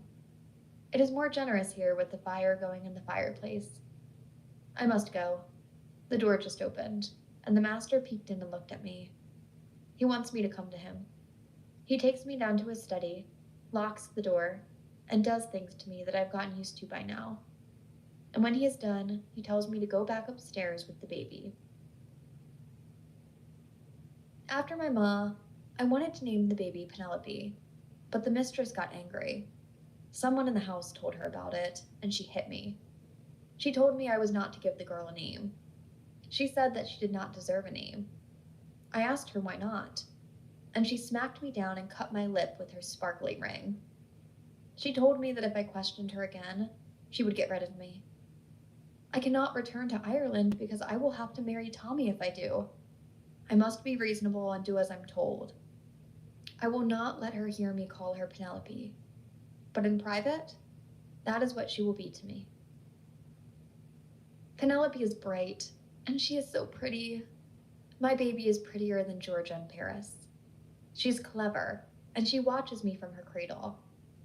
I am not the nanny to her sisters. They have their own, and they spoil their charges. The 2 sisters got toys from their mother and new clothes. She will walk in, pick them up, and kiss them, but she has nothing to do with Penelope. It is so mean the way she treats her. She is her flesh and blood, but she will not even look at her. I made a doll for Penelope. I got some spare material from one of the girls' new dresses, some yarn, borrowed a needle and thread from the sewist, and made her a doll. She loves it. She took it and has not let go since. I love her. I am with a child. I have been sick as I rise from my pallet in the mornings, and it passes as the sun moves in the sky. I do not know what to do. I will speak to the master tonight. I cannot take care of Penelope right now. She screams and cries. I am big with the child now, and I sit in the corner of the room and try to keep her company. I am miserable. She is learning to walk and is not content in the nursery sitting in her cradle anymore. The child needs to run and be free. She sees her sisters with no limitations. They can run utterly free in the house, and Penn is treated horribly. James still expects me to come to him at night.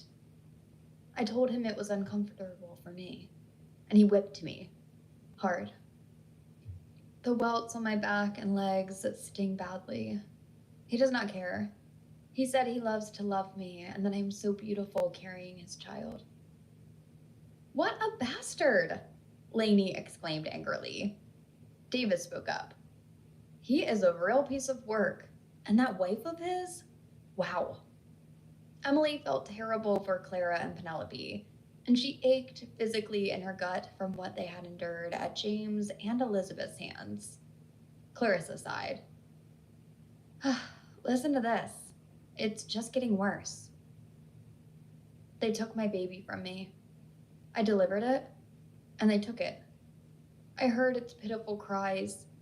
I do not even know if it was a boy or a girl, and no one will say. I could not even hold it, and was at once told to return to the nursery and take care of Penn. I could hardly walk, and it was hard to climb the steps. I am bleeding. I am not as happy as I once was. I cry a lot, wondering where my baby is. I want to think that it is a boy.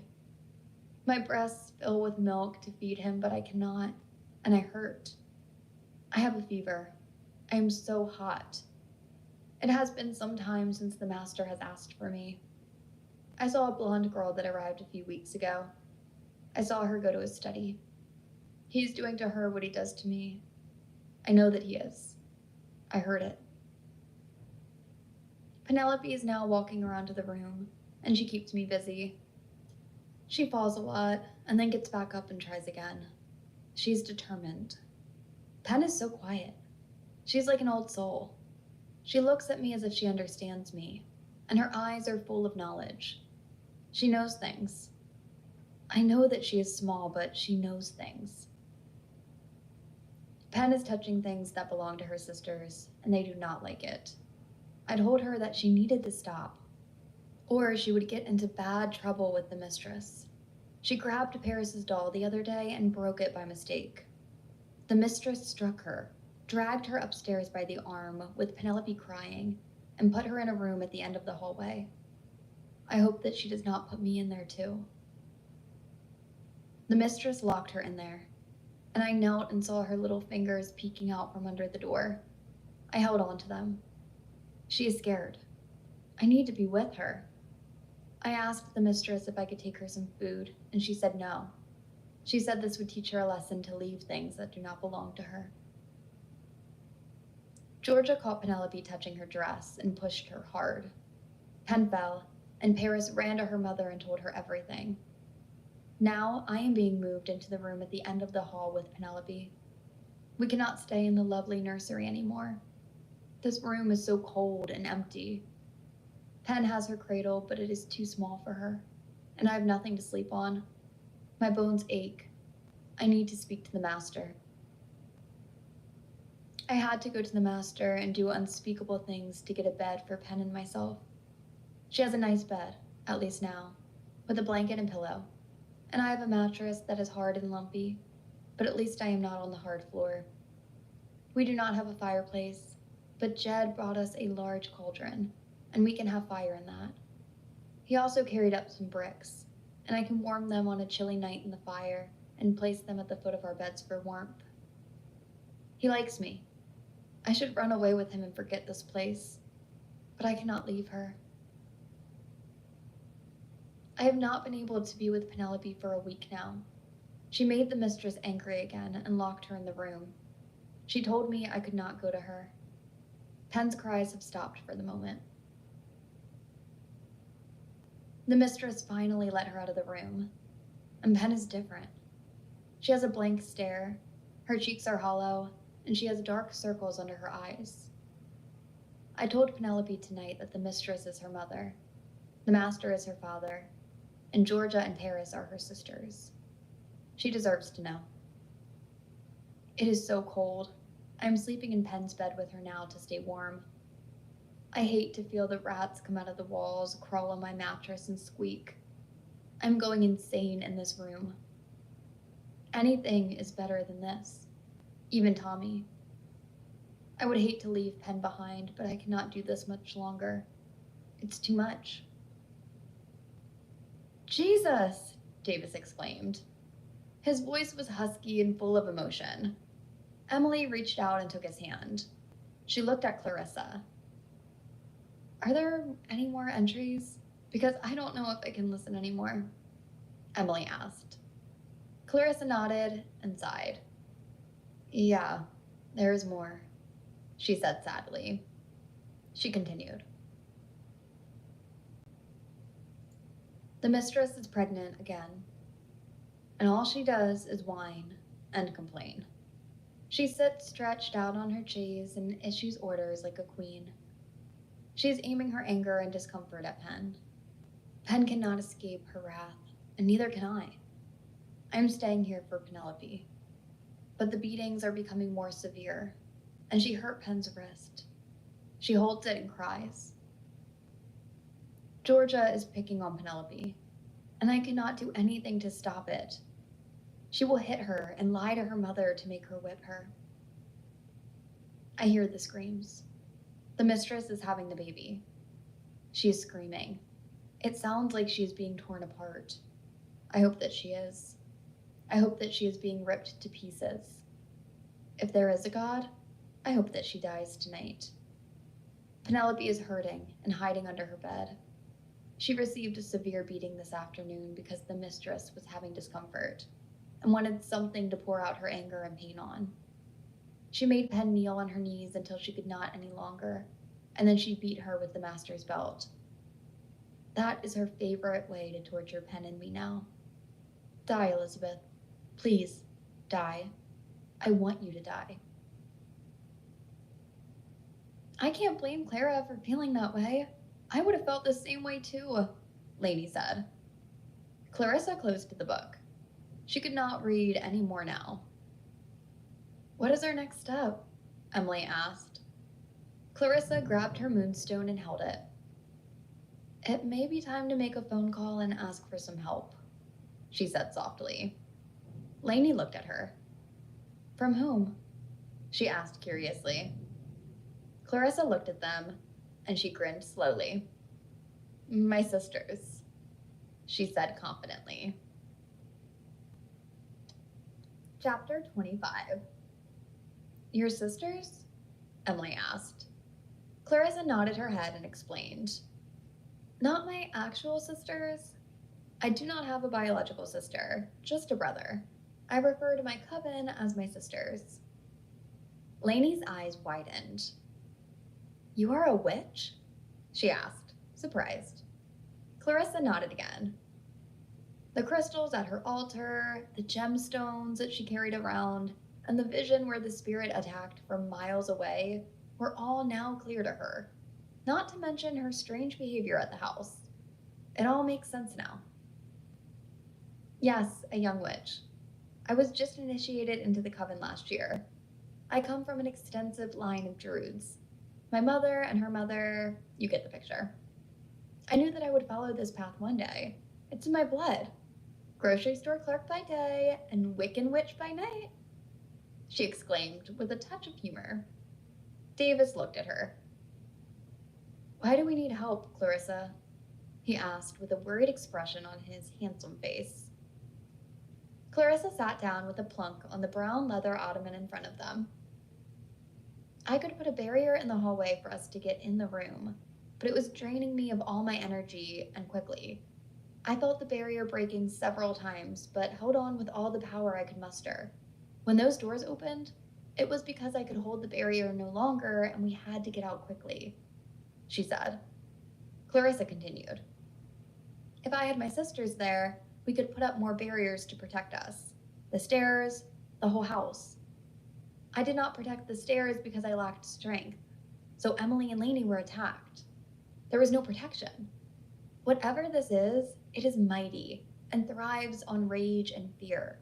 It feeds from it, she finished with a threatening tone.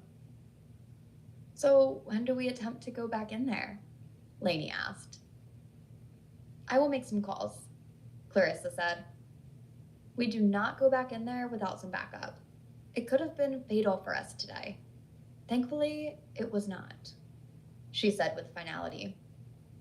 They held off reading the rest of Clara's journal that night, and Clarissa left them, letting them know that she would update them as soon as she heard from the sisters. It was Lainey's night to put Bella to bed. She and Davis alternated, and she told her to put on her pajamas and she would come back and tuck her in. Lainey walked down the hallway, lit only by a soft nightlight, and stopped when she heard talking coming from Bella's room. She froze and pressed her ear to the door. Was Emily in there with her? She had not seen her follow up the stairs. Lainey opened the door quietly and peered in. Bella was sitting on the floor, facing the curtainless window. She turned and looked at Lainey. She had been drawing. Bella had sketch paper around her and a container of markers. Lainey stepped into the spacious room and looked around. There was no one there. Who had been in there? She heard a voice, a feminine voice. Bella? Lainey questioned with her eyebrows raised. Bella watched her as she walked around the bed to where she sat on the floor. Who was in here just now? I just heard someone talking with you in here. Bella's eyes were wide, looking stressed at Lainey's question. Lainey squatted on the floor by Bella and then glanced down at the papers surrounding her. She did not see the drawings. She saw words. Bella had been communicating with someone. Lainey picked up a sheet of paper that had some scribbled words. Why did you hurt Mommy? Yes. I am your friend. I miss my mommy. Lainey had cold chills covering her body from head to toe. She grabbed Bella softly around the shoulders. She reached up to the bed and pulled down a notepad and pen that Bella always kept with her for communication. Bella, who were you talking to? She asked slowly. Bella looked at her with a blank expression. Lainey was trying to keep calm, but it was hard. Bella, who were you writing this to? She asked louder. Sometimes Bella could be so damn stubborn. Lainey blew out her breath and bowed her head. She then raised her eyes to Bella. Who were you communicating with? I will not be upset, I promise, she assured her. Bella grabbed the pad and wrote something. She turned around to the sketch pad and showed it to Lainey. 2 words were written on the paper. My friend. Lainey looked at her. Who is your friend? She asked carefully. Bella shook her head quickly. Her light blue eyes filled with apprehension. I can't tell you.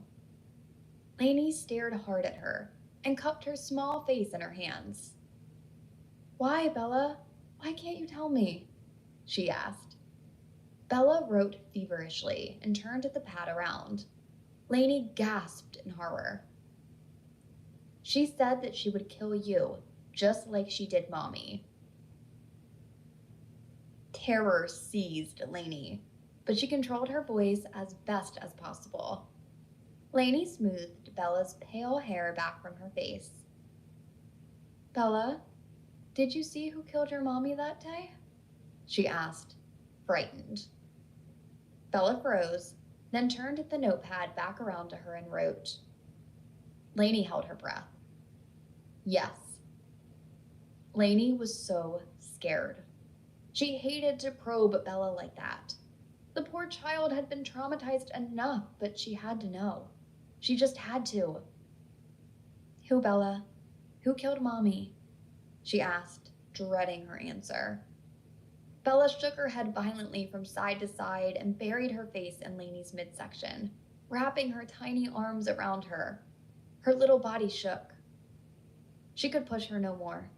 She leaned down, kissed at the top of her head, and reassured her. You don't have to tell me, baby.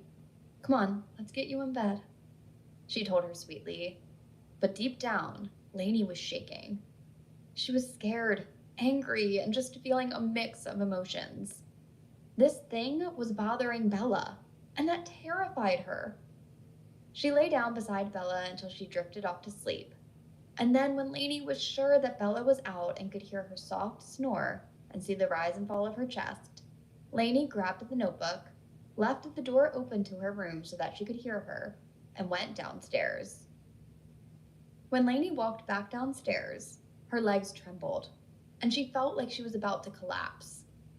Davis looked up and immediately noticed that she was not okay. He hopped down from the couch, sat beside Emily, and jogged over to her. Her face was white as a sheet, and she sank to the floor, dropping the papers. What's wrong, sis? Davis asked with concern. She held onto his arm. She's bothering her, Davis. She was talking to her up in her room. She threatened me. She told Bella that she would kill me. Lainey looked petrified. Davis looked at her. Who is bothering Bella? He asked protectively. Lainey's eyes filled with tears. Look at this. She picked up the papers and shoved them toward him. Emily walked over to where they knelt on the floor. Davis's eyes widened with concern as he saw what Bella had written on the notepad. He looked up at Emily. According to what she wrote to Lainey, she saw Tristan pushed down the stairs, he said in a voice of dread. She said she. Who is she? Emily stared at the papers and then at Lainey, looking helplessly at them. Clara? Bella? Or someone else? She voiced, scared. Lainey rose from the floor and stumbled into the living room. She grabbed Clara's journal from the couch and sat down. What are you doing, Lainey? Davis asked softly. She tried to control her voice. I must find out what's going on. I must find out who is scaring Bella, she said in desperation. Emily and Davis sat down as she began to read. She is dead. The mistress is gone. It is a boy and a girl. I hear Georgia and Paris crying for her. The babies are crying. But I am not crying, and Penn is not. We are glad the monster is dead. The little boy died tonight, too. The master left a few weeks ago, and he has not returned. The servant said he is profoundly taking her loss hard and can no longer be here. The boy died, but the girl lived. Georgia is mean, like her mother. She made Penn her maid in her father's absence. The master has been gone for months, and she has taken over the household, as young as she is, and she has put me doing the laundry. I do not get to be around Penn anymore. I see Georgia use the belt on her when she does not do what she wants, or she will have one of the male servants whip her harder. The other day, she could not find anyone to administer the belt, as she calls it, and she made me do it. I tried to be gentle with Penn, but Georgia would not have it, and told me that if I did not whip her harder, Georgia would beat me worse, and lock me in that horrible room. She is cruel to Penn. I wish that Penn would turn on her and whip her till her back bleeds as Georgia does to Penelope. But Penn does not make a sound. I hope Penn does not hate me, and that she understands that Georgia forces me to do it. I did not do it because I wished to. Rumor is that the master has remarried, and that there will be a new mistress of Hastings. They are traveling here now. I hope that she will be kind. Her name is Catherine. She is beautiful. I have only seen her from a distance, but she wears gowns of the finest silk in the most beautiful colors. Her hair is blonde, and her voice is incredibly soft. She looks nothing like the first mistress, who is dark and mean like Georgia. I like this mistress. She wants me as her lady's maid, and she wants me to wear lovely gowns. She does not like my old dresses. She is kind to me. Nothing has changed for Penn. Georgia treats her, and she is still her maid. I told Catherine that she was cruel to her and beat her. My mistress said she would speak to Georgia to be kinder. I have better sleeping arrangements now. I sleep in the nursery with London. She is a quiet child. I change her diapers and rock her to sleep. Penelope still sleeps in the room at the end of the hall. I do not believe that anything has changed for her, unfortunately. Penelope looks at me like she hates me. She looks horrible and is not locked in her room at night anymore. Catherine forbids it. I woke up the other night and Penn stood by my bed. She was looking at me with the deadest stare. I am afraid of her now. Does she feel like I have betrayed her? My life has improved with the new mistress. Penn wanders the halls at night, and I see her going to Georgia and Paris's rooms. I watch her. She carries things out of their room when they're sleeping. She steals dresses, ribbons, and the like. She better hope and pray that Georgia misses nothing. She does not say anything to me anymore. Not that she ever really did. The mistress is pregnant, and she is overjoyed to be so. I overheard her the other night with the master, and she said she wants Penelope to be gone. Catherine noted that something was wrong with Penelope and would not have her around her son or daughter. She said that she wished the master to hire a new nanny and that they could send Penelope somewhere else. The master told her he was not getting rid of Penelope and would keep her out of her way. She said she scares her with her quietness and creepy stare. She does not know that Penn is the master's daughter. The master has never said a word to her about it. She is the girl. That's it. And that is how the household treats her, as if she is nothing. I want to tell the mistress that Penelope has just as much right to this house as Georgia, Paris, and London, and all that comes with it, the family name and the fortune. But I say nothing. Like a fool, I say nothing. Georgia discovered that her things were missing and had the servants check Penn's room. They found some dresses and ribbons. Georgia tells the master that she hates her and wants her to leave her things alone. She insists that Penelope is locked in the room again at night, and he says that she can do as she sees fit. He has no spine. She is now locked in the room again at night. The master is taking the mistress to Europe to ease her stress during the pregnancy. She has been sick for weeks. I'm going with them. I'm so excited. I have thought about escaping to my home in Ireland and not going back with them when they return to Hastings. But I must watch out for Penelope. I cannot leave her to the wolves. By the wolves, I mean Georgia and Paris. We returned to Hastings' house, and Penn was worse than before. I walked into her room and was in shackles. What has Georgia done to her now? Why is she holding her down like an animal? As if locking the door was not enough? I told the mistress what I saw, and she said she must have given Georgia a good reason to put her in shackles. Why does everyone hate her so? Why? She has done nothing wrong. She has done nothing to Catherine. Why will no one defend her? Emily exclaimed with tears in her eyes. She felt beyond helpless. Even Catherine is cruel to her, she said incredulously. I do not fucking get why they treated Penelope this way. Locked in a room was bad enough, but now shackled to the floor like a dog? Emily could certainly understand why the girl would not talk or why she felt so much rage. Penn was treated as worse than a human being. Lainey continued reading. Penn has been locked in the room for days now. at least a week. She pounded on the door for about a day. I've been able to sneak some bread under the door for her, but I cannot bring her water. She needs water. The master is taking an interest in me. He wants me again now that the mistress is big and pregnant. I go to him. After having the baby, he finds me desirable now that I'm slender again. I will go to him. I will not fight him. I want him to like me. I like his favor. Because if I have his attention, things will go well for me here.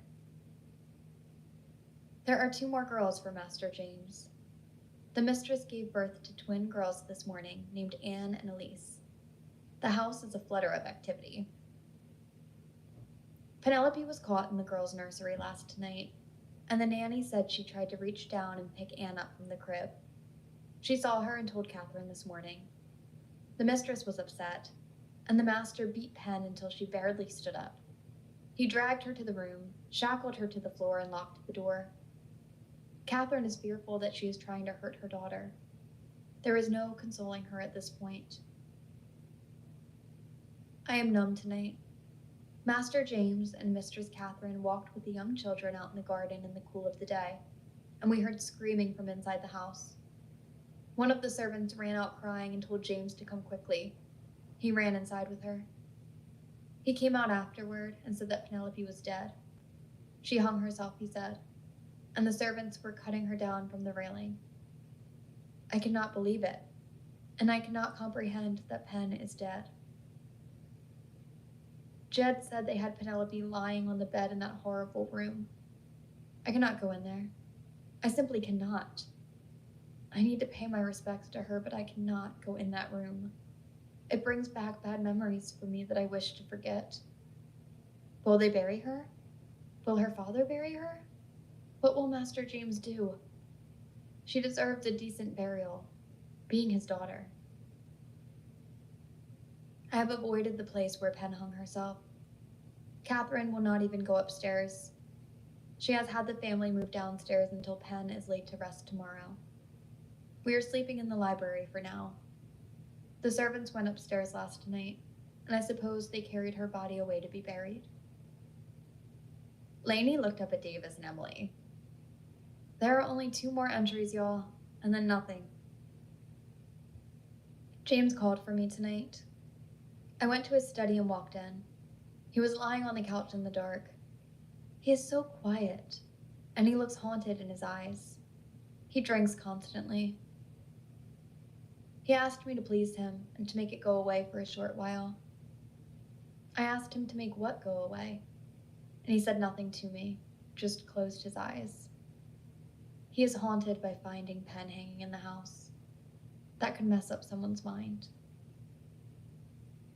I've been locked in this room now for 2 days. I walked into the room just to be where Pen was last. It slammed shut. I can't get out. I banged on the door and screamed till I could call no more. I'm desperate. I've cried. I've clawed at the door until my fingernails are bleeding. There is no lock for me to turn.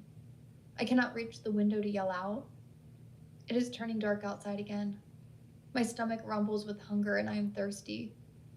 I will not be able to see in here much longer. The darkness creeps upon me. I found my diary slid under the door with a pen this morning, and a blanket and a pillow were on the bed. Who shut the door? This was done on purpose. Catherine? James? Georgia? Please let me out. I hear rats inside the walls scurrying around. Why am I being punished? Why have I been locked up like a prisoner?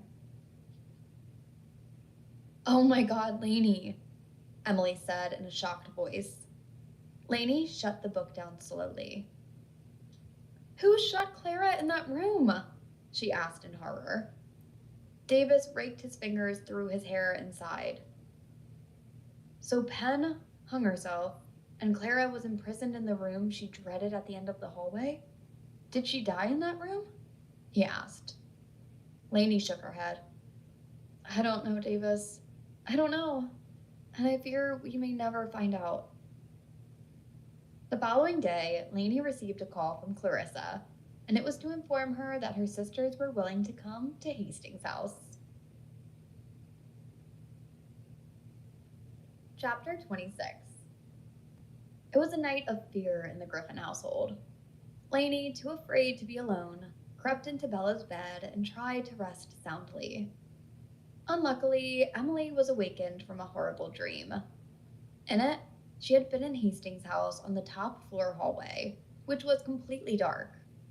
Suddenly, a door at the end of the hall began to creak open, letting out a beam of moonlight. Out glided an apparition.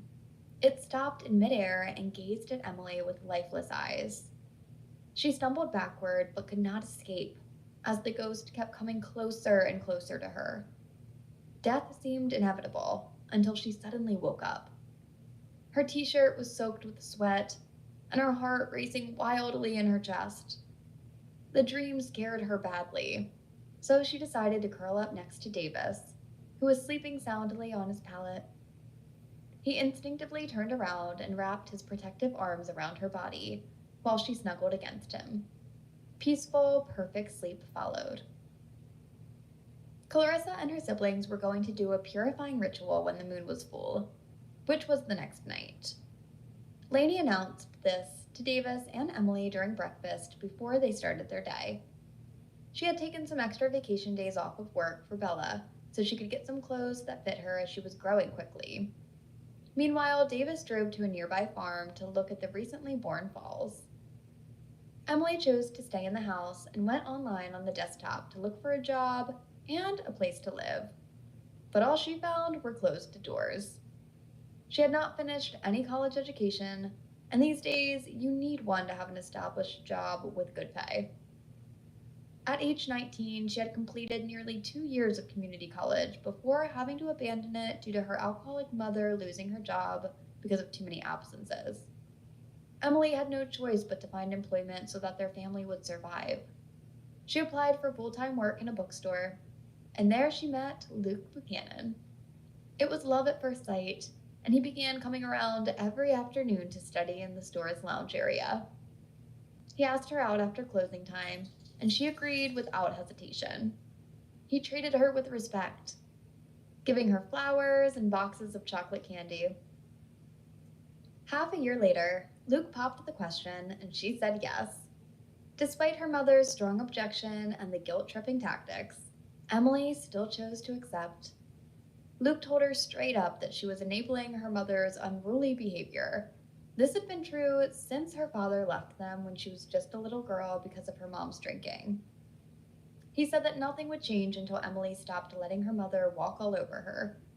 The couple decided to move to Columbia, South Carolina, where Luke had just finished college and had gotten an IT job at a call center. Her mother flew into a rage as Emily announced their plans at the dinner table. "You're just going to abandon me like this? After I did so much for you?" Her voice grew increasingly shaky.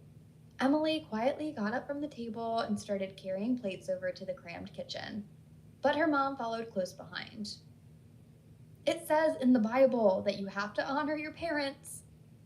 She tried another tactic to stop Emily from leaving. "God won't take kindly to how you're treating me." Whenever it suited her purpose, her mama would always mention what the scripture said. Without turning around, Emily continued with what she was doing. Her mom shoved her shoulder and made Emily drop all the dishes onto the floor. Even though she felt anger boiling inside of her, she kept her composure and she spoke slowly. She smiled, softly, convincingly. "I will gladly give y'all my blessing at that time," she said in a cheerful voice, but that had an undertone of desperation. "Mom, using guilt is not going to work. I am marrying Luke, and that is final." Emily picked up the dinner plates and made her way through the kitchen. "But how will I survive without you? You do not even care, do you? Going off to South Carolina with a man you barely know, leaving me behind." Her mother broke into sobs, though Emily had heard all this before. "I handed in my notice at work. I leave on Friday morning." You need to get a job, Mom. She spoke calmly as she ran the water in the sink and immersed the dishes in it. There was no response from her mother. The woman followed her around desperately, looking desperate with her wide eyes and dark circles under them. What had you do such a foolish thing? That was our only source of income. Call them back, sweetheart. They would surely take you back after the wonderful job you did there. Emily turned to face her mom. Her expression was blank as she listened. Here is what I suggest. Stay here for another year and let me get myself together. We can find a nicer place and have a satellite TV again, if you do. Her mother pleaded persuasively. It is recommended that couples should live together for at least 1 year before getting married anyway. Emily's feet took her away from her mother and into the living room, then down the narrow passage to her bedroom. She stopped in and glanced back. Her mom was directly behind her. All right, Mom, Emily said, just like she always did, in a resigned voice before locking the door behind her. Later that evening, she packed a few essentials in a duffel bag, while her mother slumbered and left the apartment without turning back. She drove to the home of her grandparents, which was about 45 minutes away in a nearby town. It was there that Luke got her on Friday morning. Emily's mama was standing outside shouting threats at her daughter. Her grandparents had to call the police to get their daughter removed from the premises. Now Emily sat alone on Lainey and Davis's couch in their living room, with thoughts of her mom's last words as she stood on the porch, screaming for everyone to hear. I wish for you to experience pain as I have felt it. May it come back to you tenfold. Those words still replayed in Emily's mind now. From that point forward, there was no relationship with either her mom or grandparents. At times, Emily wished she could phone her grandmother and take comfort in hearing her kind voice. She knew Grandma would have given some helpful advice. The ringing of her cell phone interrupted her thoughts. Hello? Hi, Emily. It's Hillary Gant. Emily was taken aback, but kept her composure. Hello, Hillary. Her tone remained calm. Hillary cleared her throat softly. Did Maureen and Claude tell you about what happened during our visit? Emily asked incredulously. Hillary cleared her throat before responding. Maureen said that you and your friend almost died, with the chandelier swinging madly and pictures falling from the walls onto the stairs, all after the door at the end of the hallway opened. She can be a bit dramatic at times, and even said something about a witch casting spells in the upstairs hallway. She chuckled. Emily recounted how they had found Clara's journal. Do you know anything about this girl, Clara? She questioned. Hillary shook her head, admitting that she had never heard of her, not even in family stories passed down through generations. Emily then asked if she knew anything of Penelope, to which Clinton replied negatively. All she knew was the girl, used as a threat to scare children away from entering the upstairs area. Whenever any calamity occurred, it was always blamed on the girl.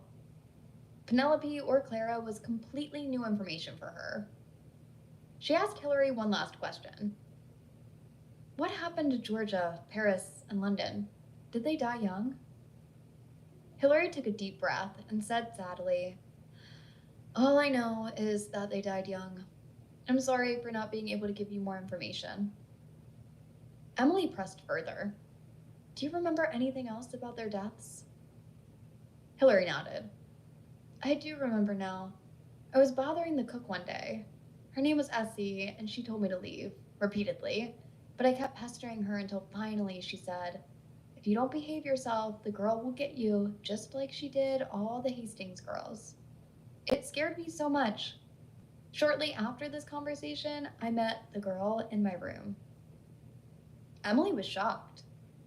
Do you think the girl killed them? All that is written on their tombstones is their names. She went on, pointing out how young the girls were when they passed away. 14 for Georgia, 12 for Paris, and 18 for London. Then she finished confidently. It's too much of a coincidence that London died here at this house. When Lainey arrived home, she found Emily on the phone in the kitchen. She mouthed, "Who is it?" Emily put her on speakerphone and explained that they were talking to Hillary about a girl named Penelope who had died down the stairs in the Hastings house many years before. Emily mentioned something from Clara's journal about how Penelope had hanged herself on the second floor railing, and how Clara had been locked in a room at the end of the hallway. Hillary sighed and said she would reach out to members of their family to learn if anyone could supply more information about how the sisters had passed away. Emily then told her about their plan to return to the house the following night to try to perform a cleansing ritual. Hillary replied that Maureen and Claude had left for now but would return when things quieted down, wishing them luck on their endeavor before ending the call. "Do you believe her, Emily?" Lainey asked. Emily looked at Lainey and shook her head. "I do, I think. Hopefully she can find a family member who knows more about the Hastings girls." The moon shone full and bright, a deep yellow in the night sky. A breeze blew through the gates of Hastings House as a group of cars parked beneath the weeping willows. Davis, Lainey, and Emily's car pulled up just a bit later once Bella's sitter arrived. The sight that met them was breathtaking. 5 women wearing long white cloaks gathered around an illuminated moonstone. Clarissa looked so different from how they had ever seen her before. Her long red hair flowed over her shoulders, and her green eyes glittered in anticipation. She motioned for the newcomers to join them. "Sisters," she began, pointing out each one in turn. "This is Emily, Davis, and Lainey." They all greeted them with warm smiles. Luna pulled back her hood to reveal golden blonde braids with coffee-colored skin that sparkled in the moonlight. Her cat-like eyes were golden brown, and she wore a labradorite stone around her neck and a softly clinking silver chain. With her towering height and painted leopard print nails, she looked like a powerful lioness, her voice husky and deep. "Hi, I'm here to help you. I will protect the South." Her accent was Creole Guiche, and she was Gula. She bowed to them, placed her cloak back over her head, and turned away. Clarissa led them to the next woman, whom Lainey recognized at once. It was Sharon from the NICU. She looked completely different. She was on the shorter side with a long brown braid, and around her neck she wore a smoky topaz stone on a long gold filigreed chain. "This is Rhian," Clarissa said softly. Rhian looked at them, and her eyes were kind and light hazel. She smiled at Lainey. "Hello, Lainey. Rhian is my Wiccan name. I'm here to help you. I will protect the North." She bowed her head at Davis and Emily, then turned to her sisters, dismissing them. The next woman was of Asian origin and was extremely lovely. She had silky black hair that gleamed like satin, and her slanted eyes were full of wisdom and black as night. The stone around her neck was rose quartz, suspended on a rose gold chain. "This is Jasmine." Jasmine looked at each of them and raised her hands in a prayer pose. "I am here to help you. I will protect the West." She bowed as well, and then turned to her sisters. The 4th woman turned, and she was the oldest of them all. Her hair were gray and silver, and her eyes were deep green. She looked to be from the ancient line of Druids, as Clarissa had mentioned. She looked so much like Clarissa with her upturned nose and full lips. She smiled broadly. Her stone of choice was a deep amethyst, which was large and hanging on a leather strip above her heart. Her voice was light and musical. "I am Clarissa's mother. You can call me Willow. I'm here to help you. I will protect the East." She turned away from them. The siblings approached the home's front door, and Willow opened it tentatively. They stepped into the entranceway, and Clarissa waved for Davis, Emily, and Lainey to join them. The entryway was illuminated by a myriad of flickering candles that cast long shadows up the high walls and staircase. At the sight of this, Emily shivered. She remembered being propelled down the stairs not too long ago and thinking she may never get out alive. The women knelt before the flames from each direction as they stood beneath the grand chandelier. Clarissa started the ritual with a chant. We come from north, south, east, and west to make all things right. We come in peace, harmony, love, and light to bring you rest this night. We wish you no harm. She repeated it until she was done climbing the steps to the top floor. Once there, Clarissa pulled out a small black box from her cloak that had red lights across its top surface that lit up when she flipped its switch. She handed it to Davis with instructions to hold it firmly.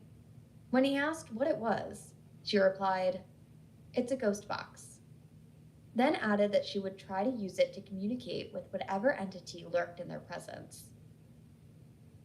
With that said, Davis followed Clarissa down the hallway with diligence. My name is Clarissa, and I'm here to help you, she said as they walked down the hallway.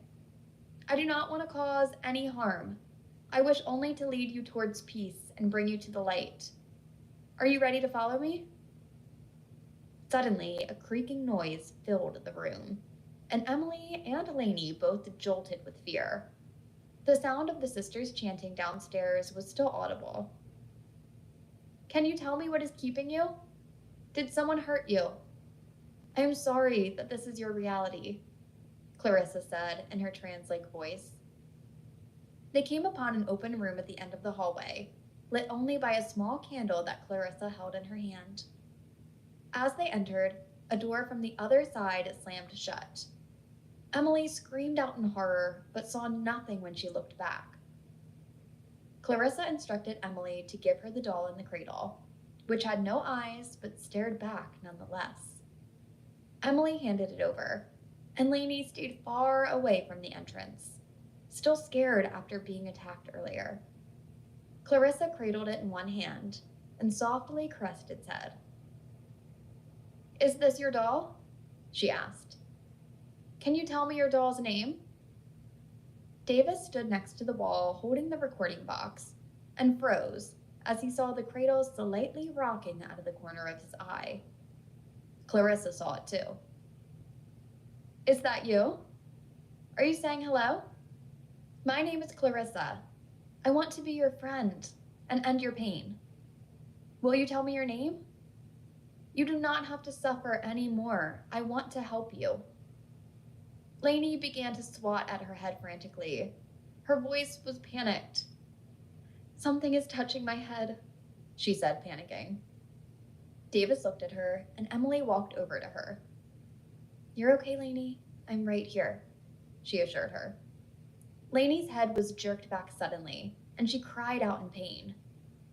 Stop it, she screamed, hitting the top of her head. Emily watched Lainey's head and saw the short hair moving around on top of her head. She grabbed her and pulled her down to the floor. Please get me out of here, Lainey begged. Please, she sobbed.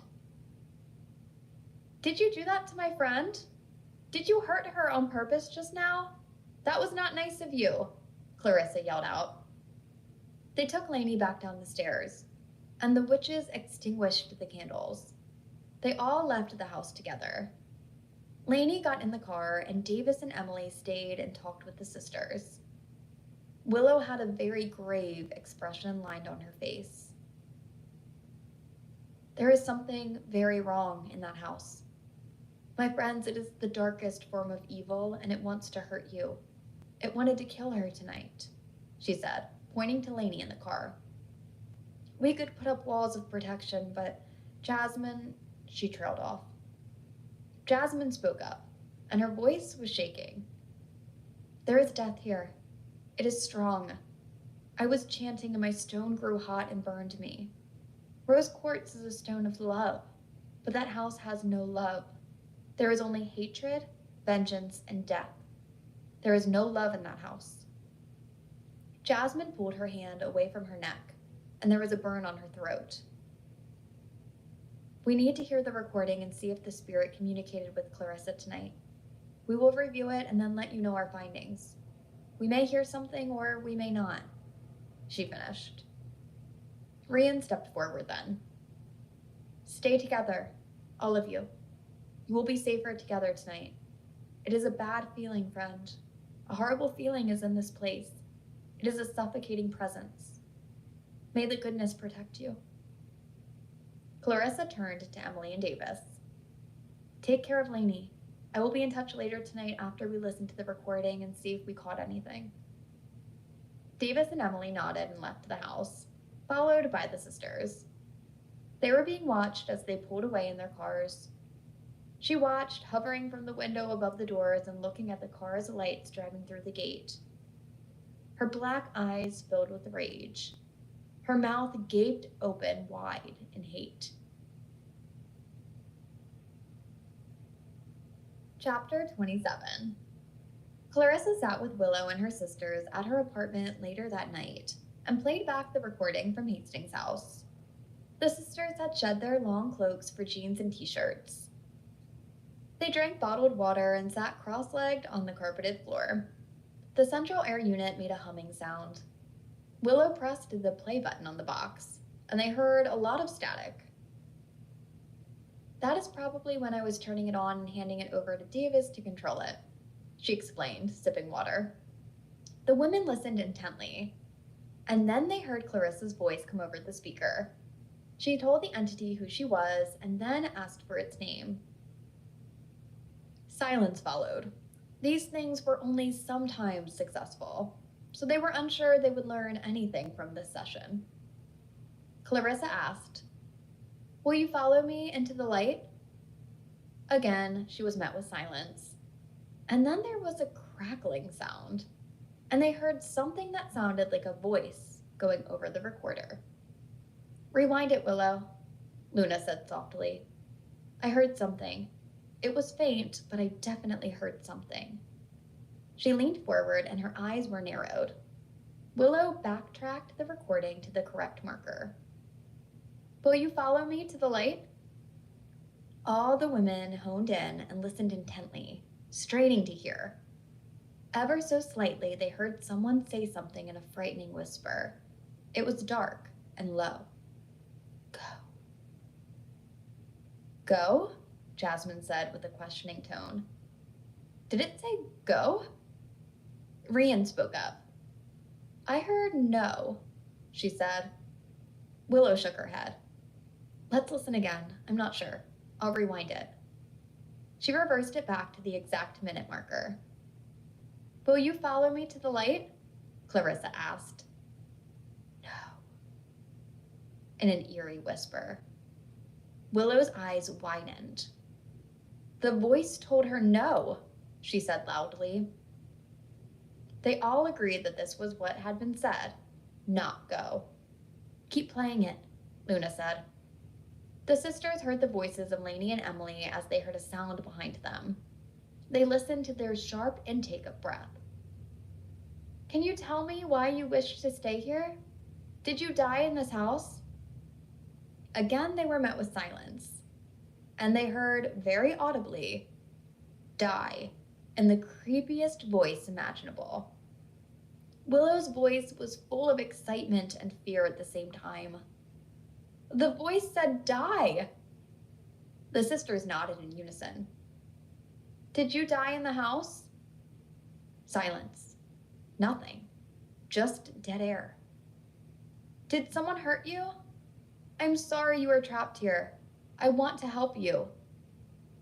They were met with static and the slamming of a door in the distance. Emily screaming, and then they heard again, "Die." The voice was flat and sinister. It lacked all emotion. Jasmine wrapped her arms around her to ward off the cold chills enveloping her body. "This voice, it is communicating, 'Die,'" she said in a slightly shaken whisper. The sisters looked at her. "You are right," Clarissa said in agreement. The recording continued. "Is this your doll?" she asked. "Can you tell me your doll's name?" There was a brief silence, and then, the voice whispered spookily. Is that you? Are you saying hello? My name is Clarissa. I want to be your friend and end your pain. Will you tell me your name? You don't have to suffer anymore. I want to help you. Doll, it said. And then, die. They heard the struggle in the background, with Lainey crying and Emily trying to help her. It was hard to hear her screaming for the unseen to stop torturing and release her. Did you do that to my friend? Did you hurt her on purpose just now? That wasn't very nice of you, Clarissa yelled out. Die, the voice repeated, repeatedly in a harsh whisper, sending chills down the spine of everyone in the room. What was even more chilling were Mozart and Beethoven. They sat up on the couch with their ears back, their pupils highly dilated, and their tails up in the air swishing back and forth violently. Look at the cats, Rhian whispered, with a look of alarm on her face. Willow turned off the recorder and shook her head. I can feel the evil from that voice here in this room. That is why they are reacting that way. Because that is nothing but evil. I need to call Lainey and see how she's doing, Clarissa commented, as she filled a grocery bag with empty bottles. The other sisters had left. Willow was there with her, and she was folding her cloak over her arms, preparing to leave. She appeared to be quite upset, and has every right to be. That would shake anyone up, Willow said softly. Clarissa looked over at the cats. They had calmed down and were stretched out languidly on the sofa. At least they have calmed down, Clarissa commented. That was so weird. I've never seen them act like that before. Why would they act like that with it just being a voice recorder? She asked curiously. Willow lifted her quilted purse, tucked it under her arm, and glanced at her daughter. I've been practicing magic for years now, and I've never heard anything like what I heard tonight, Rissa. It gave me the heebie-jeebies, she said, and shivered, rubbing her arms for emphasis. She continued. We are up against something compelling and vengeful, honey. It wants to hurt as it has been hurt. We cannot speak to something that does not give us a name. It never mentioned its name. Therefore, we can't address it. The scratchy voice repeating the word die repeatedly, that was spine-chilling. Clarissa shuddered, remembering the menacing and disturbing sound as it said die. That is twice now that Lainey has been attacked, as well as Emily, Clarissa commented in a soft whisper. Willow sighed. Those two have been singled out for some reason. I wonder if they disturbed the spirit somehow, in some way. They need to be on guard, and I would highly suggest that they leave their home for right now until we figure out who is haunting Hastings' house, she said, with a grave expression. I will call them and let them know as soon as you are gone, Clarissa said. Willow nodded. Good, they will be safer, she said, and left. Lainey lay stretched out on the couch. Her head pounded miserably. It felt like it was being hit with a hammer. Davis had brought her an ice pack, and she had it lying across her forehead to alleviate the discomfort. Emily walked over to her. Hey, you, she said in a caring voice. She looked down at Lainey with great concern. Lainey shifted her weight slightly and looked up at Emily. Hey, she said softly. Emily knelt down on the floor beside the couch. Lainey sighed deeply. How are you feeling? Emily asked with worry. Lainey shook her head and smiled ruefully. I guess how you feel when a ghost pulls your hair as hard as possible, she said humorlessly. The way that she said it made Emily chuckle. I hear you on that. Lainey's face turned even more somber. I'm not lying, Emily. It really did happen. Emily looked astonished. I know it did, she said assuredly. I saw the hair moving around on your head. Lainey sat up slightly on the pillow that she had been leaning against. I used to think years ago that all of this stuff, the paranormal and the ghost hunting, was fake, Emily. With all that has happened, it's hard not to believe it now, she said. Emily nodded. I may be drifting over to that side of belief too, Lainey. I've seen and felt things that simply cannot be explained as anything other than paranormal or supernatural these past few days, Emily said convincingly. Lainey's phone rang, interrupting the conversation. Her cell phone lay on the coffee table. Who is it? She asked Emily. Emily looked over and saw Clarissa's name flashing on the screen. It's Clarissa, she said. Can you answer it? Lainey asked. Emily answered. Hello, she said. Clarissa answered. Hi. Hey, Clarissa, I answered Lainey's phone. Clarissa halted. How is she doing, Emily? She asked with concern. I will put her on speakerphone for you, Emily said, and pressed the button. Go ahead, Clarissa. Hey, Lainey, how are you doing? She asked softly. Lainey said the same thing to Clarissa that she had spoken to Emily earlier, and Clarissa did not chuckle as Emily had. She seemed very concerned. Something was weighing heavily on her mind, and Emily could sense it strongly. So, the call is because we listened to the recording, Clarissa said, in a tone that neither Emily nor Lainey liked. Okay, Lainey said gravely. We played back the recording, and what we heard was bone-chilling, to say the least, she said. Davis walked into the living room and heard Clarissa speaking. Hey, Clarissa, I'm listening to you, he told her. Good, Davis. You will want to hear this as well. She spoke in a distressed tone. All three of them were very troubled to hear the recording. Clarissa pressed play, and Davis, Emily, and Lainey listened anxiously to the ghostly whisper they heard over the recording. Oh my God, Lainey said, when she heard herself being attacked by the spirit, and then heard it say die. That was the most terrifying thing I have ever heard, Emily cried out. Clarissa sighed. It is the general consensus that you'll leave for a little while and distance yourself from the situation. We feel that you are in grave danger. Lainey cried out and hit the cushion in frustration. Why? She questioned. Why are we going through this, Clarissa? Clarissa spoke very softly and with tenderness to them. I don't know. Maybe something that had been dormant for a while was unleashed when you moved in, Emily.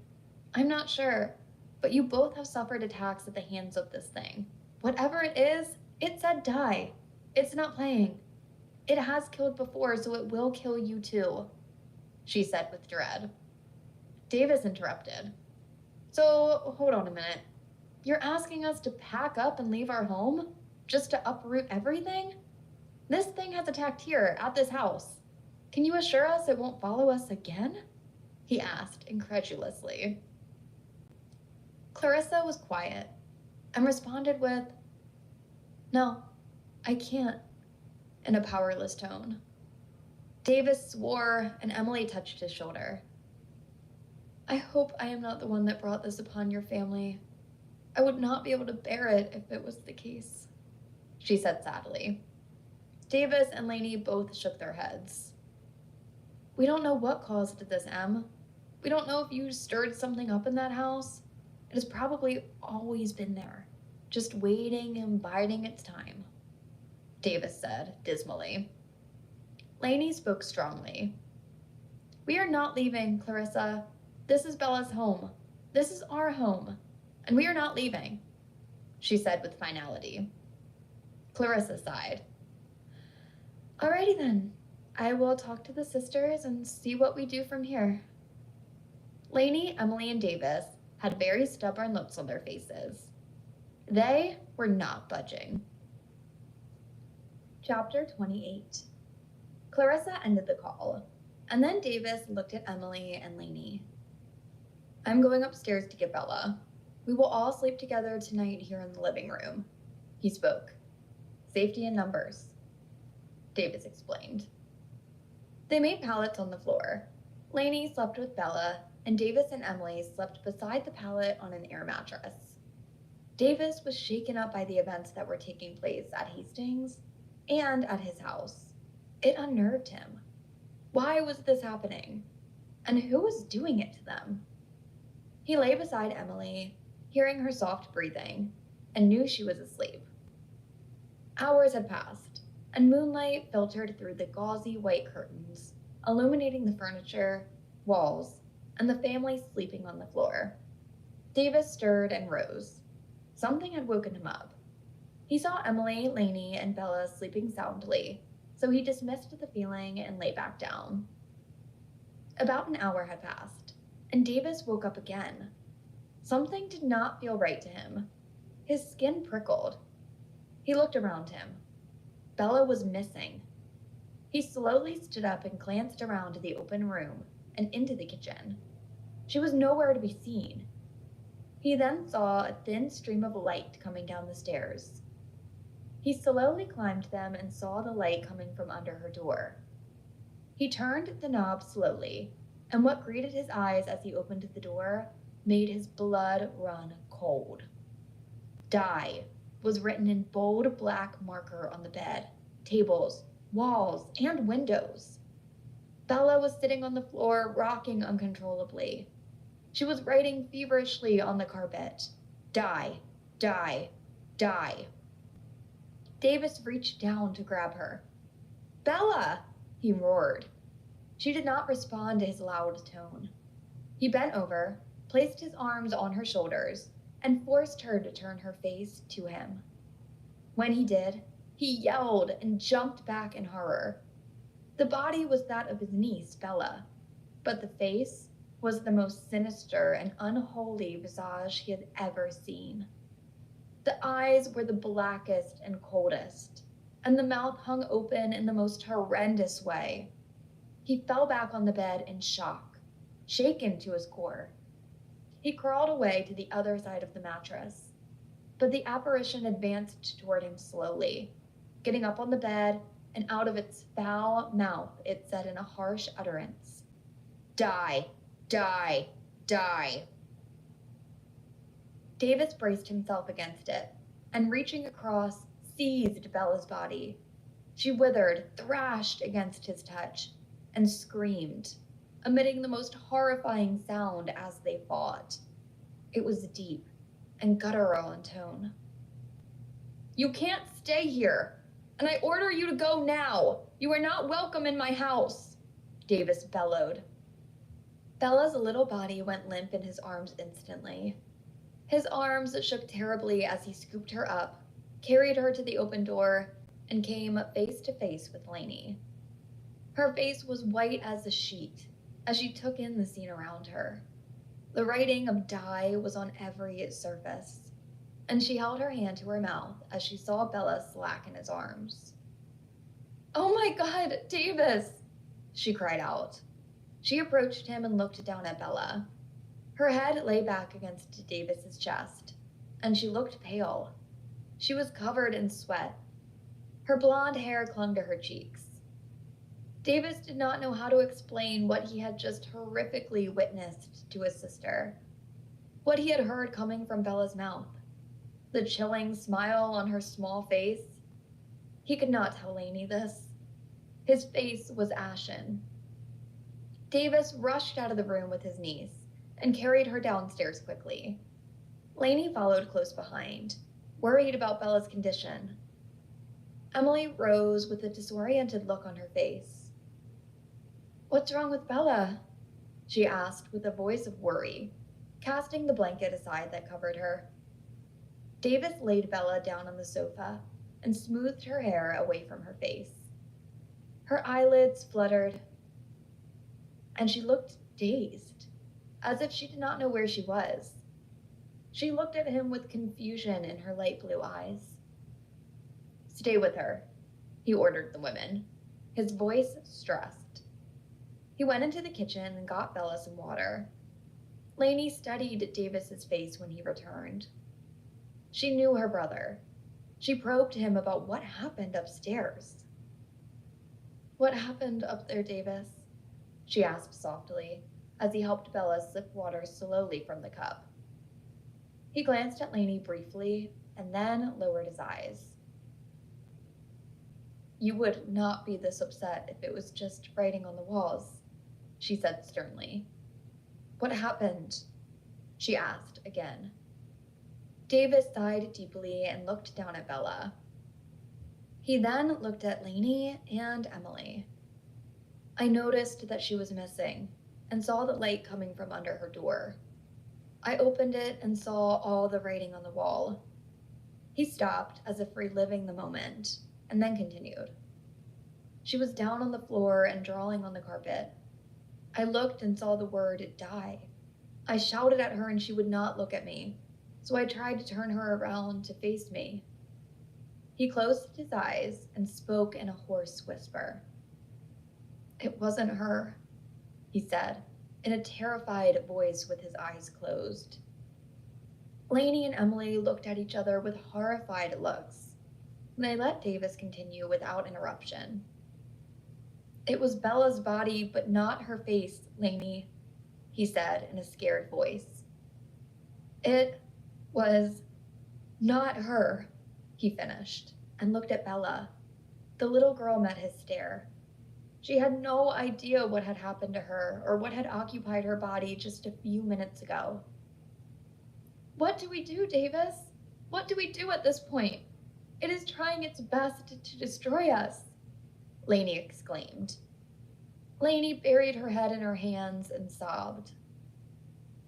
Emily offered comfort by holding her in her arms, and she looked over the top of her at Davis. "I'm calling Clarissa in the morning," Emily said soundly. Clarissa received a call from Emily that next morning, explaining what had happened to Bella. She listened with horror and was stunned that it had taken possession of Bella's body. The situation was advancing quickly and was becoming extremely dangerous. Clarissa assured Emily that she would reach out to her sisters immediately. As soon as the call ended, Clarissa hung up and called Willow. Willow listened intently as Clarissa explained. "What do we do, Mom?" she asked, concerned. Willow remained silent on the other end of the line. She sighed deeply. "This is beyond us, Rissa. Way beyond us. This thing, or whatever it is killing, maiming, and now possessing the bodies of its victims. This is truly beyond us," she finished, wearily. She paused. "We could go in there again, but I don't know if it would do any good," she spoke. "This is so frustrating," Clarissa lamented. Willow spoke calmly. "Tonight, let's get the sisters together, and we will sit down and figure out what to do. We may need to bring in some help." Clarissa brightened up. Her tone was lighter. "Who?" she asked in a hopeful tone. Willow groaned. "I don't want to reveal that just yet because it may be hard to reach her, but there is no doubt in my mind that if I could reach this woman, she could make this thing leave Hastings House. I've heard of her work, and she has done phenomenal things from what I have heard from others," she said in a positive tone. "What is she, exactly?" Clarissa asked quizzically. Willow took a moment to answer, and then said, "She is a powerful psychic and medium." Clarissa nodded. "I hope you can reach her, because we are running out of time." Clarissa was anxious.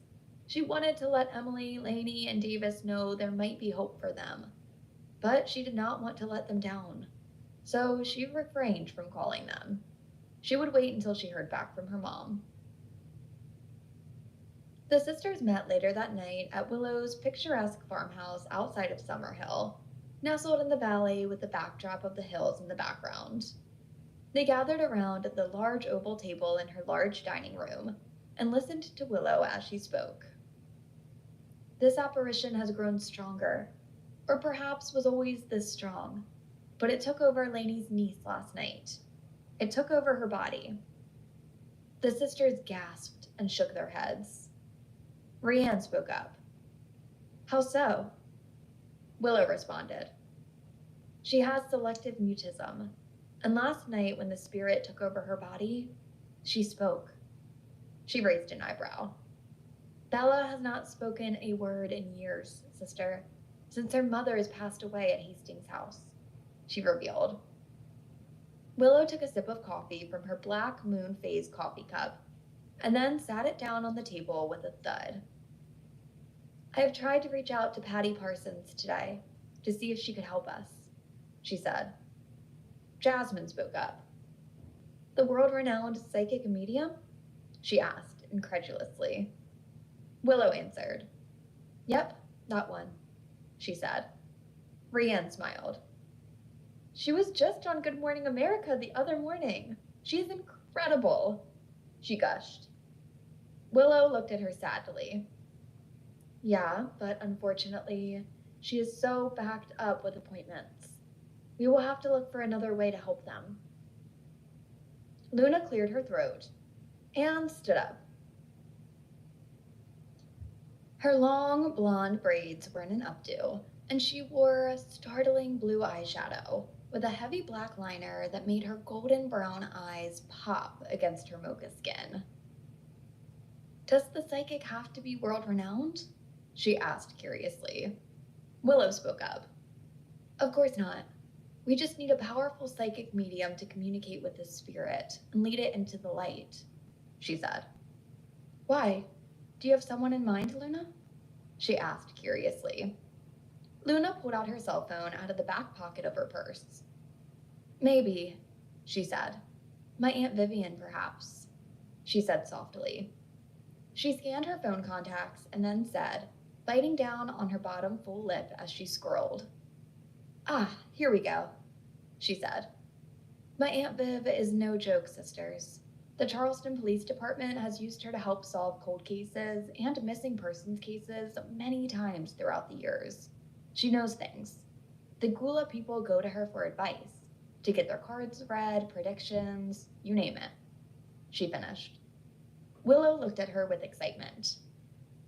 Can you contact her and see if she would be willing to talk with us? Luna nodded.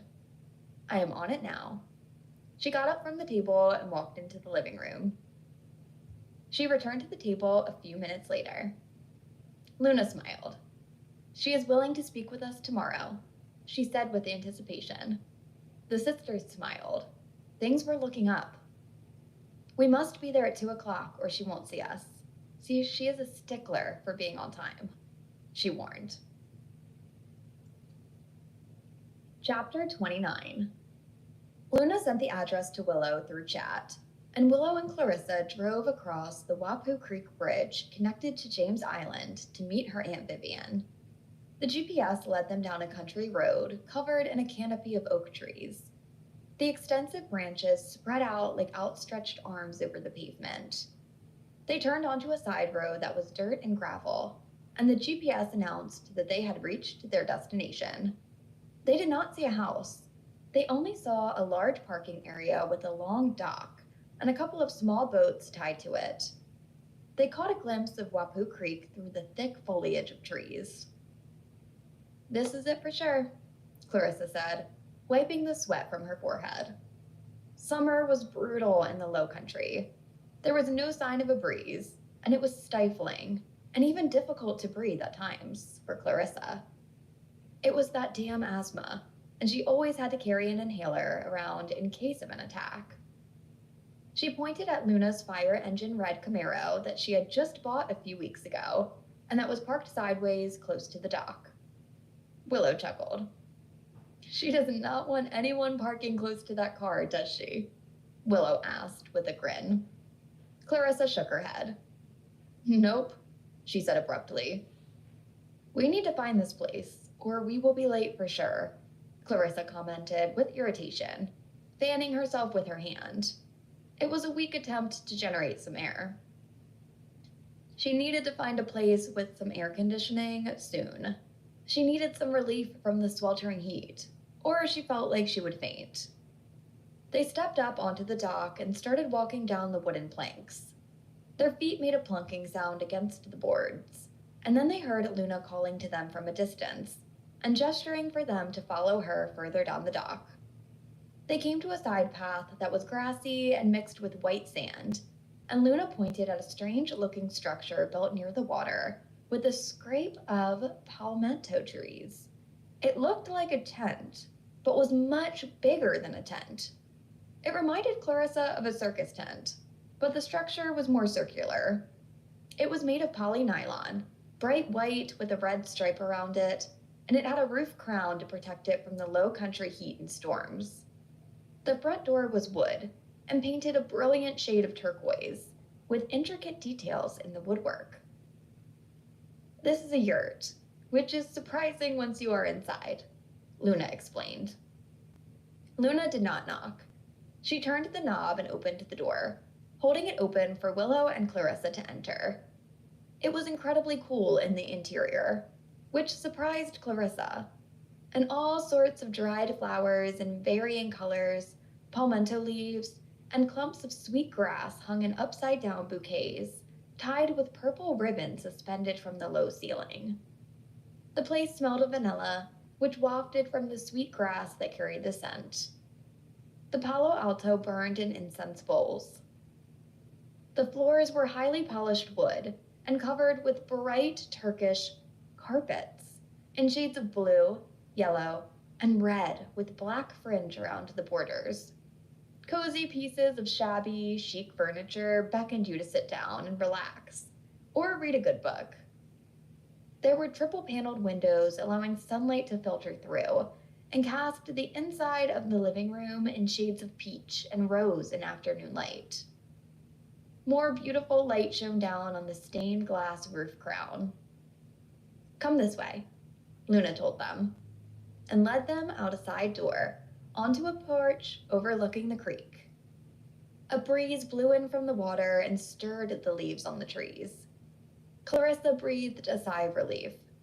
The patio was wide planked and had a covered metal roof built onto the yurt as an extension. Baskets of sweet grass littered the floor area, and large plants in colorful ceramic pots of split-leaf philodendron, majesty palms, mandelavia, and white bird of paradise. Luna walked over to the far corner of the covered porch, and leaning over, spoke to a striking older woman who moved back and forth in an old antique rocking chair, painted red, and creaked with her movements. She had white hair cut in a classic blunt bob. Her dark skin was the same color as Luna's, and she wore a black caftan. Clarissa noticed that she was barefoot, and her feet rested in a pile of sweet grass. The woman was resting her head against the chair with closed eyes. She had been weaving a basket, which still rested in her lap, and apparently she had fallen asleep. She woke up groggily, and Luna motioned Willow and Clarissa to come over. They approached almost with reverence. There was just something otherworldly about the vibe that she gave off. Untouchable. Magical. "Aunt Viv, they are here in front of you," Luna announced in a whisper. Vivian Sally opened up her eyes. She did not open them wide, though. They were just slits of green gold. She stared at them with no expression on her unlined face. She had to be over 60, Willow determined, but there was not one line on her smooth face, and she glowed with an inner light, as if a light bulb was turned on inside of her, shining out. She continued rocking back and forth in the chair. Finally, she spoke. "Interested in a sweetgrass basket?" Vivian asked loudly. Willow and Clarissa looked at each other, and then at Luna, wondering if she was hard of hearing. "Auntie," Luna chided, "you know that they are not here for baskets. And why are you talking so loud?" she said with a snicker, and playfully patted her on the shoulder. The older woman kept a severe expression on her face and spoke. "You were 1 minute late," she said in her low country accent. Again, Luna tapped her on her shoulder. "Stop, Auntie, they're here now," she lightly scolded, and looked at them apologetically. She is very naughty at times. Aren't you, Auntie? Vivian Sally sat up in her chair, and her eyes were wide open now. She looked at the ladies in front of her. She studied them carefully, warily. Luna was very persuasive, ladies. That is why I am allowing you here. I stay to myself. I don't like to be bothered. You understand? I have nothing to prove to you or anyone else. I'm not into bragging about what I do. I just try to help people when I can, she continued. People find out that someone has the site and they are all over them like flies on honey. I have to turn them away. I live alone, so the cops and media do not bombard me unless it is dire. Once there is even a hint that you have the site, victims will drain you, as will the living. Vivian turned her head and looked at Clarissa. You know that, though, don't you, Cherry? She looked at Clarissa knowingly. Willow looked at her daughter, too, with a questioning look. She had no idea that her daughter had the site. Clarissa avoided her mother's stare and then looked at Vivian. It did not happen until my initiation into the coven last year, Clarissa said, and hesitated. She had never said a word to anyone, but somehow this woman knew. It was comforting, she had to admit, for someone to learn of her ability, too, now. What is it, Sherry? I sense a troubled heart, Vivian asked, encouragingly. They were minor at first, but have increased with time. My strongest one was this week. It seems to grow stronger each time I have one, Clarissa told Vivian. Willow, again, looked shocked by this new information. Uh-huh, Vivian nodded her head. It will only get worse with time, Sherry. I hate to say it, but it's true. People call it the gift, but I call it the curse. I've always considered it to be a thorn in my flesh. You wake up to the dead standing by your bed, wanting you to help them. It's exhausting, she said soberly. Vivian sat forward in the rocker and folded her hands in her lap. What do you ladies want from me? You are witches. You have powers, can cast spells. You have the sight, she said, pointing at Clarissa. So why me? She asked bluntly. Willow spoke up softly. I was not aware that Clarissa had been blessed with this sight ability, Willow said. You are right, we are. But this is something that we have never dealt with before. Luna was perched on the porch railing, swinging one bare leg back and forth absent-mindedly, scrolling on her cell phone and listening to the conversation. Vivian sighed.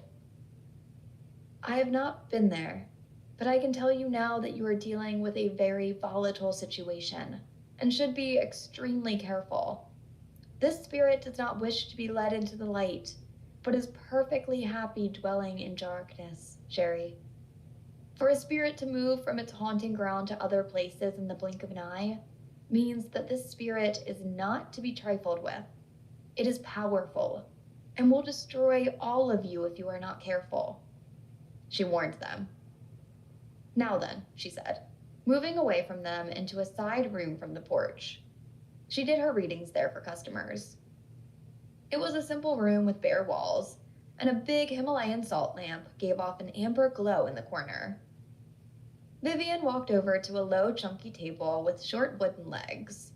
There were piles of jewel-toned pillows on the floor, and the table was littered with white and violet candles of varying heights and a set of tarot cards. She lit the candles slowly, and then bowed her head. She looked at Clarissa and Willow. I light them for protection. I have put up a barrier so that the spirit can't hear or see us, she whispered, and added to Clarissa. You will want to follow this method, Cherie, for the future, she instructed. She held out her hands to Clarissa. Come sit with me. Her voice was kind and lilting in tone. Vivian grabbed her hand softly and rubbed the inside of her palms with her fingertip. Long her lifelines. Relax, Cherie, she soothed. We are on the same side, she said in her French Creole accent. Clarissa smiled slightly. breathed deeply, and practiced meditation by going to another place, a calming place in her mind. Vivian breathed as well. This house has always called to you, Cherie, even at a young age, she said slowly. You had a vision of the spirit hurting your friend the other night, and it shook you to the core, she said. It was as if you were there and seeing all this at a distance.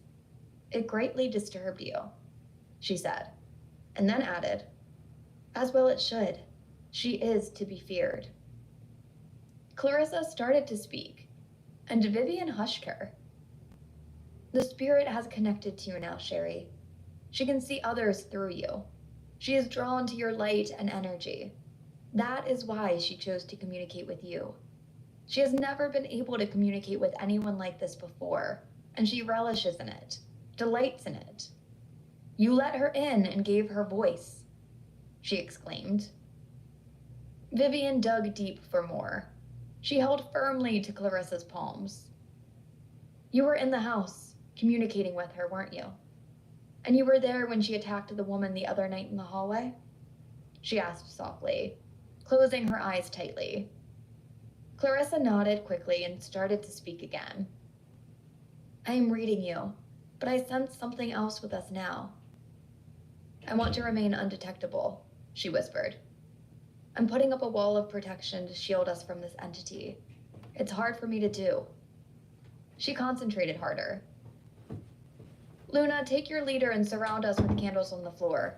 We need a protective ring around us, she expressed urgently. Vivian closed her eyes tighter. This house is dark and has only known darkness.